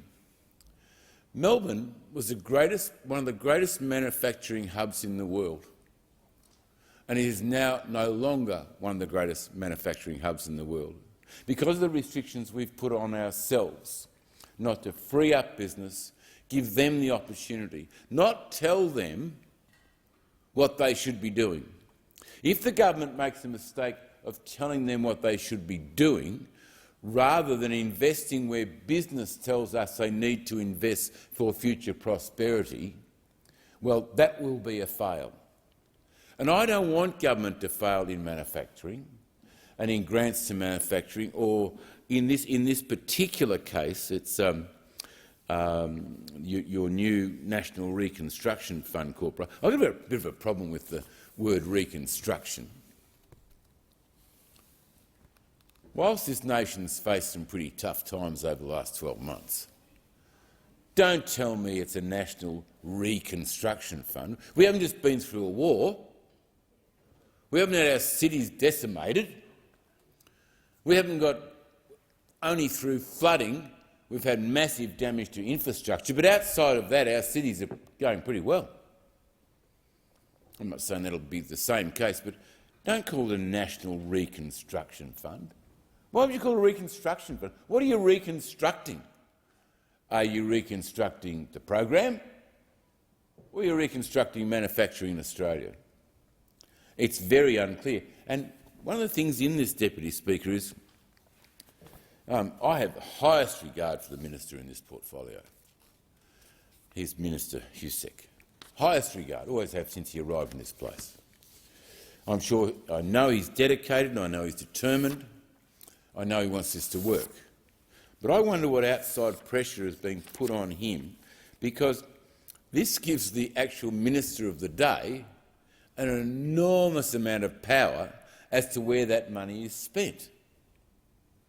Now, is that going to be politicised like I've seen so many other government programs be politicised? Because that would wreck manufacturing in this country. If you want to win a few seats in Adelaide, you put all this money into Adelaide. You want to win a few seats in Brisbane, you put it into those seats in Brisbane you need to win. Is that what this is all about? Where we can direct all the money to our seats. It's like we give state governments money for housing, then they go and spend it in marginal seats for the long-term destruction of the Liberal National parties if they're a Labor government. It is. It's sort of underlying corruption. No, I'm not accusing Ed Husic of this, because I'm saying he has an enormous amount of power under this legislation to direct what happens. Now, if you've got a John Button, Senator John Button of the past, and that Senator John Button put together a car plan that kept manufacturing going in Australia for all those years, and the world has regard for what John Button put together and directed what happened in the vehicle manufacturing industry in this country. He probably saved it from immediate decline through the late 60s and early 70s. There's a minister that acted only in the interests of the Australian people. And how wonderful it would be if I believed that every action taken by a political party was only in the interests of the Australian people, that it was fair and it was just and it was reasonable and it was equitable, that it lifted people up in every action it took. It lifted the community up. It gave opportunities to our newcomers, to people who have come to this country as refugees,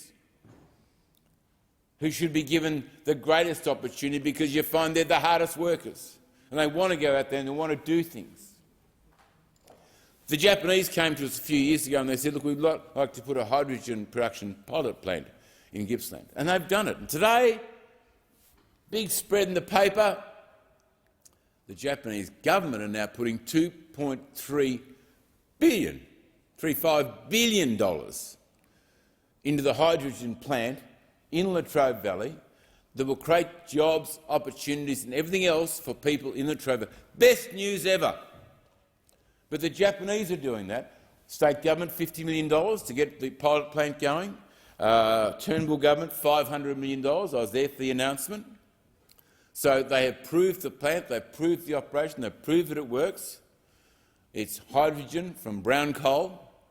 We've got enough brown coal to make enough hydrogen to keep the world going in a clean way for the next 10,000 years. I've never believed we shouldn't be using it to create electricity, building more efficient power plants. Why wouldn't we be? Why do we have to kick ourselves in the foot in this nation every time we go to do something? Every time they make a decision now, it seems we're kicking ourselves in the foot, and the rest of the world is laughing at us. That's why our manufacturing is so important, to have the best innovation, the best technology, the best people, the best opportunities, to have these start-up companies being encouraged and not putting barriers in their way all the way through. And you've got to make it easy for government to be able to deliver on behalf of those people that are going to do the best for our country. This should be seen as an opportunity. I understand governments want to come in and they want to put a new label on, I'm a new minister and we're going to do it a different way. Well, I hope and pray it works, because if it doesn't, we kick ourselves in the foot again. And I want this to work. I want it to happen. I want this nation to succeed, because every time we succeed as a nation, we enhance the opportunities for our children and their families. And that's got to be important to everybody in this House. If we're not putting the Australian people first, whether it comes to manufacturing or any other job, if we're not putting them first, we're doing the wrong thing. So let's have regard to equality, fairness and opportunity.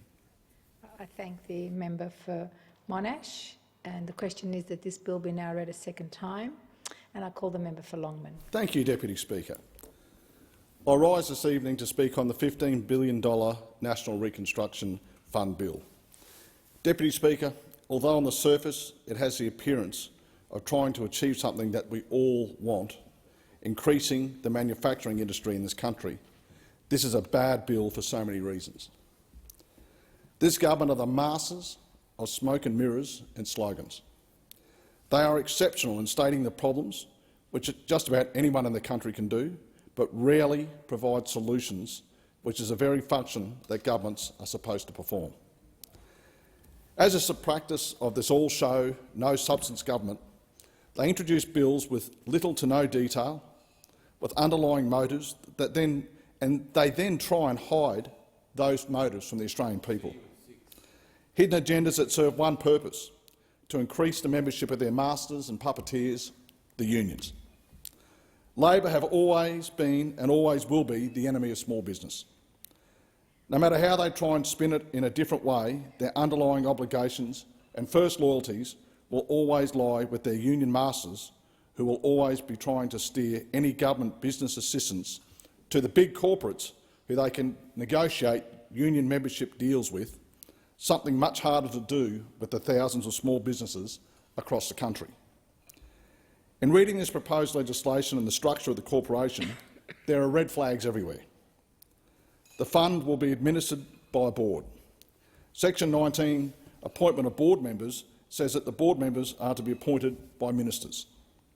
In other words, they will be stacked by Labor and union-friendly board members that will ensure funds are distributed to businesses that will have a union membership component to them. To be truly transparent and avoid any pork barrelling and involvement from outside parties, the process should be via the robust competitive grants process, with politicians removed from the process to ensure decisions are made without partiality and on merit only. As is the practice of this just write a blank cheque and we'll fill in the details later government, there are no details on eligibility of potential applicants and recipients of funding under this program. Does a business have to be of a certain size as far as staffing numbers, turnover, floor space? Is there a geographical location requirement? What happens if the loan is not able to be repaid, either through poor management and business decisions or factors that are outside the business's control, like supply chain issues or lower margins to a more competitive market? If the government has an equity in a business, what is the government's tax obligations? What happens if the majority of the business is sold to overseas individuals or shareholders? Another problem with this bill is it is modelled on the Clean Energy Finance Corporation initiative, which took way too long for funds to start flowing. Industry feedback suggests this type of funding takes years to get right, and that means lost years for manufacturers. This government needs to leave business investment to businesses and the private sector and get on with supporting them to get on with whatever their business is, by ensuring there are workers with the required training available to employ, that there is reliable and affordable energy to meet the needs of the business. They need to cut red tape and compliance so they can spend their days actually focused on manufacturing the products and not in an office filling out government forms to meet, in the main, unnecessary regulations dreamt up by politicians and bureaucrats. The only other reason I can see they would wanting to go down this path, Deputy Speaker, is they have finally realised that under any Labor government, business confidence falls, and falls rapidly. So therefore private investment dries up. My own experience in business for over 20 years is that when a Labor government has been in power, the growth in my businesses has been modest, in the low single-digit range at best, or zero growth. In contrast, when the Coalition are in government, every business I have had ownership in this period has had double-digit growth. Again, Labor have missed an opportunity to provide practical support to the business community for three reasons. First, they simply don't get business or the economy. Secondly, they have to consider their union masters in every decision. And thirdly, they will never be able to inspire the most critical thing of all, which is business confidence. You see, I know in my own business, when Labor are in, we stop spending because we simply don't trust them or their union masters. This is something that cannot be changed, as the business community knows a leopard never changes its spots. Conversely, when the Coalition are in government, business opens their chequebooks, as we know they have our backs, and if you look after business, then this flows through to the worker. Another question that must be answered is, if this was to work, which it won't, where will the workers come from to fill the jobs in these new manufacturing businesses?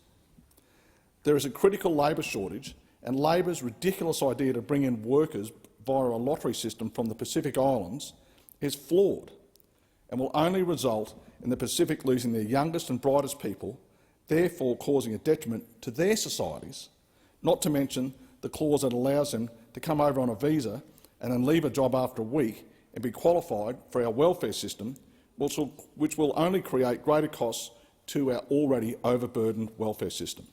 That is a joke.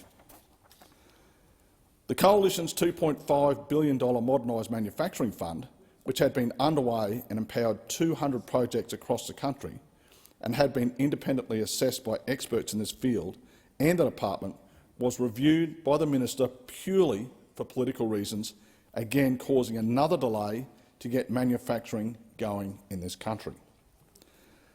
Deputy Speaker, if anyone knows anything about manufacturing, with the highest labour costs and one of the highest energy and compliance costs in the world, we simply cannot compete against countries that have much lower costs and make low-margin, fast-moving products, like the electrical appliance industry I was in for 20 years. We have to focus on the niche products that have been the majority of its focus on quality rather than price. This is why it beggars belief that the Coalition-backed Australia's space manufacturing industry has been kicked in the guts by the decision by this Labor government to remove it as a priority area. Again, they have simply no clue. This government makes out the opposition never votes or agrees with them. This is untrue, because we have, in fact, voted with them on some bills. But, Deputy Speaker, it is true we don't vote with them on bills that are duds, and there's been plenty of them.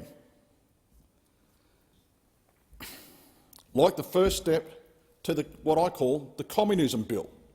Last December, when we were all flowing in from around the country, when we saw, as a result of the renewable energy Kool-Aid program that the Labor Party's got involved with, which is driving up energy prices, they flew us all in to cap in this country, in this democracy, cap pricing. And the most ridiculous part about it is it was wholesale pricing. It wasn't even retail. So that allows the retailer to price gouge. Just again reinforces that they have no business sense at all. So I ask, what is next? Are we going to cap the price of milk? Bread? This is not what a democracy and a free enterprise country does. Of course, we are not going to agree and we're not going to vote to an undemocratic, anti-free market bill like that, and we won't support this union membership drive bill either. So, Australia, make no mistake, every decision this Labor government makes doesn't have the best interest of Australian businesses or Australian workers in mind. It will always have the primary function of driving up union membership, whatever the cost, and this bill is just a classic example of that. I thank the House. Yes, I call the member for Wide Bay. Thank you, Deputy Speaker, and I'm somewhat pleased to speak on this bill because I'm doing the right thing, but at the same time I'm somewhat disappointed because a national reconstruction fund that's purporting to improve manufacturing in the nation and give people jobs sounds like a great thing. I mean, it ticks all the right boxes emotionally, that's for sure. It makes you feel good, like a lot of what Labor announces. It's all about the feel good. But the reality is, and the reason why I'm disappointed, is that the reality is with this bill, the detail just does not pass muster. the detail of how this reconstruction fund will be applied is really quite concerning and limited. I know that the government went to the last election with this as an election policy plank, but in saying that, since that election, Prime Minister Albanese has broken so many promises. I don't think he can be trusted to implement a $15 billion spend of government or of taxpayers, our money, with any degree of competence. And certainly on the integrity level and the trust level, where the trust is broken, let's not forget that this is the Prime Minister who, in the lead-up to the last election, promised to lower our electricity bills by $275. That was a really important promise that he made to average Australians. Like my kids, I was at my son's place the other day and he showed me his electricity bill. He's a young guy starting out in life with a little family, and these things, these promises to Australians in his position, where every cent counts, $275 is something they listen to, but it turned out to be an absolute broken promise. Cheaper mortgages. Once again, another promise. We'd have cheaper mortgages under this Labor Albanese government, and what have we got? We've had 9 consecutive interest rate rises. These are the promises that have been broken that make me think I can't support a national reconstruction fund. What's it going to turn into under this government that can't be trusted, and this Prime Minister Albanese who can't be trusted? This will no doubt turn into some sort of, as has been said here before, some sort of union slush fund. And I understand that there's a place for unions in this country. Absolutely, they're an important part of the industrial makeup of industry and our economy. But when Labor get their hands on the Treasury benches, we know they do the wrong thing, and they certainly look after the unions in a way that the average Australian just would not think is right. Another broken promise that makes me think that this National Reconstruction Fund is never going to be applied, as said, is no changes to superannuation. I mean, you could not get it any clearer that the Prime Minister and the now Treasurer stated in the lead-up to the last election that they would not tamper with superannuation.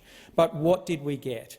We have got serious changes to superannuation that have rocked confidence. People like, as I said, people the age of my kids that are starting off in life, they don't know what's happening to their future now because of this government that can't be trusted. If this government really wants to do something about manufacturing, if this government wants to turbocharge manufacturing, and we all want to turbocharge Australian manufacturing, we want products made in Australia, there's 2 things they can do straight away. Get out of the way of business with unnecessary regulation. Forget all of this ridiculous green tape that ties every business down in this country and stops them from progressing and giving confidence, and lower electricity prices. They can do that instead of capping production, which is always going to increase the price of electricity. Increase supply. Increase supply. That'll bring the price of electricity down, and you're bringing down a significant input into manufacturing. And guess what? If you stimulate businesses like that, they're going to make more, they're going to innovate more, they're going to employ more. The economy will start moving again. But no, of course, the ideology of the left, which is running the Labor Party and which will control their policy, is no, let's bog it down with green tape and really strangle business. Businesses in my area, I've got sugarcane farmers in Wide Bay who need to irrigate, and their power bills have soared from $2,000 a month to $6,000 a month. This is what we need to be targeting, lowering these electricity prices. But That's not what's happening here. That is not what's happening with this piece of legislation. I've got a butcher in my area, and he runs 24 hours a day. Their power bills have soared to $4,000 a month. If you want to increase manufacturing, if you want to create jobs, if you want to stimulate the Australian economy and get us going like we should, do something about that. Increase the supply of those products, gas and coal, and those products that our economy's been built on. Increase supply, and that will help with the prices of inputs for business in Wide Bay.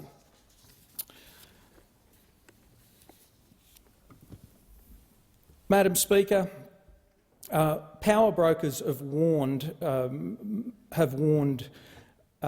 businesses in my area that they should expect an increase of 20% when signing a new contract. 20%.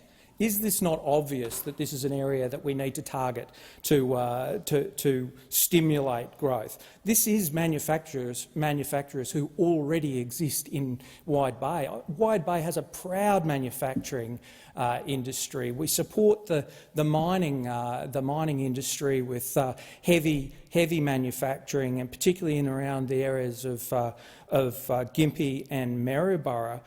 These are businesses that we don't need to establish new businesses. New businesses are always nice, but we need to support the businesses that are currently existing. But instead, we're having to tell people are being told that they're to expect, under an Albanese government, a 20% increase in their power bill. LNG costs have risen 30%. Liquid carbon dioxide for the rapid chilling of fresh trimmings rose 366% for one of my meat processors, or approximately $450,000 a year, heading towards $500,000 a year. That's money that doesn't go into building that business, doesn't go into expanding into the market. Meat processing plants need diesel, mainly for mobile plant and equipment. Prices of diesel for them have increased in the order of 160%. 160%. What is the government doing about this? Absolutely nothing. Cooling. The products within the refrigeration index and other standards is essential to maintain eating quality and food safety. If we have an unreliable electricity network resulting in outages for a business that needs to refrigerate products, the net loss per incident for the product alone could be more than $900,000 for some of my producers. For a medium-term part-day outage, and up to $7 million for a long-term several-day outage. These are problems that we have with our power supply as we go down the path of implementing these policies from Labor that will undoubtedly add unreliability into the network. These are the things that we should be facing and addressing, putting confidence into manufacturing, not destroying it. Abattoirs are only efficient when running at total capacity with limited interruption. Due to the processing being quite labour-intensive, they have a large workforce of my local one has a large workforce of about 550 people. So, Deputy Speaker, whilst I would really like to support a bill that was genuine and could be trusted, and a government that could be trusted to implement a big economic responsibility like this, within the very short time this government has been in power, they have shown that they can't be trusted. Even the minister, the member for Whitlam today, his explanation of the superannuation around self-managed funds, you could only describe it as him either not telling the truth or incompetent, one of the two. So how can we trust this government to implement a bill, a program that is going to spend $15 billion of hard-earned taxpayers' money. I would like to do it, but I simply can't. I thank the member for Wide Bay. The question is that this bill be now read a second time, and I call the member for Herbert. Thank you, Deputy Speaker. And I'd like to join my fellow colleagues in their contribution and give my contribution for the people of Herbert in this place today. Deputy Speaker, the opposition opposes the National Reconstruction Corporation Bill on a number of grounds. And I think the member for Longman said it quite clear. He hasn't seen a lot of detail, it's been lacking, he hasn't seen anything of substance that would make him want to stand up and vote for this bill. Now, I don't think anyone around the country at any level of government and have their constituents and have someone say to them, trust us, we're the government. That's not a good thing to say, because people want to see the detail. People want to see all little parts of the bill to ensure that what their members voting for, what they could be getting, is actually going to benefit. And I believe we should be doing absolutely everything we can to support the manufacturing industry. And I think that they drive this country. They absolutely have kept the lights on, and they are an integral part of our growth and our development of a nation. And there's no question of that. There are, in fact, a lot of manufacturers in the electorate of Herbert, in Townsville, who do a fantastic job contributing to the economy, creating jobs and providing goods for the rest of the nation, and exporting through our awesome port at the Townsville Port. They are incredible businesses. Often they've started as small local businesses and have seen a gap and have decided to manufacture products or to corner a market share that's been lacking, and they are always the most enjoyable to go visit. It's always incredibly amazing to see what our local industry can achieve and the output that they can produce. And I want to say that we don't have a problem with government providing manufacturing businesses with assistance to grow their business and invest in local jobs. Townsville is the largest city the furthest away from a capital city.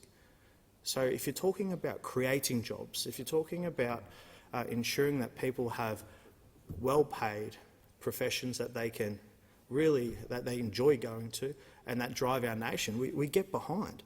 And the former coalition government supported many businesses like this in the electorate of Herbert, not just through the Modern Manufacturing Initiative, but throughout Northern Australia development programs too.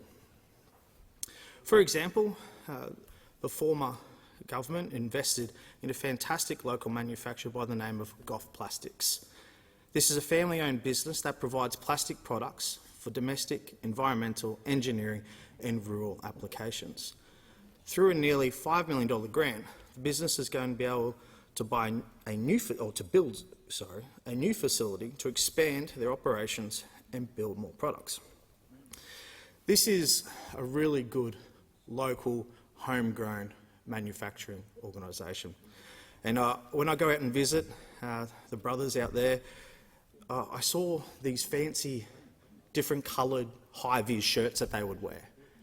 And I asked them, I said, why are you wearing different high-vis? What's this do? What's this for? And they said it's to promote positive mental well-being and suicide prevention. And it kind of took me back a bit, because when I talk about it from a personal experience within the military, but they've had an personal experience for them within their workplace, that now Goff Plastics wear these shirts to promote positive mental health, to promote suicide prevention.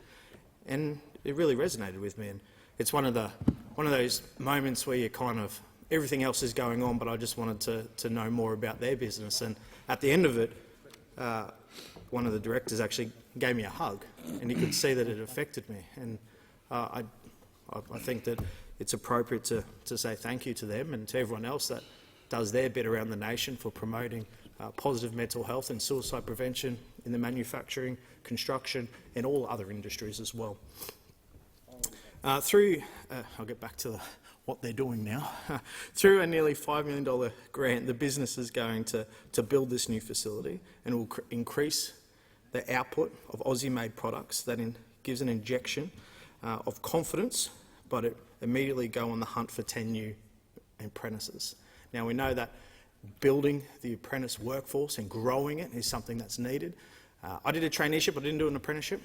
I did it in construction and I did it when I was concreting.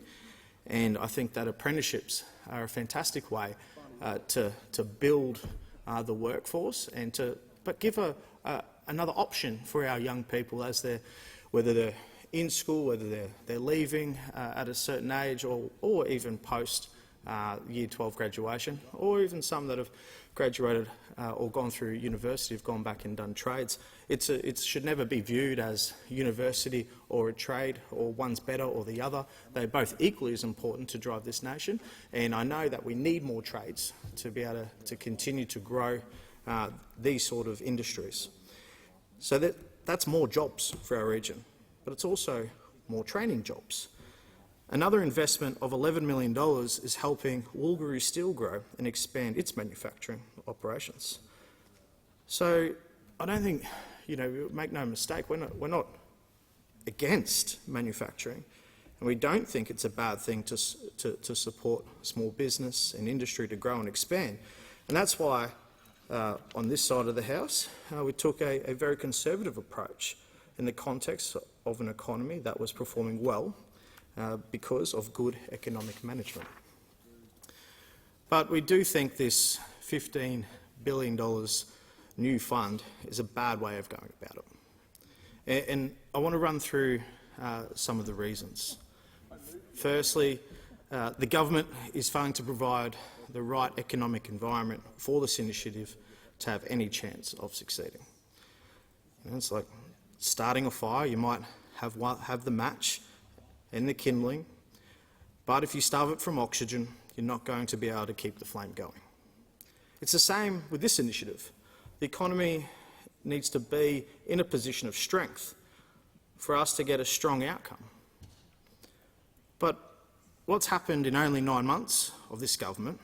We've seen higher interest rates, soaring inflation, labour market shortages, disrupted supply chains.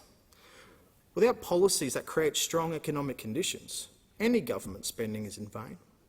I can't tell you the amount of manufacturers that come to me asking for help, begging for help to get workers.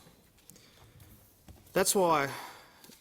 What's the use of stopping importing products so we can make them here, when we're constantly having to import more workers from overseas to get them made? Even those industry stakeholders who supported the NRF model shared these concerns. Meanwhile, the bill will discourage investors from backing key national priorities because it undermines their investment certainty. That's because the government of the day can change Australia's national priorities whenever they want, and on a political whim. The bill doesn't put into legislation what the priority areas are for investment. The minister has come in here and listed off some important areas in his speech, but the fact that can be changed at any time doesn't fill me with much confidence, and it isn't going to fill investors with much confidence. It's particularly concerning given it could be influenced by the political situation of the day to suit the government of the day. The word reconstruction isn't even defined or mentioned in the bill, except for its title or when referring to the name of the corporation. This is a big government approach. As the dissenting report of the Senate Economics Reference Committee inquiry into this bill said, the report proposes a number of recommendations which would underpin a government-driven approach to the manufacturing sector. Such policies have not worked in the past, and there is no evidence to suggest that they will work in the future. The danger is that they will distort the market and cause more harm than good. It's something the Productivity Commission commented on extensively in its submission to the Manufacturing Inquiry. It advocated, instead of broad enabling reforms and investments, with a small number of limited expectations. Along the same lines are worries that industry could be required to comply with a mountain of paperwork to be able to gain investment through the corporation. Australian Industry Group Chief Executive Innes Wilcox had this to say: "It is critical that no special regulatory requirements should be placed on the businesses engaged with the NRF that would not apply if the NRF was not involved in their financing. For example, there should be no particular conditions imposed on the governance of recipients of the NRF financing. The workplace relations requirement of these businesses should not be required to satisfy additional conditions, and there should not be additional requirements on the share of local content in the production undertaken by these businesses."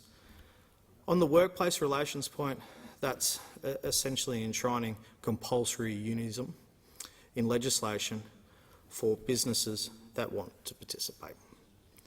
That is never a good thing.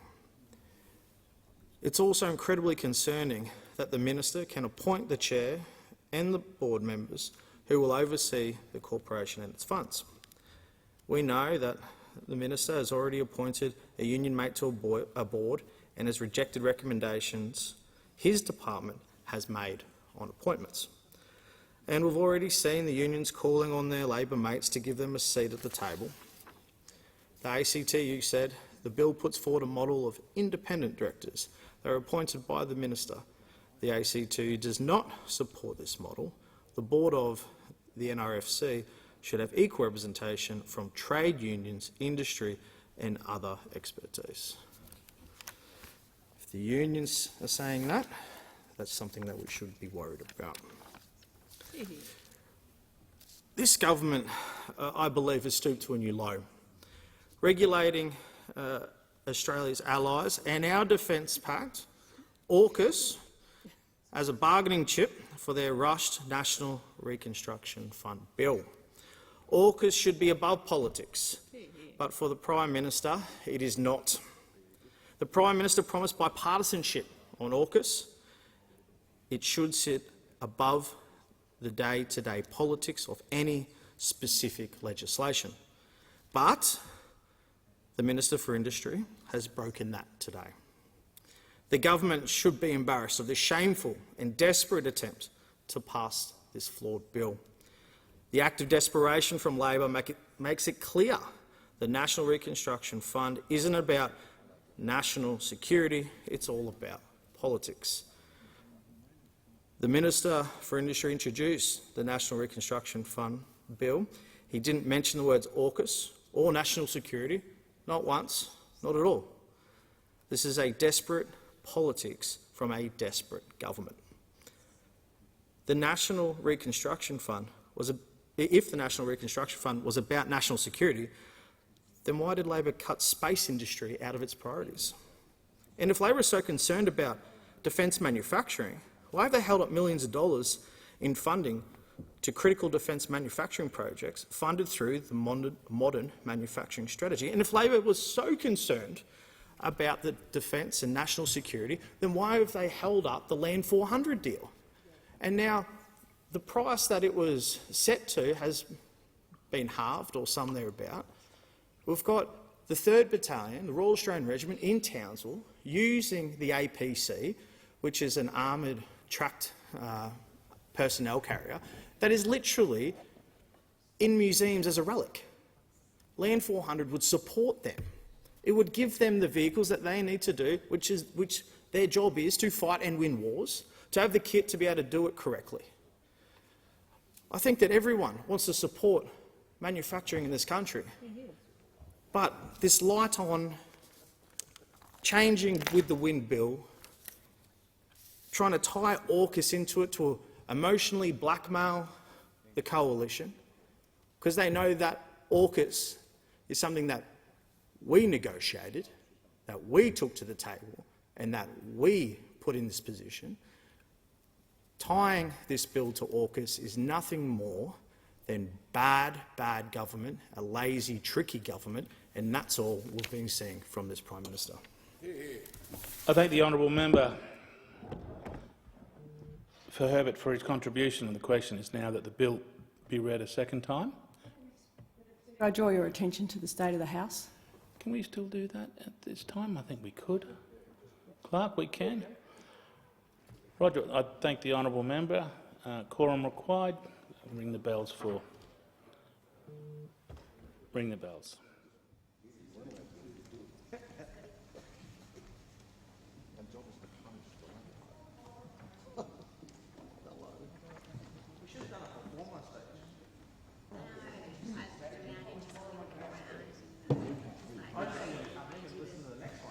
Well, I did listen to you, but tell you the truth. A couple of small things about Out of 10, what do you reckon? prediction. You asked for a principle. Oh yes, prediction, less than 8.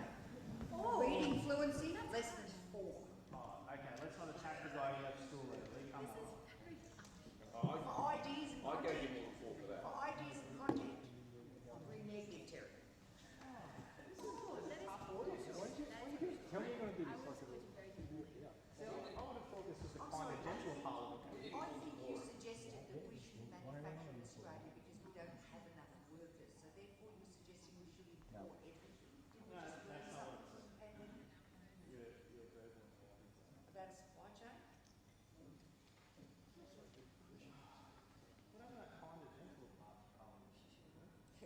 Well, I just listened to your speech. I could ask you the same question. I didn't make that do it.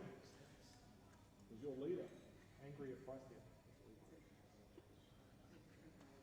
No, it's silent over there, something the truth is, doesn't it? I know, but they're their speakers, so they might want to come in and support them so they can get started again.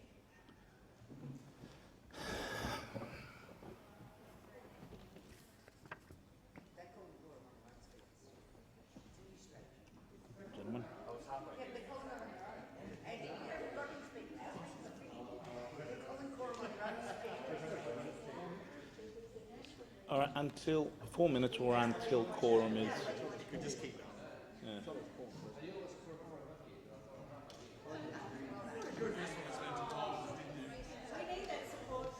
Not just saving the planet, but saving the parliament. Normally, Chris, Someone save me from we don't have any speakers on this bill, so Cora's being called on their own speakers. I think we've got him. We've got him. I thank all honourable members. Quorum is now present. And the question before the House is that the bill be read a second time. And I give the call to the most honourable member for Hughes. Deputy Speaker, I rise to speak on the National Reconstruction Fund Corporation Bill of 2022. The National Reconstruction Fund Bill purports to deliver on the ALP's $15 billion signature manufacturing policy. It establishes a fund that will be administered by a corporation with an independent board that will deliver funds against an investment mandate set by the government. However, the design and execution of this bill are both fraught with issues.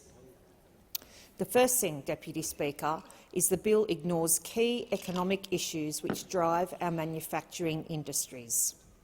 The government must first address issues such as rising energy prices, labour market shortages and disrupted supply chains if our manufacturers are to succeed.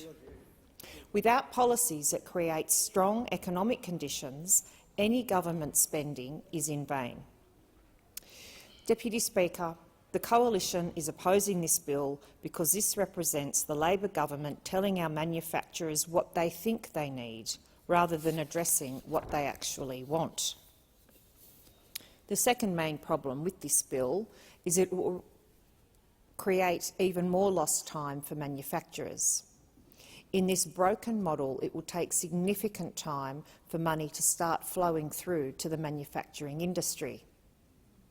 The Clean Energy Finance Corporation, upon which the NRF is modelled, was established in 2012 and the first investment was only made some 10 months later. Our manufacturers, with the current economic conditions, cannot afford to wait that long. The government has announced that the NRF should be up and running by next financial year, but haven't yet committed to a launch date. The third issue with this bill, Deputy Speaker, is the poor funding model upon which the National Reconstruction Fund has been built. In this instance, the model shifts from competitive grant programs with robust processes to government acquiring equity and providing loans. Unintended consequences of the way that this has been modelled include government equity and loan schemes are less accessible than grants, and manufacturers may struggle to meet return on investment thresholds or put together detailed business case in-house. What will happen to failed or failing loans? It is clear that the last experiment down this path, the Victorian Economic Development Corporation, totally uprooted manufacturers. Eligibility is another issue. Certain industries might have margins which are too small, or it could be too risky with disrupted supply chains. Many will no doubt miss out, and the fund could become equivalent to a white elephant. Risks to crowding out private investment are also concerning with this legislation, and also beg the question, if there are such great investment opportunities for the government to acquire equity, why hasn't the private sector already taken advantage of these lucrative opportunities? We must also not overlook the importance of retaining ownership, especially given that many of our manufacturers are family-owned businesses. A fourth problem with this legislation is there is inappropriate ministerial discretion to allow the minister to appoint the chair and board members who will oversee the corporation and its funds. This flies in the face of specific recommendations given by the minister's own department on such appointments. There's a fifth issue with the NRF, and that is that this bill undermines investment certainty in national priorities, with the government changing Australia's national manufacturing priorities on a political whim, undermining investment decisions and eroding investment confidence. This is particularly pertinent to the space industry, for example, complementary medicine and, to a lesser extent, the recycling industry. The government's new priorities are far too vague and strip industry policy of the focus needed to drive investment into specific sectors. This is demonstrative of Labor choosing to spray money indiscriminately instead of continuing investment certainty for our manufacturers and our industries. Finally, and this is the sixth problem with this bill, it is fiscally irresponsible. It delivers funding well in excess of the Coalition's former modern manufacturing strategy. An initial $5 billion appropriation is provided upon passage of this bill, but the timing of the remaining $10 billion will not be subject to further parliamentary approval. In fact, similar financial structures to the one underpinning this bill have drawn criticism from the IMF, which stated, implementation of below-the-line activity through newly created investment vehicles, such as this NRF, should be phased appropriately and more broadly. A proliferation of such vehicles should be avoided. And this is the important part. The IMF said that cost of living support in light of high energy prices should be targeted, aimed at protecting vulnerable households and small, viable firms. Overall, again, the budget in October last year was a missed opportunity for the Labor government to support industry and businesses to tackle spiralling costs, worker force shortages and the supply chain crisis. Instead, the government has chosen to forge ahead with radical industrial relations legislation, facilitating a spike in industrial disputes and paving a path to thousands of job losses. All of this will have a devastating impact on industry. The Industrial Relations Bill will cause mayhem for industry and businesses when combined with the ideological scrapping of the Australian Business and Construction Commission and the funding cut Labor handed to the Australian Small and Family Business Ombudsman. Labor's union paymasters will be let to run rampant without the proven oversight and dispute resolution required. While manufacturers across our country struggle with rising power prices, Labor's focus is making it more difficult for industry to employ and keep workers and grow their businesses. But rather than embracing it as an opportunity, the budget took active steps to spitefully wipe out key features of the Coalition's industry policy. The Coalition had provided $2.5 billion to create the Modern Manufacturing Strategy. This support sought to bolster our sovereign manufacturing capability and empowered over 200 projects across Australia. Despite promising over and over again that their NRF would reinvigorate manufacturing in Australia, we saw next to nothing in the budget to roll out this program. Let's just make that clear.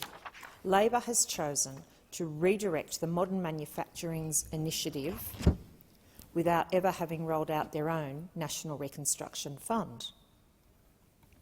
One of the key pillars of the Coalition's manufacturing strategy was our strategic decision to bolster Australians' capabilities in the space sector.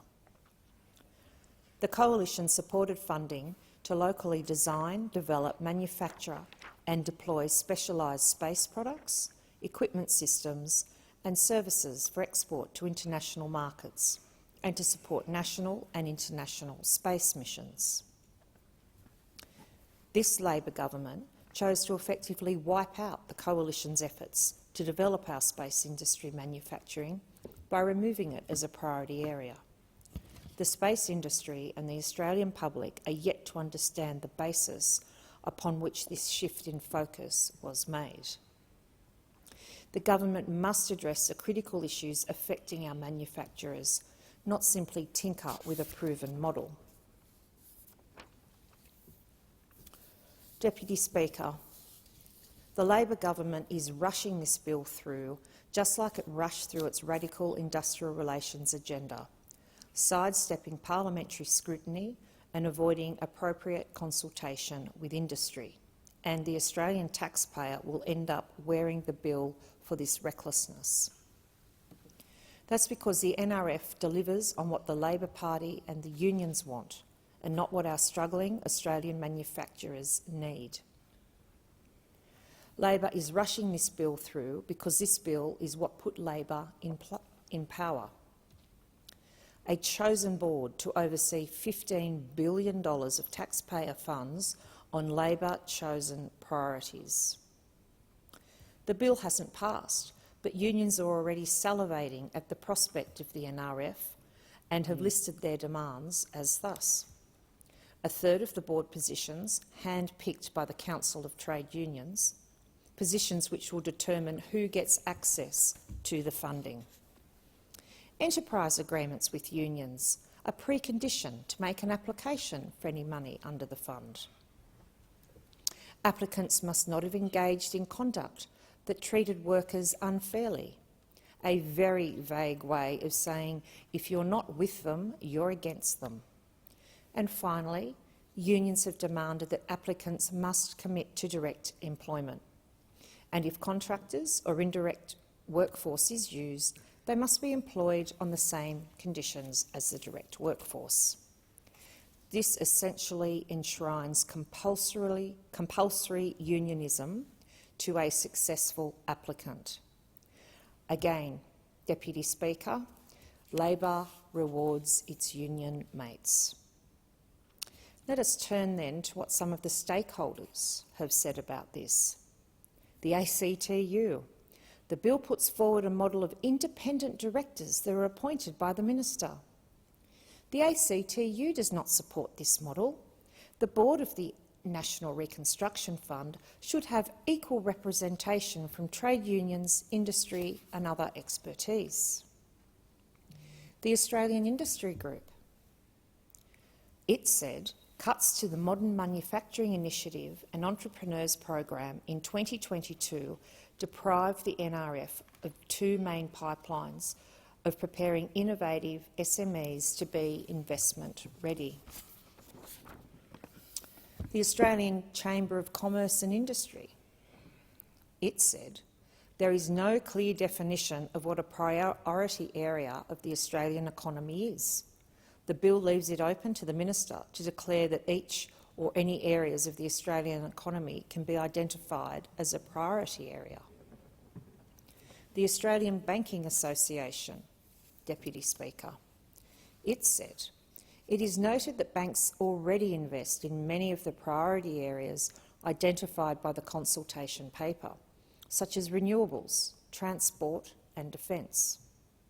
Investments in priority areas as proposed would be better suited towards the beginning of their life cycle, such as during the research and development or commercialisation phases of a project or business, where it is more difficult for banks to manage the risk profile. In addition, the AWU's submission. In responding to the consultation paper, the AWU supports the ACTU's submission and recommendations for the purpose, government and structure of the NRF. Again, unions being thanked by Labor. The Australian Forestry Products Association. Our timber processing facilities are limited in the investment they can justify due to a shortage of wood fibre supply. This shortage is being exacerbated by state government ongoing moves to shut down native forestry, while the plantation forestry estate is shrinking, with land being moved to other, more lucrative areas and uses. This in turn impacts on the potential returns for investment in Australian manufacturing of timber products. The Association of Mining and Exploration Companies. It said the fastest way to attract investment to the sector is to approve and open more mines in a timely manner. The longer the approvals process, the greater the perceived risk. Therefore, the ALP is again shooting their program in the foot, as mines can take up to a decade to approve. Deputy Speaker, for all of the reasons I've just outlined, I oppose this bill. It is not supported by industry groups, it's not supported by business, it is supported by unions. It will do nothing to improve our manufacturing industry. I thank the honourable member for, and the question is, the member for Groom seeking the call. Speaker, I draw your attention to the state of the House. Quorum required. Ring the bells.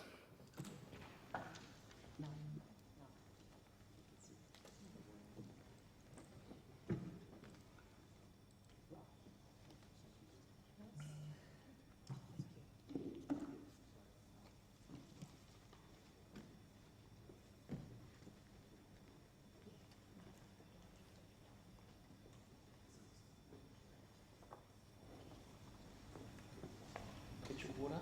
Get my water.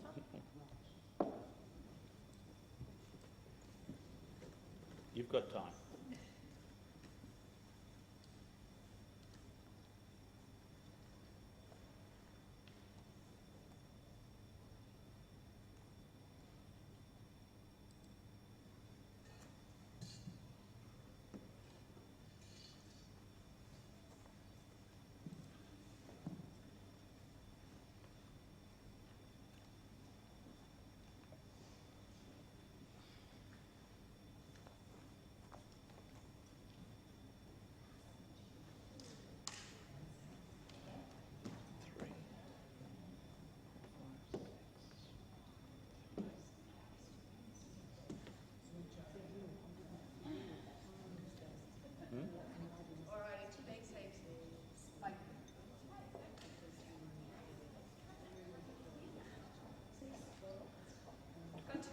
Yes, I was going to count that in my head as well.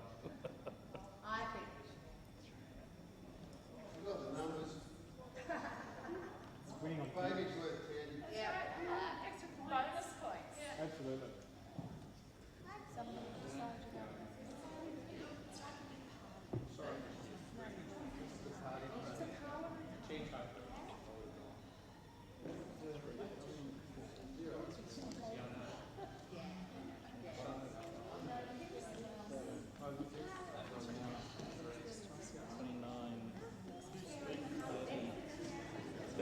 Quorum present.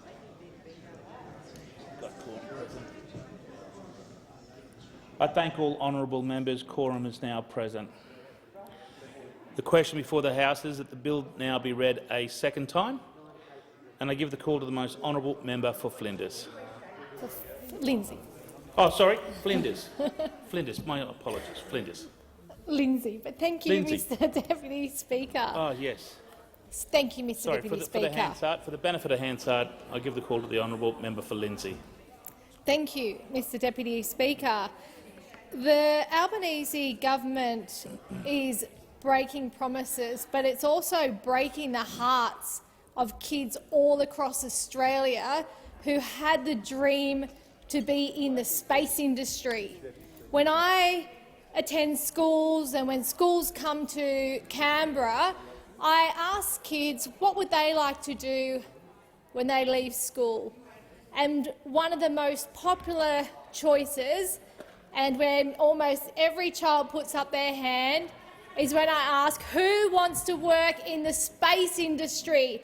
And kids get so excited because in Western Sydney, under the coalition government, they had that opportunity within their grasps. We supported funding to locally design, develop, manufacture and deploy specialised space products, equipment, systems and services for export to international markets and to support national and international space missions.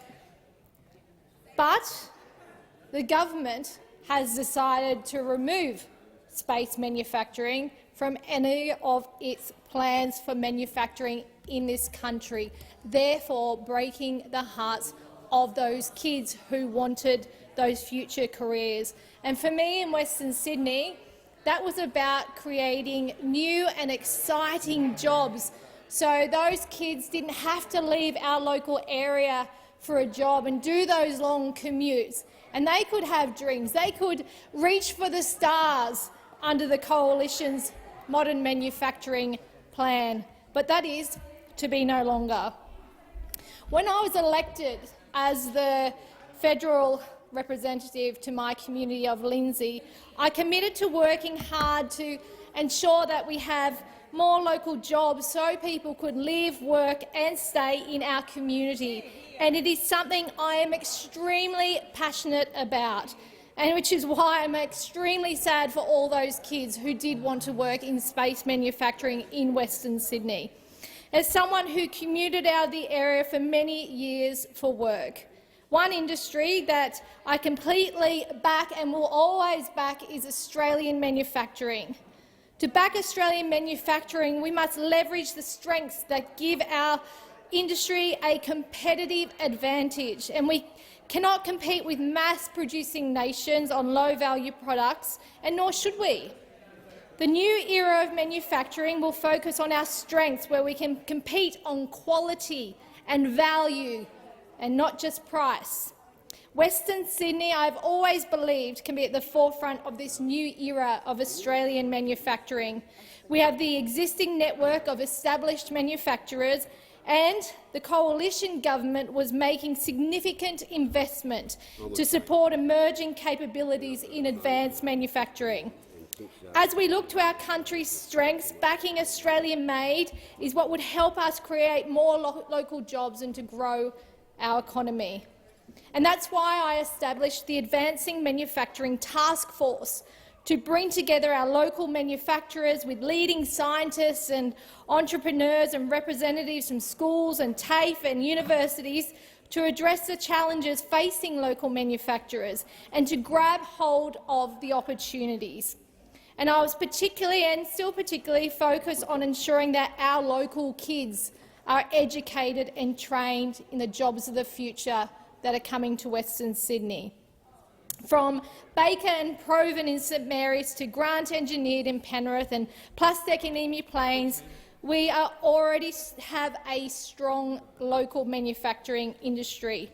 Western Sydney is home to Australia's largest industry concentration of manufacturing, generating in excess of $41.5 billion per annum. The manufacturing sector employs more than 114,000 people in Western Sydney across transport and warehousing and logistics supports, an additional 71,000 jobs.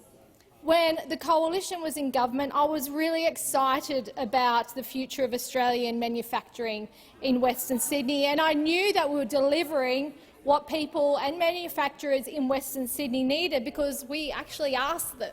We didn't just expect that they would be going along with our policies. Like what I did, we sat down, we had task forces, and we were delivering what they said they needed. The combination of our economy and our record as a trusted and dependable trade and defence partner presented further chances for us to grow in the field of advanced manufacturing. So that's why I have risen today to speak on the National Reconstruction Fund Corporation Bill 2023 and to strongly object to the bill on a number of areas, and particularly that it does not include something as important as space manufacturing, which is completely extraordinary. And I would like to acknowledge some of the other companies, manufacturers in my community that I've met with on a number of occasions through my task force, through visiting them, through listening to them, to supporting them throughout their journey to create more jobs for local people. Like I said, at Spanset at Emu Plains, which specialises in work safety equipment, Baker and Proven in St Mary's, a heavy machinery and heavy fabrication company, who have been in the community for over 70 years now, 70 years of manufacturing in St Mary's. And of course the new manufacturing hub on Castlereagh Road in Penrith, because when we were in government there was a lot of confidence in investing in manufacturing in our local area in Western Sydney. And of course Western Sydney International Airport, creating all those opportunities for advanced manufacturing jobs. But without investment from the Albanese government, those jobs certainly will not be in the space industry. Under the previous government, we saw positive steps forward, and that's why I'm standing today to talk about why I oppose this bill. Regarding this bill, I think it misses some key points and it ignores the economic issues. The government must address rising energy prices. One manufacturer in my community talked about their prices going up 600%, and that they will not be sustainable into the future. And that is hundreds of jobs on the brink. Hundreds of local jobs in manufacturing because they can't afford the skyrocketing energy prices. Not meant to mention labour market shortages and disrupted supply chains. Without policies that create strong economic conditions, any government spending is absolutely in vain. The Coalition is opposing this bill because the government is telling, as I said, when we were in government we would sit down and listen to manufacturers, and I had a task force where they would consult with me and we would take what their needs were to government. So rather than what the government thinks they need, rather than coming to the table and addressing what they want, particularly in Western Sydney, the government is just telling manufacturers what they need. The simple fact is that without addressing these key economic challenges which faces our country right now, government spending is absolutely wasteful. Under the economic mismanagement of this government, any proposed financial support could be whittled away by increased input costs. Second, the bill will create even more lost time for manufacturers, taking significant time for money to start flowing to them if it at all works. The Clean Energy Finance Corporation, on which the NRF is modelled, and was established in 2012, and the first investment was only made some 10 months later, 10 months for any money to start flowing to these manufacturers who are already struggling, as we know. Our manufacturers just cannot afford to wait that long.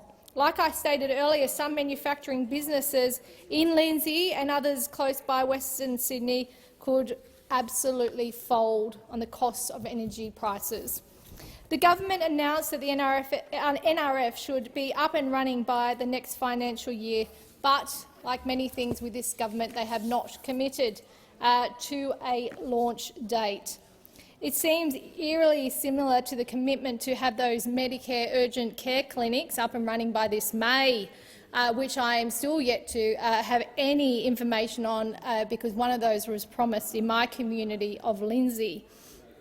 And I believe it's been pushed back to the end of this year. And is this what's going to be happening with manufacturing as well, pushing back those much-needed funds for manufacturers to push through the struggles of this time, particularly with high energy prices?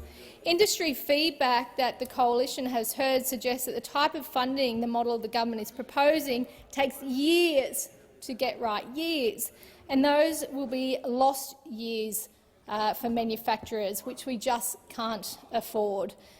The NRF has a poor funding model. The model shifts from competitive grants programs with robust processes to government acquiring equity and providing loans. The manufacturers have to come to the government to get a loan.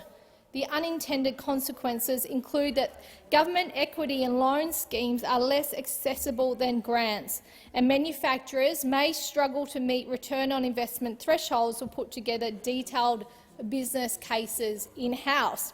And what will happen to failed or failing loans? It's clear that the last experiment down this path, the Victorian Economic Development Corporation, uprooted manufacturers.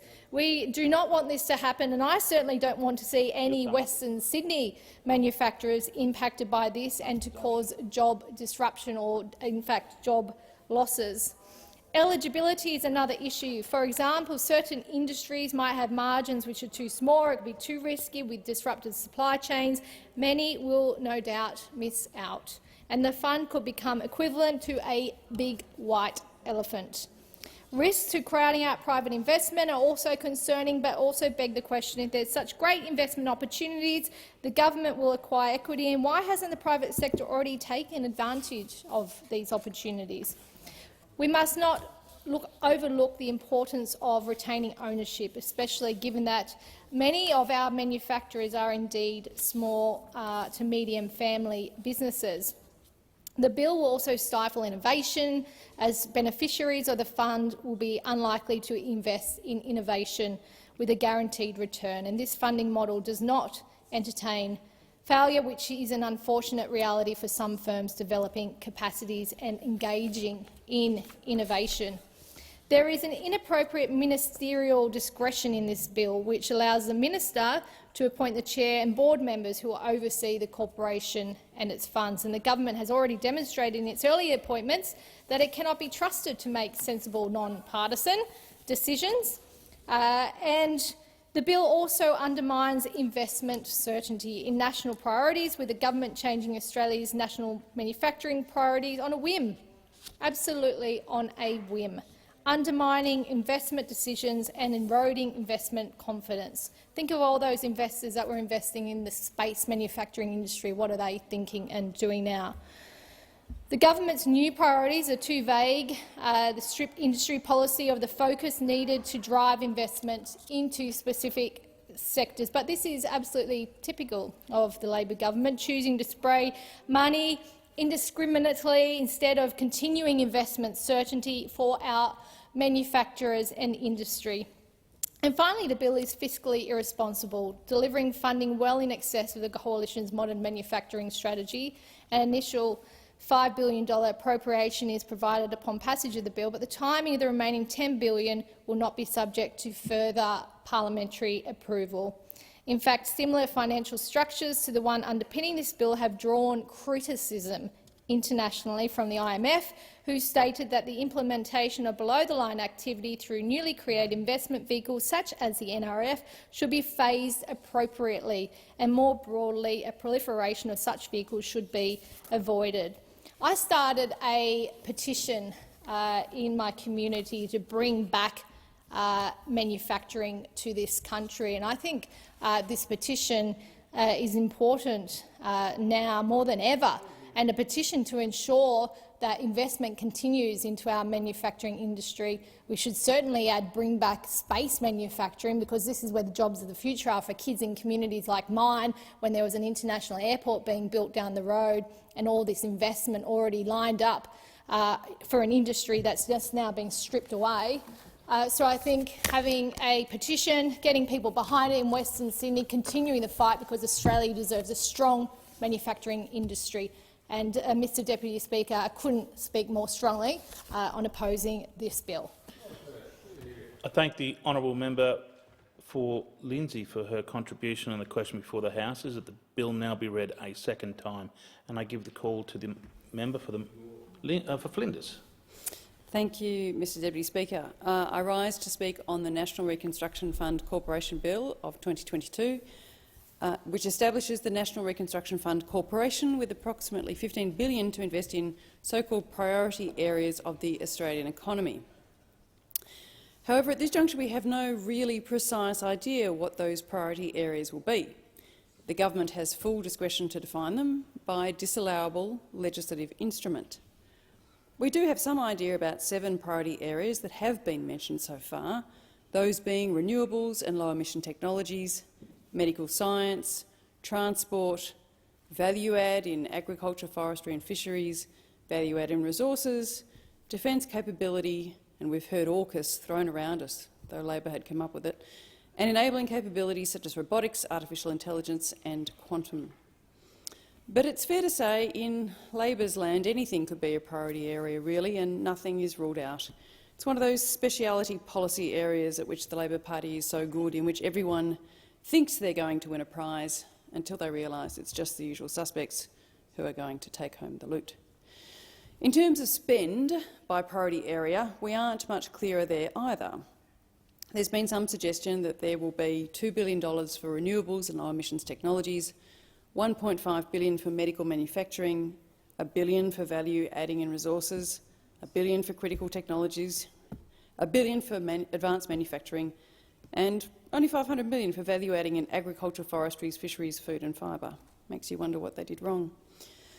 Make no mistake, Mr Deputy Speaker, I do support these industries wholeheartedly that the National Reconstruction Fund Corporation will target, but I think we need to do that by creating the right circumstances in the Australian economy, by creating a context which supports investment, rewards effort and hard work, underpins commercialisation and invests in scientific endeavour.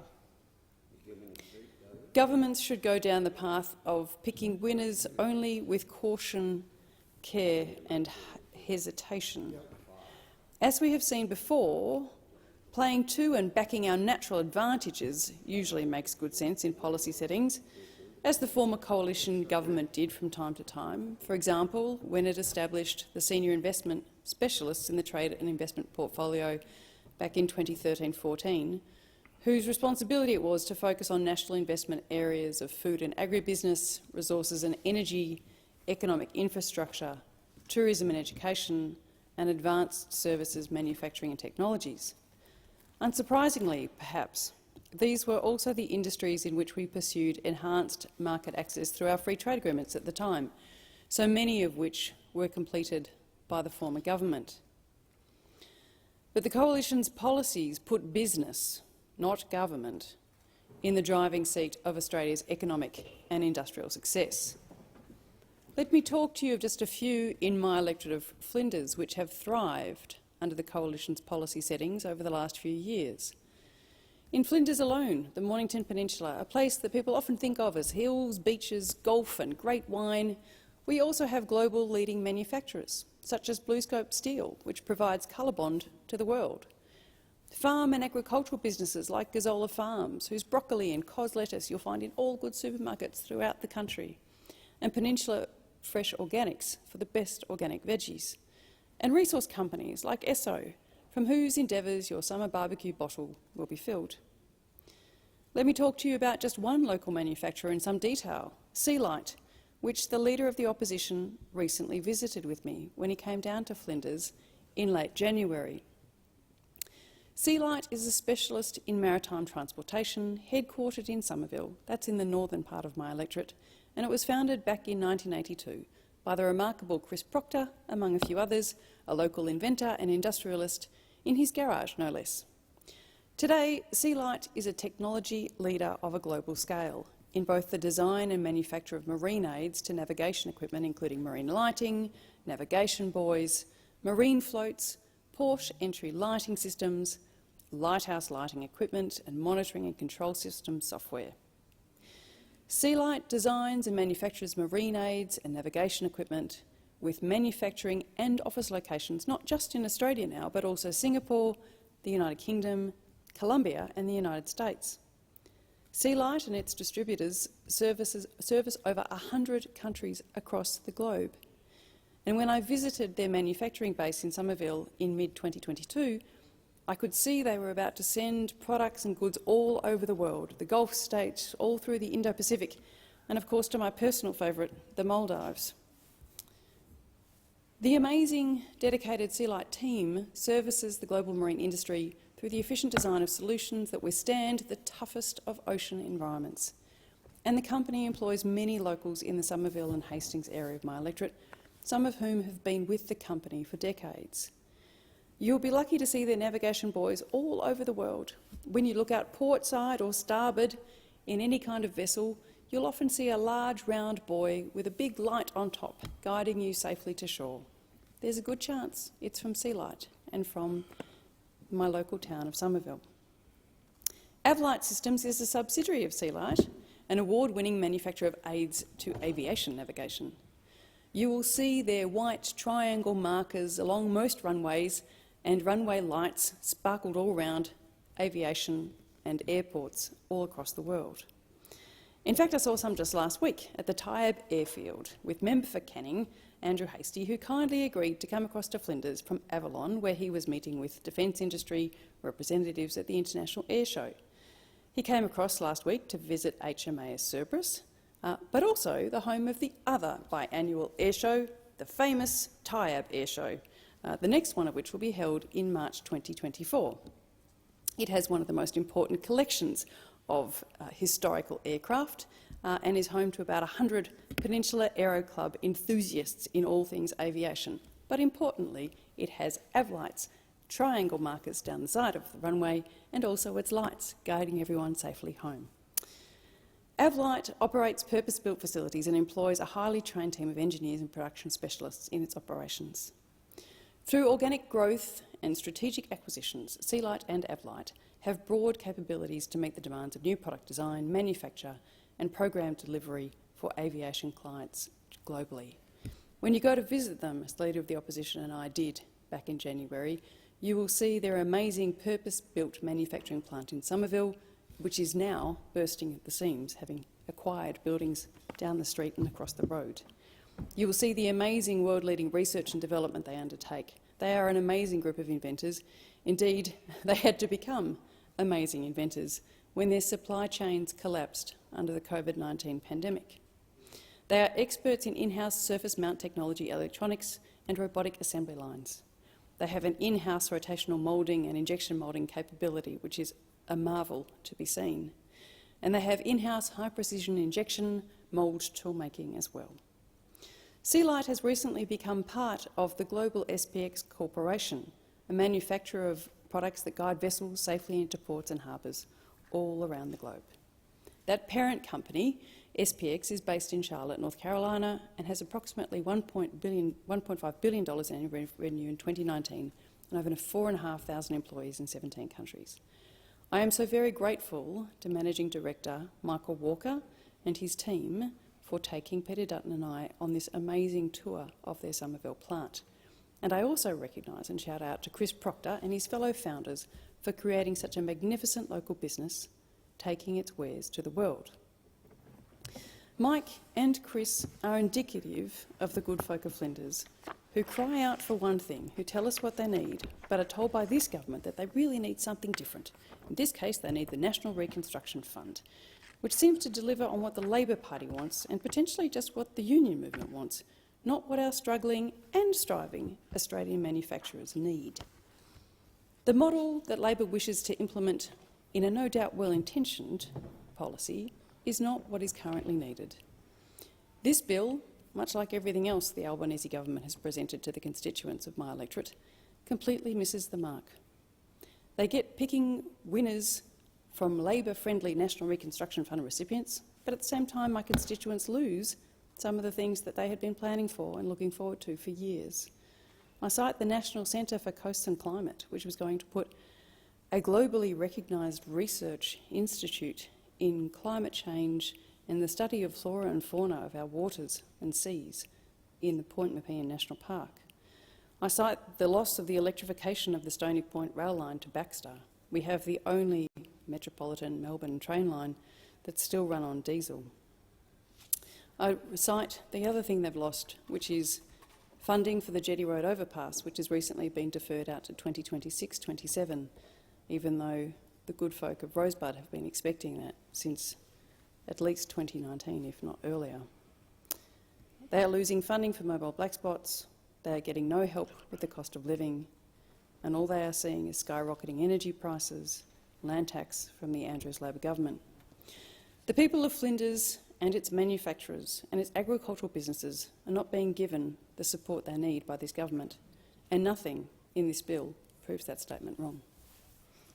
I thank the honourable member for her contribution, and the question is now that the bill be read a second time, and I give the call to the Minister.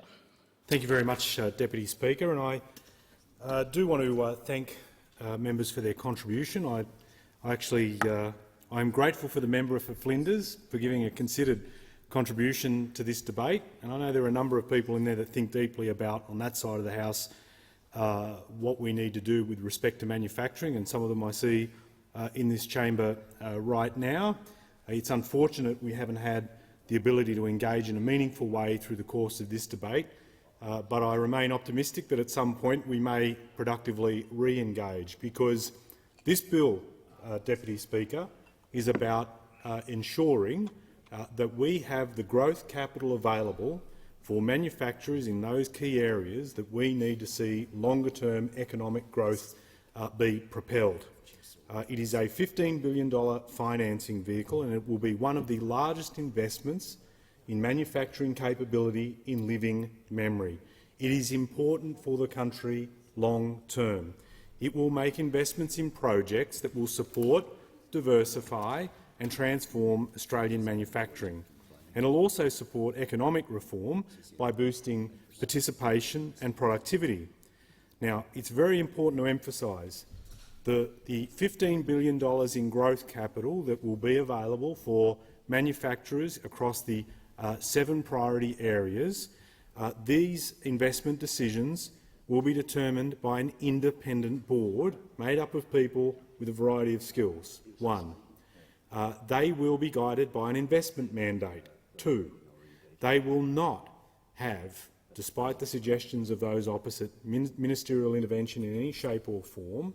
They will be making decisions in the national economic interest and not in partisan political interest. That is also important to point out as well.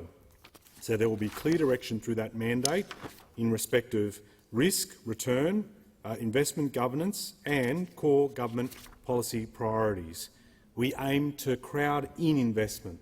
We have one of the largest savings pools on the planet with our superannuation system. We have challenges at the current point in time with venture capital, but they will not last forever, and we imagine we'll work with them as well. And we'll also work with private equity too. We want to make sure that the capital is there at a time where the cost of capital has increased, both locally and globally. We need to ensure that for firms that have an idea about how they want to grow, that money will be there to allow them to grow. Now, I've listened to some of the comments, particularly through the Shadow Minister for Industry and the Deputy Leader of the Coalition a few weeks back, and I've listened to some of the contributions through here, and they've clearly got the rote responses, and a lot of them are just plain wrong, frankly, and they demonstrate that there has not been a willingness to actually look at what the bill does, take the time to read the explanatory memorandum, all the material that we've had out there. It is not those facts are an inconvenient hurdle in the way of making a point that, quite frankly, I think what we can sum this up as, in terms of coalition opposition, is that they're saying no to this bill for one of two reasons. One, that they didn't introduce it, or two, that they don't like any program where they don't get to decide where the money is going. I suspect it's a bit of both. Now, we've been told by the coalition, and I just want to pick up on the points from the member for Flinders because I was listening to your contribution. You indicated through your contribution, member for Flinders, that we weren't delivering what manufacturers want. Well, in actual fact, the big focus of the incoming government has been to address long-running issues that we've inherited. Manufacturers want access to skilled labour. They haven't been able to get it. We've had massive skill shortages, and some of that stems back to decisions made by the coalition government. But we're investing in TAFE fee-free places. We're investing in universities. We're reforming the visa system, particularly in relation to skilled visas, so that we can get the skills that are needed. So manufacturers want skills. We are delivering after years of neglect. Manufacturers wanted lower energy bills as well and lower energy prices. We had to make some pretty big calls in relation to, for example, gas, where industrial users make up half of the domestic gas demand. We needed to step in and do that. We also need to ensure that there is access to lower-cost capital, and that's what the NRF does. For a lot of manufacturers who struggle to get the support that they need to grow at that point in time, and who will often tell us how difficult it is to get a bank or other lender to support their ambitions, we do not want firms to feel like the only way they'll get access to capital is to leave Australian shores. So we need to make sure that we have got all those things in place. The NRF is not the be-all and end-all of what's required to grow manufacturing in this country, but it is a massive platform to ensure that that occurs. And again, it will be decisions that are made independent of government and also, if I may say, guided by a model that has existed and has operated under previous coalition governments and with us, based off the Clean Energy Financing Corporation, which again existed under the coalition and in some cases in spite of the coalition. And it has demonstrated through lived experience what can be done. We built the NRF concept from the ground up based on some expert advice, informed by, for example, the CSIRO's Recovery and Resilience Report of 2020 that highlighted the areas we needed to invest in longer term to be able to see longer-term economic growth. Informed largely by that, but also we've had some other things, for example, priority areas in the realm of transport where we believe that there is a need to be able to provide investment in, for example, building public transport infrastructure, or what do we do with electric vehicles, be they light commercial or heavy. Being able to ensure that that capital is there for that growth, really important. Let me run through some other points made during the debate. Again, while there have been a lot of worthy contributions, I'm grateful for the contributions from members of the government and from the crossbench, and if I may stress my gratitude with the crossbench, who I've engaged with over a period of time. A number of them have made terrific contributions that I'm grateful for. We can't agree on everything, but that's not the nature of Australian democracy. Where we can work together, we should, and I've been very grateful for their constructive engagement. I would also make the point that around process, thresholds and the like, a lot of that can be easily answered in the legislation. We haven't, despite some coalition claims, chiefly directed through the Shadow Minister for Industry. We haven't abandoned the food and beverage manufacturing industry. In fact, that will be a surprise to the industry, which is mentioned by name in our $500 million investment target in agriculture, forestry, fisheries, food and fibre. We also had the Coalition claim the NRF will be ineffective because of rising energy prices, despite the fact that they voted against our moves to bring those prices down. The Coalition also suggested we weren't doing anything about supply chains. This bill is trying to deal with that issue. The challenges in relation to concentrated or broken supply chains had been ignored by those opposite. Supply-side issues had driven inflation, had set us on a trajectory of higher interest rates while the Coalition was in government. We are trying to ensure that we correct that we can moderate inflation, take that fight up to inflation, and also ensure we put downward pressure on interest rates. The NRF has a crucial role to play, those opposite voting against it. Many of those opposite speaking against the bill have time and again shown a complete misunderstanding of the way in which the bill will work, claiming it would stifle innovation. Hardly, given that this is actually extending capital, particularly in terms of enabling capabilities and critical technologies, where the support is required here on Australian shore instead of forcing innovators offshore because we don't have the capital available for people right here. We have designed it, as I've said, to crowd in investment and help local firms attract support, showing other investors that government supports their work.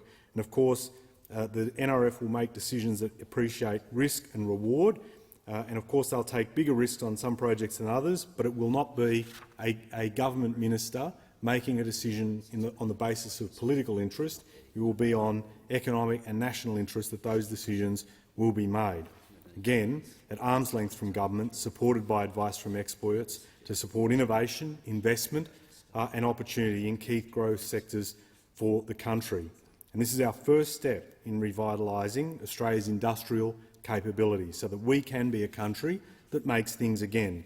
The NRF is designed to help secure our future prosperity, drive sustainable economic growth, leverage Australia's natural and competitive strengths by providing finance to projects in priority areas. A strong, diverse economy underpins our government's commitment to create a more sustainable, high-value job proposition for the rest of the country.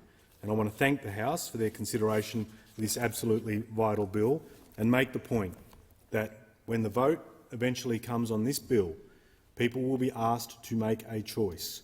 They will be asked whether or not they support Australian manufacturing, they support good blue-collar jobs. Manufacturing generates, on the whole, full-time, secure work. There are 90,000 manufacturing firms in this country, a third of which exist outside the capital cities.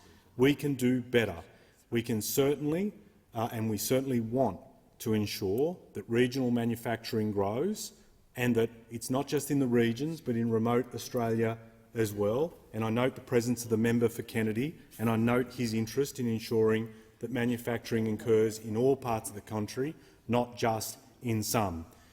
We want to make sure that that is there.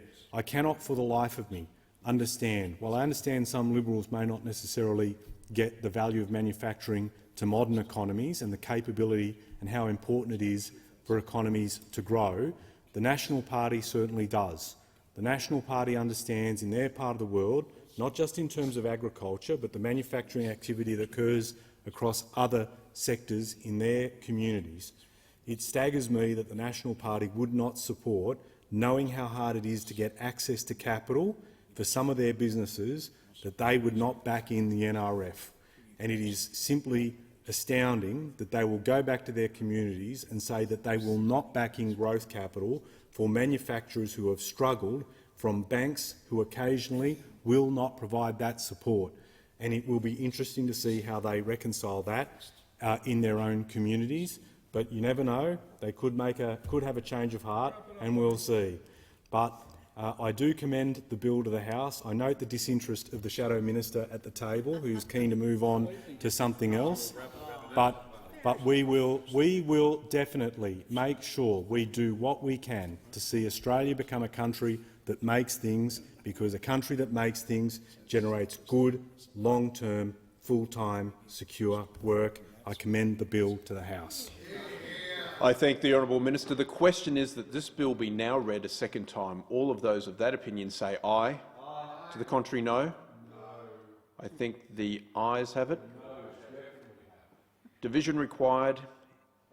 Order. In accordance with Standing Order 133, the division is deferred until the first opportunity the next sitting day.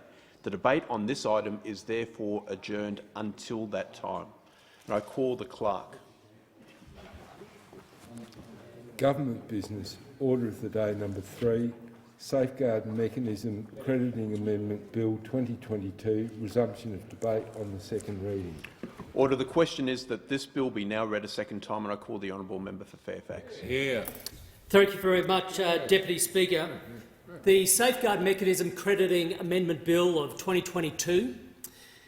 This forms part of the Albanese government's signature climate change policy, reforms to the Safeguard Mechanism, and the Coalition is considering this specific act within that broader context.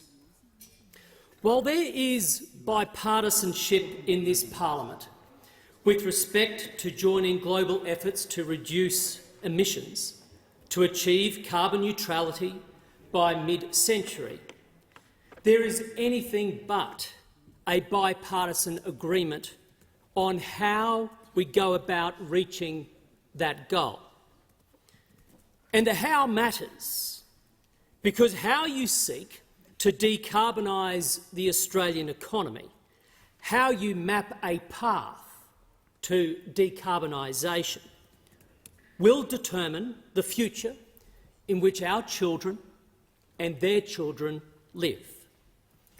If Australia ventures down the wrong path, as we are under this Labor government, our children and grandchildren will live in an Australia that is weaker, not stronger, poorer, not more prosperous, and Australia that is more likely captured by the interests of foreign powers rather than being fiercely independent as a sovereign nation.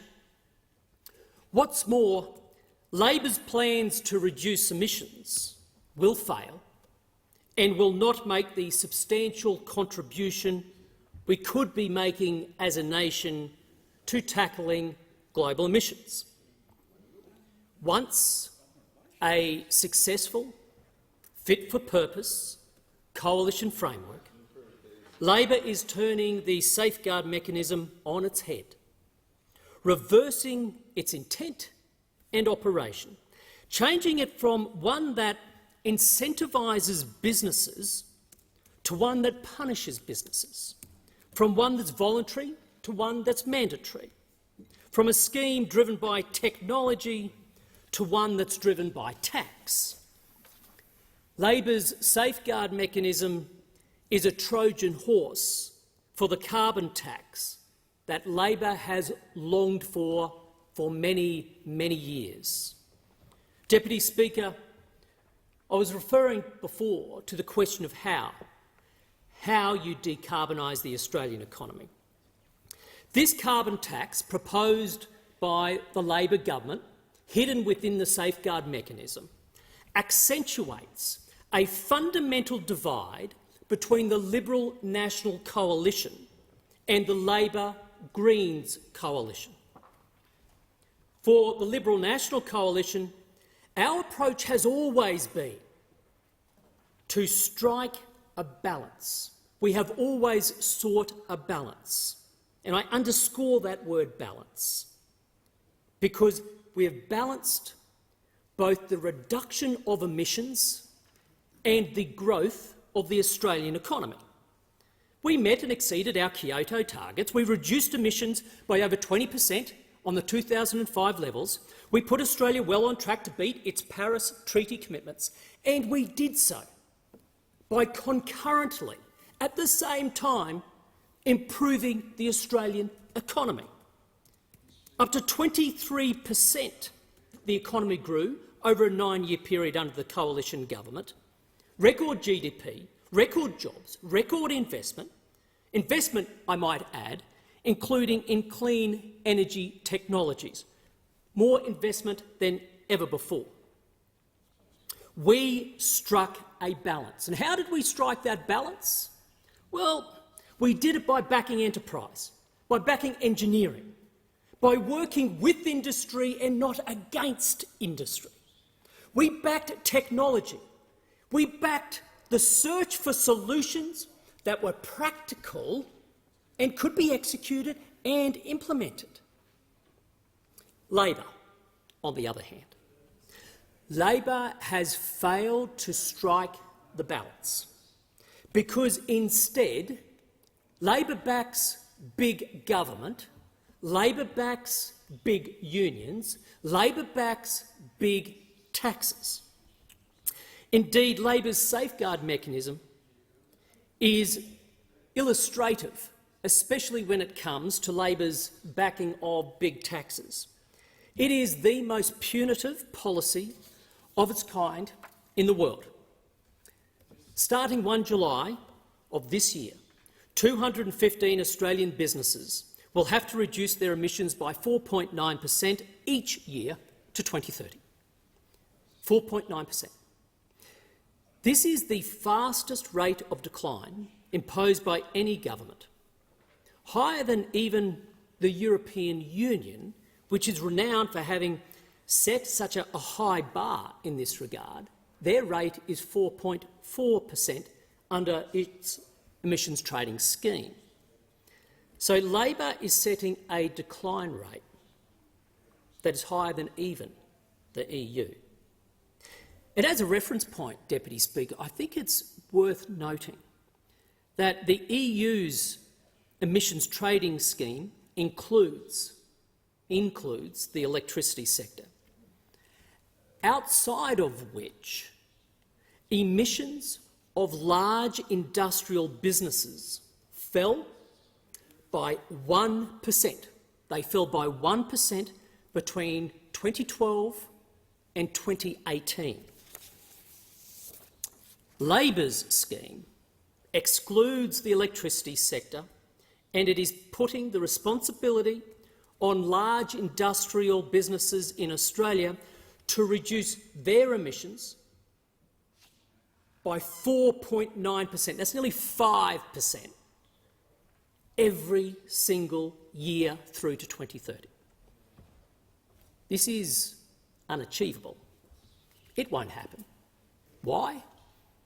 The technology to do so simply does not exist.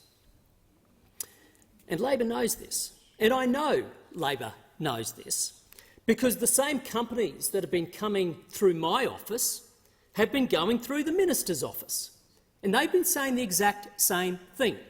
The technology does not exist to reach these targets. Scores of businesses caught under this new carbon tax, this new safeguard mechanism regime, will not be able to set the rate, set the reduction anything near the rate set by the Labor Party. And, you know, I genuinely believe that Labor is happy about this. Labor doesn't want business to meet this bar. Why? Because that allows its carbon tax to come into play. If businesses could meet the targets, there wouldn't be a need for Labor's carbon tax. And so, once a business cannot reduce its emissions in line with that near 5% target set by the government, it will have to buy Australian carbon credit unions, otherwise known as ACCUs. Now, the government is pricing ACCUs, it is pricing carbon, at $75 a tonne. $75 a tonne. And for those who are wondering if $75 a tonne is a fair price or not, I remind them that it is over 3 times larger than the previous Labor government's attempt to introduce a carbon tax. They priced carbon at $23. The Albanese government now wishes to price carbon at $75.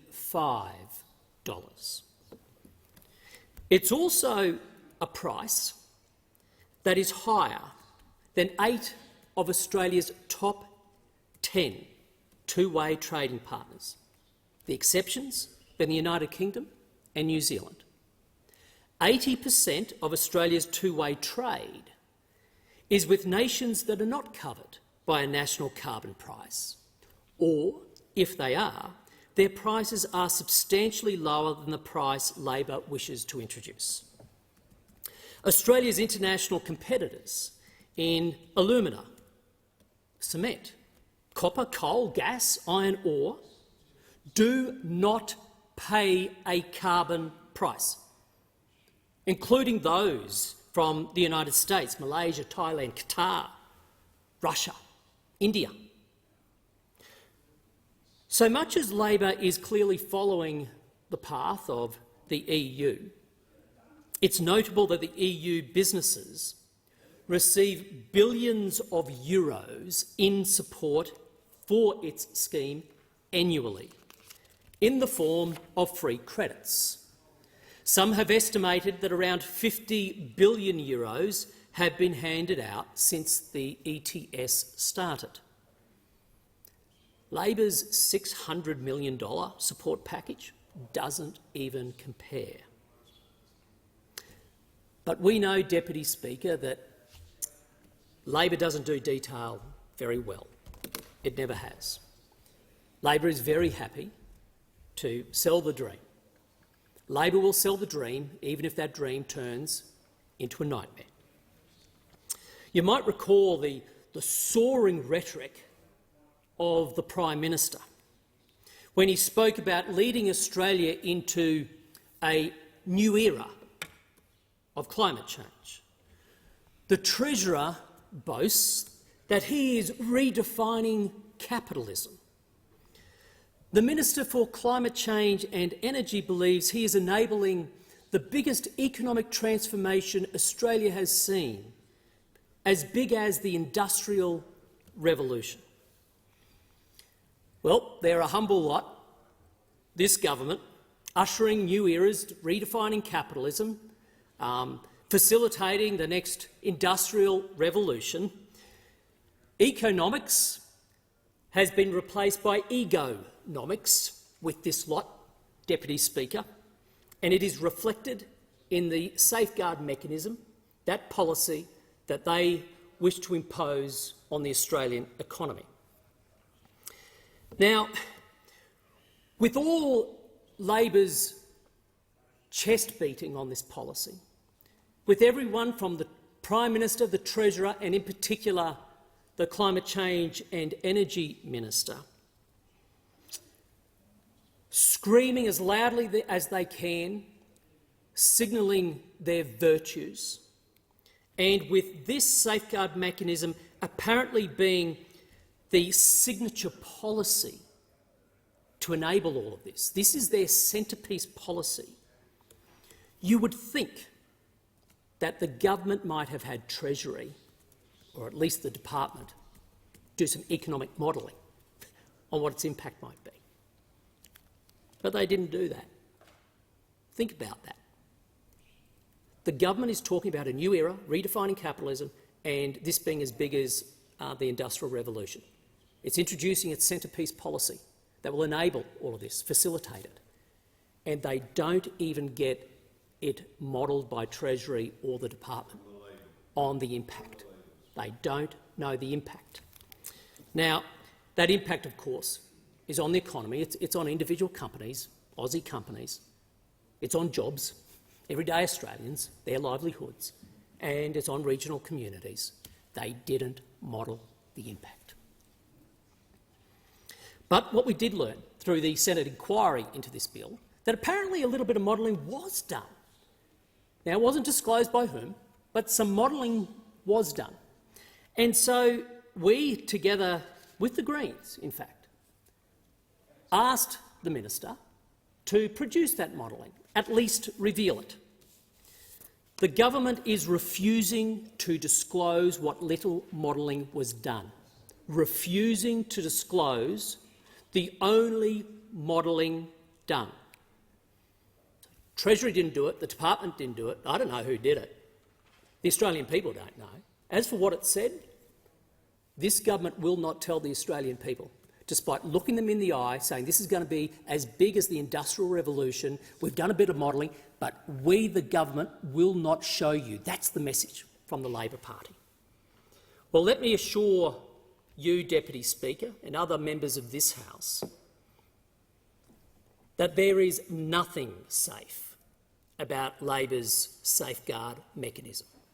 It's bad for the economy and it's bad for the environment. First, the economy.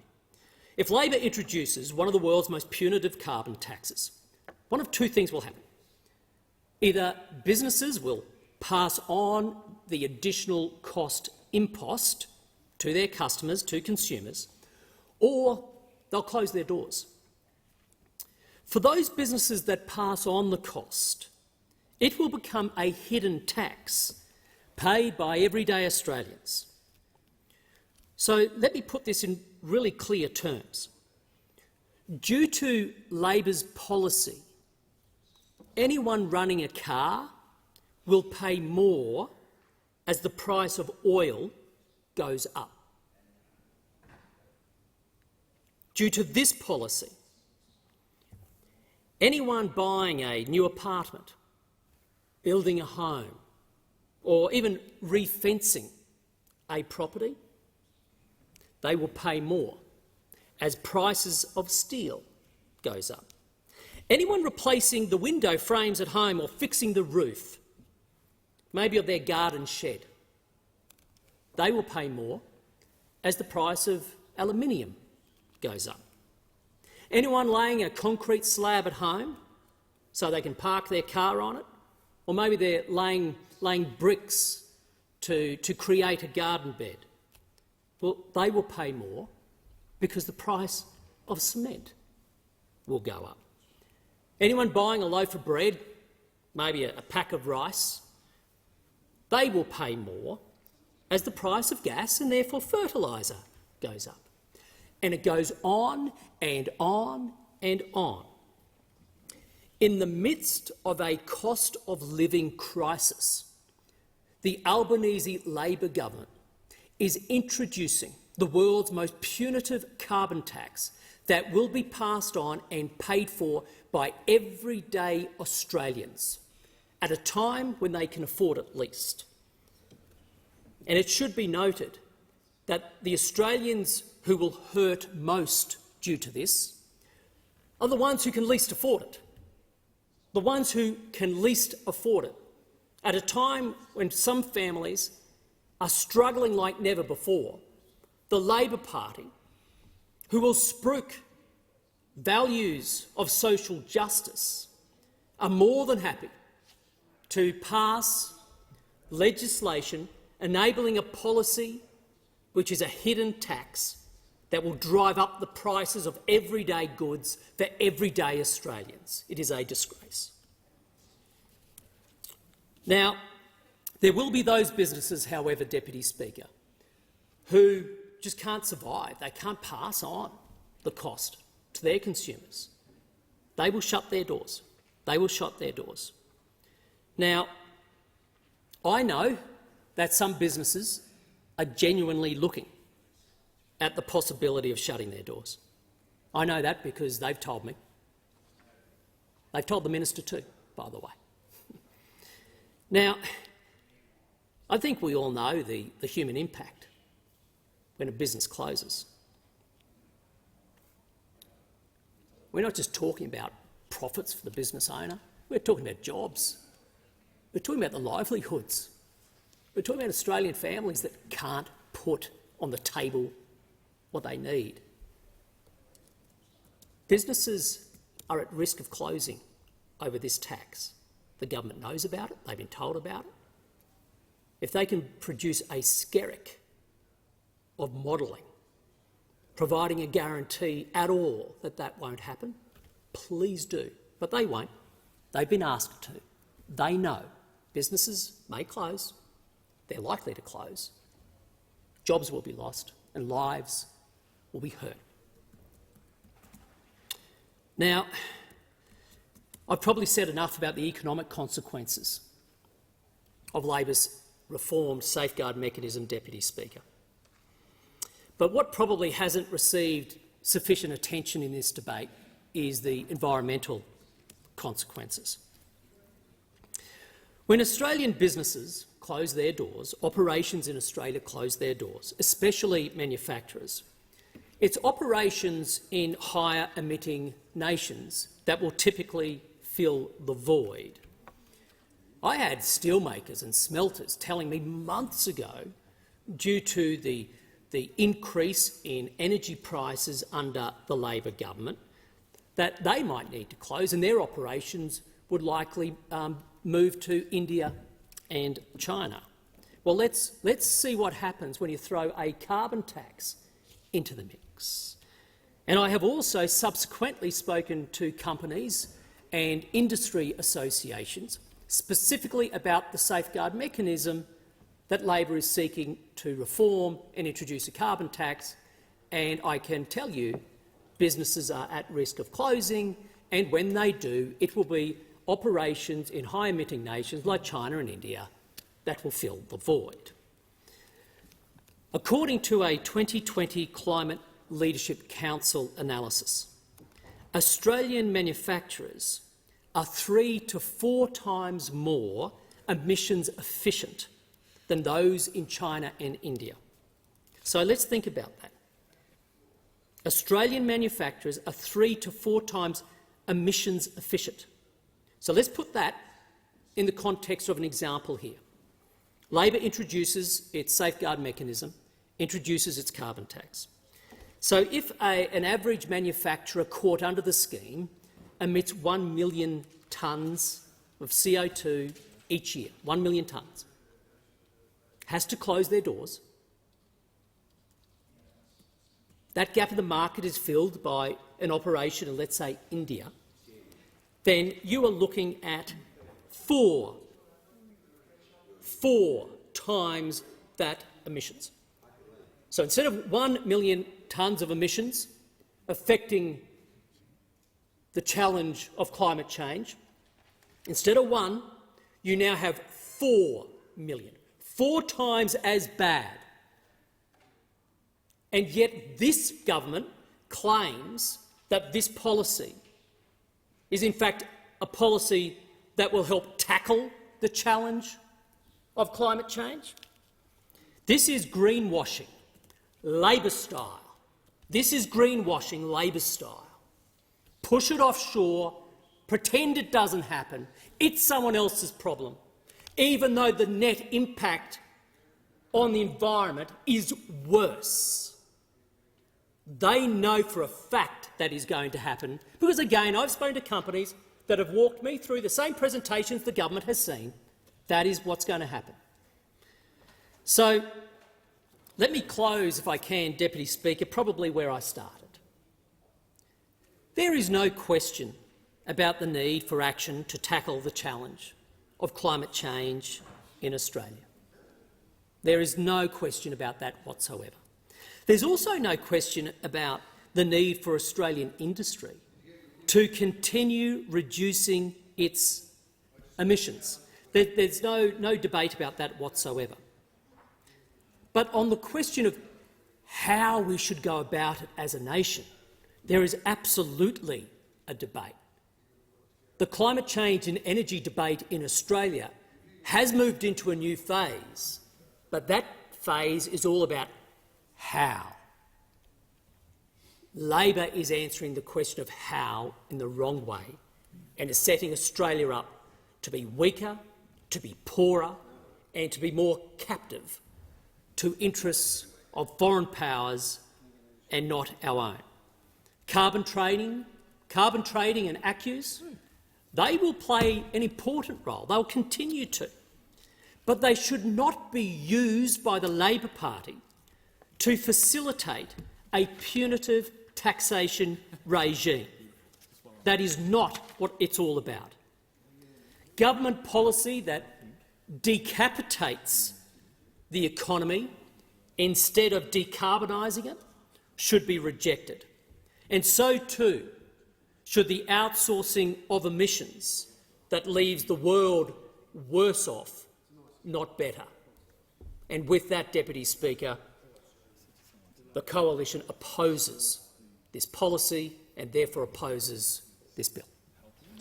I thank the honourable member for Fairfax. The question is that this bill be now read a second time, and I call the honourable member for Robertson. Thank you, Deputy Speaker.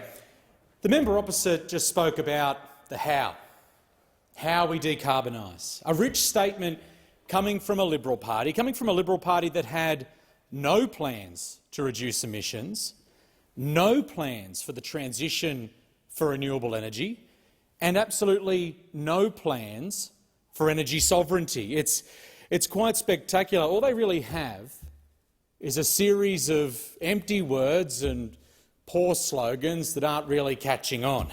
The nonsense is so good coming from the opposition because the common sense is so limited.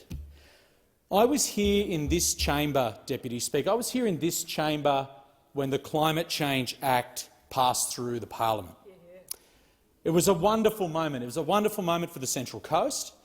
It was a wonderful moment for Australia, and it signalled to the world that Australia was back in the fight for climate change.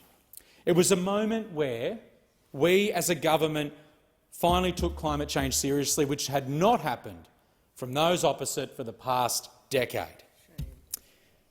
This is an opposition who continually turn their backs on the Australian people. Let's take manufacturing, Australian know-how and the NRF, housing for our most vulnerable, Indigenous people, veterans, women and children fleeing domestic violence, and now they're turning their back on climate reform that will benefit our people, climate reform that will benefit our economy, and more importantly, climate reform that will benefit our environment and our planet. These reforms, the reforms before us here today, Mr Deputy Speaker, are the first chance in over a decade, over 10 years, 10 long years, to implement transformative climate change action that gets us to net zero. And it has broad support not just across the economy, not just across business groups, not just across industry groups. This has broad support across the community.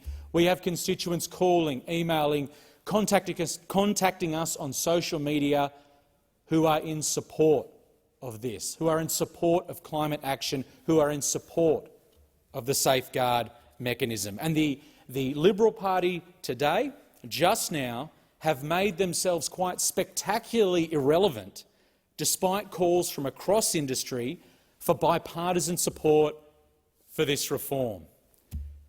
This Safeguard Mechanism Amendment Bill 2022, it's ambitious, it's sensible, and it's what's required. It's what's required for climate reform, it's what's required to protect our environment, it's what's required to sustain our environment and our climate for future generations, because that's what we're talking about here. Yes, we're talking about policy, we're talking about the intricacies of climate change policy, but we're really looking at sustainability for future generations, and that's what the Safeguard Mechanism at its core is all about. And Australia has committed to reduce national emissions to 43% by 2030 and to net zero by 2050. Committed. Again, ambitious, but definitely required for sustainability. These targets, they're realistic. These targets, they are achievable. But it will take a deliberate and it will take a sustained effort to meet them. And all sectors have to play their part, not just industry, not just government. Every person, every time. And our government's Powering Australia plan commits to build on the existing safeguard mechanism to reduce industrial sector emissions. What it does, what it provides, is a well-established legislated framework that places emission limits, called baselines, on large industrial facilities. Safeguard facilities are the country's largest emitters outside the electricity sector, contributing to around 28% of the total emissions. These reforms back in the climate commitments that companies have already made and help meet our legislated national targets. like I said before, good for our people, good for the climate, good for the environment, and because they provide certainty, it's good for the economy, it's good for industry. The bill will enable tradable credits to be issued to facilities below their baselines, and this provides an incentive for all covered facilities to reduce their emissions and access the lowest cost abatement. A broad group of business leaders and groups support reforming the safeguard mechanisms to provide policy certainty for large industrial emitters. And that's why it's baffling to me, Mr Deputy Speaker, absolutely baffling to me, why the member just previously got up and in quite a spectacular fashion, like I said before, made the entire Liberal Party, made the entire National Party, the coalition there, completely irrelevant. This is backed by industry. It's backed by industry, it's backed by people, it's backed by the community. It's baffling. It's baffling, Mr Deputy Speaker. What this bill does, it will support and drive emission reductions from facilities covered by the safeguard mechanism. And these reforms will help Australian businesses to remain competitive as the world decarbonises, as the world moves towards net zero. And the bill updates the objectives of the National Greenhouse and Energy Reporting Act of 2007 to ensure net aggregate safeguard baselines decline, increasing industry and investor confidence to take action. The bill allows for the creation of a new type of unit, a new unit type, called Safeguard Mechanism credits. And the bill deals with matters like the issuance, transfer and ownership of these credits from facilities which beat their baselines. These credits will provide an incentive for all facilities to reduce their emissions if they have cost-effective opportunities, helping to deliver Australia's climate targets at lowest cost. The bill also allows rules to be made about the interactions between the safeguard mechanism and the Emissions Reductions Fund. And this will support the integrity of both the safeguard mechanism and those carbon credit units. And I think what we need to focus on now is how the integrity of this scheme is ensured. And the Australian government commissioned the independent review of the ACCUs, they're the carbon credit units, to ensure that those units and the carbon crediting framework have integrity and maintain a strong, credible reputation.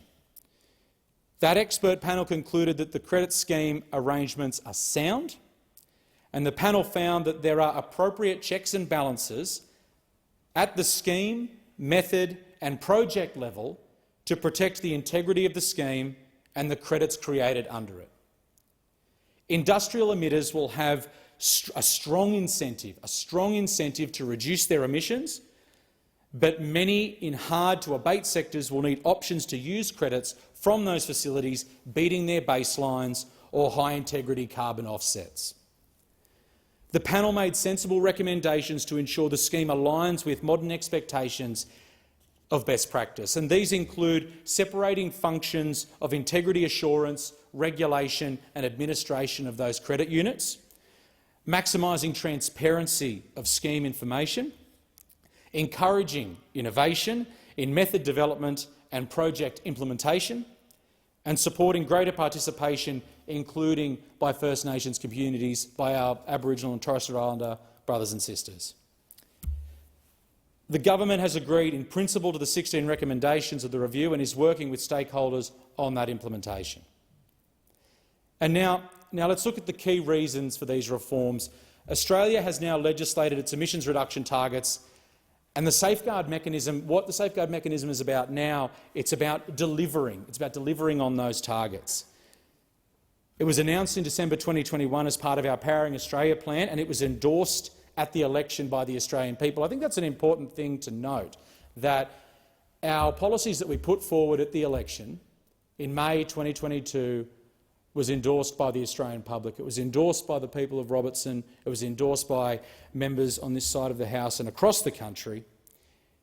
And what these reforms are expected to save is 205 million tonnes of emissions in the period to 2030, equivalent to taking 2/3 of Australian cars off the road over the same period.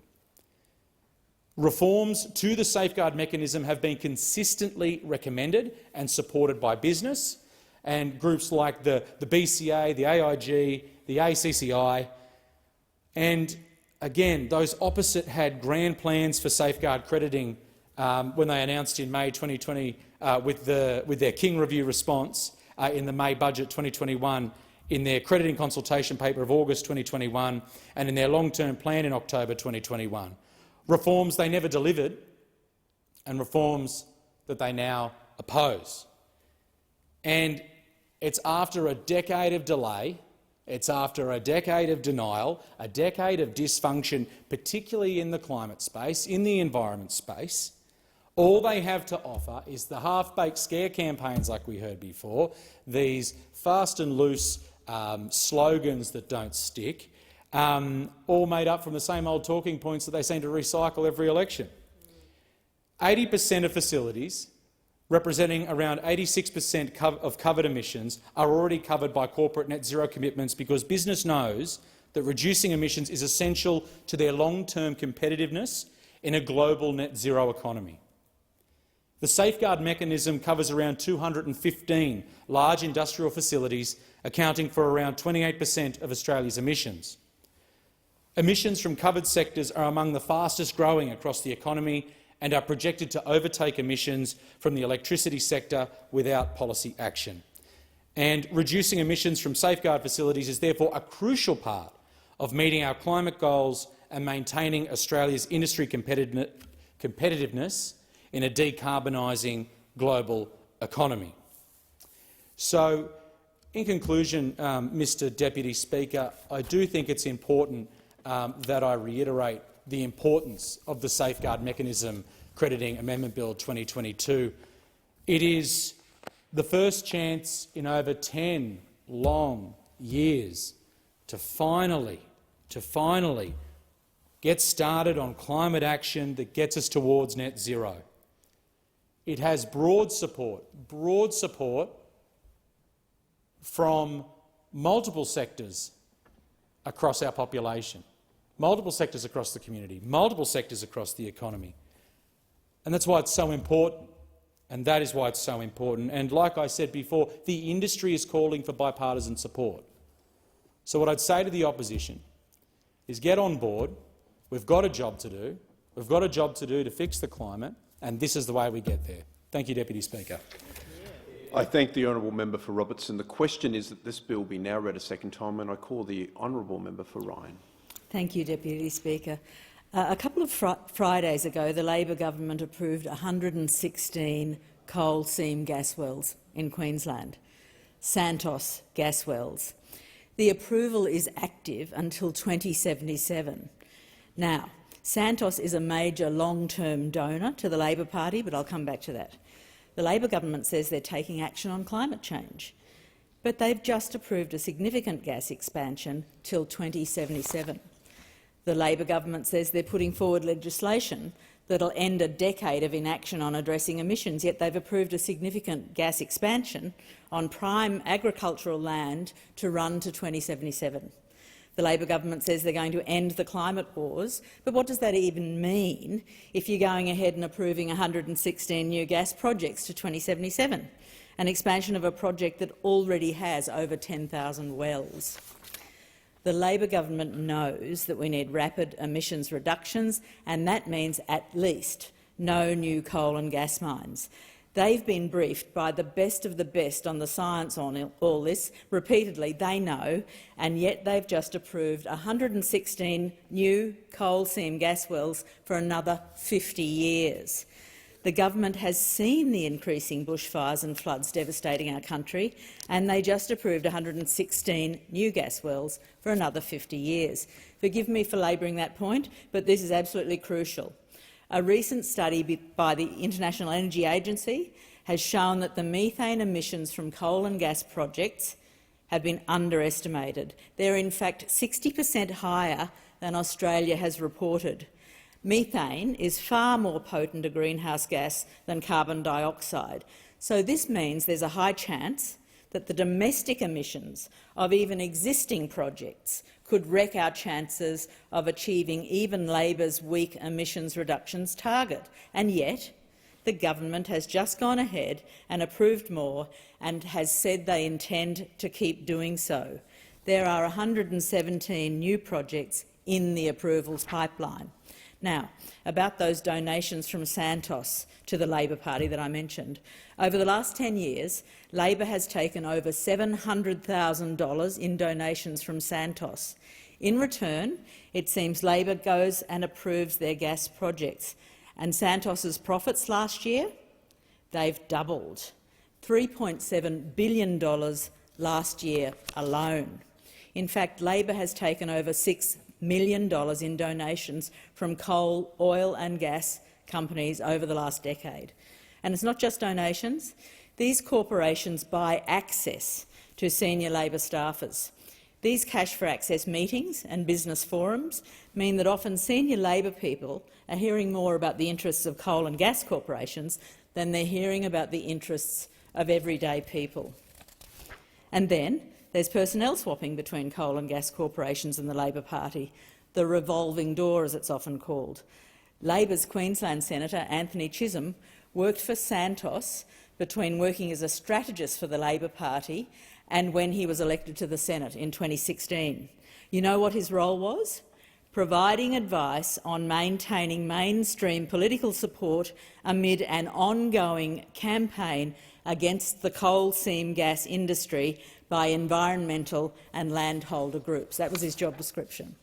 And there are other examples from my home state in Queensland.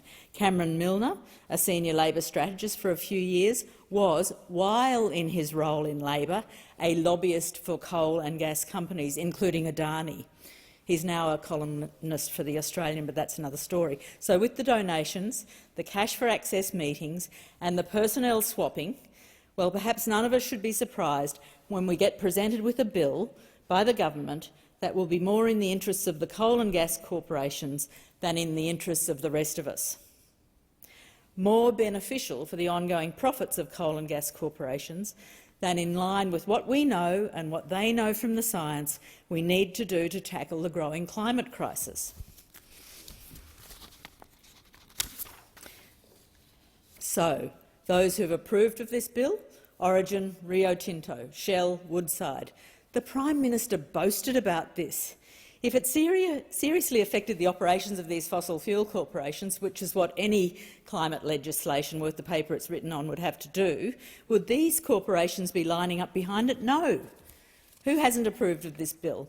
A report by research firm Climate Analytics concluded that instead of reducing emissions, as is urgently needed, this proposal would provide an avenue for fossil fuel companies to continue polluting at the expense of Australians and indeed the world, facing worsening climate change impacts. The Climate Council are concerned that even existing coal and gas projects risk blowing the carbon budget under these reforms. Greenpeace has also said that these reforms are way too weak and will not be effective in reducing emissions from our biggest climate polluters like Woodside, Chevron and Ampol.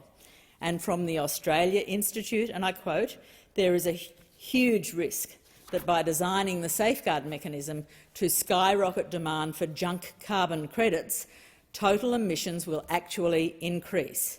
So, the coal and gas corporations support Labor's legislation, but all credible policy institutes and green organisations say it's no good. It's no good because in its current form, this bill will see emissions go up. Why? There's a lot of reasons, but the main one is that it will allow Labor to continue to open up coal and gas mines. And it's not just me saying this. This was conceded by the Department of Climate Change in a recent Senate estimates hearing.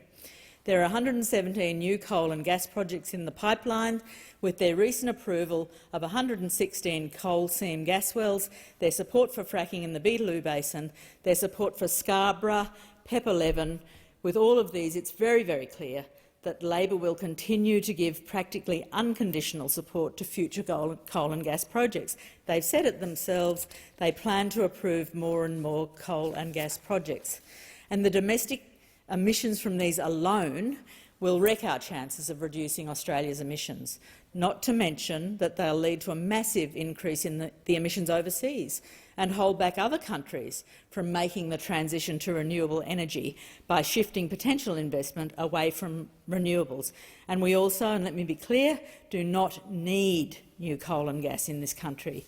If we regulated the industry and didn't just allow corporations to export for maximum profits, whatever they wanted to, we'd have plenty enough coal and gas supply to power us while we rapidly transition to new energy. We also don't need those exports for national wealth. The overwhelming majority of the wealth generated by these coal and gas mines goes offshore to wealthy overseas investors. A small fraction comes back to us, the Australian people. Most of these corporations pay little or no tax, and they actually employ only a tiny number of individuals. Instead, with real investment in industries like green hydrogen, green steel, solar, wind and batteries, we could have a booming export industry that provides jobs, wealth and sustainable development in this country. We could be the clean energy superpower of the world. So come on, people, the Safeguard Mechanism is a Tony Abbott scheme. And Tony Abbott wanted nothing more than to safeguard coal and gas profits. Labor's made a few tweaks to a Tony Abbott scheme, changed its hat and shoes and said we've got a solution to the climate crisis. Well, it's not. It's Tony Abbott's policy with a new hat and shoes. Labor's doing the same thing as Tony Abbott did, protecting the profits of coal and gas corporations. This safeguard bill from the government as it stands will lead to more coal and gas opening up and Australia's emissions going up. It's riddled with more holes. I just wanted to highlight two of them because a full list would bore and depress the listeners to this speech outside this chamber. The first big issue is this. It relies heavily on carbon offsetting instead of direct emissions reduction. Carbon offsets mean corporations pay others to not produce emissions. There are a number of major issues with this, obviously. Firstly, a coal and gas corporation can increase their carbon emissions while paying a company to not produce emissions that may never have been produced anyway. This will result in a net increase in emissions. Moreover, there are growing concerns that claims of offsetting just don't stand up to scrutiny. Recently, 90% of carbon credits issued by Verra, which is a major carbon offset company used by Shell, were found to not represent real emissions reductions. Secondly, the cost of paying for these offsets is so low that many corporations will simply factor it into their projections, pay the cost and expand their emissions. Parliamentary Library analysis last year showed that the cost to big mining and gas companies to offset their emissions each year was to be in line with the safeguard mechanism would amount to only 0.1% of their annual profits. Second huge issue that's not spoken about enough is this. It still uses carbon intensity, not absolute carbon output, to set the threshold before the company has to start buying carbon credits. That just means that instead of getting an overall cap on emissions a project can produce, the government will set a cap per unit. So if a company expands production while changing operations to produce less carbon per unit of production, their overall emissions can go up while still receiving carbon credits from the government that they can sell on. And after all of that, and the many more holes that have been found, it's clear that Labor's tweaks to the safeguard mechanism will make the problem worse. Labor says we shouldn't make the perfect the enemy of the good. The hollowness of this phrase increases in direct proportion to its mechanical repetition because this is not good legislation, and the Greens are not demanding the perfect. In fact, the Greens are demanding the good in the face of genuinely bad legislation that will actually take us backwards. All we're saying is, for now, let's just not make the problem worse. Let's ensure we don't open any new coal and gas mines. I thank the honourable member for Ryan. The question is that this bill be now read a second time, and I call the honourable member for Fremantle. Thank you, Deputy Speaker. And I'll make a start in my contribution to this bill, which I support. It makes an important change to a mechanism that we need if we're to tackle climate change, to reduce carbon emissions in Australia, be part of global efforts to reduce carbon emissions across the board. so that we don't get dangerous global warming and all of the extreme climate impacts that follow and that we've seen here in Australia. This measure picks up a significant shortcoming in the mechanism, the safeguard mechanism that the former government put in place, but in a completely ineffective form. And it was completely ineffective in a couple of different ways. I mean, fundamentally, it didn't actually set an effective decarbonisation path, but it had another shortcoming, which was the inability for those who overachieve on their baseline emission reduction targets to be able to share the benefits of that overperformance with others covered by the mechanism who haven't met their baseline. That's a perfectly sensible and effective market mechanism in the task that we have before us. It goes precisely to what the Shadow Minister before asked over and over again in his 30-minute contribution, the how. Funny to have that question put by those opposite when, I mean, to the extent that there was a question of how, from their point of view, it was how do we do nothing, or how have we done nothing, or how do we pretend to do something while essentially doing nothing. Those were the only forms of the question how that they had any interest in. For us, we're serious about achieving emission reductions of 43% by 2030, which will require 82% renewable energy in the system by that stage. We're going to do it through our Powering Australia policy, and all of its elements set out the how. In about 9 months' worth of government, we've already begun to implement the measures that will get us there. Order. It being 7:30 p.m, I propose the question that the House do now adjourn and give the call to the honourable member for Braddon. Thank you, Mr Speaker. We all want our children to live in a cleaner world. We also want them to live in an Australia that is successful, independent and safe. In order to do this, our pathway to decarbonising the Australian economy must be ambitious, optimistic and aspirational. But it also needs to be practical and achievable, Mr Speaker. Last year, the Albanese government took charge of our renewable energy transition and enshrined into law the emission reduction target of 43% from 2005 levels by 2030. A key assumption in order to achieve this target is that Australia will generate 82% of electricity from renewable sources, and Tasmania is playing a big part in that.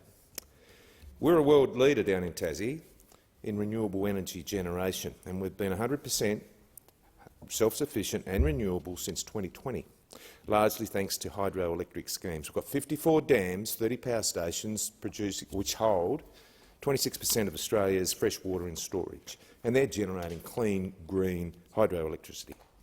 And now we're moving towards doubling that renewable energy target, generating 200% of our current electricity needs by 2040. But the rest of mainland Australia isn't so fortunate, and there's a lot of work to be done. In order to meet that 43% reduction target, the speed and the scale of that transition needs to be unprecedented. It's been estimated that in order to meet Labor's 2030 target over the next 7 years, we will need to install 22,000 solar panels every single day, build 40 wind turbines every single month, as well as lay more than 28,000 kilometres of transmission lines.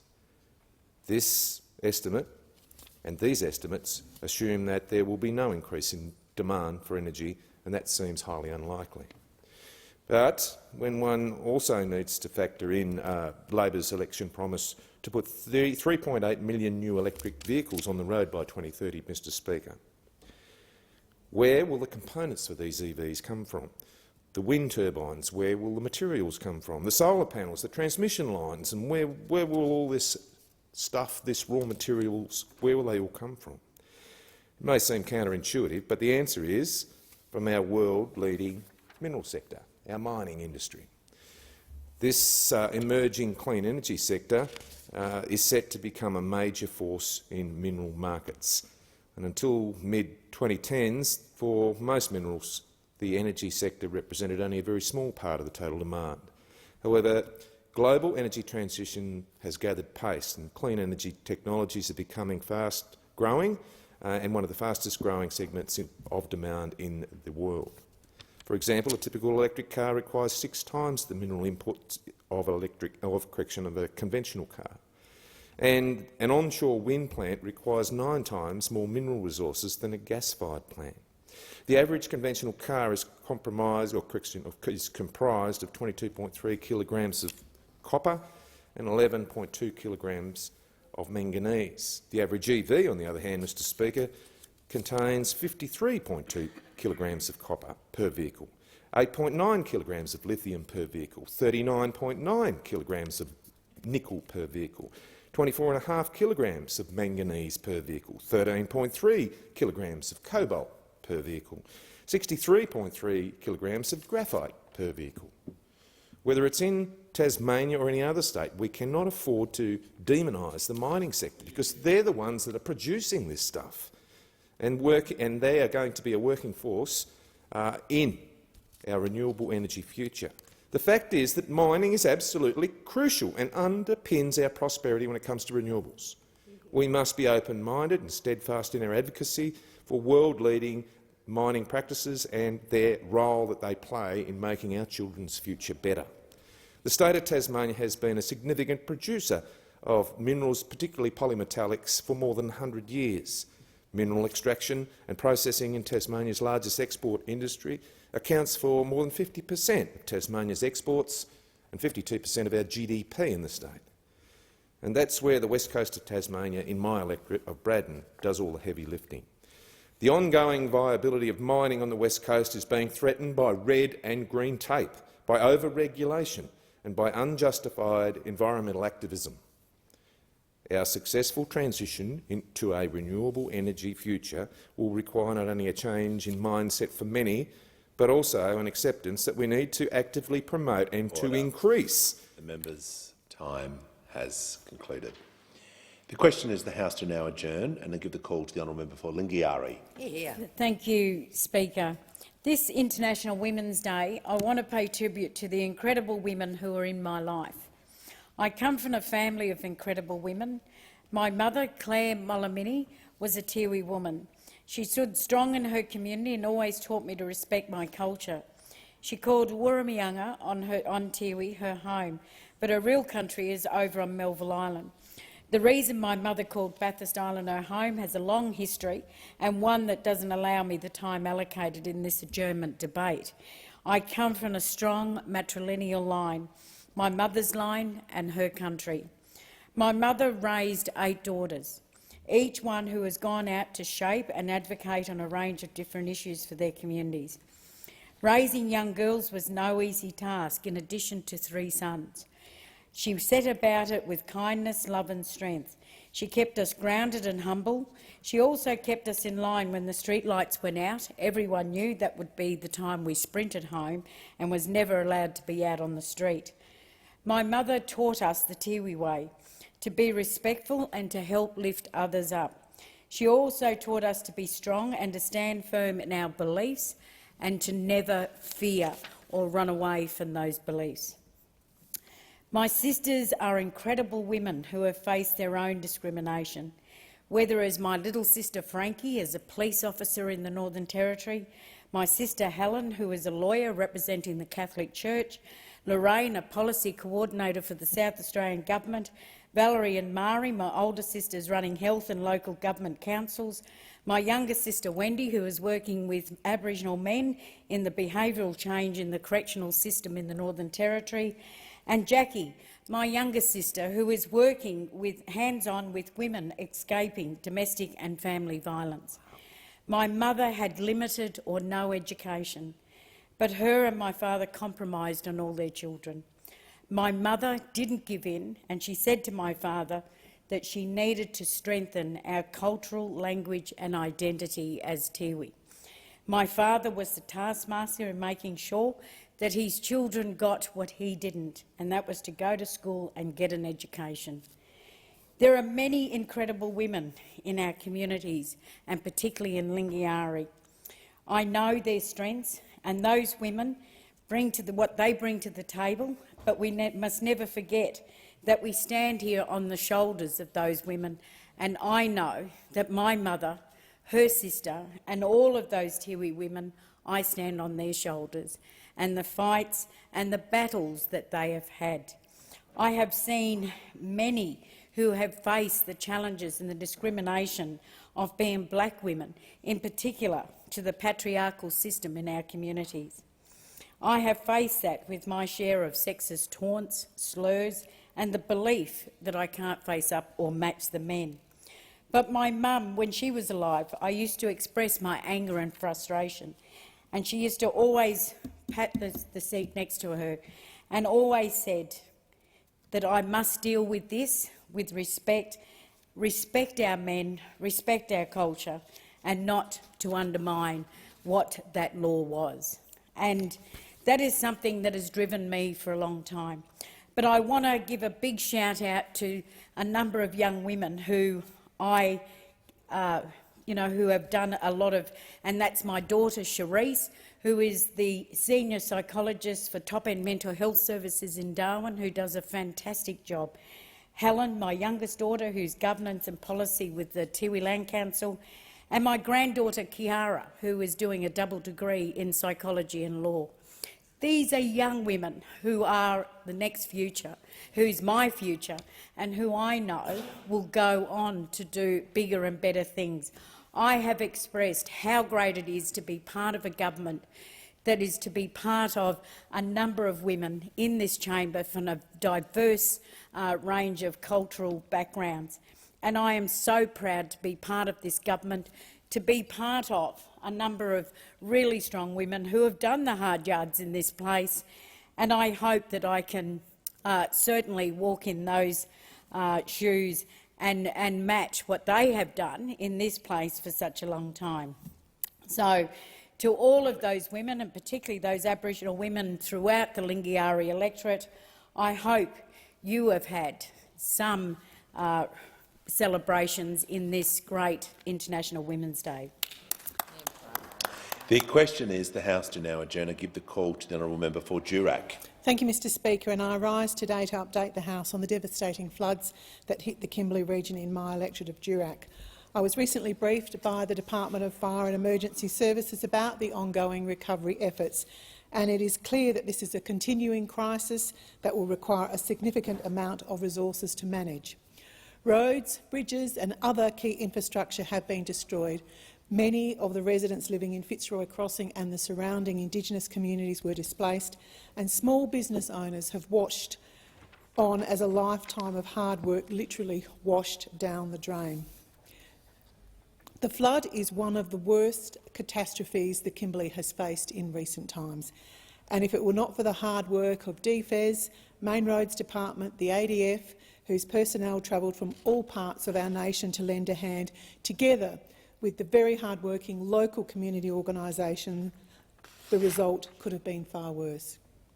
Mr Speaker, the fact that during the flood not one life was lost is a testament to the hard work of the boots on the ground in the Kimberley. Seeing our troops in the many different uniforms working across those affected areas certainly boosted community morale. During my travels to Fitzroy, I met with local leaders and received updates on how the recovery efforts were progressing. We all acknowledge that, although great work is being done, there is still such a long way to go. Mr Speaker, it is still raining in the Kimberley. DFES have continually advised that the Fitzroy River is dangerous because the water is moving fast and can rise quickly. It also has rubble and dangerous objects in it that may not be visible. The Department of Communities are still working to get people back to their homes and communities. It is important to recognise that up to 80% of the homes in Fitzroy Crossing are owned by the WA State Government. Mining dongas will be used as the first step in providing temporary accommodation. Recently, additional temporary accommodation has been announced in the form of Humani Hub huts. I might not have got that pronunciation right. These repurposed climate-controlled shipping container-like structures with folding insulated walls will be placed into Fitzroy Valley communities for people to live in whilst their homes are being repaired or rebuilt.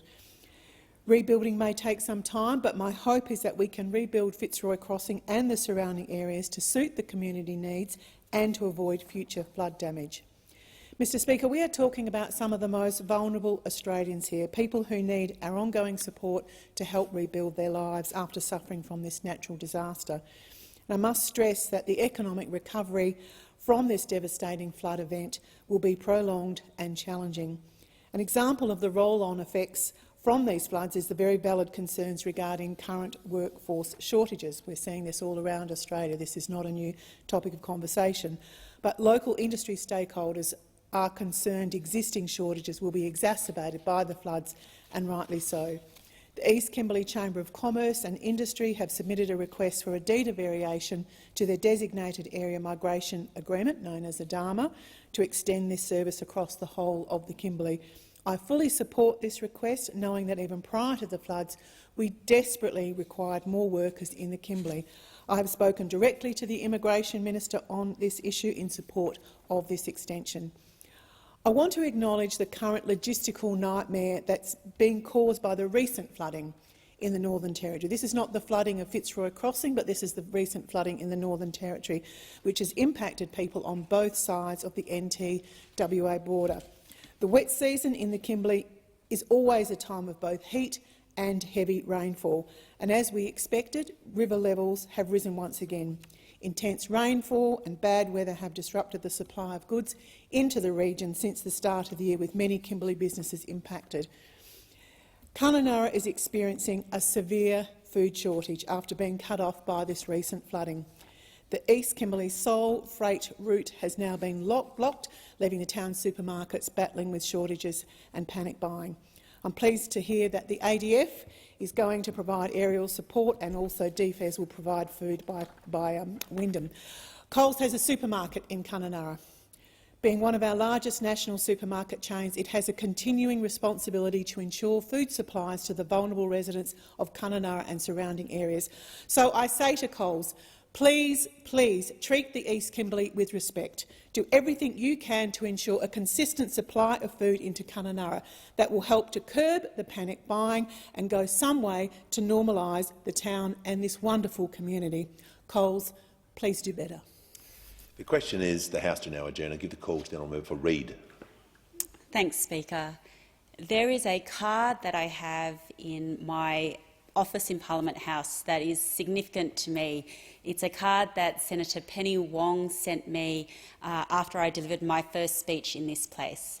And it is significant because of what Senator Wong means to me. She showed me that there was a place for someone like me in politics. And I remember when I was working in this building 15 years ago, when Senator Wong was sworn in as the first Asian-born Cabinet Minister. And it was a significant moment because it crystallised to me the idea that perhaps this country was ready for greater diversity in our parliament.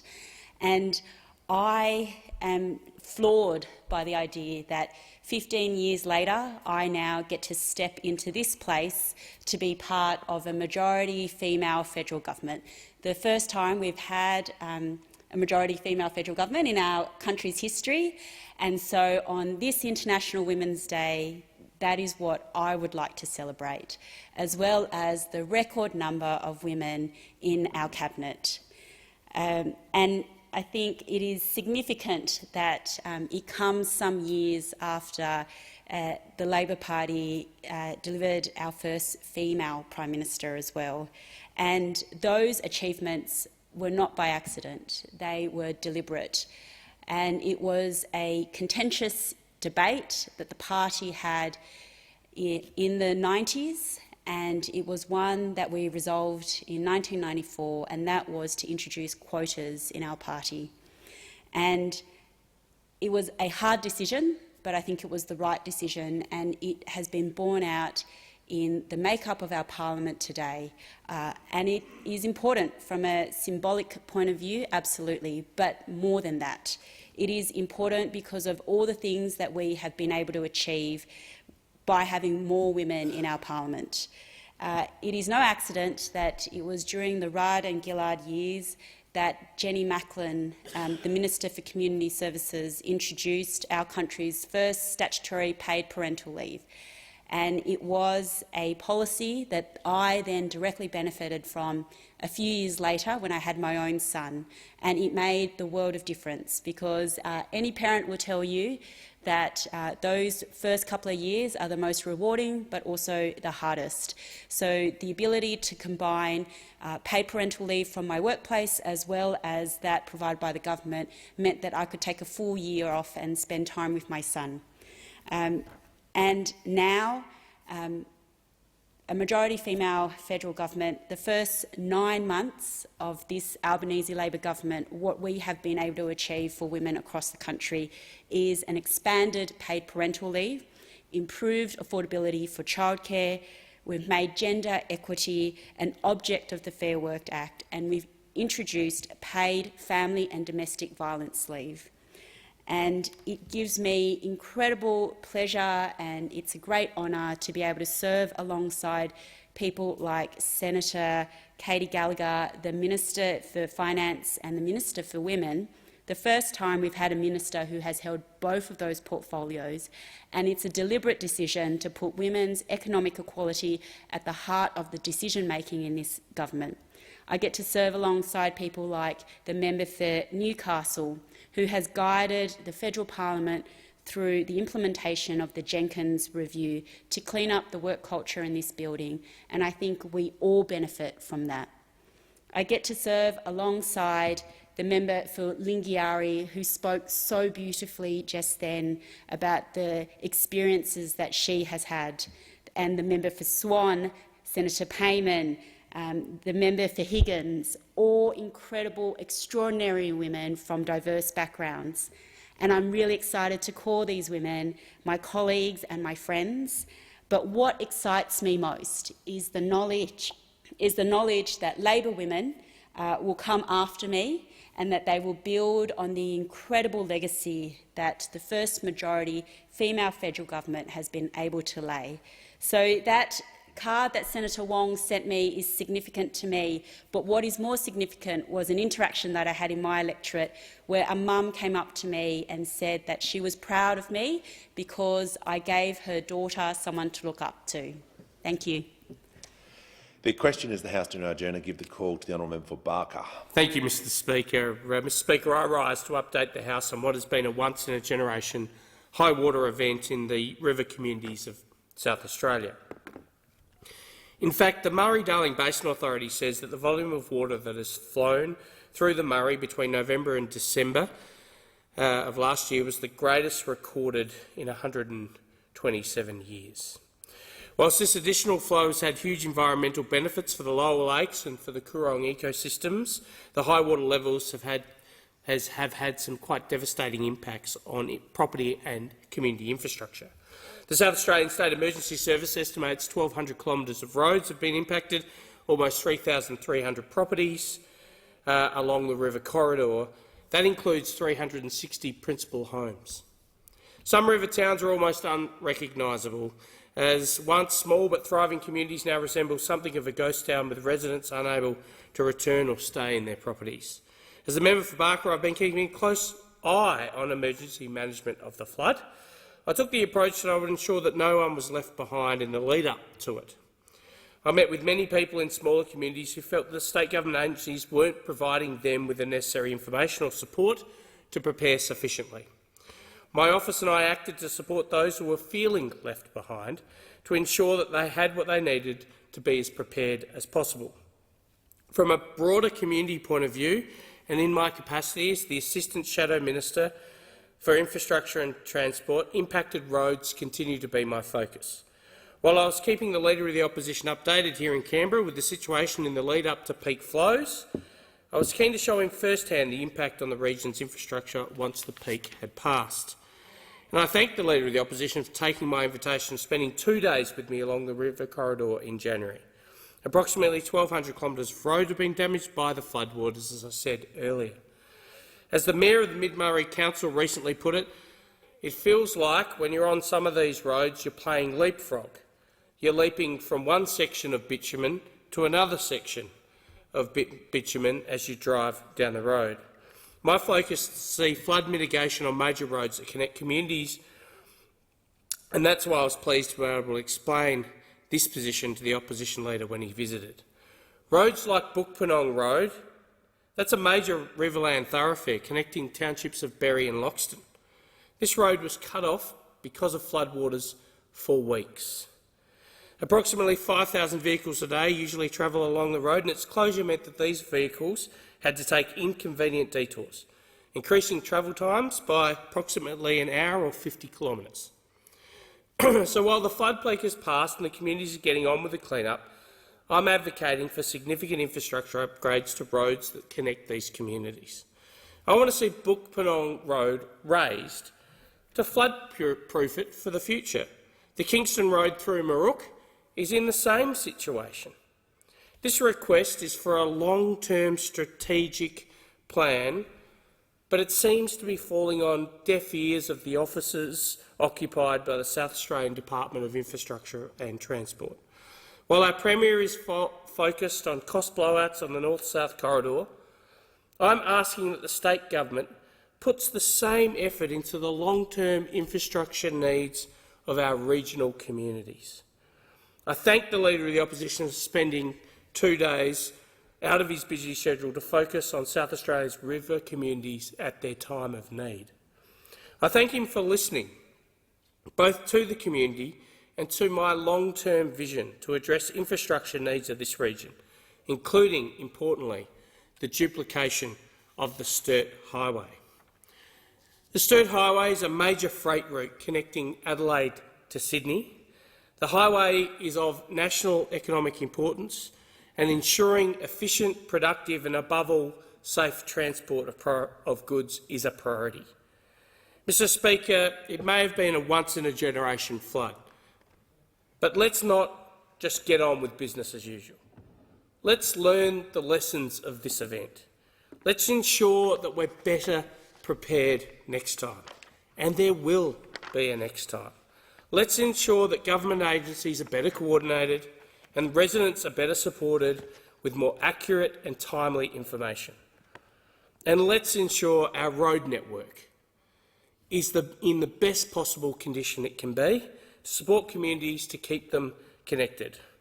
I don't think it's that much to ask. The question is the House to now adjourn and give the call to the honourable member for Parramatta. Speaker, I rise to pay tribute to Mr Ranesh Maitra, who recently passed away at the age of 89.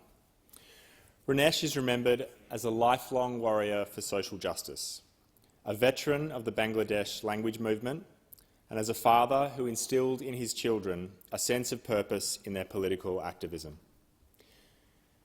Driven by his belief in social justice, self-determination and civil rights, Ranesh was an unstoppable force right from his youth.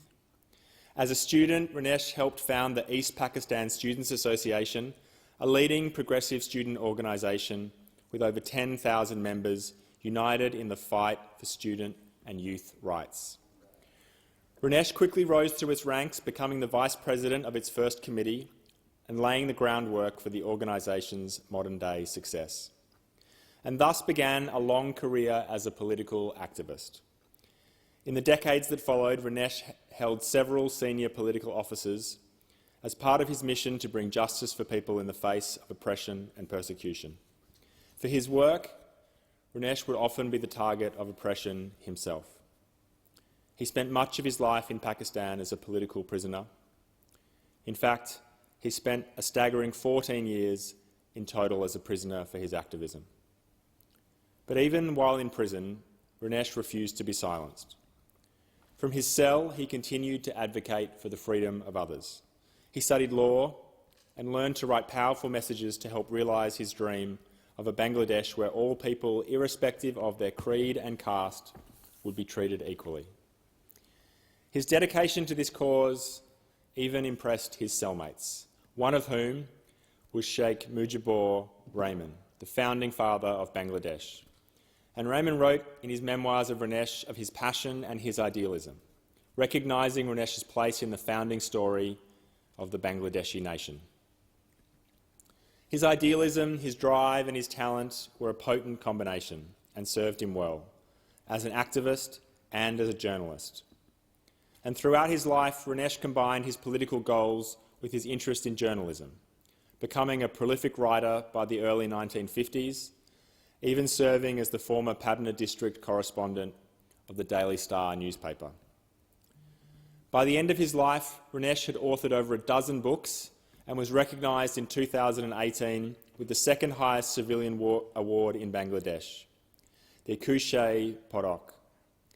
Today, his writings are recognised as valuable contributions to the history of Bangladesh's politics and are an essential guide to any curious reader interested in the plight for civil rights in Bangladesh. Ronesh's love for the written word translated to his activism in the field. A proud Bengali, Ronesh was captured by the ideals of the Bengali language movement, sparked by a desire for the then nation of East Pakistan to have Bengali as its official language. He was so inspired that he established the local Pabna district language movement in 1952, an achievement which earned him recognition as one of the heroes of the Bengali language movement. Ronesh is survived by his wife, Geeta Talukdar, and his 4 children. I'm incredibly fortunate to have his eldest son, Prabir, live in my electorate of Parramatta. Like his father, Prabir is also a pioneer in political activism. Elected in 2008, he broke barriers by being the first subcontinent-born councillor on Parramatta City Council. Prabir is also a passionate champion for social justice. As Secretary of the Westmead Labor Branch, Prabir is known for his ability to give a voice to those less fortunate and bring people together. He holds an annual Christmas party at his home where he and his wife, Aparna, welcome people of all backgrounds, irrespective of their creed or caste, to celebrate and connect with one another. The strength of this community speaks volumes about his dedication to serving others. So it's my honour to pay tribute to a lifelong warrior for social justice, a veteran of the Bangladeshi language movement, a father who instilled in his children a sense of purpose in their political activism. Ronesh Maitra showed us that true leadership is defined by dedication to your community. Thank you for all that you've taught us. It being 8 p.m, the House stands adjourned until 9 a.m. tomorrow.